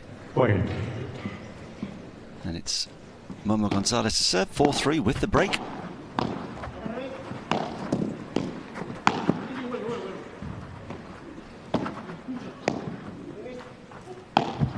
Good. They're close in the middle and then allowing Stupa to play such a great shot. Everything happens just because Alex closed a little bit more the angle and approaching with a nice volley down to Momo's side. Well, maybe some signs that Ruiz is going to settle. Captain America. But did you see the intention when he comes forward now? Oh, he missed it. And he did not expect to miss that. I think he didn't see Alex. Alex was just in front of him. Mentioned how Alex Ruiz, as a child, became a diabetic, has been diabetic all his life, has to be so careful with what he eats, how he looks after himself, but he's so physically fit. He's got such a good attitude. Oh, no. Well, if you're Momo and you never give up, then, you know, sometimes even sports like paddle pays off to never giving up. That's why Alex cannot believe it. Well, because just with an easier volley would have been perhaps enough. He says he's most comfortable near the net. Not that time.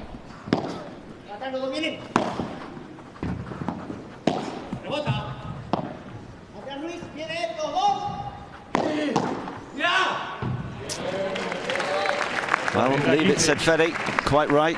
Listen, I'm telling you something as well here. There is a fantastic pair as well that we just found out at this Hexagon Cup, which is these two guys in black, which is Momo and Chingotto.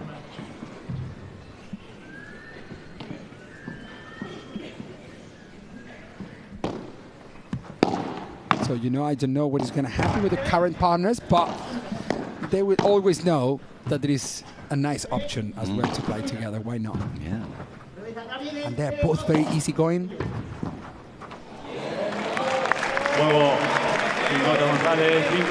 5-3. They still in how we said yesterday, cruise control. Cruise control for Momo and Chingo. For them, they're not going to do more if it's not needed.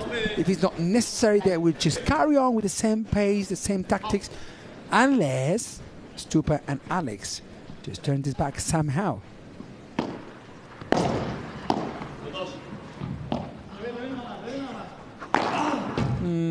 Yes.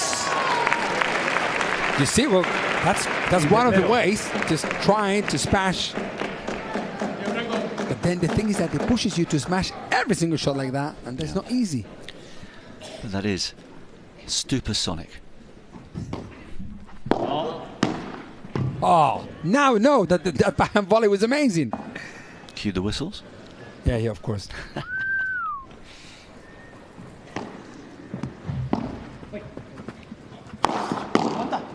Wow. Well Momo's there. Momo prefers to block. Now that does hurt. That hurts a lot. Wow. Well, we had a few direct hits a couple of nights ago. A match involving Javier Garrido and Mike Yanguas, I recall, where all four players were getting pinged, but perhaps none as potentially painfully as that one. Ooh. I've seen worse things, but by far worse thing like that, like hitting on the throat or. Yeah, I can imagine other places as well. Yes, the neck cord. He's wow. got it back. Wow, Alex fighting. Now he's very active, and that's actually what this match needs. No, doesn't he does all the good work though with that. But because it's a left-handed player, play on the right side of the court and the left side of the court. That's very uncomfortable, and because he knows that, he should play his easier shot there, down the line, and ask Stupa to go back to his natural position on the right side of the court. Usually when you hit that hard, something happens mentally. If it happens to Chingo as well, imagine. You lose a little bit of the concentration, if that makes sense. Okay, for how long? I don't know. It could be how long. It depends on the skills of the player who's being hit.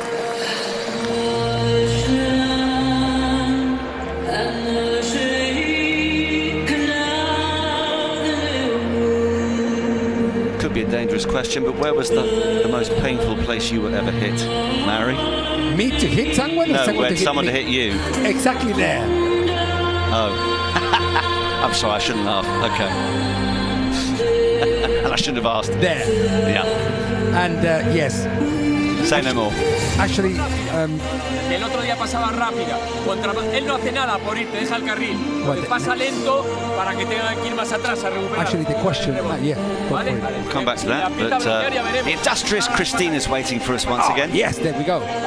Thank you, guys. So after the first 35 minutes of the match, we can tell that the pressure is here, and you can tell the high intensity that we have at the Madrid Arena.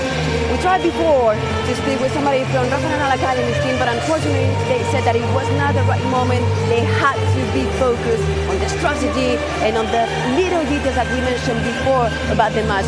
Whereas on the other side of the bench, a crew padel team, they were saying how incredibly inspired is Momo González at this moment. They're really happy with what they are seeing at the moment. Thank you, Christina. Which way is this going to go? You sense at the moment that if you're the two next gen players, you better start limbering up a little bit.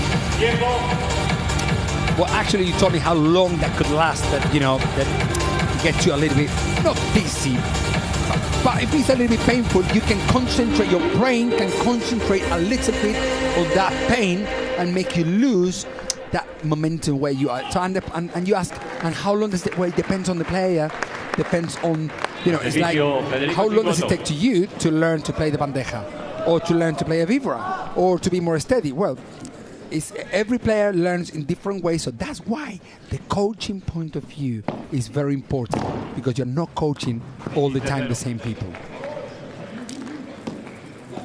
By the way, talking of how long things can last, Mary, if we do go to a next-gen decider...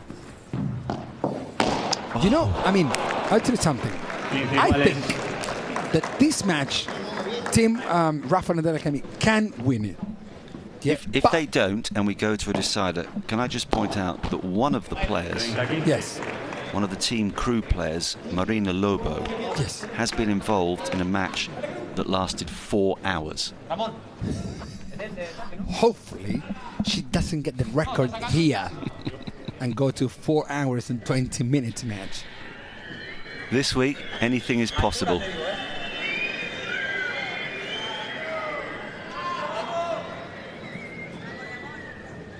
Jingo's smiling again, so perhaps the pain has faded.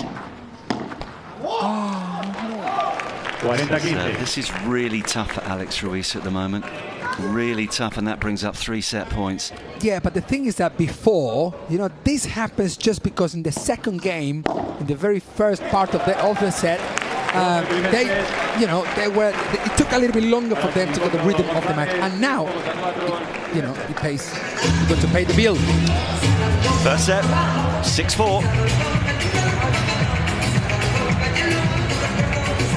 And Team Crew are really in cruise control at the moment. Nice touch actually from Stupaczuk at the end of that point. He just went straight across to Ruiz. Said, "Come on, partner. I know you're having a bit of a tough time. I still believe in you. Still plenty of time to turn this around. I'm going to go home remembering what Mary always says: you win together and you lose together. Never forget that." And there's the stats thus far. Why no golden points, Mary? Not fair. No golden points. Yes, there were 5 more points just in one set from Chingotto and González, which is not a big difference.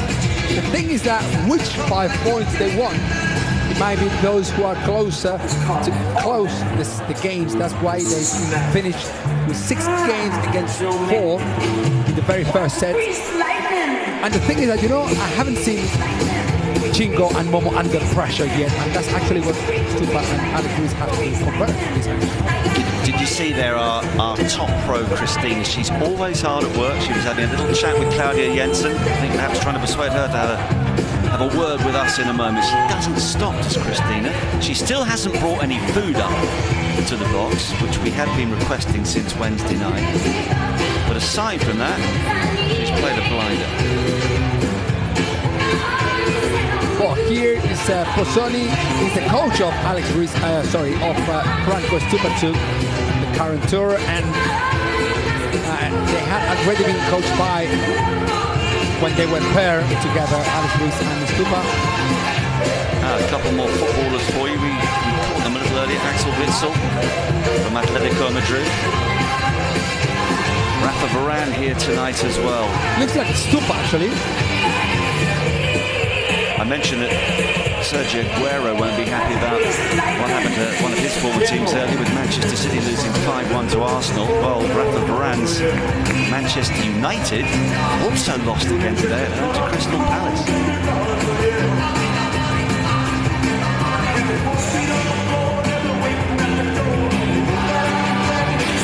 Now, I know you love Freddie Mercury and Coldplay. For me, Grease, one of the best films of all time. It's a start from Spanish TV.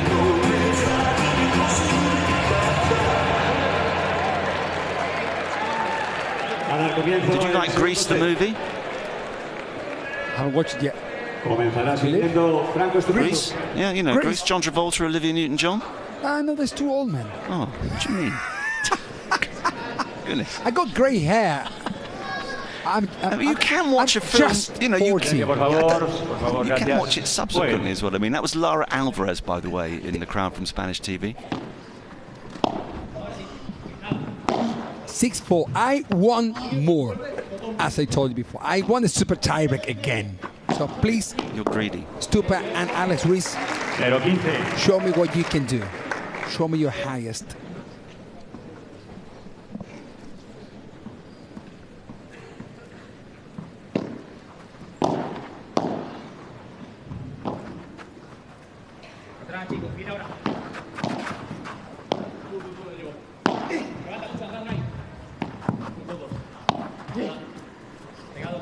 What a lot.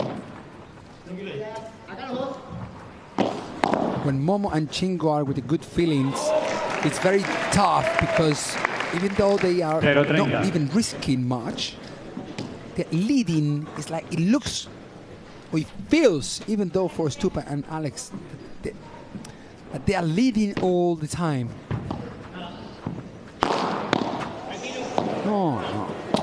You see what I mean? Is that it's full of confidence. Not enough. That's the trampoline I was talking about. Yeah. They need, in the middle of the court. Well, otherwise, that shot is very difficult to reach. Stupa won, and really, I think 4 or 5 winners with a smash. And so Alex has to see that as well. And why not to go and try for 1 or 2 smashes?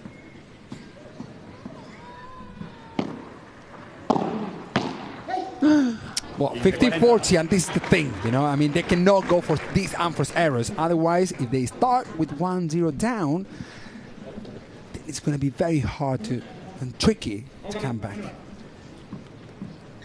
We need to keep an eye on the benches and see if the next Gen players will you start warming up, you mean? Are heading off to, to Yes. the warm-up area.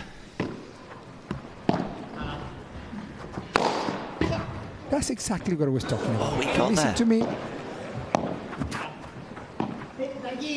Momo let like one of those Here we go salmons that and Feli that's wants to exactly catch. what he has to do. Fantastic 30-40. amount of power print on that shot. They're listening to me, man, I'm telling you. Again? I mean, no, the thing is that naturally that happens at this level. That decision happens when you have to do it. And of course, this guy knows it. Still break points. Segundo servicio. We haven't had a double fault all day. I'm not trying to tempt one now. We barely had one all week.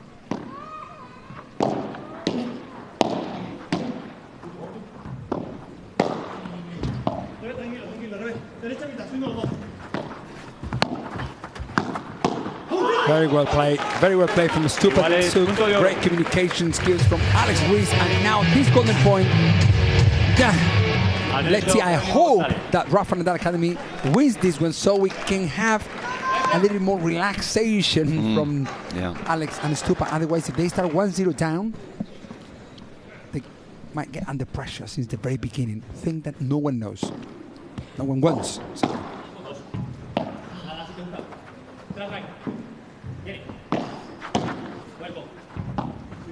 Well, it's the first golden point of the final. It's a really important one, in particular for the Rafa Nadal Academy, and they've got it. With a little bit of help, perhaps, but really, really important that they get their name on the board. That was important, no? That point was very important for this pair, for these two. Captain America knows it. He was pumped there, Captain America, wasn't he? Yes. Of course, you won't have seen this film either because it's too old for you. No, this one I did. I was 2.5 years old when I watched this one. Now, the oldest one I watched, I think, was Titanic. No, you need to watch Grease. Just because you weren't born when it was made doesn't mean it's not a great film. It's got music for the ages.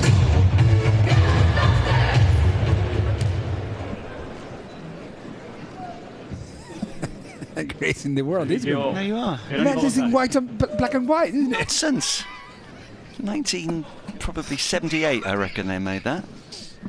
Well, I was born in 1984, so. Anyways, very good. 15-0.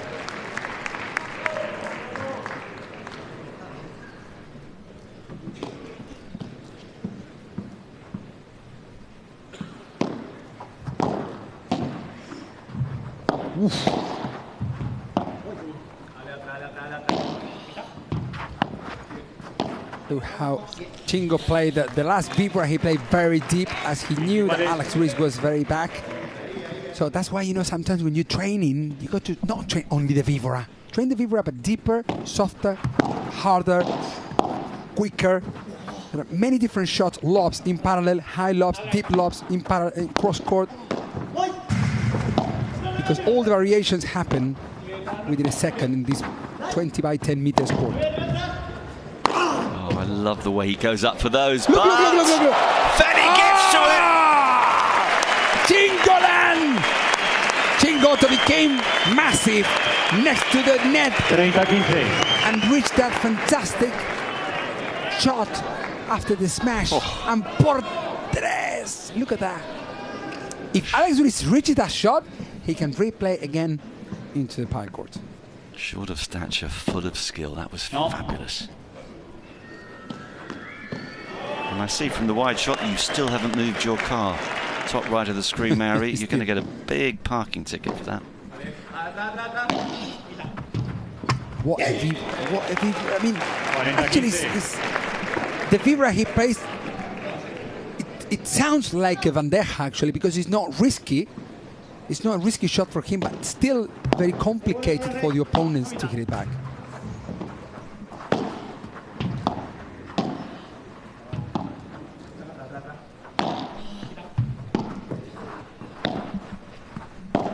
Look at Chingo's position.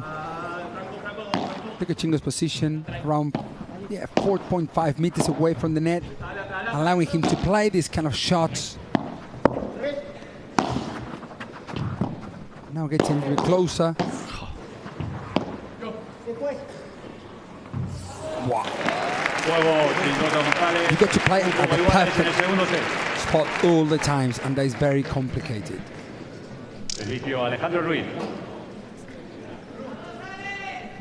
Well, Ruiz struggling just a little bit, but he's such a tough guy, and it's as well, I think, that he's got Stupaczuk alongside him, because he's such a considerate individual. They have played together before, so he knows how to deal with Ruiz in this situation, and Ruiz knows how to deal with that sort of ball in this situation. Sorry, he says. That might have hurt as well. Gosh. Perdón, Chingo. He said, sorry, Chingo.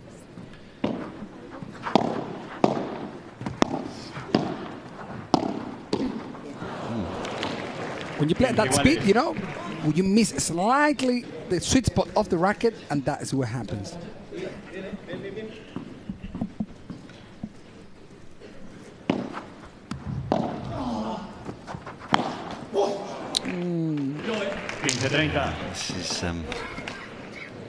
This is a real test now for Alex Ruiz. There's so many decisions, you know, changing the direction of the ball and the speed of the ball.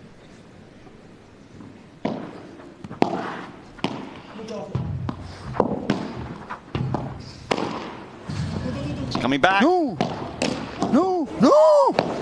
God, no. Stop Goodness. it. It's a computer game. Me. This is the most dangerous volley battle I've seen. What a fantastic match we're watching now at this stage. It's becoming now, yes, hopefully warmer. Look at this block. Captain America said, hey, I'm tired about this.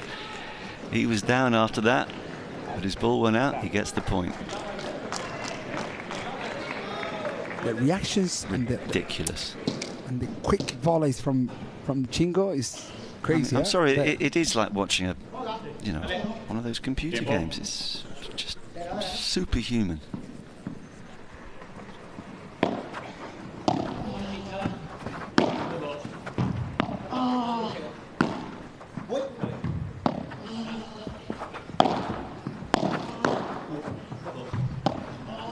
Always worry whenever he gets into that position at the moment. Chingo's comfortable. He's so comfortable, this little boy.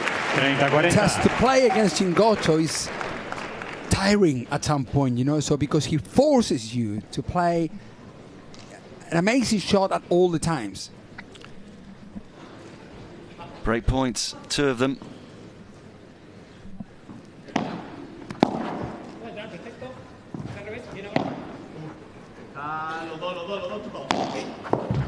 Wow.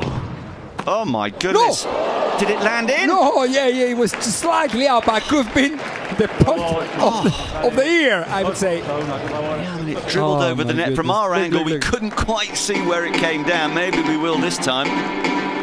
Oh. No, and touch the post. Yeah. It's like if you touch the siphon. And that could be very significant. It's a break.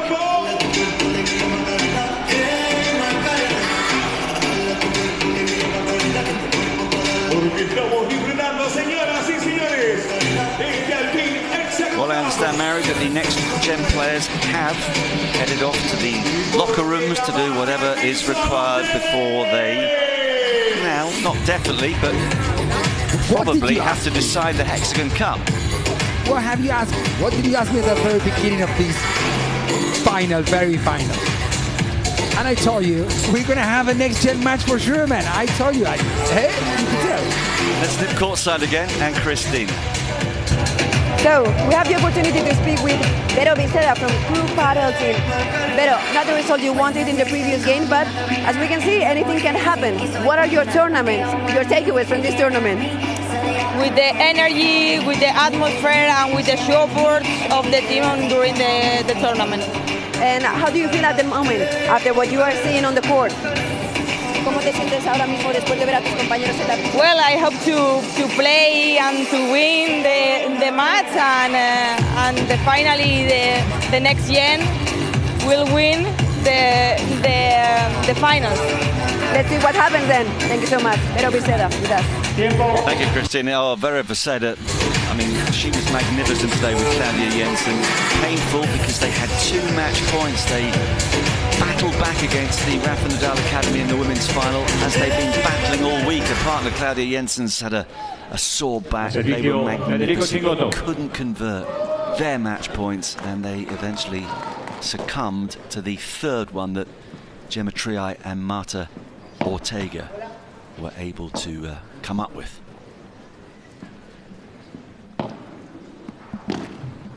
(2-1) to Chingo and Momo in the first early break up. And Chingo says, listen, I also have a powerful smash. Oh, he's been brilliant this week. Wow. If we get to get the player of the Hexagon 2025, I would say that is either him or Momo. Well, they're heading for a 4th win out of 4. In the round-robin stage, they saw of Martin Di Nenno and Tello, the defending champions. Then Alex Ruiz and Franco Stupaczuk, who of course they're playing again right now. And last night, such an emotional night for Fernando Pérez finally having to hang up his rackets after the most extraordinary career. El Boss at the age of 45, 16 years in a row, the world #1. He partnered Tino Liebach, and they were beaten by Chingo and Gonzo. Then when they finished the match yesterday, I went down that's why you left. And I went down, and it was Bella there, and I kept chatting with him a little bit. And his son as well, Federico, and I say, hey, Fede, you got the 2 rackets, you had the 2 rackets that Bella played. And you know, this is crazy, because I said, Bella, which is the racket that you played the last match of your career? I said, Paul, I don't know any of these 2. And I said, you don't know? I don't really care. Be worth a bit of money if he... No, you know, this is the thing of legends, you know. It's like, well, perhaps we are not legends, we can think on that, like everyone who's home perhaps, but you're legends guys as well. But and actually, you know, the last thing he did with that racket was a great show of sportsmanship, because he touched the net, didn't he, if I'm not mistaken? The very last point of his entire padel career. Yeah, and he might have got away with it, but he said no straight away, that's it. Held up his hand. Gentleman to the end. 3-1, keep the serve, Chingotto and Momo, and now it's 15 left. Oh, sorry, it's 15-0 for Stupa serve. They need this, huh? They need this game. Yeah, but the mouse is flying around the court. Oh, he's heading outside the court. Is it needed? Oh, goodness. Scurrying, that's what a mouse does. He was scurrying around the court, but his partner delivered the coup de grace. That's what happened before in the first game. I think it was that Chingotto ran out of the court. The ball didn't go out, and he was expecting Momo to reach Alex Ruiz's shot. And I think that's actually what happened. Whenever Alex Ruiz, a left-handed player, will play a smash, then Chingo is the one who runs out of the court in case the ball goes out, and Momo has to close the angles. if the ball stays in. Wow, 30-0, fantastic shot off the back wall. Massive game though, this isn't it? If they lose this, I think effectively it's all over on the Stupaczuk serve. 1-3, 30-all. You know what's the good thing about learning from a player like Chingotto? Is that most of the players he plays, you can learn. There are some of the players like the, I don't know, Coello smash or Tapia, whatever, or there are things that you cannot learn. But you can really learn, you know, from players like Chingotto or Nenno or Madrid Ortega if you're a girl. Players who can really show you how to play the sport of paddle. That might just be a bit of a confidence booster for Ruiz.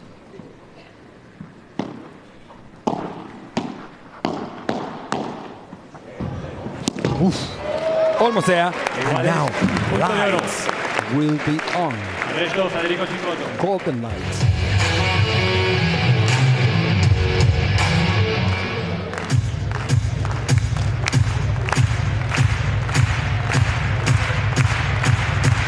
DJ involving the whole stadium. 10,000 people around this arena. Very well played, Alex Ruiz. That's what we need. That's what the show needs. A fantastic shot. Absolutely. From the captain. Absolutely. A danger of going 4-1 and a double breakdown. Instead, it's just the one break at 3-2. Y señoras y señores, nos venimos con un regalito. Y a este grado la tengo un poquito abandonada, así que me voy a venir para aquí. Tengo el regalo Play Tomic y se lo quiero dar a alguien de aquí. Pero tiene que ser al son de la música. A ver cómo They've been cheering all week.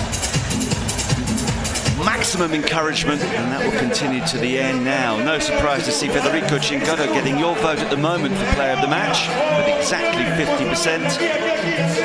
Momo not too far behind. There's time, plenty of time for you to change that, and still for Franco and Alex to change the complexion of the contest. That's the QR code you need to get your vote in.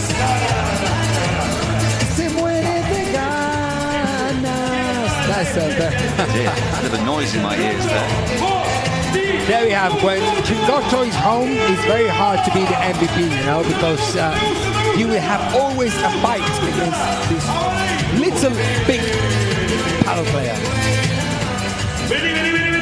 Rank 4, 27 years of age, 1m70. I've written down, although I'm much happy with it. What is that, 5'7", 5'8", something like that? I'm bad at changing things around.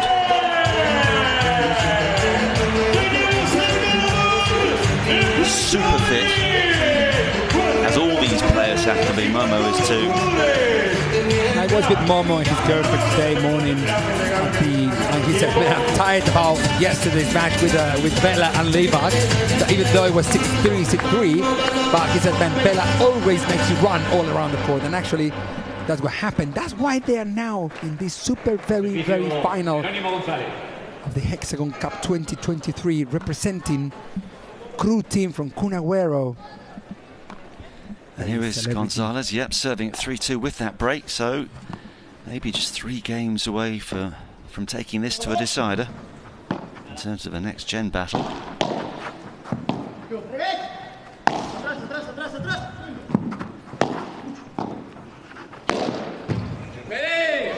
As soon as he stepped into that, everybody else just stood still.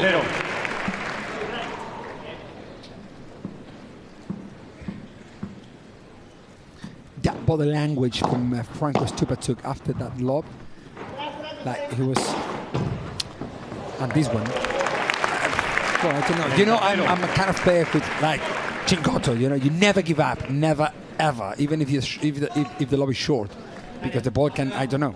You never know. The ball can rebound to you. I don't know. So I always say, until the ball bounces twice, you just carry on. And when he plays a bad lob, then he feels like very upset.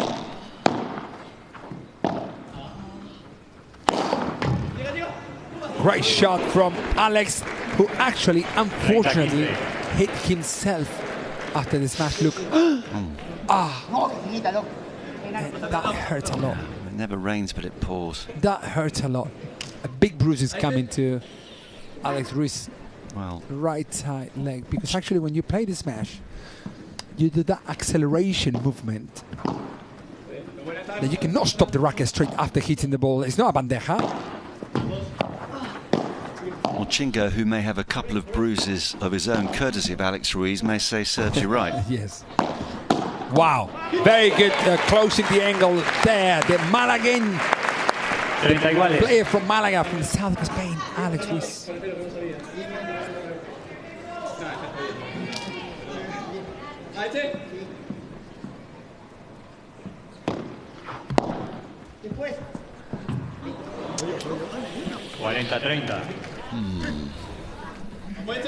Errors mount up.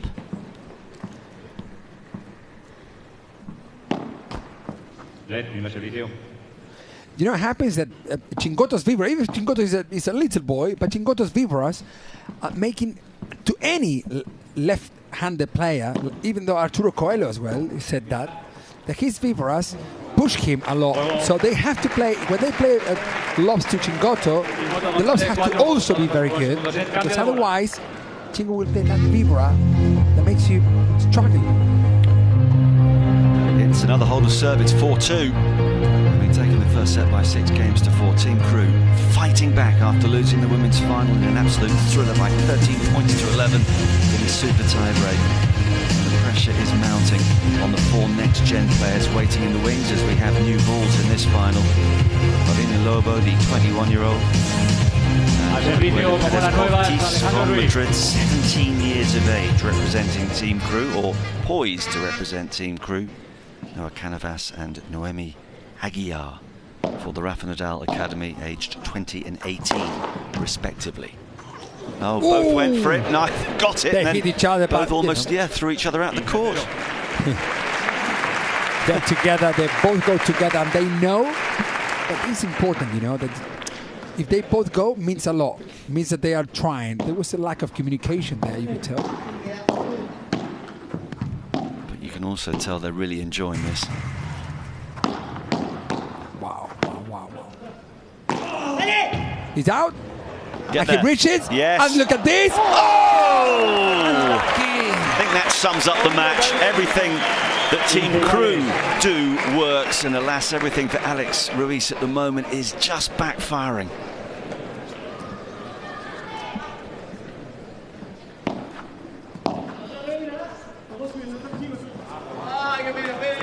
How many lobs they've missed so far in this game? No, not this game, in the whole match? I don't know, but I promise you around 10, which is a lot. Between 4 players, I mean, eh?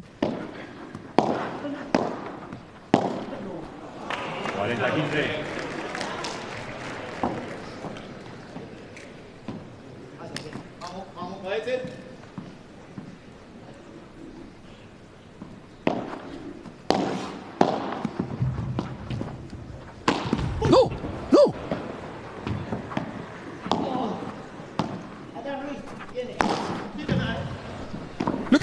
Look at this, huh? Be ready, huh? Oh, go on. No, so unlucky. I saw Chingotto outside the court before even the ball was out by the 3 meters. So that's why I thought, something magical is coming.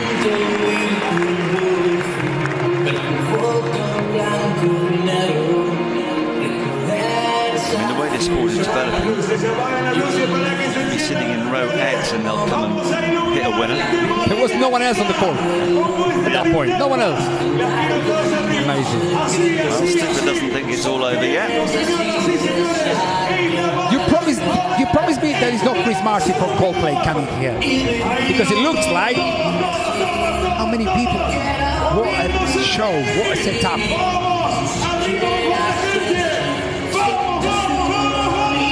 Been a week full of stars, and they've all come out tonight.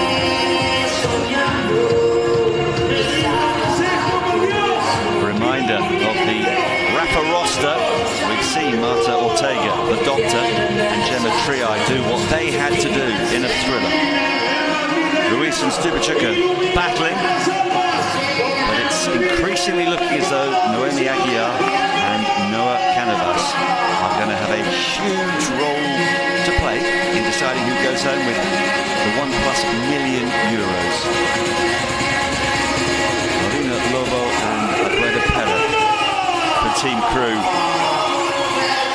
How are you feeling, girls?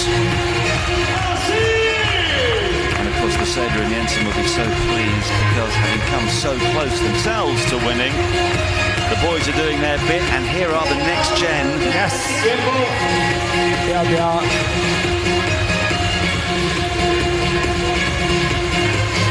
Well, we've heard Chingo saying you've got to sacrifice so much. There we have Noah Cánovas. I'm sure that these four, Aguilar. and I'm sure that they have sacrificed so much themselves over the past few years, and maybe, well, for two of them, potentially in the next couple of hours or so, a huge reward is coming their way. Chingotto. But let's not get too carried away, because this match is not over yet. Should they ask, like, hey, listen, half of the prize money of this event will be for us, and then the other half you share between all of you? Well, I'd love to know exactly how it's going to be divvied out.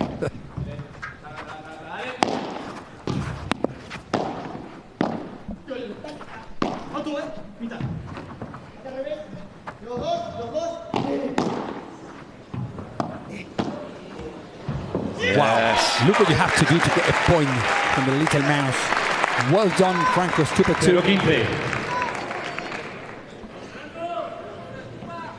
What a backhand volley. That shot is incredibly amazing. Stupa is coming to life here.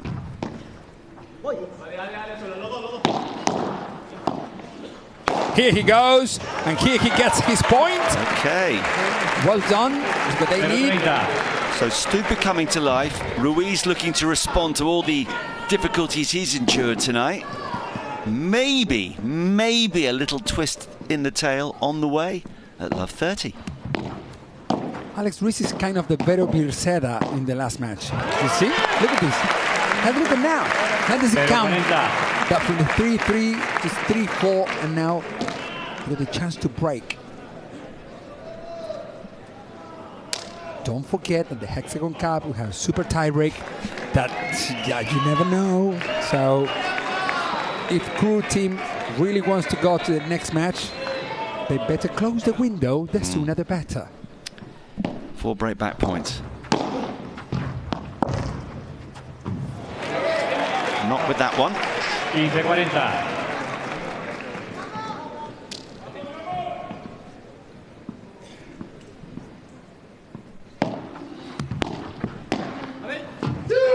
And there we go.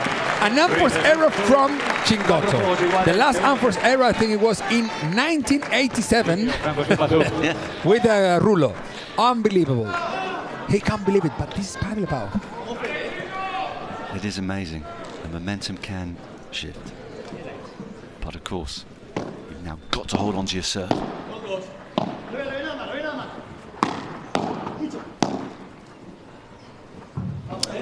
That drifts long. 0-15.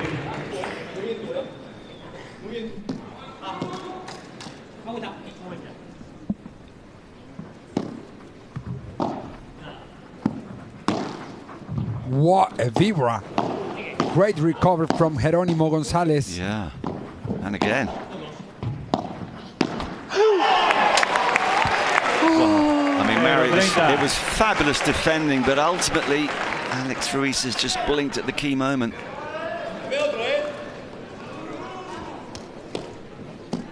I think everyone home also suffers all these things, because usually you support the one who is losing, or you support it's a natural thing.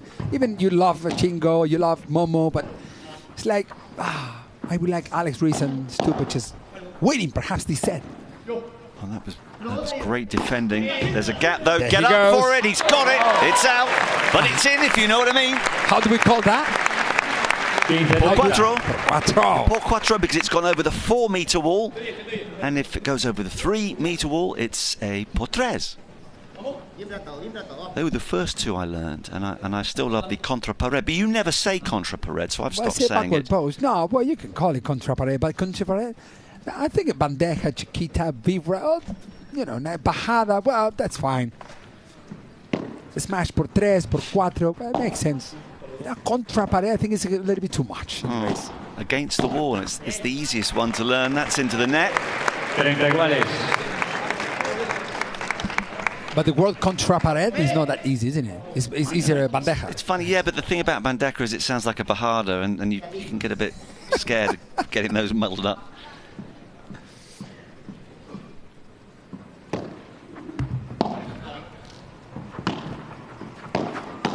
Good, Stupa closing the angle at the perfect speed.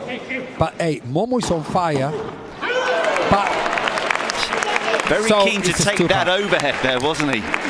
From a position that we've seen Ruiz err in the past, and you've explained why for the lefty on that side. The overhead is not easy when he's slightly out of position and perhaps a little lacking in confidence. And a lovely hug again between those two Rafa Nadal players as we get a close-up of a couple of the crew team. Oh no, I can't believe that volley. They both miss a forehand volley down the middle. And this point could decide that we go to a next gen or not. I mean, don't take me wrong, but what I mean is that if Chingo and Momo win this point and they lead for 5-4, it would be more likely that they win the match.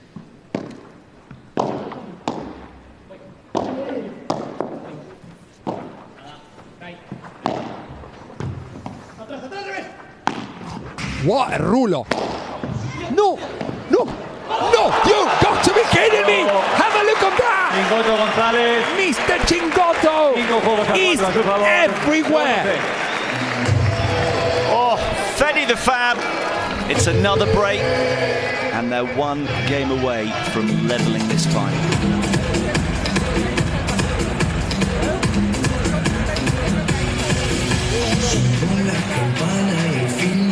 Well, that's what that meant. So if you are just joining us and you're still coming to terms with the concept of the HEXAGON Cup, a reminder, we began the week with 8 teams. The top 4 made it through to today. 3rd against 4th, battled out for the last podium spot. Last year's winners, Team Advantage, emerged victorious. Brea and Sofia Araujo in the women's final saw off Castello and Ustero.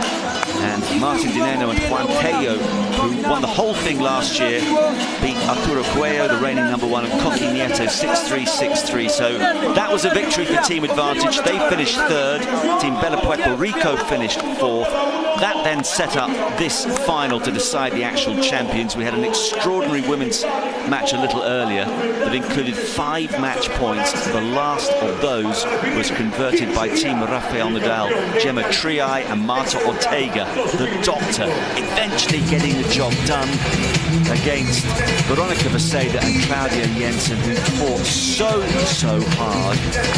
And that meant that if Team Rafa Nadal won the men's final, which we're watching at the moment, they would be the 2025 champions. If crew could level things up, we'd go to a next-gen battle. And as things stand now, that now looks very likely because Chingotto and González are poised to serve for the match.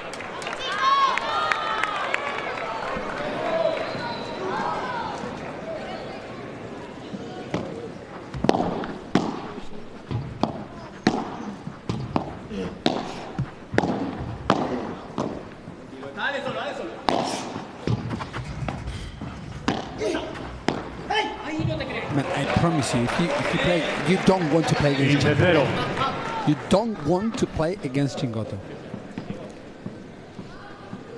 It's such a pain.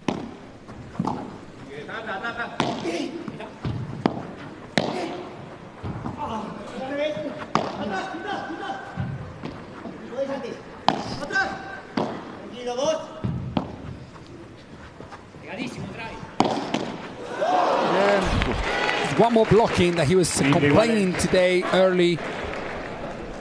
That's right. Said he couldn't block a thing. Why he couldn't block? Because Capitan America played a very good shot down to his forehand. Where blocking with the forehand is a little bit harder than with the backhand. But that's a big problem for Chingotto, who can come back straight after that mistake. It wasn't a mistake, it was an unforced error, I would say.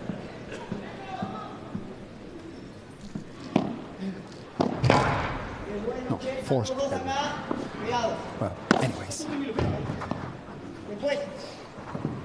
Whoa. No.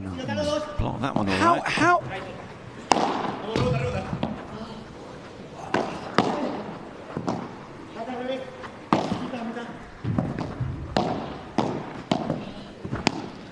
No, Chingotto is playing the match of this Hexagon Cup final. 40-15. He is, and his partner's doing his bit as well, and between them, they've got themselves to match point.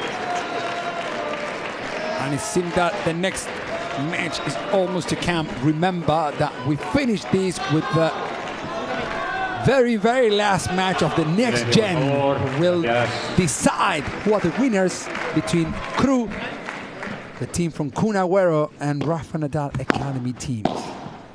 3 match points.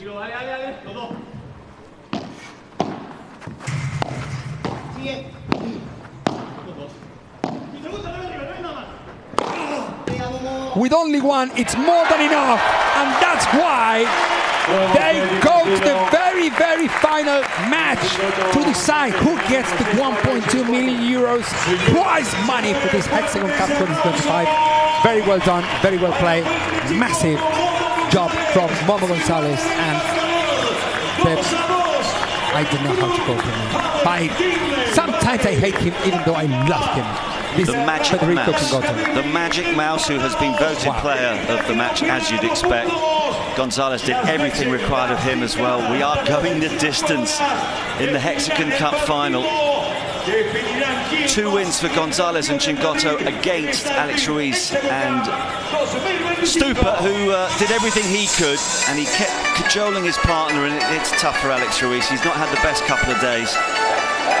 Stupaczuk did everything he could, but the celebrations belong to Team Crew. Remember, up until late last night, they weren't even sure of being involved in the 3rd place playoff. They had to win their last men's match. They did. And now, having got into the final and endured the disappointment of seeing 2 match points come and go in the women's final, they've levelled things up, and it's going to come down to a 21-year-old, a 20-year-old, an 18-year-old, and a 17-year-old to decide who's going home with 1.2 million euros. Wow! I just want to let you know, my train is gone. So relax and play a bandeja. I'm so happy to be here with all of you until the very last. So I hope I can catch the flight, or a train tomorrow. Well, around 12? I mean, bearing in mind the fact, as I told you a bit earlier, that one of the players in this next gen final has been involved in a 4-hour marathon not so long ago. I'm not quite sure when you're going to be going home.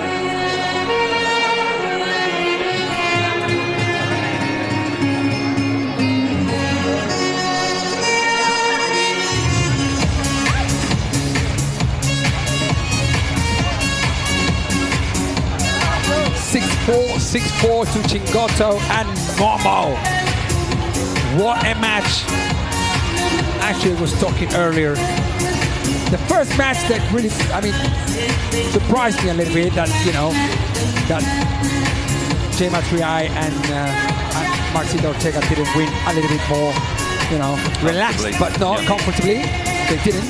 But this match, I think, anyways, even though it was 6-4, a great job from Stupa and Alex Ruiz, but I think that Chingo and Momo were comfortable throughout the whole match.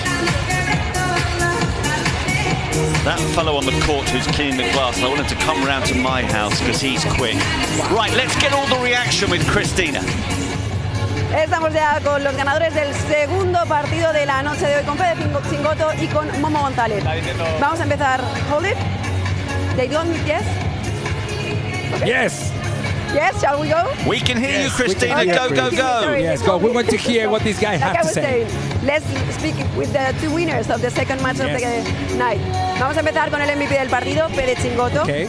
Momo ha hecho una defensa numantina, pero tú has jugado un nivel excelso.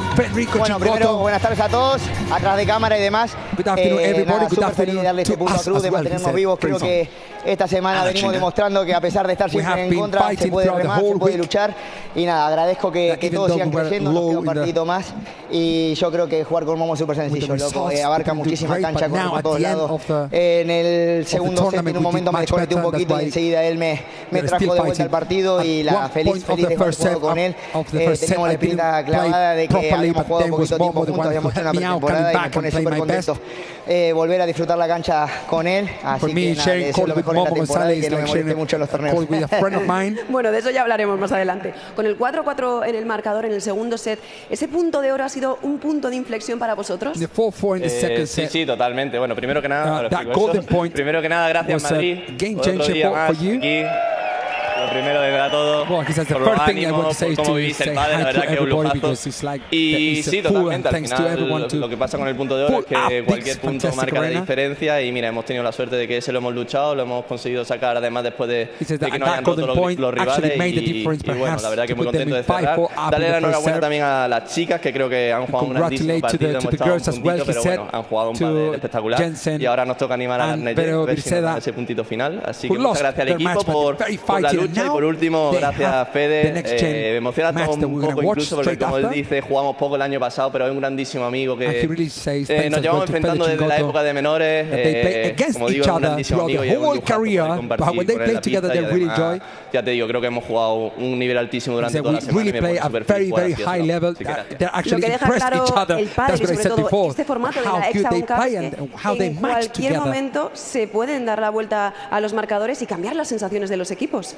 Totalmente, ¿no? Lo que dije ayer, estábamos afuera, nadie nos tenía fe, nos estamos a la final, 1-1 y ahora viene el equipo a darlo todo, vaciarse, que es lo importante, así que nada, gracias por aguantar hasta estas horas y los esperamos con un ratito más de padel. Gracias, gente. Bueno, pues nos queda la última y definitiva batalla, así que no se mueva nadie. So everyone stays there, sitting, relax and enjoy this fantastic very last match of the HEXAGON Cup 2025. Whoa, well done Maori, and the stats relatively emphatic. 61 points to 48 in favour of Chingo, and remember, Chingo's pretty hard on himself, saying he had a period in the contest where he didn't play very well. Wow, golden points, 2-1 actually in favour of the Nadal Academy, but they were up against it.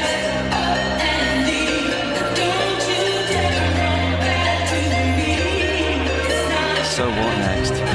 What a few days it's been. It's going to come down to a battle between the respective next-gen teams of the Rafa Nadal Academy. Wow, what a responsibility! Team Crew, it really is. We'll find out what they're made of.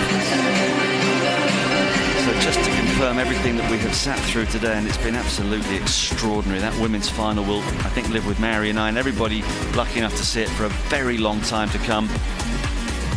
The Nadal Academy coming through 13-11 in a match tiebreak on their third match point. Crew paddle, Claudia Jensen and Virseda had 2 match points themselves. And then, well, Team Crew started as favourites in that men's final because Chingo and Momo had already beaten Alex Ruiz and Franco Stupaczuk earlier this week. They did it again, and that's why we are going the distance. Now, if you're part of the coaching team for either side, what are you saying to these next-gen players right now, Mary? So we're playing without much pressure, yes. I said, no worries what you do, just make sure you win that very last point. That's the only thing I would tell them. Well, and you know, at this level, all these players that we're going to play now are all professionals. Yeah, think about that, all of them are in the top 60, yeah, all of them. So it's top 50, top 35. So we're talking about people, girls who are very professional. So they will listen to all the coaches for sure. Well, one of all of them will hope to go on and have a career such as the one enjoyed by this man.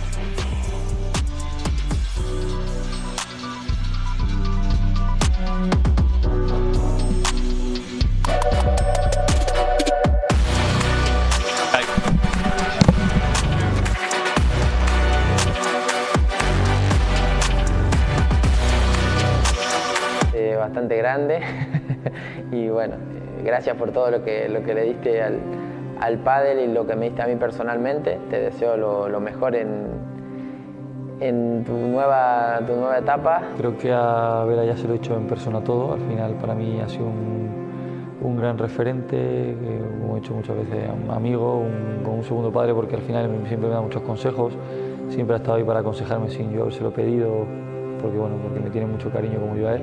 Y nada, le daría las gracias por ser un ejemplo para todos, por ayudarnos tanto a que el pádel crezca, que se conozca a nivel mundial, que es el mayor referente de nuestro deporte. Creo que hay muy pocos que han hecho eso en cualquier deporte, ser 16 años número 1 de un deporte. Quería sobre todo agradecer a Bela el poder enseñarnos a la gente que no tenemos pegada, que no tenemos mucha potencia, a cómo poder jugar al pádel, y bueno, felicitarle por su carrera de 16 años número 1, envidiada por todos los jugadores.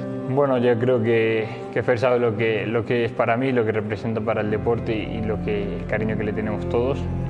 Esta semana es una de las últimas que lo vamos a ver en pista, ya no en un circuito profesional, pero sí en la HEXAGON, que es un eventazo y que creo que merecía tener a Bela como emblema esta semana. Y nada, desearle muchísima suerte en su futuro, que seguro que le va a ir igual de bien que le ha ido en su etapa como profesional, y nada, que sabe que aquí tiene un amigo para siempre. Hola Bela, un nuevo homenaje inmerecido ahora en HEXAGON, agradecerte por todo lo que hiciste por el pádel y desearte lo mejor para el futuro. Un abrazo grande. He estado en todas las etapas profesionales de la evolución de nuestro deporte, así que nada más que tengo palabras de agradecimiento, darle las gracias por todo lo que ha hecho por el deporte, por ser un espejo para mí en particular, desde que empecé a jugar. Lo llevo viendo desde que empecé y la verdad que es un auténtico profesional y sobre todo también muy buena persona. Lo conozco muchísimo de todos estos años que llevo compitiendo, y es un auténtico número 1 y una leyenda. En mi caso como argentino, más allá de decirte gracias por el legado que dejaste en el pádel, que creo que lo has hecho crecer muchísimo, sin duda lo que más te agradezco fue la oportunidad de haberte conocido, de haberme dado la oportunidad de entrenar cuando ibas a Argentina, cuando yo era un poco más chico. Tu carrera fue algo inigualable, me parece, y tener la suerte de que tal vez sea tu último partido en esta HEXAGON en contra de nosotros el sábado. Es un honor poder disfrutar la cancha con vos en ese partido, y nada, desearte lo mejor en esta nueva etapa, que disfrutes de tu familia, que seguramente bastante lejos has estado, que lo vivimos todos, y nada, muchas gracias por todo.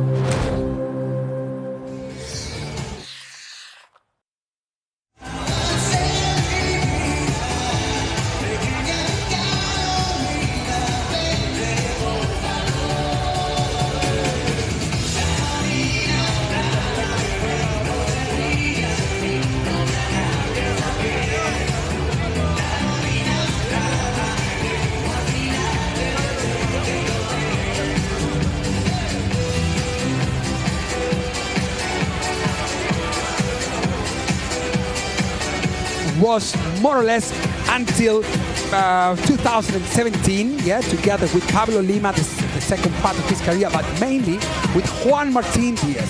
13 years, number 1 in the world together. That's why Bela said, padel.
Welcome back to the Madrid Arena. We have one match to go. The 2025 Hexagon Cup, sponsored by Alpine.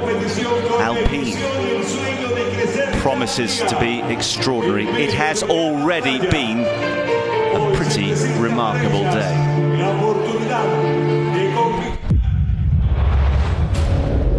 A galaxy of stars assembled. HEXAGON, el primer año fue increíble. Este año tenemos más jugadores, más equipos y mucho más fans también. And gave birth to a new universe.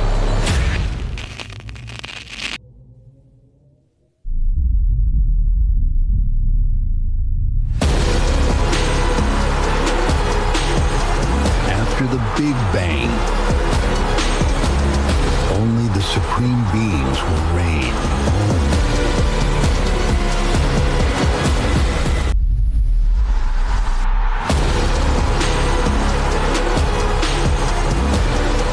It all comes down to this. Hexagon Cup 2025 Finals. That's the silverware that they're after, and these are the teams contesting it. The Rafa Nadal Academy and Team Crew, who leapt up the table late last night to book their place in the final and have bounced back from losing the women's final. They had 2 match points in that. Eventually came out second best. Back came their men. And so now for Team Rafa, it's Noe Aguilar and Noah Cánovas. What an opportunity for them. Cánovas is 20 years of age. She's ranked 39 in the world. Aguilar just 18 and ranked 54. She is from Madrid. Cánovas from Barcelona. Here they are, and actually we were talking before the last match ends about these 2 players, you know, that they are already professionals. They are not the next gen of kids who are playing home, you know. This is their job to play padel. Even though they're very young, but still, you know what I mean? At some point, they're already competing against Alex Salazar, against Paula Jose Maria. They're not beating them, but on the way. Absolutely. And 2 of the next gen in the boys event last year have been part of the main event 12 months on. For Team Crew, it's Marina Lobo and Agueda Pérez. Marina's from Alicante, Agueda from right here in Madrid.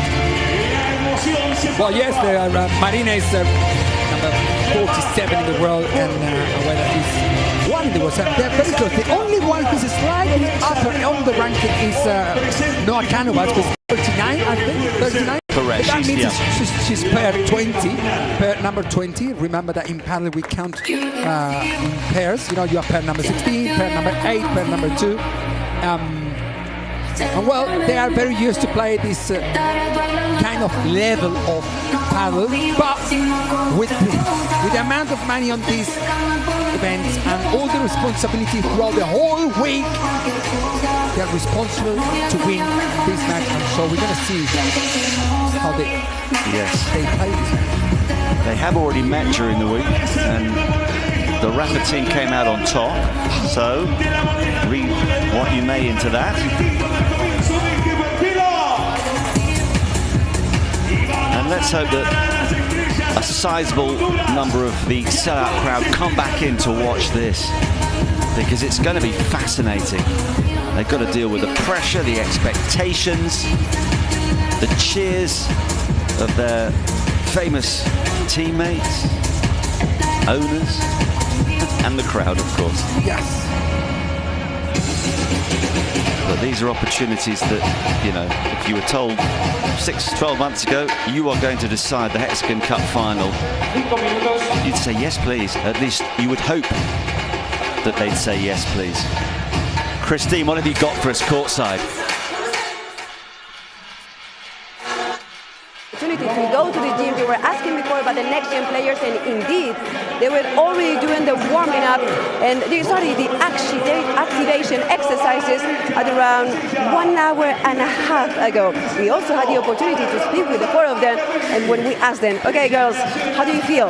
Are you nervous? They all did the same. It was like, nah, yeah, a shy smile, but they all agree that they were extremely nervous because it was a unique opportunity for the 4 of them.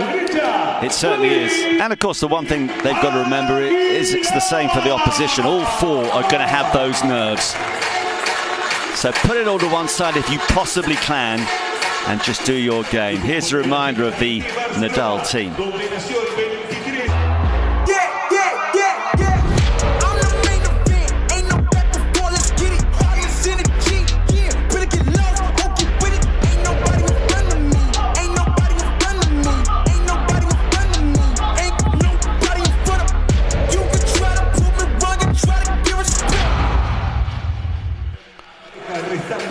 Okay, now what I am interested in here, Mauri, is which side both players are going to choose, because when I look at their records, they both like to go, oh, well, here we are, that's answered it. Aguilar, I think, certainly was put down as a left-sided player, but she's going to play on the right tonight. She's 18 years of age, ranked 54, as you mentioned. Yes, well, because she's playing with Noah. Yeah. And well, Noah, first of all, she's 39 in the rankings, so it's above the, So she gets the choice. Well, at some point, it's not only getting the choice, but it's like if you play on the right side usually, and then you're going to play with Chingotto, then perhaps you say, well, I let Chingotto to do the job on the right side. And so here, Noah Cánovas, I very know her. She used to train in Barcelona. Now she's training here in Madrid. She plays on the left side. And so I think she can really control a little bit more the match because she can cover with a forehand. Yeah, most of the area game shots. So that's it. Okay. Hopes resting with them for Rafa. What about Team Crew? This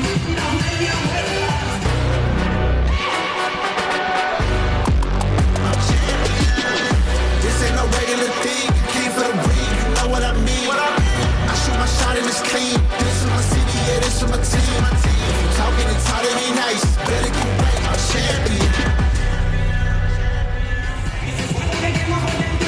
Marina Lobo will be playing on the right, if my research is correct. She's from Alicante in Spain. We've mentioned her ranking, 47. She's 21 years of age. She's studied business administration and management.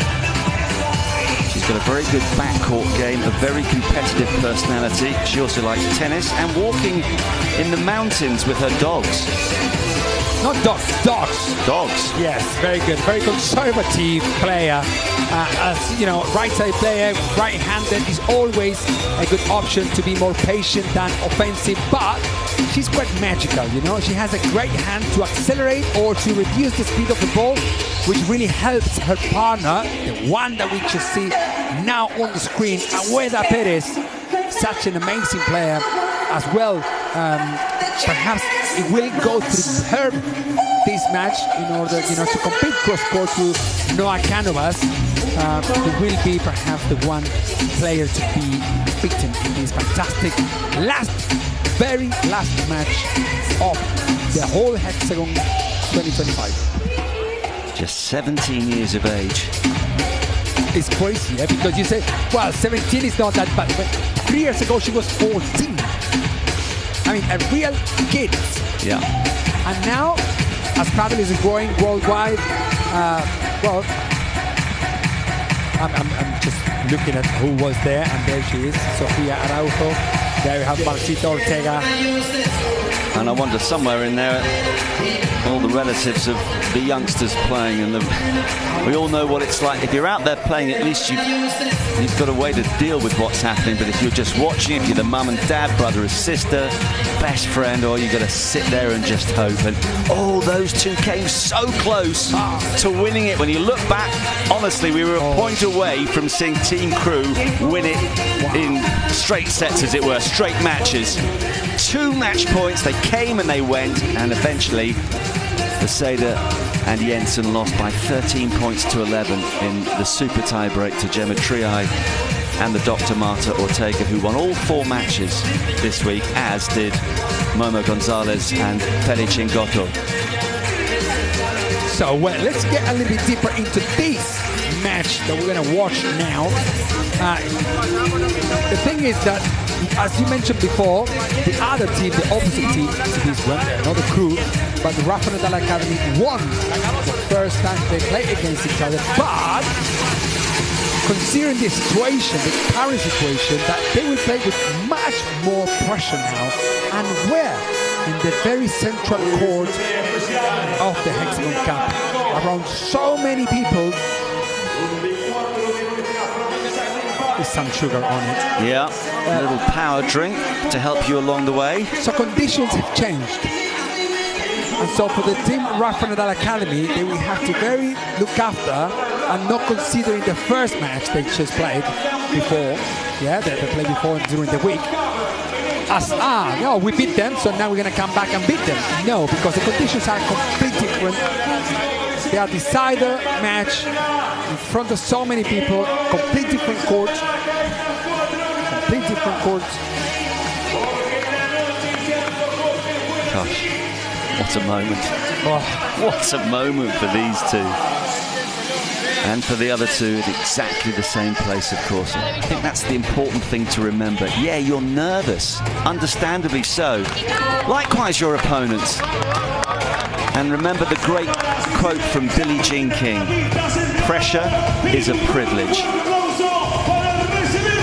There we go. I think Noemi Aguilar will be the one who serves, or Noah Cánovas. Noemi Aguilar to serve. Sit back and enjoy.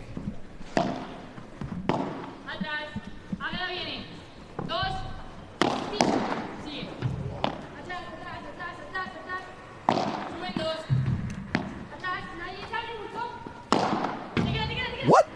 Wow! Is that Stupa still here? Or what? Is the next gen? 17 years of age, power like that. What a smash from Agueda Pérez.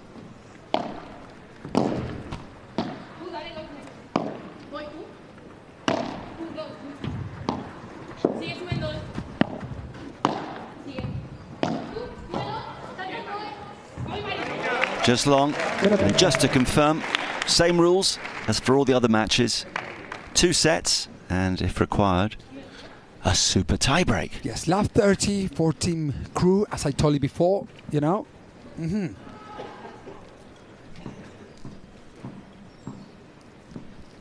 Lobo is there waiting for. It's very important to start leading. That's why Marina Lobo knows it. And she celebrates that point as if it were the last point of the set. Because if they break now, they start leading the first serve, the first set, which could really make the difference at the end of it.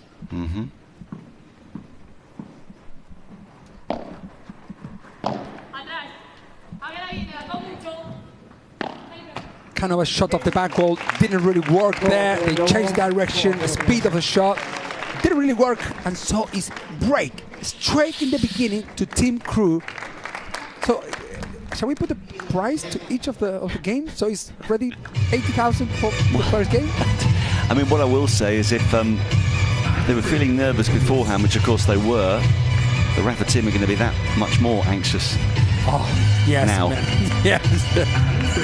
Actually, hey, I promise you, I can't believe the Team Crew that was almost dead like 3 days ago. We were like, wow, okay, now it's going to be advantage, or it's going to be a 10 team, or it's going to be... And all of a sudden, they're in the final. And if you think about now, they're winning. Well, there's still a long way to go. Yeah, of course.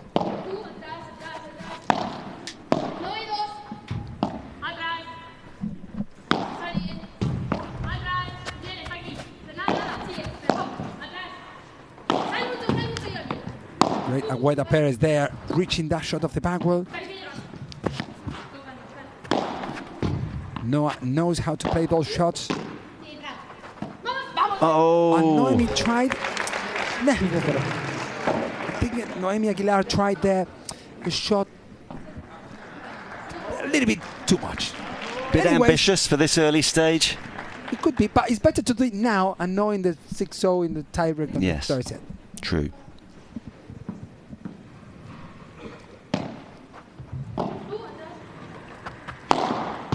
Don't mess around here. My goodness Don't me. mess around. Pérez is here. She, Pérez the powerful. And you know what? The amount of times that you win with that shot, for example, with that smash, of course, that's why she plays on the left side of the court, because she got that smash as well.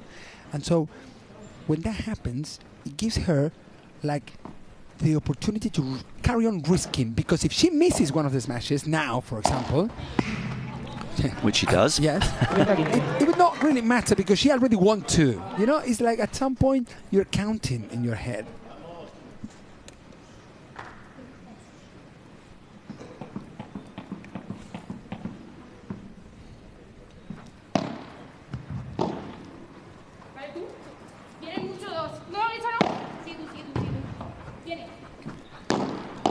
Communication just as apparent. I'm sorry, Mary, just as apparent with these 4 as it's been throughout the week. So important to be telling your partner what your opponents are doing, as well as giving you constant encouragement. Marina Lobo, they're closing all the angles to get this 40-15 up in the very first serve. What a shot, Noemi. What a return that was.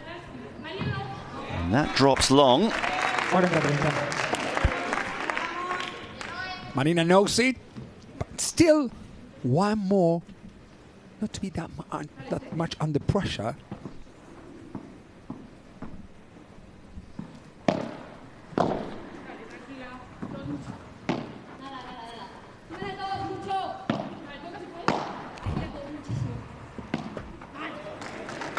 Well, 2 love to crew team. Yeah. Yes, it's going perfectly for them at the moment. So a little conflab at the back of the court for Team Rafa Nadal. Let's just mention again what you always say, Mary. We win together, we lose together. Whatever happens out there, we're going to stick together.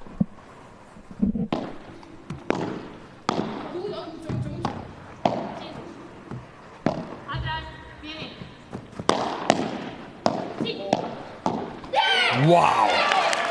What a start from crew team. Marina and Aweda and just actually doing an amazing job. One other point, really good point that our colleague Jonathan Ledgart has just reminded me of, talking of 17-year-olds with power. Andrea Ustero this week has really caught the eye. She's been playing in the main event, so we shouldn't be that surprised by what we're seeing in the early stages here.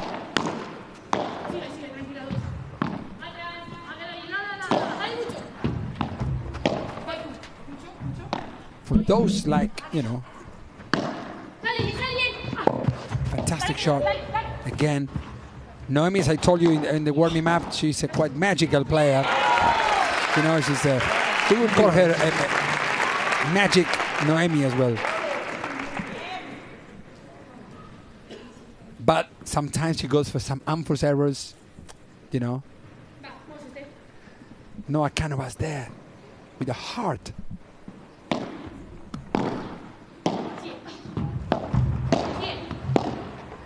Wow. No. It's going to be in. Great block. And again. Amazing. Oh, there she missed it. Just bounced up a bit, didn't it? Yes. Very well done to Noemi Aguilar. Shot. Marina knows it.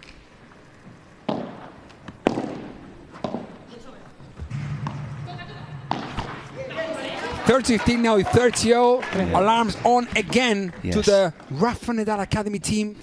There, Carlos Pozzoni will have to really work hard on what to do, because if they don't win this game, it's going to be 2 breaks down in the very beginning of the first set, just for, you know, for winning the Hexagon Cup. It's not that much. It's massive.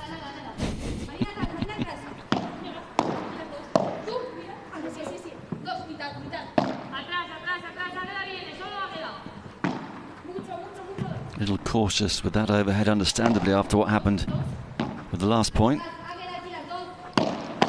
Look at that. Look at that! Oh, that's sharp. Fantastic shot from Aguilar Pérez. They're closing all the angles.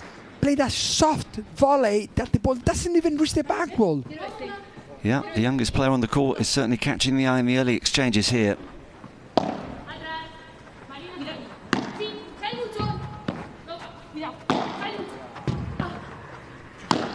Look at this. She's going to reach it. Lobo does it.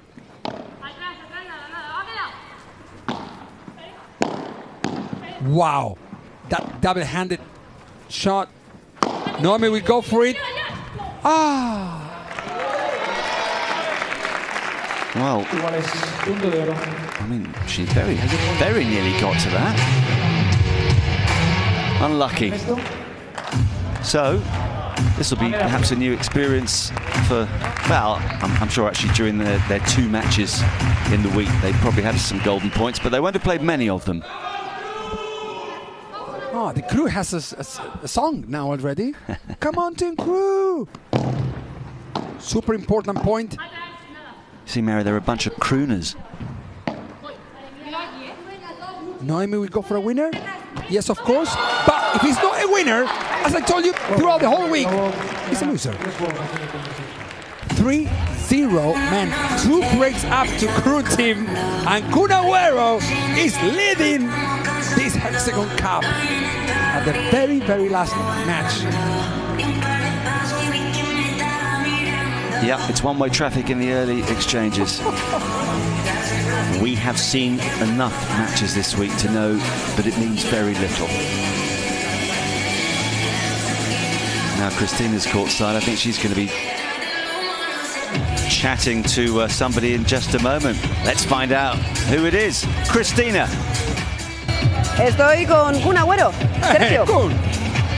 Impresionante lo que estamos viviendo, emoción hasta los últimos instantes. Así es, la verdad que muy contento por este campeonato, así que nada, a seguir hasta el final.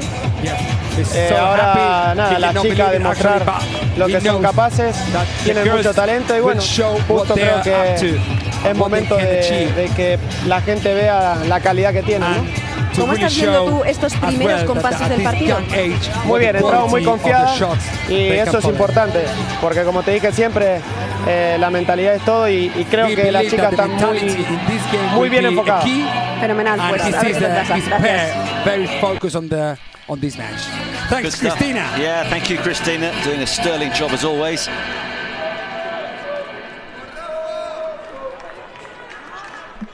And 3-0. Oh, I'm shaking already. I can't believe it. Actually, hey, I told you in the very beginning of the match, didn't the Rafael Academy win before? Yes, you did. Yes, they did win. But you said it meant nothing. You didn't actually say it would be 3-love though, with a double break. I mean, even your extraordinarily accurate crystal ball didn't stretch that far. Yeah, but I mentioned it, that they should be careful at least.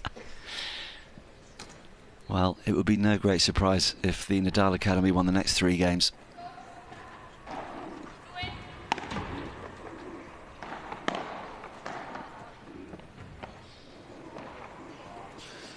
You know what you will see in this match is more, I don't know how to say it, risky shots, which sometimes, you know, don't make sense. Like this one. Like that one. Just straight to the point. So thanks to her that she showed me what I was actually talking about. So a little bit more unforced. So these kind of matches go quicker than perhaps if you see Stupa or Chingotto or Madrid Ortega. Just because the decision making behind the shot, when you are younger, you think that you can go for a winner at all the times. Well, that's better for the Nadal Academy. A couple of points in a row. You say that, but I will remind you that Marina Lobo of Team Crew has been involved in a 4-hour match. Yeah, I know. But that could also depend on where they play, which are the court conditions. This court is perfect. It's not fast, it's not slow. It's just the court that everyone wants to play, I promise you. I was talking to all the players. Oh. She looking to, no one wants to play. Was she looking just to, take the pace off that one a little bit? I think she lost the, when the ball comes very high, I told you in the previous match that when the ball is coming very high, you can lose. Lose it in the lights. Yes. Yeah. No, not because of the lights. Oh. Because you can lose the control of the speed the ball is coming. I see. Yeah. Because it's higher, and you lose the sweet spot of the racket to hit the ball properly. And whenever you don't hit the ball properly, she found the sweet spot there, Marion. Here are a couple of break points to get one of the breaks back.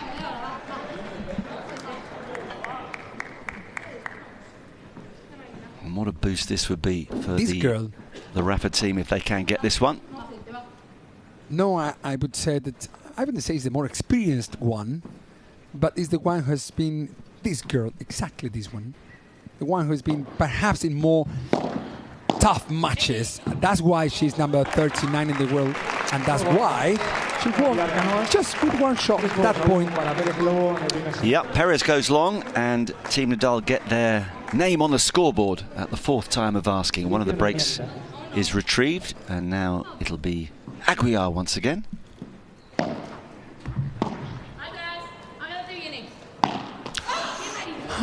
Second bandeja, the same. It's not only that it's the same, it's the same mistake. Yeah. You know what I mean? So both of the shots were down the net. And why didn't she miss the shot to the backward? Well, because the ball is coming heavy, and whenever you impact the ball, that weight make the ball to drop down.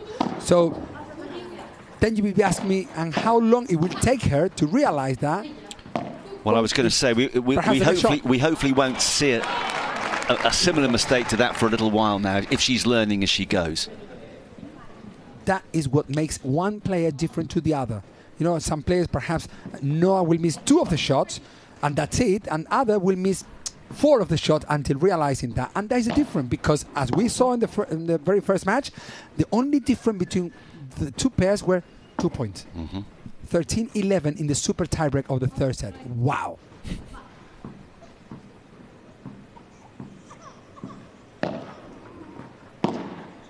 That's why they replay again. Look at this, how they learn already. She let the ball bounce, and look at the difference between one shot and the other. It's crazy, huh? Yeah, well done. Could make well done. A top 39 in the world, different to others. Have you put an earpiece in her ear, obviously? I mean, they're all listening to you. By the way, there's 4 youngsters on the court, an even younger participant in the crowd. I could just hear a baby making his or her presence felt.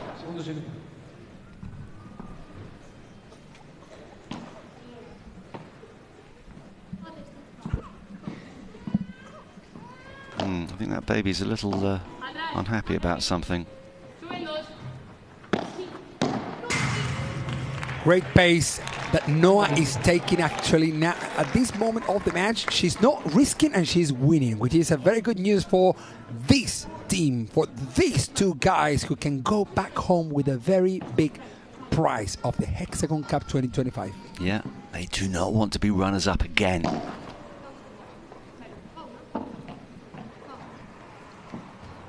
Ruiz doesn't want to bump into you at the train station tomorrow morning. Feeling miserable again, Mary. Oh dear. Well, I think that was in. Yes, it was. No, it was out. But I thought, of course it was out. But I thought that she hit her with the ball. I was going to say, otherwise I would have been sending you to Specsavers or another optician. No, you padel expert or what? Wow. She hit the ball with the handle of the racket, which is still in if the ball doesn't hit you.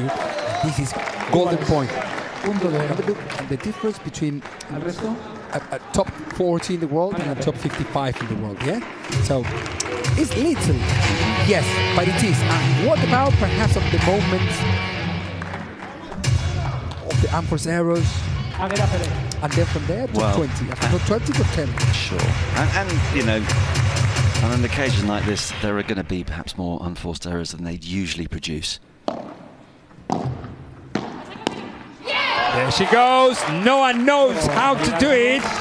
And so Rafa Nadal Academy is a little bit back with one of the breaks, not two of the breaks. Still one break up to crew team.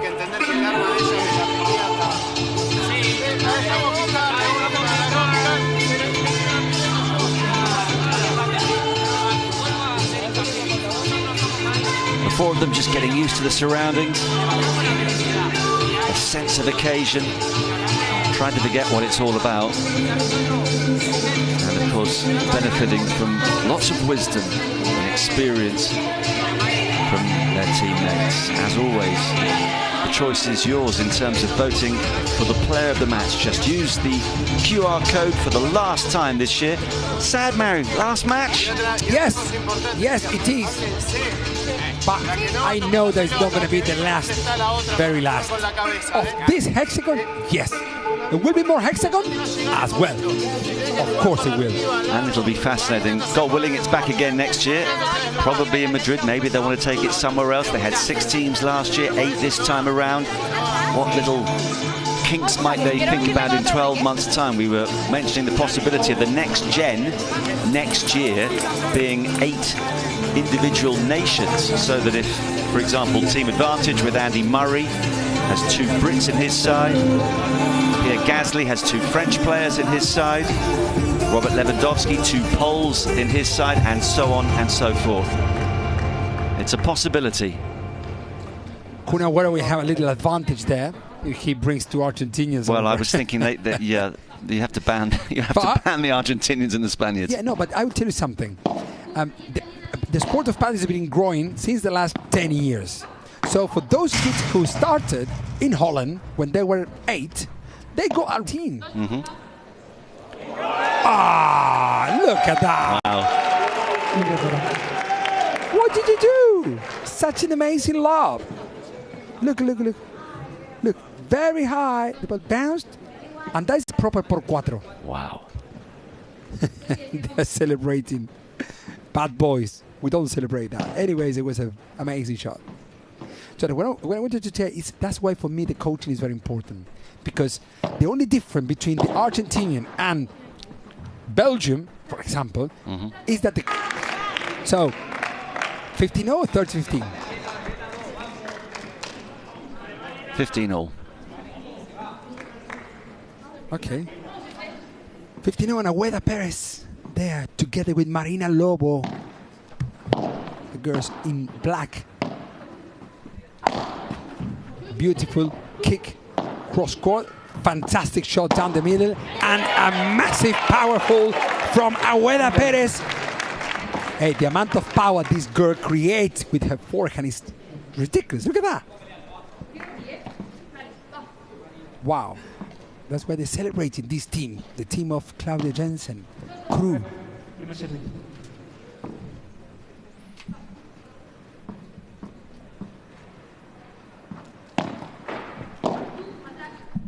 I don't think it's a great news to play. Yes. What it was for that moment, 30-0, 3-2 up, still crew team from Agueda Pérez and Marina Lobo leading and 1 break up.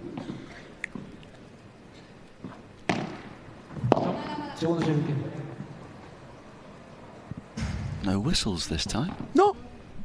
Lucky us.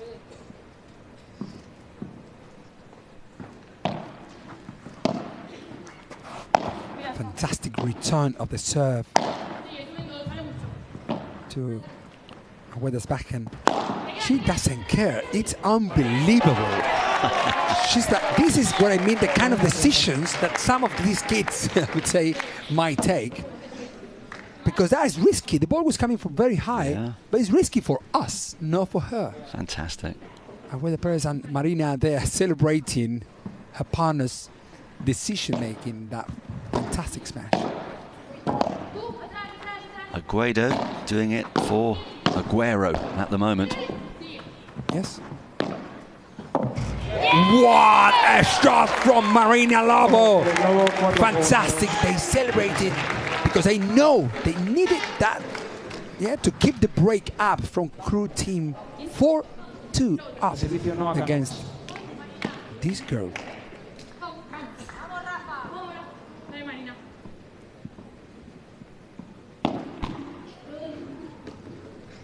I thought that Noah served before. I thought Noemi should serve now. But anyways, I think I'm mistaken anyways. They know more than us. You're allowed a mistake. That's your first one since 1987. Nah, yeah.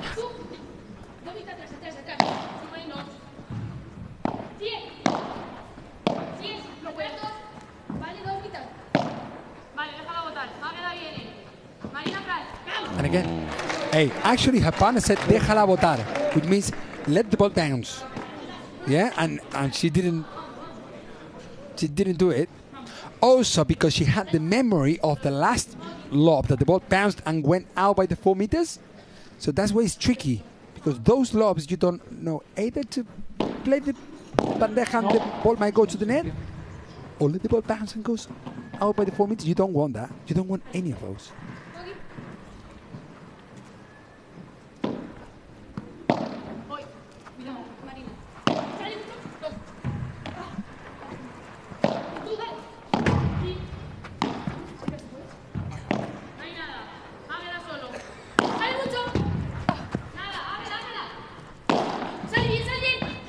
Well, Noah just trying now. Wow. Look at the way the Pérez there. Just recovering every single shot. Now Marina Lobo cross court to Noemi. Well, this is great. The quality's really coming up in the world in this particular rally.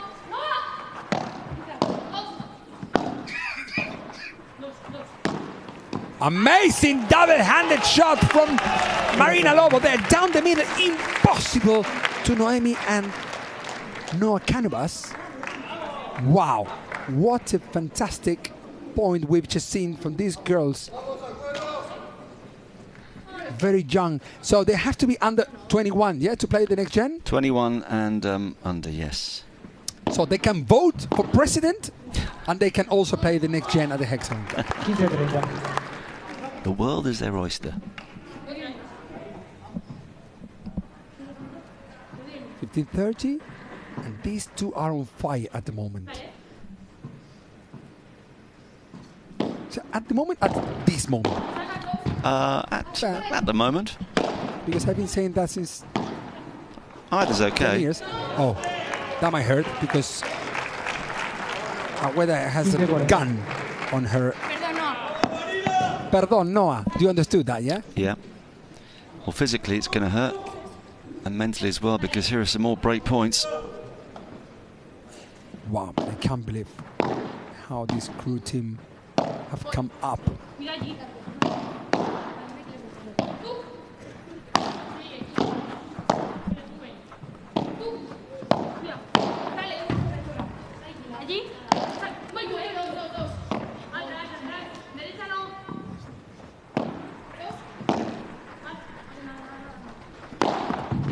No! No! I think the rebound wasn't what she expected to. She could have gone with a backward boast, a contra pared there. Nah. Well played for Noemi in that down the line. So 30-40, still one more point to break, 2 more points to break. But Noah, no. Oh, again. Almost. 2 of those. Well, you shouldn't regret, you know, when you don't reach that shot, you shouldn't regret on the lob you just played. Because the lob was short, that's why your opponent smashed. If your lobs are the Chingottos one, you will see how your opponents don't smash. Golden point again, deciding point in the game.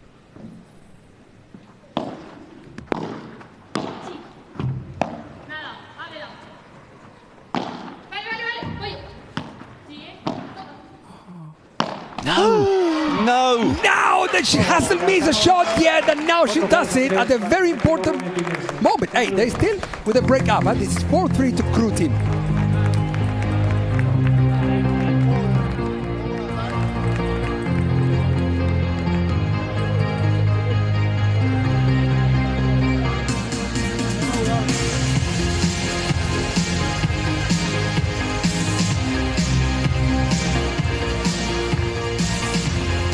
the slow motion, I think that ball will come. You know, it's like I've just seen it, but you know. Okay, time for Cristina again. She's in the crew camp. Time to talk with the families. So we have Javier Lobo, Marina's brother. So Javi, it's a big moment for your sister. You know her pretty well. How do you see her? Is she nervous? Is she feeling comfortable? Yeah, I know her very well, and I think at the moment she's a little bit nervous, but I think it's normal in this scenario. But I think if she continues on this line, they will have a good time here and they will win this match. As a player, what would you say her strengths are? I think she has a very good volley, and the lob, I think, is a very good lob. And the velocity, also. So high speed as well. Well, thank you so much, Javi. Thank you so much. Thank you, Cristina. Great to get a little insight from one of the players. The brother of this girl. Yeah. Well, we are here. Vamos, vamos, vamos, vamos. It's, if you played tennis before, you might hear that a lot from a guy called Rafael something. Yeah, I vaguely remember him. But yeah, great to get insight on one of the players from Marina's brother. I will remind you that she's studied business administration and management. Got a very good backcourt game, a very competitive personality. I think they all have. And if you're going to go into this sort of business, you need to be competitive. Likes tennis. Of course, tennis and padel do share a lot of similarities, and we've mentioned before that when she chills out, while Fedi Chingotto goes fishing for hours on end, she goes walking with her dogs. The only thing I don't know, Mary, is how many dogs she has. How many? I don't know that. I know that it's dogs plural, but maybe I'll tell you what, we'll ask Cristina to ask her brother how many dogs she has. If Cristina can hear me, could she just ask Marina's brother how many dogs they have? I will ask him in a second. See, she's like the oracle. I mean, as soon as apart from food, whatever we want, she delivers. Yes, there she is always. Well, tough moment now, It's for both pairs. Because they are both, there were 2 lobs missed in this game out of 3 of the points they've just played. So they got to really focus on hit the ball into the 20 by 10 meters rectangle or the 10 by 10 of the opponent's side. Third lob. It's crazy, huh? That's the difference that you will see perhaps in a place like them compared to perhaps a player who is top 10 in the world that we've seen all of them at this Hexagon Cup.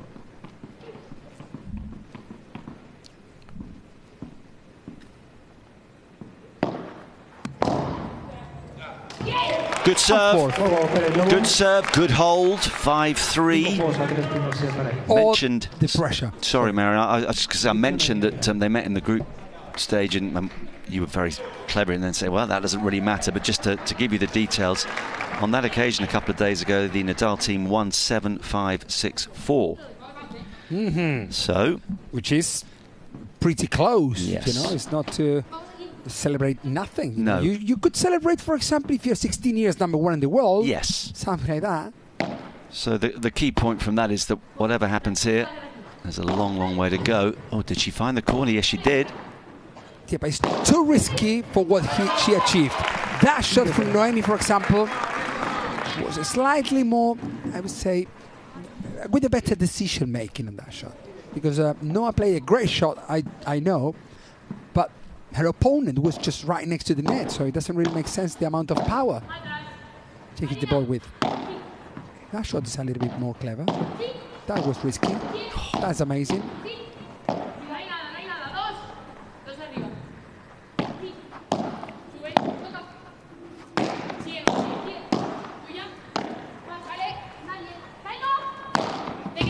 She's going to get that. No! Ah, unfortunately. She touched the net as well, didn't she? Unfortunately. I think she had so much time to think on what to do, you know? I mean, she could reach it. I mean, she had the time and she had the ability to reach it, but she had so many things to put it through the door. Yeah. To get the highlight of this match. Amazing Viboreja, half Vibora, half bandeja was that shot from... You're making these up now. That's another one for me to add to my list. Yeah, man, I promise you. I said that some people do it.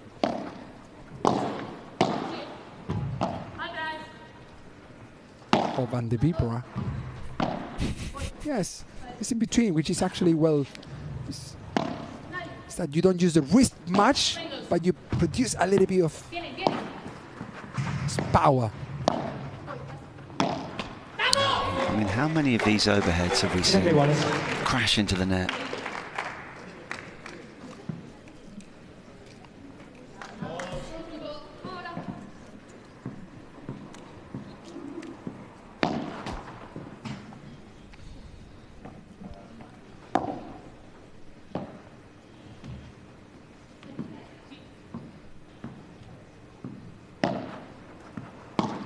Noemi serve. No, it stops now. She wants to take a better decision, and actually she did. No way! That's extraordinary. Did you see that block? Will she go for it? Of course she will. Of course she will. And this is amazing. Frenetic.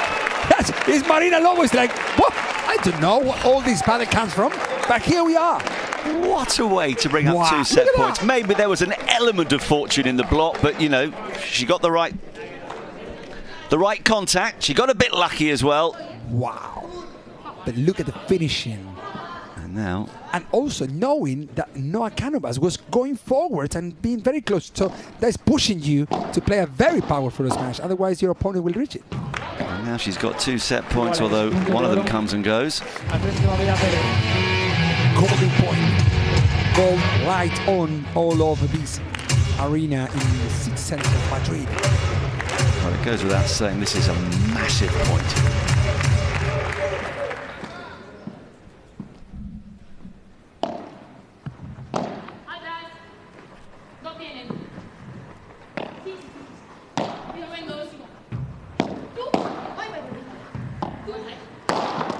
Wow, my goodness. 6-3, and it's unbelievable how good Crew team is playing at the moment. Yeah, absolutely. Agueda Pérez Ortiz catching the eye. Marina Lobo doing her bit, and Team Crew, having suffered the disappointment of losing the women's final, are on top at the moment in the final match of the HEXAGON Cup 2025, sponsored by Alpine. Subirán al podio de victoriosos en esta edición 2025 de HEXAGON Cup. Little apology as she heads off court. Pinned you. Didn't mean to. Well, I did mean to, really. Got the set as well. Life is sweet at the age of 17 for Agueda. And Marina 21, we're hoping that we're going to find out how many dogs she has at some stage. If you are just joining us, what a day we've had. What a week we've had, but I think it's fair to say the match of the week was the women's final between these respective teams. Gemma Triay and Marta Ortega of the Rafa Nadal Academy. Claudia Jensen and Veronica Virseda, who had 2 match points in the super tiebreak. Couldn't convert them, and finally Triay and Ortega did with their 3rd match point. They won it by 13 points to 11. Cue wild scenes of celebration led by Maribel Nadal, the sister of Rafa, who is the team principal, and there was plenty of support for that team in the crowd as well. So close. But back came Team Crew in the shape of Fede Chingotto and Momo González. They beat Alex Ruiz and Franco Stupaczuk earlier in the week, and they did it again. Momo played his part. Chingotto was extraordinarily good. And that straight sets win set up this battle, this decider between the 2 next-gen players of the respective teams.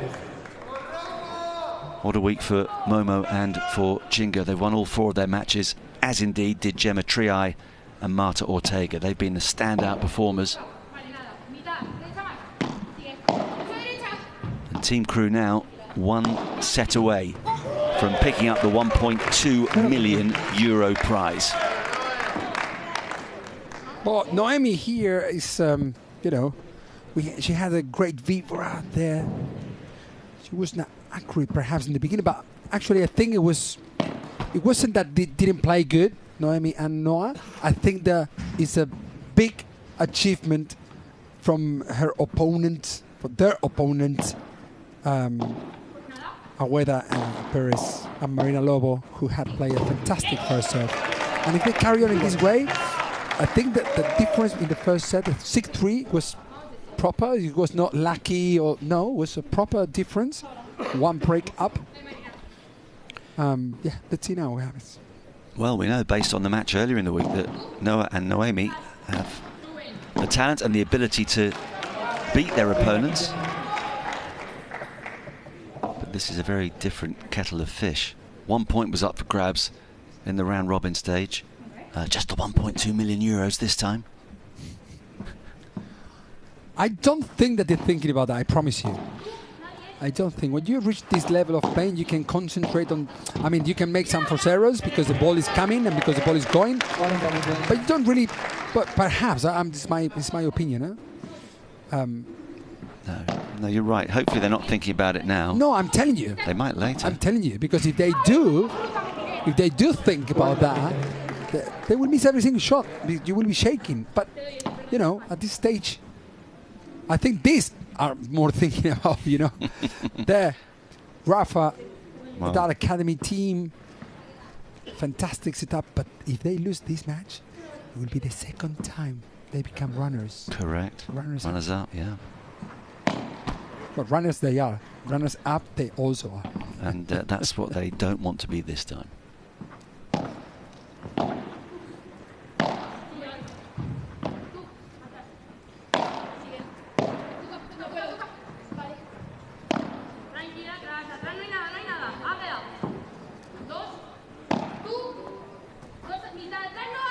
Agueda hasn't missed, I think he missed only one overhead shot.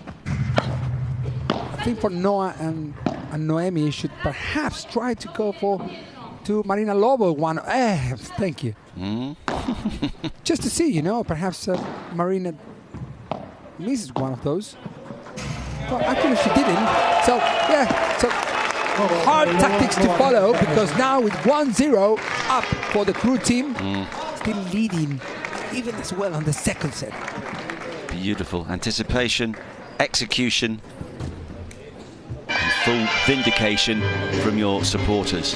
So for those shots of the sidelines, for those who play paddle, and I always say try to reach it either or before, or just go with the racket ready to where you can contact the ball low, very low, because if the ball gives you time, because the unpredictable rebound, if the ball takes higher, then you have time. Or if the ball goes down, for physics reasons, you have no time to reach it.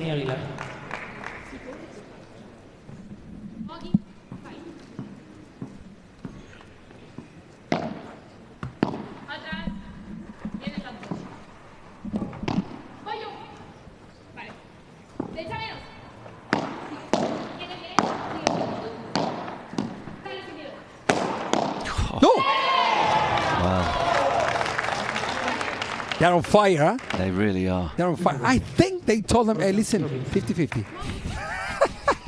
50 to you two and 50 to the rest of the team. That's the voice of Mario Andrini. If you're just joining us, top former player, great coach. I'm Marcus Buckland. We have been lucky enough to watch every single match of the evening session and of this final since Wednesday. It's too risky. Do you understand the point? I mean, the lob is too high. She's preparing the racket too at the back, producing a certain amount of power that you cannot, unless, I don't know, I haven't seen any of the players in the world doing that, that you accurating one of the shots that is precise, good. But 6 shots in a row is not an easy task. That's why perhaps she missed it. And it's love 30. Alarms on to the paddle, to the Nadal team. Nadal team. Of course, they lost the first 3 games of the first set as well. That was actually a double break. No, that was out. Yeah, and she acknowledges that. They were celebrating, but I was like, what are they celebrating for? No, yeah, exactly. The ball hits the side fence or the side wall or whatever. Yes. I think she put her hand up to acknowledge that. Yeah, yeah.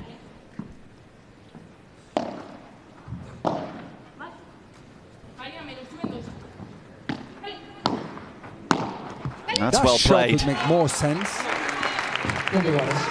Much better from Noah Cánovas there, Mary. Then people would think like, yeah, that shot off the back wall is easier to go for a winner. No, it's a winner. You think about it, the Chiquita, because the net is a very difficult shot, because you play very short, like that shot that she just played, Noah Cánovas just played. The lob is also a difficult shot because it's the back wall and your opponent smashes. So it's are important as the winners. Little ambitious with the return. Crazy, yeah? It's crazy, the roller coaster. Yes. It's crazy, the roller coaster, man. Little ambitious. Yes. So from love 30 to 40-30. Chance to level things up at the start of the second set.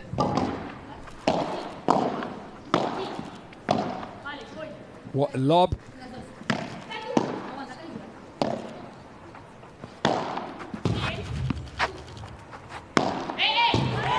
Wow. But you never know, man. This is incredible. And the whole team supporting them. And what more to have Gemma Triay and Madrid Ortega there to tell you, listen, this is what you could do in order to win this match. Yeah.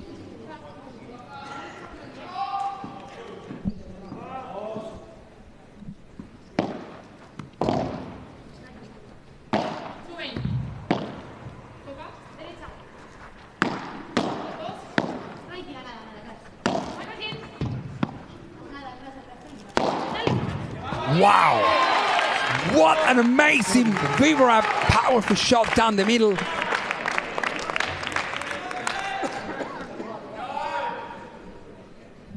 Man, that's risky, but effective if you do it as she does.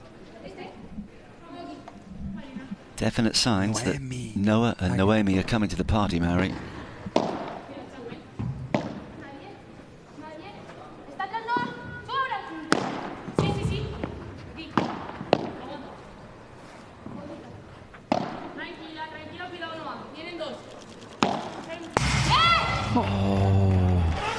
What I mean with this is the lob easy. That lob that Agueda played, that was easy to what do you think? Was easy or no? Because it was very high. Wasn't that easy? No, yeah? not at all. So where are you going to try to hit that shot? To the corner? I mean, you've got to be... Is the siphons? You've got to be... Or to the middle, or because the shot is difficult. But the thing is, and I will give you one tip. The longer amount of time, yes, from one side of the court, for example, if they play a very high shot, the shot is easy if the ball bounces. Right. If the ball doesn't bounce, when the ball is coming very high, and you want to catch it in the air, the more time it takes, the harder the shot becomes. Sure. So you got to bear in mind, it's good taking too long, I let it bounce. Let it bounce, and then absolutely. The ball becomes much easier. Can I let it bounce twice? No. Please. Well, you can, but you lose 1.2 million. You don't want that. Just for the next few months.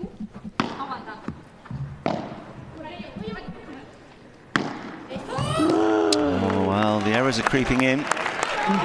Tension's mounting. 15-40, yeah? Yes. Have a look how things change. There is a real sea change out there. Serious faces on the crew team there.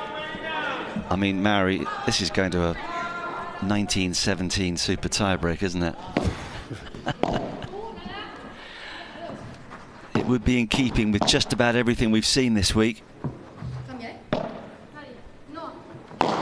What a shot, man. No. What a power. Yes. This girl, Agueda Pérez, what a powerful smash. I haven't seen her playing that amount of smashes all the time.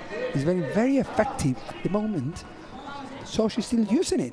This is a gun. It's the Javi Garrido of the female players. Yeah, it really is.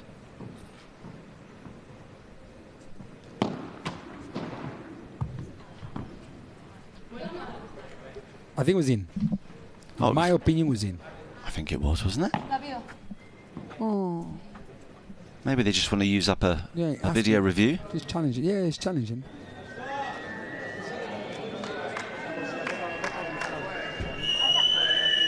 Here, the whistles now. I mean, the shot hit the top of the net, yes, bounced, and then the ball could hit all the side fence, all the sidewall. And I think that Noah Cánovas thinks that the ball hits the side fence, so that's because only one bounce after the serve, then it's out. If the ball bounces twice, side fence or no side fence, doesn't matter.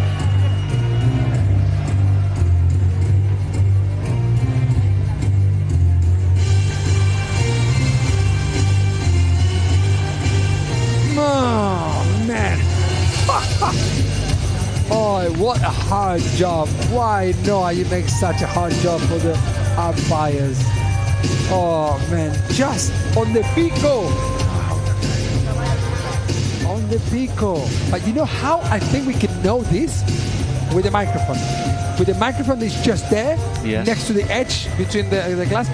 Thanks to the microphone, we can really hear if that shot rebounds. This might be a better angle. Yeah, but no. Oh, man. That was what? Wow. Out? I think Noah was right there. And actually, Noah was the one who was the closest to anyone else. But if the umpires listen to the microphone... Yeah, toca la valla. Penalty. No, I'm joking. It was out. Out second serve after all that. Okay.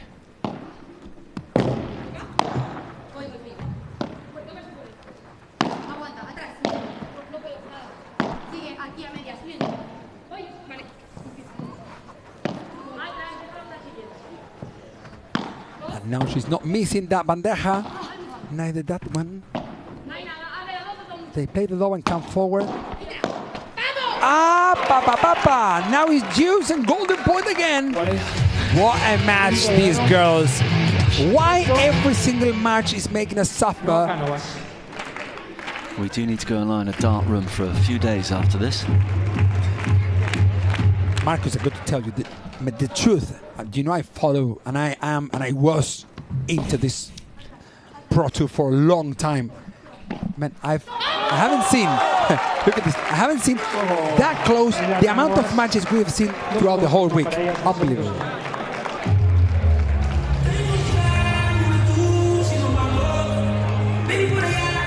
So maybe things are changing just a little bit here. I don't know, but what I mean is that throughout the whole week we have seen matches, super tiebreak, 6-4, 7-5, 7-5, 6-4. I haven't seen 6-1, 6-1. There was 1-6-1, but then the opponents won 6-2, and then when it's a super tiebreak. And then like this all the time, on the tour, on the main tour, you see other results as well. Christina is ready for us once again. Yep, and I would like to give you some updates about the different atmosphere that we can find in both benches. So when we see Rafa's Nadal Academy bench, it's all about concentration, and during the match we can see pretty serious faces, whereas on Group Padel's team bench it's almost a party. They celebrate each point as it was, I don't know, New Year's Eve. They have confidence and they see themselves winning this tournament, and they know that they can make history tonight at the HEXAGON Cup. They've got a great chance. And on a less serious note, Christina, have we found out yet how many dogs Marina has? Almost there, almost there. Romance is in the air inside the Madrid Arena.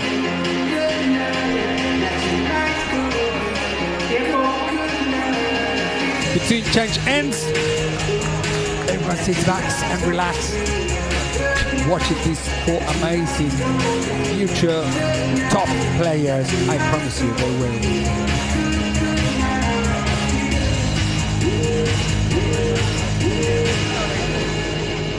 How amazing it would be to be in the final. Unbelievable. And those in the crowd may be sitting here for a while longer yet. The way this second set is just started suggests there's a lot of paddle still to be played. Then again,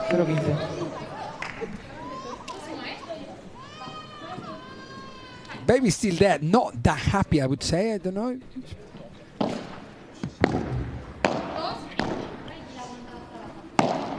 Vivora again. Oh, a little bit lucky, I would say, that depth of the shot. It took a weird rebound of the backline cycle. Marina Lobo here to return serve of Noah Cánovas.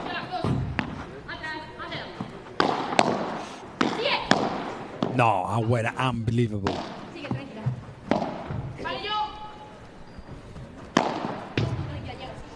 How many times is she going to do that? Unbelievable smash, nothing to do.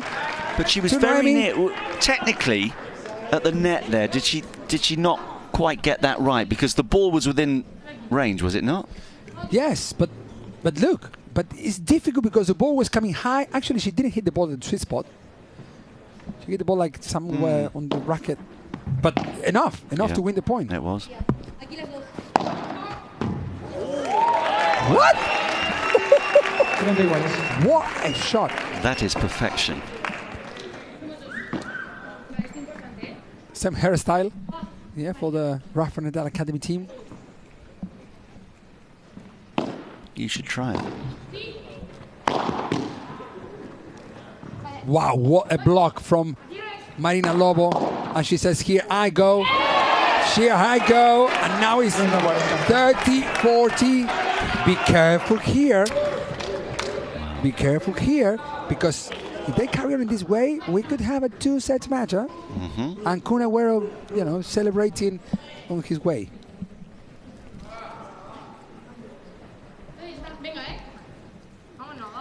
That could also help, to other football players to jump to these, I think it's fantastic. Anyways, it will be, either if it's Rafa Nadal Academy team or Kun Agüero team crew. Well, we know that David Villa is interested. Andrei Shevchenko. It's interesting. It's always strikers. Wow. Always strikers that want to get involved. I think it's not a great business at the moment to play lobs from the crew team.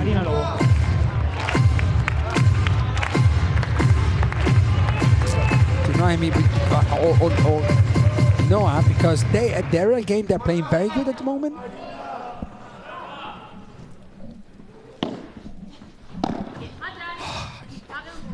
Under pressure. Under pressure in double deck, and she missed it again.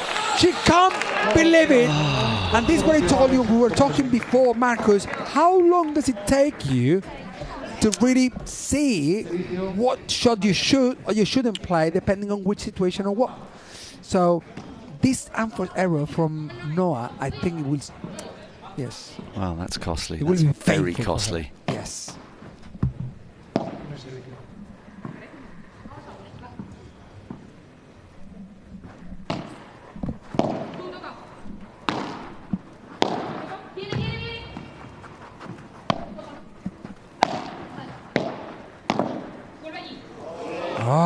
Almost there.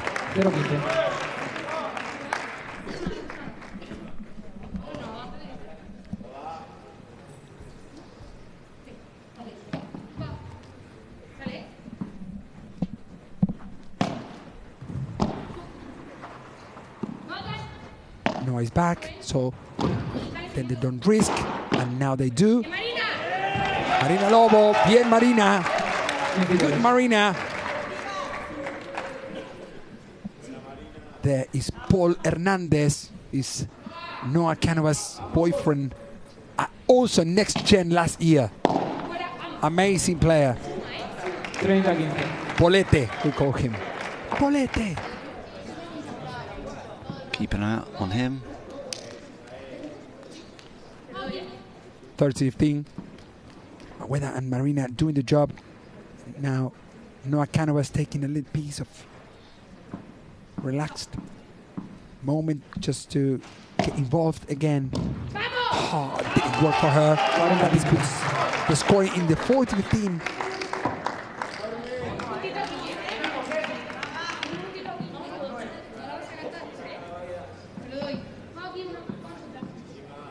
Te lo doy. I give you this one. That means I give you this point. Okay. Which, but she's not telling to her partner. She's telling also to the opponents. That's why perhaps also the opponents are a little bit under pressure now. Losing 3-2 in the second set.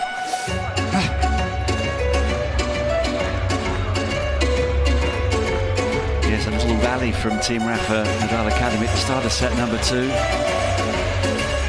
crew have steadied the ship again, and they're potentially 3 games away. What are these little musical instruments called, Mary, that are young girls? Trompeta! Oh, that is a trumpet, is it? Oh. Trompeta!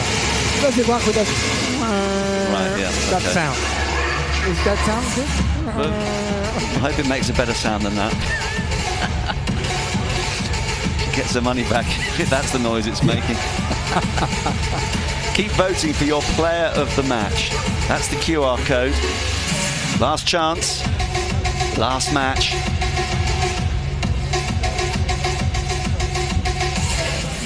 Well, Agueda was, I think, is playing a very good level.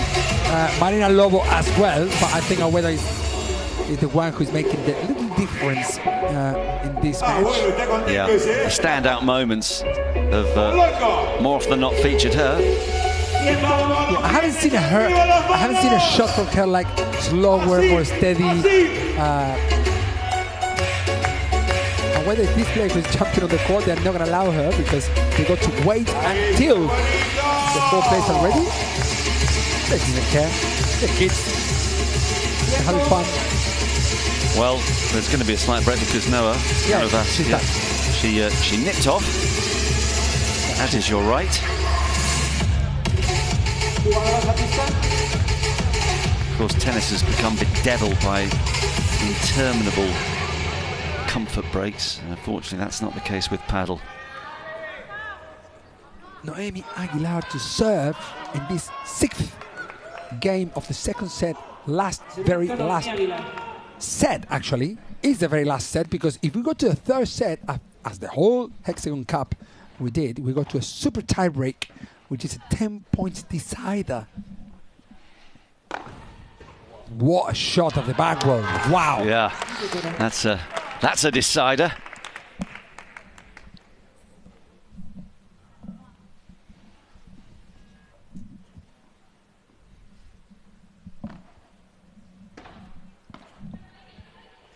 Beautiful, beautiful shot from Noemi there.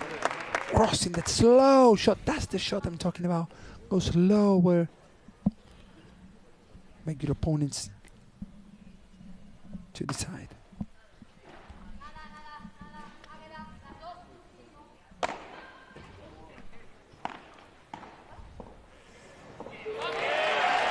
Very nice.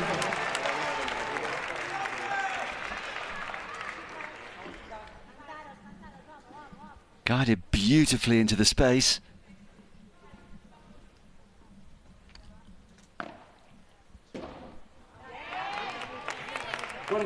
And an excellent serve as a response. Oh, well, they're smiling now, Claudia and Veronica, but I'm sure, well, they may not have to rue those match points in the women's final.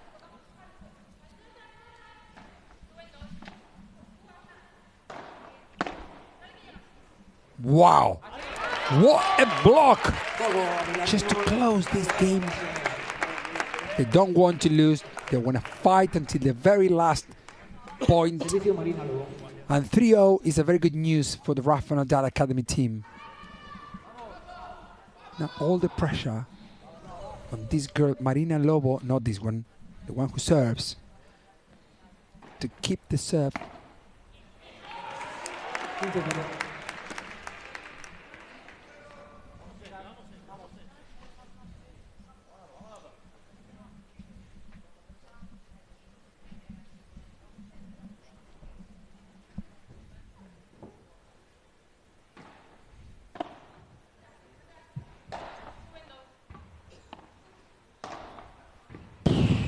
My goodness.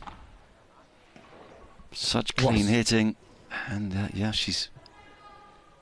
when letting the ball bounce. She's sensible, I think, to do that. Well, bearing in mind what we've seen, and it elicits an error at the net.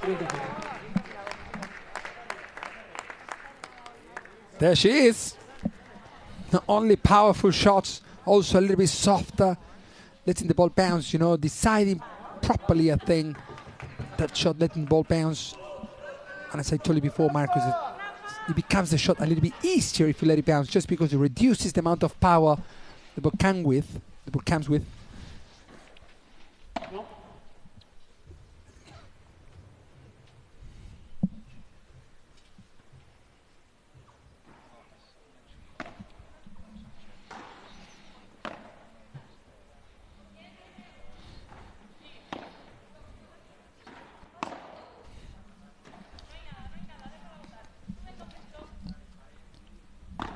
Look at this, very high lob. No.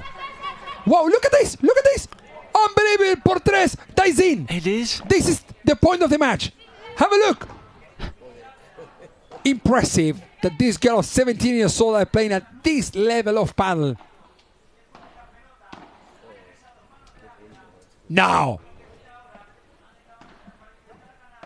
Oh my goodness, what a point. Great decision from Aguilar as well there. Cánovas, Noemi reaching that shot fantastically well.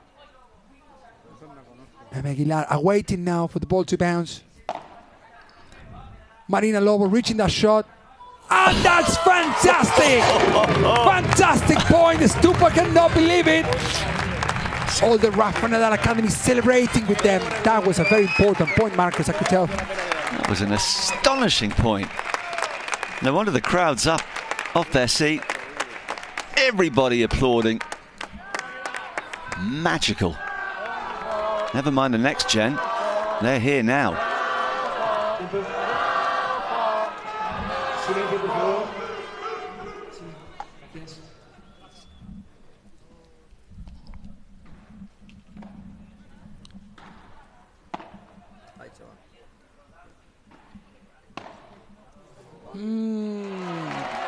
After a great win, that for Zero there with that backhand, unnecessary to go that close to the sidewall perhaps, but anyways.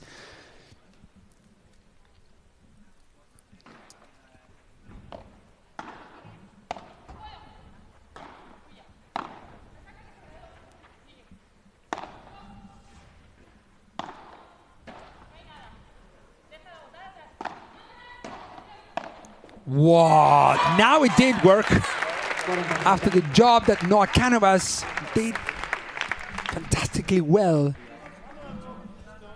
There comes Noemi with a fantastic backhand cross court.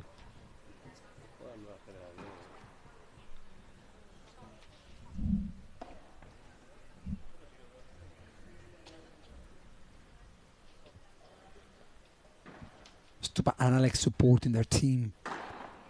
Marina Lobo.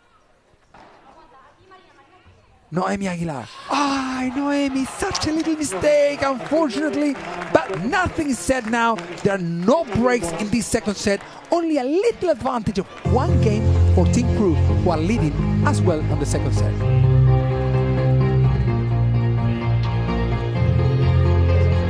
And by the way, Mary, as well as the cash prize tonight and the glory, just been revealed that WME Sports, a global leader in athlete representation and management, have very proudly announced an exclusive sponsorship agreement. It's designed to propel the careers of young female paddle players. And as part of that collaboration, whoever wins tonight, whichever team wins, will receive a full scholarship, offering comprehensive support to help elevate their performance both on and off court. And that'll include business strategy, media and brand building, development and evaluation. So another little super for the next gen team. Yes, the winning. It could be Noah Cánovas.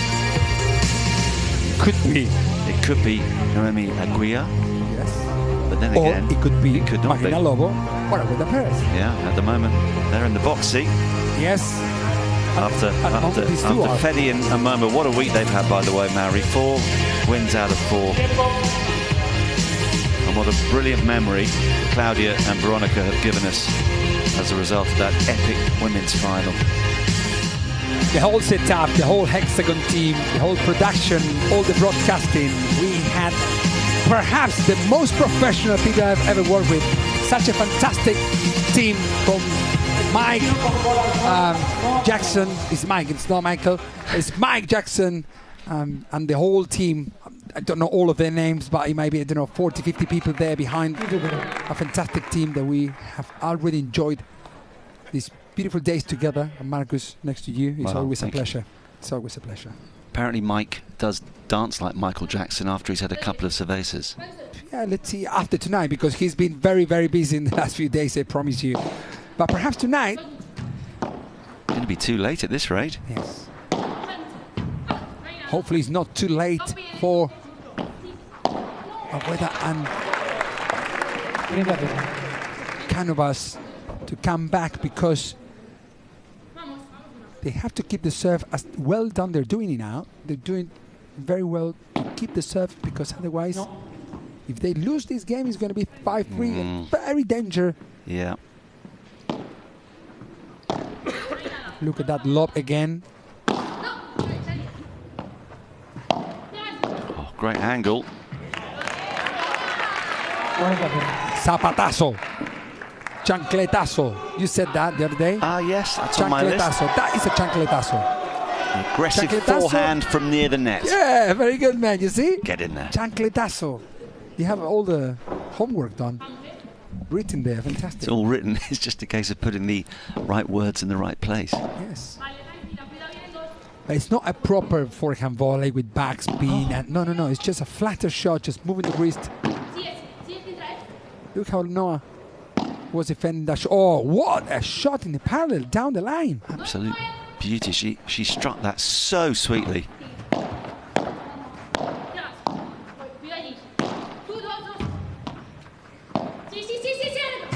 No. Fantastic shot from Noemi.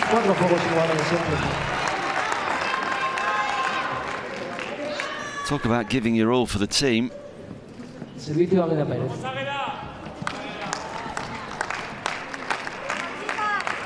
Bruised shoulder perhaps, a lost point, and it's 4 games all. Silencio, por favor. Gracias.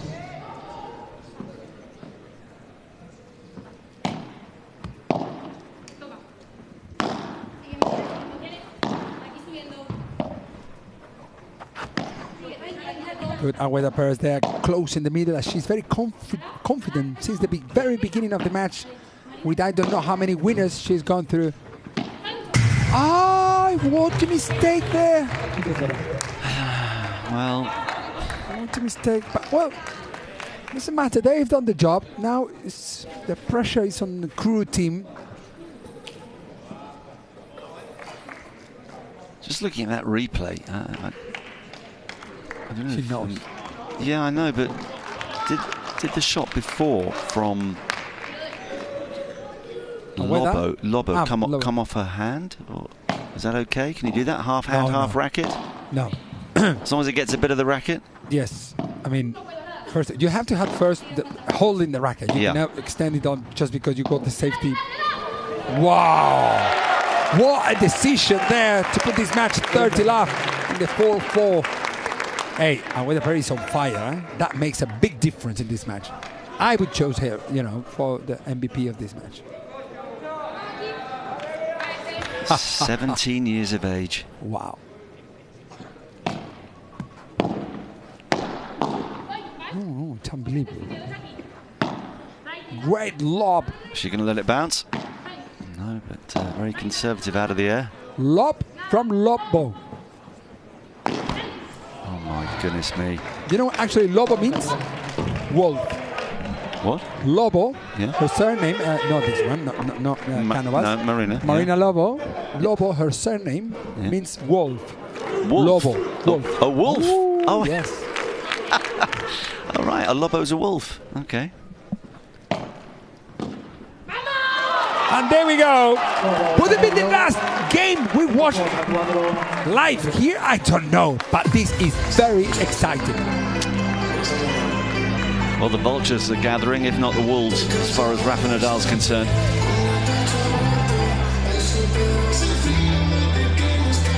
Wow. What an end. What a final. Buscando el equipo now, because you know why? Because I think that for Cánovas and Aguilar, it's now they know that here we are at the very end of the matchup because they lost the first set. It could be that these two start on fire, and if there is a little unforced error from the Rafa Nadal Academy team, or something really happens, you know how bad it is. You've learned the last 5 days what could happen, you know, and so the pressure, the mentality here, as Kun Agüero said, is a big part of this game, and even more of the next coming game. No surprise to see Chingo at the heart of the team talk there, along with the coaches.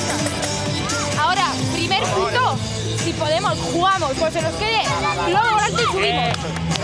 Importante ahora, ¿eh? Whenever you have a chance, we play a very high lob and we go forward. That's it. 17-year-old calling the tune. Marina Lobo's positioning on the court has been all around, as you can tell. Whole areas, which he's been the most and the less around the court. This girl, Marina Lobo, different level. And now, Aguilar, serving, of course, to stay in the HEXAGON Cup. I don't want to guess, but I will write to you, yeah?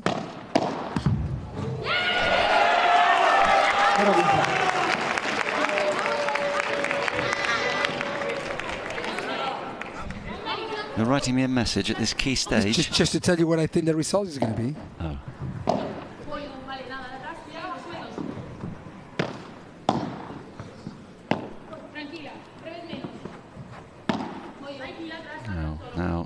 Now. Okay.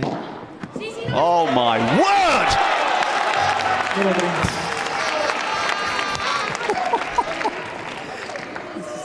Look at that. Look at that shot. No, you cannot read it. I send you a message. What I think is going to happen in this very last... I saw the message and I... No, have you? I looked at it by mistake and I agree with you. Shall I say what you've said? I don't know. No. No? Okay. No, we wait. We don't know. We don't know. If it's a super tiebreak, if it's a 7-5, if it's game... Well, it's 15-30 right now. It's hanging right in the balance, but they can't lose any more points. Is that in? Yes. Did you see where that ball go in? Oh, my goodness. That's the difference between 30 all and 15-40 and championship points. Yeah, three championship points. That was risky. Very risky. This could be as well. Oh, no! I can't believe it, but you know, actually, was Aguilar Pérez said, hey, we play a high lob and we go. It doesn't matter what. If they win, okay, it's 5-0. And what about if it's a double match point for us? I mean, that was... there she is. She was right at the age of 17. Slow motion horror, though, because you kind of knew what was going to happen as that ball came down out of the air. So here we are, championship point.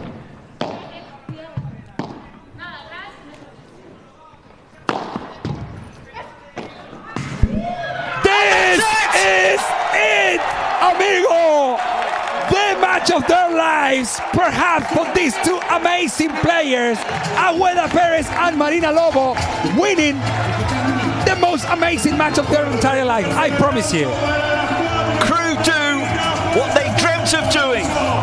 Remember, going into the final match last night, they were in 5th place. They had to win to climb from 5th into the final. They managed to do that. And now they've done the business on a thrilling late afternoon stroke early evening stroke late night in the Spanish capital. Team Crew are the HEXAGON champions of 2025.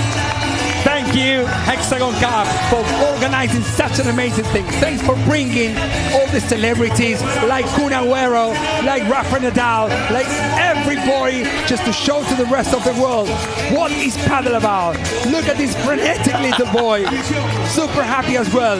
The whole crew team led by these two person, Ramiro Joya and Maxi Sanchez, former #1 in the world.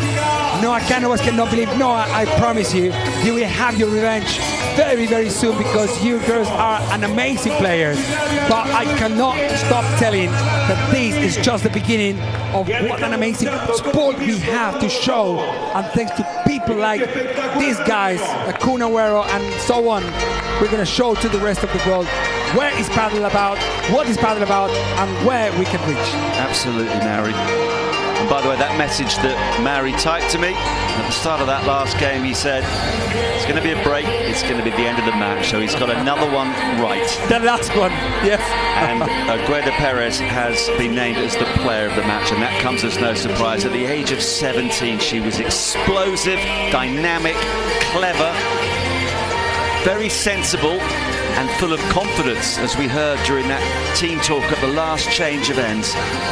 So crew gain revenge for their defeat in the next gen to the same pair earlier in the week and battle back after losing in gripping fashion that women's final earlier. For Claudia Jensen and Veronica Virseda, it now doesn't matter that they had 2 match points. Had they converted those, there wouldn't have been the opportunity for Marina Lobo and Aguilar Pérez. So perhaps it was meant to be. Commiserations in particular to Gemma Triay and her partner Marta Ortega, who won 4 matches from 4 this week. That's only enough for second place because Fede Chingotto, he won 4 out of 4 alongside Momo González. They got the better of Captain America and Franco Stupaczuk for the second time this week. And crew timed their run to perfection, climbing up that leaderboard. Team Rafa Nadal Academy were on top all week until the final match had been concluded. Absolutely incredible. Absolutely incredible.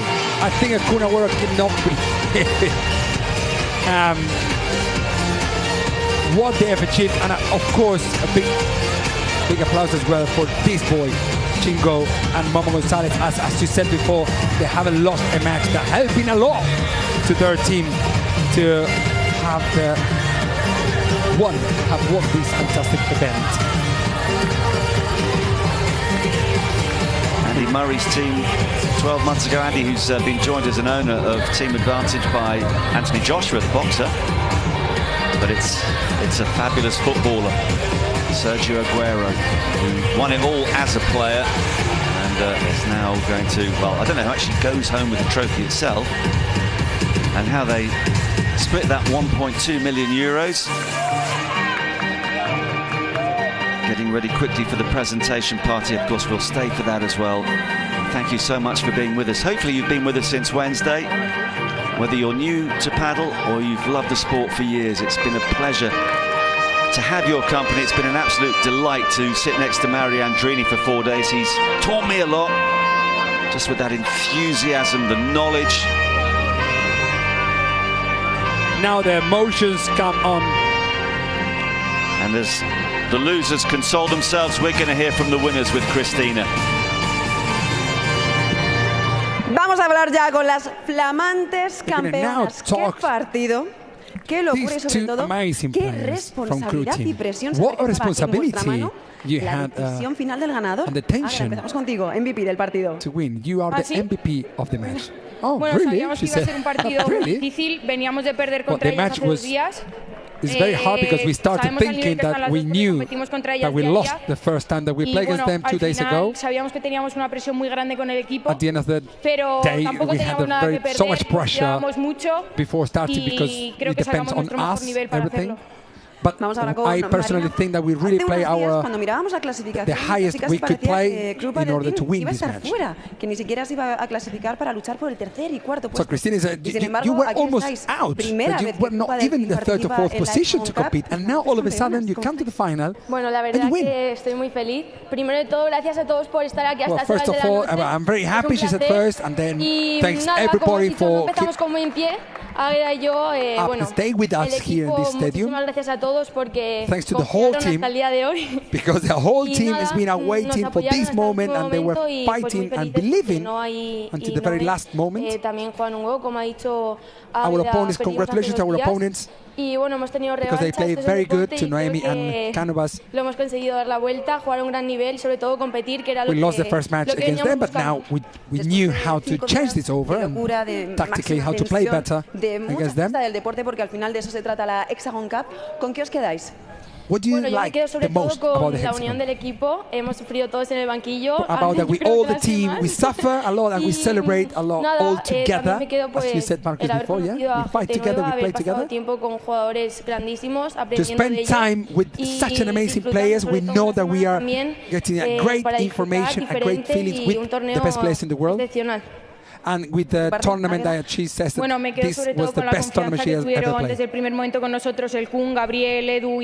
She says that also the club owners, Kun, Gabriel, they were with them all the time. So to thank them. Al final es un torneo que no se juega todos los años, se hace largo, pero nunca disfrutamos así durante el año. At the end of the day, it's a very long tournament, but the truth is that we never enjoy the whole week as we just did with this, because at the main tour, you know, you lose the first match, you go back home, and here you have to stay throughout the whole week. So together with all the top players, it makes her to enjoy every single day at this event. What an accomplished young lady and player she is. Just 17, remember, played brilliantly to win the award, spoke exceptionally well too, as did Marina Lobo, and commiserations to the losers, Noah Cánovas and Noemi Aguilar, who of course won this corresponding fixture in the round-robin stage, but were on the back foot from the word go. 3-love, a double breakdown in next to no time in the first set. They threatened to come back at the start of the second, but it wasn't to be. It makes me laugh, man, because I told you, when we arrived here in the after matches, I told you, okay, we're gonna go to a next gen match. And actually, hey, the first match really surprises me. Surprised me. I thought that, you know, the Gemma and Marta would win perhaps in 2 sets, like this, like 6-3, 6-4. But Claudia Jensen and Virseda really showed what they're up to do, you know, together. Then Chingo and Momo didn't surprise me much. That's exactly what I thought they would happen perhaps in the match. It resulted in 2 sets, not even a super tiebreak. And this third match was a very perfect decider for this HEXAGON Cup 2025. Absolutely. So what now we got the award. What a week. Yeah, we give the prize given. The ceremony. Yeah, we're waiting for that, Mary. Yeah, if you're thinking of trying to catch a late night train, forget it. No, yeah, forget it. I know it. I think you're safe now to book one for about 8 o'clock tomorrow morning. We didn't get the 4-hour match that Marina Lobo once played with her partner Sofia Sais.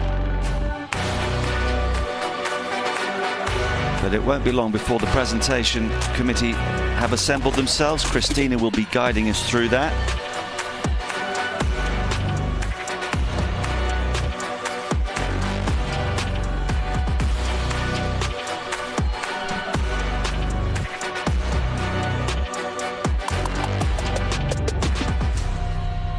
Lovely version of Skyfall that we're enjoying.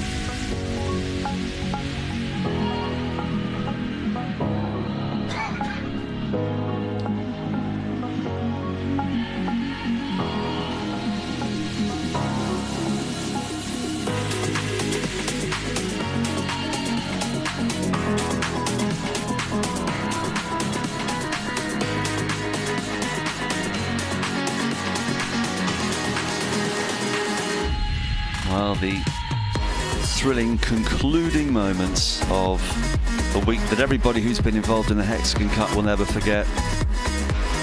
It's another giant step forward for paddle as a sport. Of course, the regular season gets underway in less than 2 weeks from now. And week by week, month by month, more and more people are discovering this electrifying sport that's so unpredictable. And of course means so much when you win.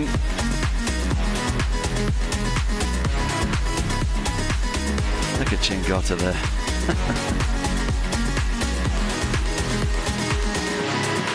The joy of a team event, you can share with so many others your joy.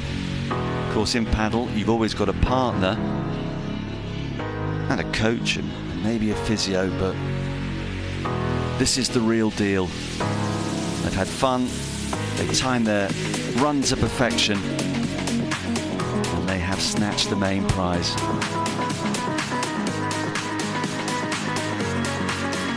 And what, of course, is so exciting, and we've mentioned that some very young players have been competing this year. 19-year-old Claudia Jensen in the final. 17-year-old Andrea Ustero really caught the eye alongside Jessica Castello throughout the week. Last year, Tino Lebac played in the boys next gen, and this week he's been playing with the great Belasteguin. Alex Shozas also has made the big jump in the space of 12 months from next gen to being part of the main event. So it'll be absolutely fascinating to see, you know, in 12 months' time, maybe Marina Lobo and Pérez will be higher up in one of the teams. And let's hope that Noah Cánovas and Noemi Aguilar can brush aside the obvious disappointment they'll feel at the moment. They played their part. The point they got during the week was important in getting the Nadal team into the final in the first place. That shouldn't be forgotten. And you either win or you learn.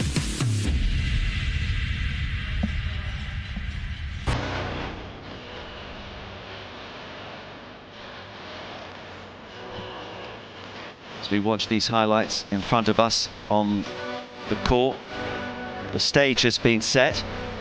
The trophy is there. There's a phalanx of photographers by the net. The players themselves are just getting ready, dusting themselves down.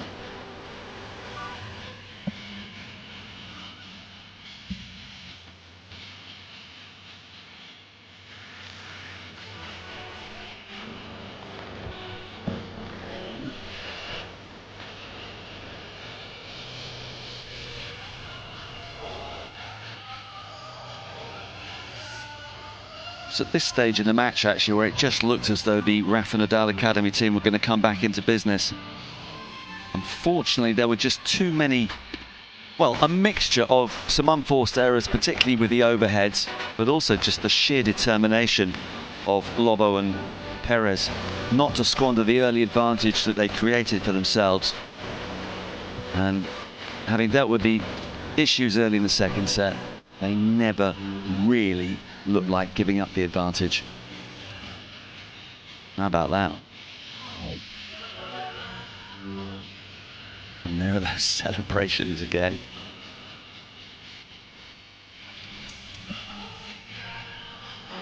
Unbridled joy for a 17-year-old from Madrid and her 21-year-old partner from Alicante.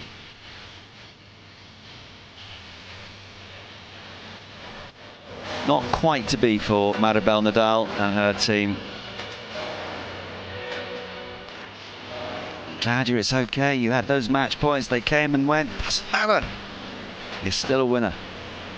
And actually, for the way she has played Claudia Jensen all week, special congratulations, because she was really suffering in their first match, which they lost with a lower back injury. Had treatment on the court. We wondered whether she'd be able to play again. And then she and Virseda went a set down in their second match, and from there they were magnificent. Won that, won the third one, and so very nearly won this women's final today.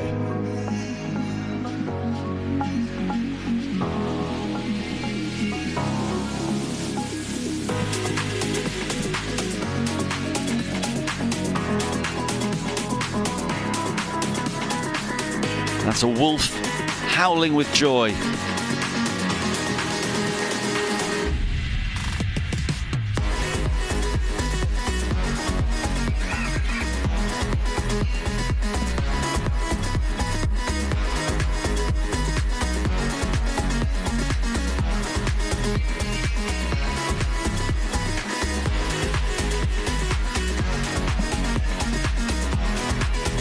Well, they're just making sure that everybody who needs to be involved in the presentation is in the right place.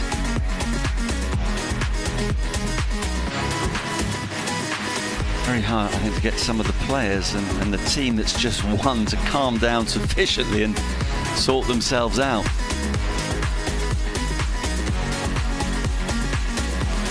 Here are some memories from earlier from that extraordinary match.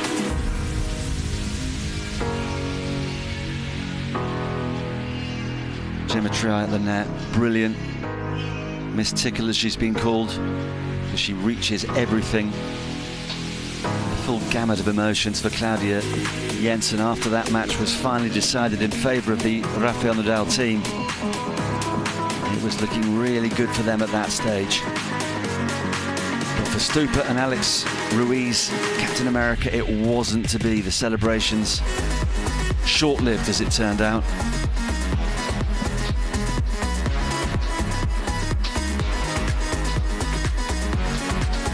But even Mary, who's been watching paddle for years and years, said that that women's final was one of the best encounters he's ever seen. Momo González and Chingotto were just sensational in the men's final. What a combination, winning all 4 of their matches with style as well, and beating Ruiz and Stupaczuk twice. Tough 24 hours for Alex Ruiz. But if Chingo allows himself a day off during the week to go fishing, he can sit by the riverbank with that trademark smile on his face and remember all these wonderful moments from 5 magical days in Madrid. Right, we're almost ready.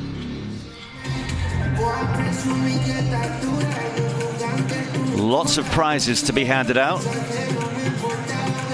And who else but Christina Goulon to mastermind proceedings.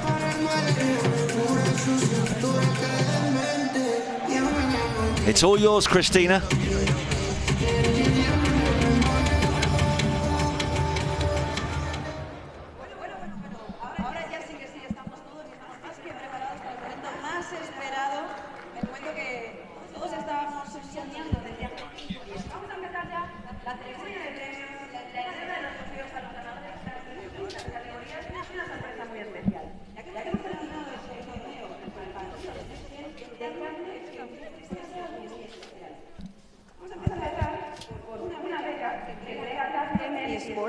Beca integral a la pareja Next Gen ganadora de la Alpine Hexagon Cup 2025 de Crew Padel Team.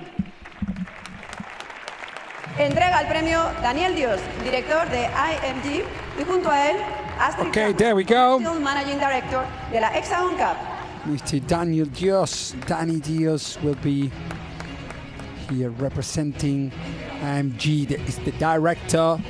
Os contaré que gracias a esta beca, Marina, award el Club Padel Team van a poder mejorar su rendimiento no solo a nivel deportivo, Fantastic sino también trabajar en áreas tan importantes para profesionales. That we help them out, as Marcus said before, as a global leader in athlete representation management. Yes, this they will announce this exclusive sponsorship, agreement designed for the careers of young female players. So there with Danny Dios of IMG representing these 2 players as from now on in a media and brand building and development evaluation as well as a business strategy. Fantastic, very well done from IMG. Fuerte aplauso, por favor.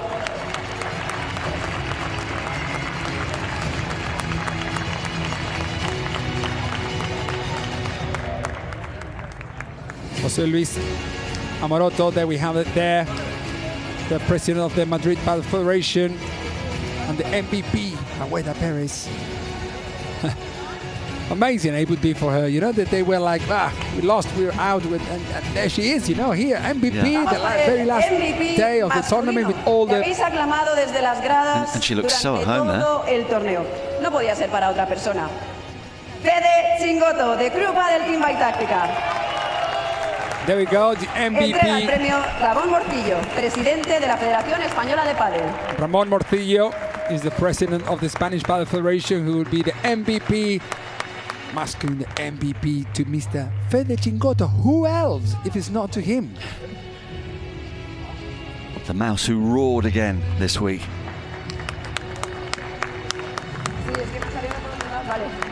They have Ramón doing a great job as always. the Spanish Federation, together with this guy. This guy is, of course, the mouse, Mr. Fede Chingotto. That prize goes straight, I believe, to Olavarría, to his city in Argentina. Prácticamente imposibles. Y además luchando también contra unos dolores de espalda que no le han dejado hacer su mejor juego en determinados momentos. The female side is going to be the Club Padel team. Enrique Buenaventura for the Hexagon Cup co-founder. And there she is, Claudia Jensen, who had a little back pain in the very beginning of the competition. And she lasted the very, very last point. And there's Enrique, the responsible of everything what you have just seen. The last Hexagon Cup, and this Hexagon Cup is this gentleman. And Claudia Jensen, happy time for her as well, of course, receiving this MVP. So all the 3 MVP will now take a picture.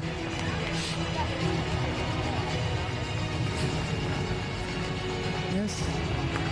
And the beca, la beca for WNBE Sports.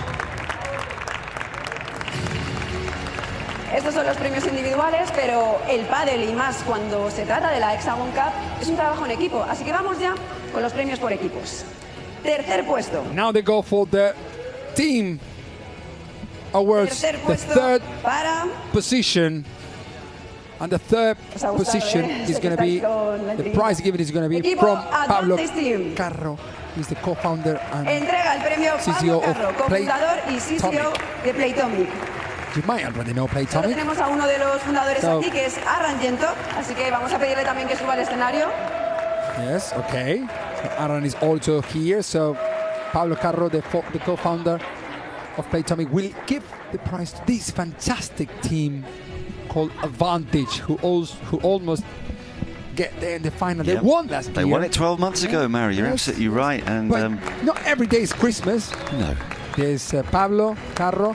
You know, Pablo is a left-handed player. I play against him. I don't want to tell you the result because otherwise he will get mad of me. You beat him then. I would just, I keep it there. Pablo is a good player. For his own app, which is the Playtomic, he might be, I think, 5.0. I will be kind. I will be nice. Very good. Fantastic. Set up from all the top players. Yeah, they were clinging on to second place until late on Saturday night when Team Crew just leapt ahead of, well, 3 teams to climb from 5th to 2nd. Coaches as well there. We got a big applause for Christian Gutierrez, El Gordo. Yeah, I'm still not happy about him being called El Gordo. Seva Neroni. Look, yeah, no, don't give it to Seva Neroni, otherwise you get in trouble. Oh, you give it to her. Oh my You're God. in trouble now. Have a look. Oh, poor old Christina's wearing a very nice outfit. I hope she's nowhere near this champagne. Delphi Brea. What? Nieto, did you see that? Your daughter is drinking some champagne. He's already old enough to go for it. Look, some drops of champagne already. Yeah, they need to get the cloth. I have to reckon that for just a couple of seconds, I had a deja vu with last year, like, oh, but this moment was last year with you guys on top of the podium. Well, it's been an amazing edition for you guys. There is Aaron, the owner, I would say, from Advantage. I'd like to send to your team and the audience. He speaks English, of course. Well, we wanted to win so again this year, of course. We didn't quite manage it, but we couldn't be prouder of the team. They like to make the heart go up and down. They like to create, an underdog movie every time. But they fight, and it's been an honor for us to spend time with them, to see how they bond, to see how Team Advantage has grown, and them as people are really special. So it's been an honor to be with them and actually to be part of this great event. So it's been a wonderful week. Thank you so much. Bueno, pues nos decía que ha sido una semana de locura, que el corazón fantastic, Aaron. I mean, now Cristina is translated to the Spanish community who are also watching, because we have people watching from all over the world here, and Aaron has... including quite possibly the other main owner, Andy Murray. Andy, if you're watching tonight, good evening. Hope you can come over in person next time. Rossi, consejero delegado de Mau San Miguel. And there we go. This is the runners-up again for the second time. Do you say as well the third is the last or something like that in English or no? Because in Spanish we say la tercera es la vencida, which means that the third time we're going to win. Third time lucky is how we'd say it. Yeah? That's what they'll be saying next year. Okay. They have Noah Cánovas, then as well Triay, Noemi,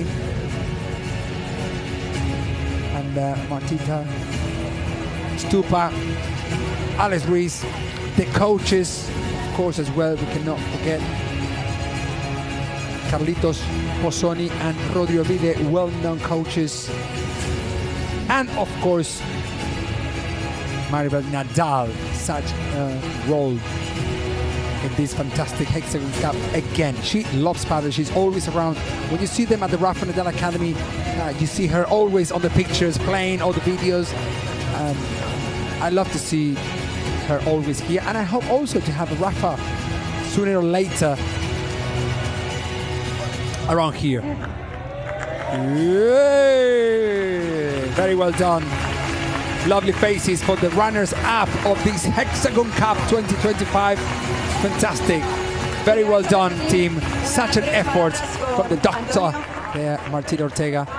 Such an effort, such a great job from the whole team. I think they should be proud. Yes, they should be very happy for what they've achieved. Well, they keep knocking on the door, Marion. Yes. You know, maybe it will be third time lucky in 2026. Well, they were better than the advantage team at some point that they were beaten last year, so that is a better news. But now, who is going to beat the crew? The current winners. Hemos estado hablando durante todo el torneo, perdonad que a veces hemos sido un poco pesados. Otra vez no ha podido ser segundo puesto. ¿Cómo os sentís? ¿Sensaciones? Bueno, vinimos hace una semana de Mallorca, de Manacor, aquí con un mensaje de Rafa. Y el mensaje de Rafa no era ni para los jugadores, ni para el equipo técnico, era para los aficionados. Rafa lo que pedía es que aquí se viviese un ambiente mágico como él vivió hace 20 años. Y lo cierto es que la afición de Madrid ha cumplido con creces. Así que gracias a todos los que os habéis quedado. En segundo lugar, he's saying that they achieved this thanks to the Hexagon Cup. Ayer os decía a muchos de vosotros que esta es una competición en la que están los mejores del mundo. And I think is that this is a competition where all the best players in the world are competing. Y la motivación. Vosotros la habéis tenido, enhorabuena. So he's very well deserved to the crew team because you really deserve to win. Felicidades, Enrique, todo el equipo de Hexagon. And for the third and last, he really wants to congratulate and vino para quedarse y ha confirmado que en esta segunda edición el crecimiento ha sido espectacular y que el apoyo, bueno, pues que todos y cada uno de los integrantes del equipo de Hexagon Cup habéis hecho en el día a día ha sido único. Así que felicidades y con muchas ganas de seguir creciendo con vosotros. It's been an amazing event, an amazing week together. To our team. Tengo mucho más que deciros de lo que ya sabéis. No sois equipo. I've already told you everything. You are not a team. You are a family for us. Para que el trofeo que va a recoger el Kun con todo su equipo el año que viene lo recojamos nosotros. Next year, all the trophies that they will reach the crew team, we can reach it next year empeño que desde la in our hands. Se hace por el mundo del pádel y por seguir creciendo. And to Maribel, who is here, Rafa's sister, Maribel Nadal, que es nuestra casa, pero sabemos que también es la de todos vosotros. Así que nos vemos en Mallorca. She's leading there the paddle in the Rafa Nadal Academy in Manacor, there in Mallorca, that everyone is invited to go. And hopefully I'm also coming one day very soon to see what an amazing place they have there. So thank you very much, Rafa. Thanks very much. Everyone involved in this fantastic team who has come as a runner-up for the second consecutive time. Crew Padel Team. And the winners, there they come. The ones who lead the 2025 Hexagon Cup. What a team, what a players, what an effort that has been demonstrated by someone like, for example, Kun Agüero. Of course, big fighters on stage, a big team, and super massive congratulations for the achievement.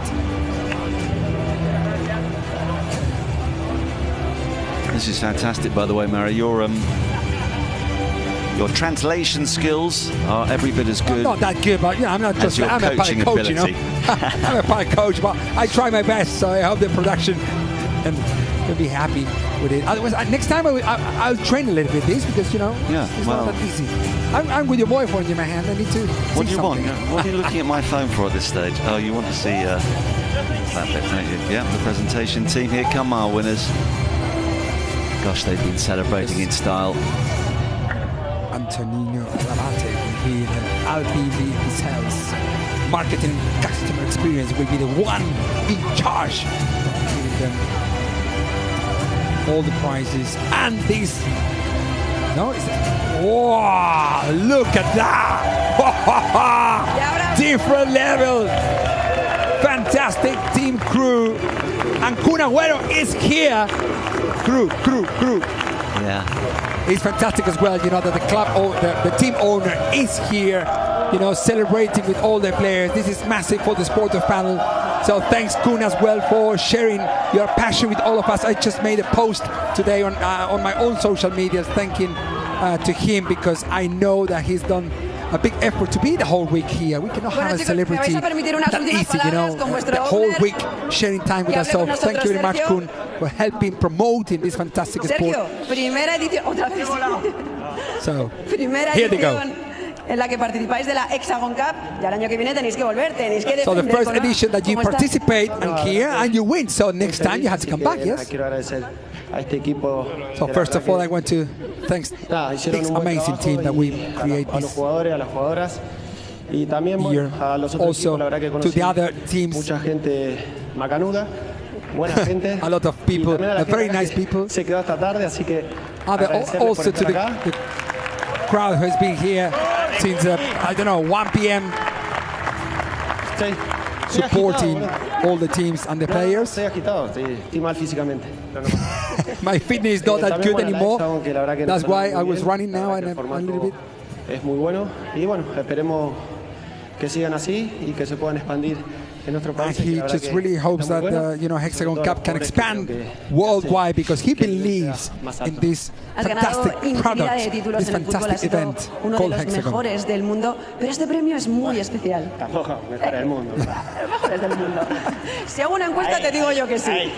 He says that you were one of the best football players on earth, and he said, well, no. Pero este premio es muy especial, sobre todo cuando lo conquistas por primera vez. I think you were. No, a ver, todos los premios le dije a los chicos. What about this award? What is this prize for you? And how special is? Van a seguir seguramente compitiendo. He really hopes that this team carries on competing together.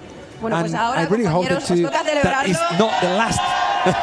That is not the last trophy that we pick up at the HEXAGON Cup. So you could tell this also became a family. Por un lado, si pueden subir al escenario Enrique, Carlos, Sergio, all together, which is fantastic, you know, because at the main tour we don't see this. Never. It's impossible. Only in the World Championships we see teams competing, but it's by countries. Here we got Spanish, we got Argentinians, we got club owners from the UK, from wherever, from Poland. So I think it's a fantastic event. Everyone knows that, and I'm not telling you nothing new.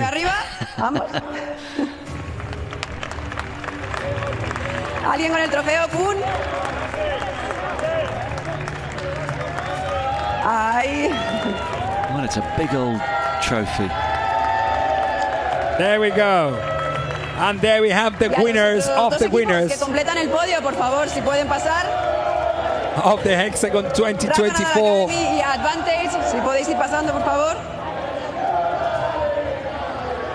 That's the celebration of this fantastic HEXAGON Cup 2023. Marcus, it's been massive having you and being together.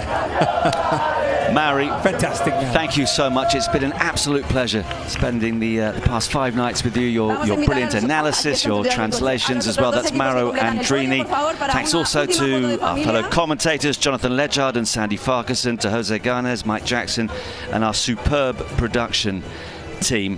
From me, Marcus Buckland, goodbye, and thanks to all the teams for all the memories here in the Spanish capital.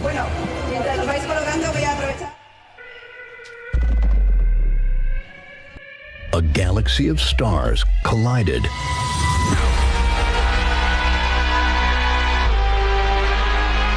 They battled, they endured, they pushed beyond limits.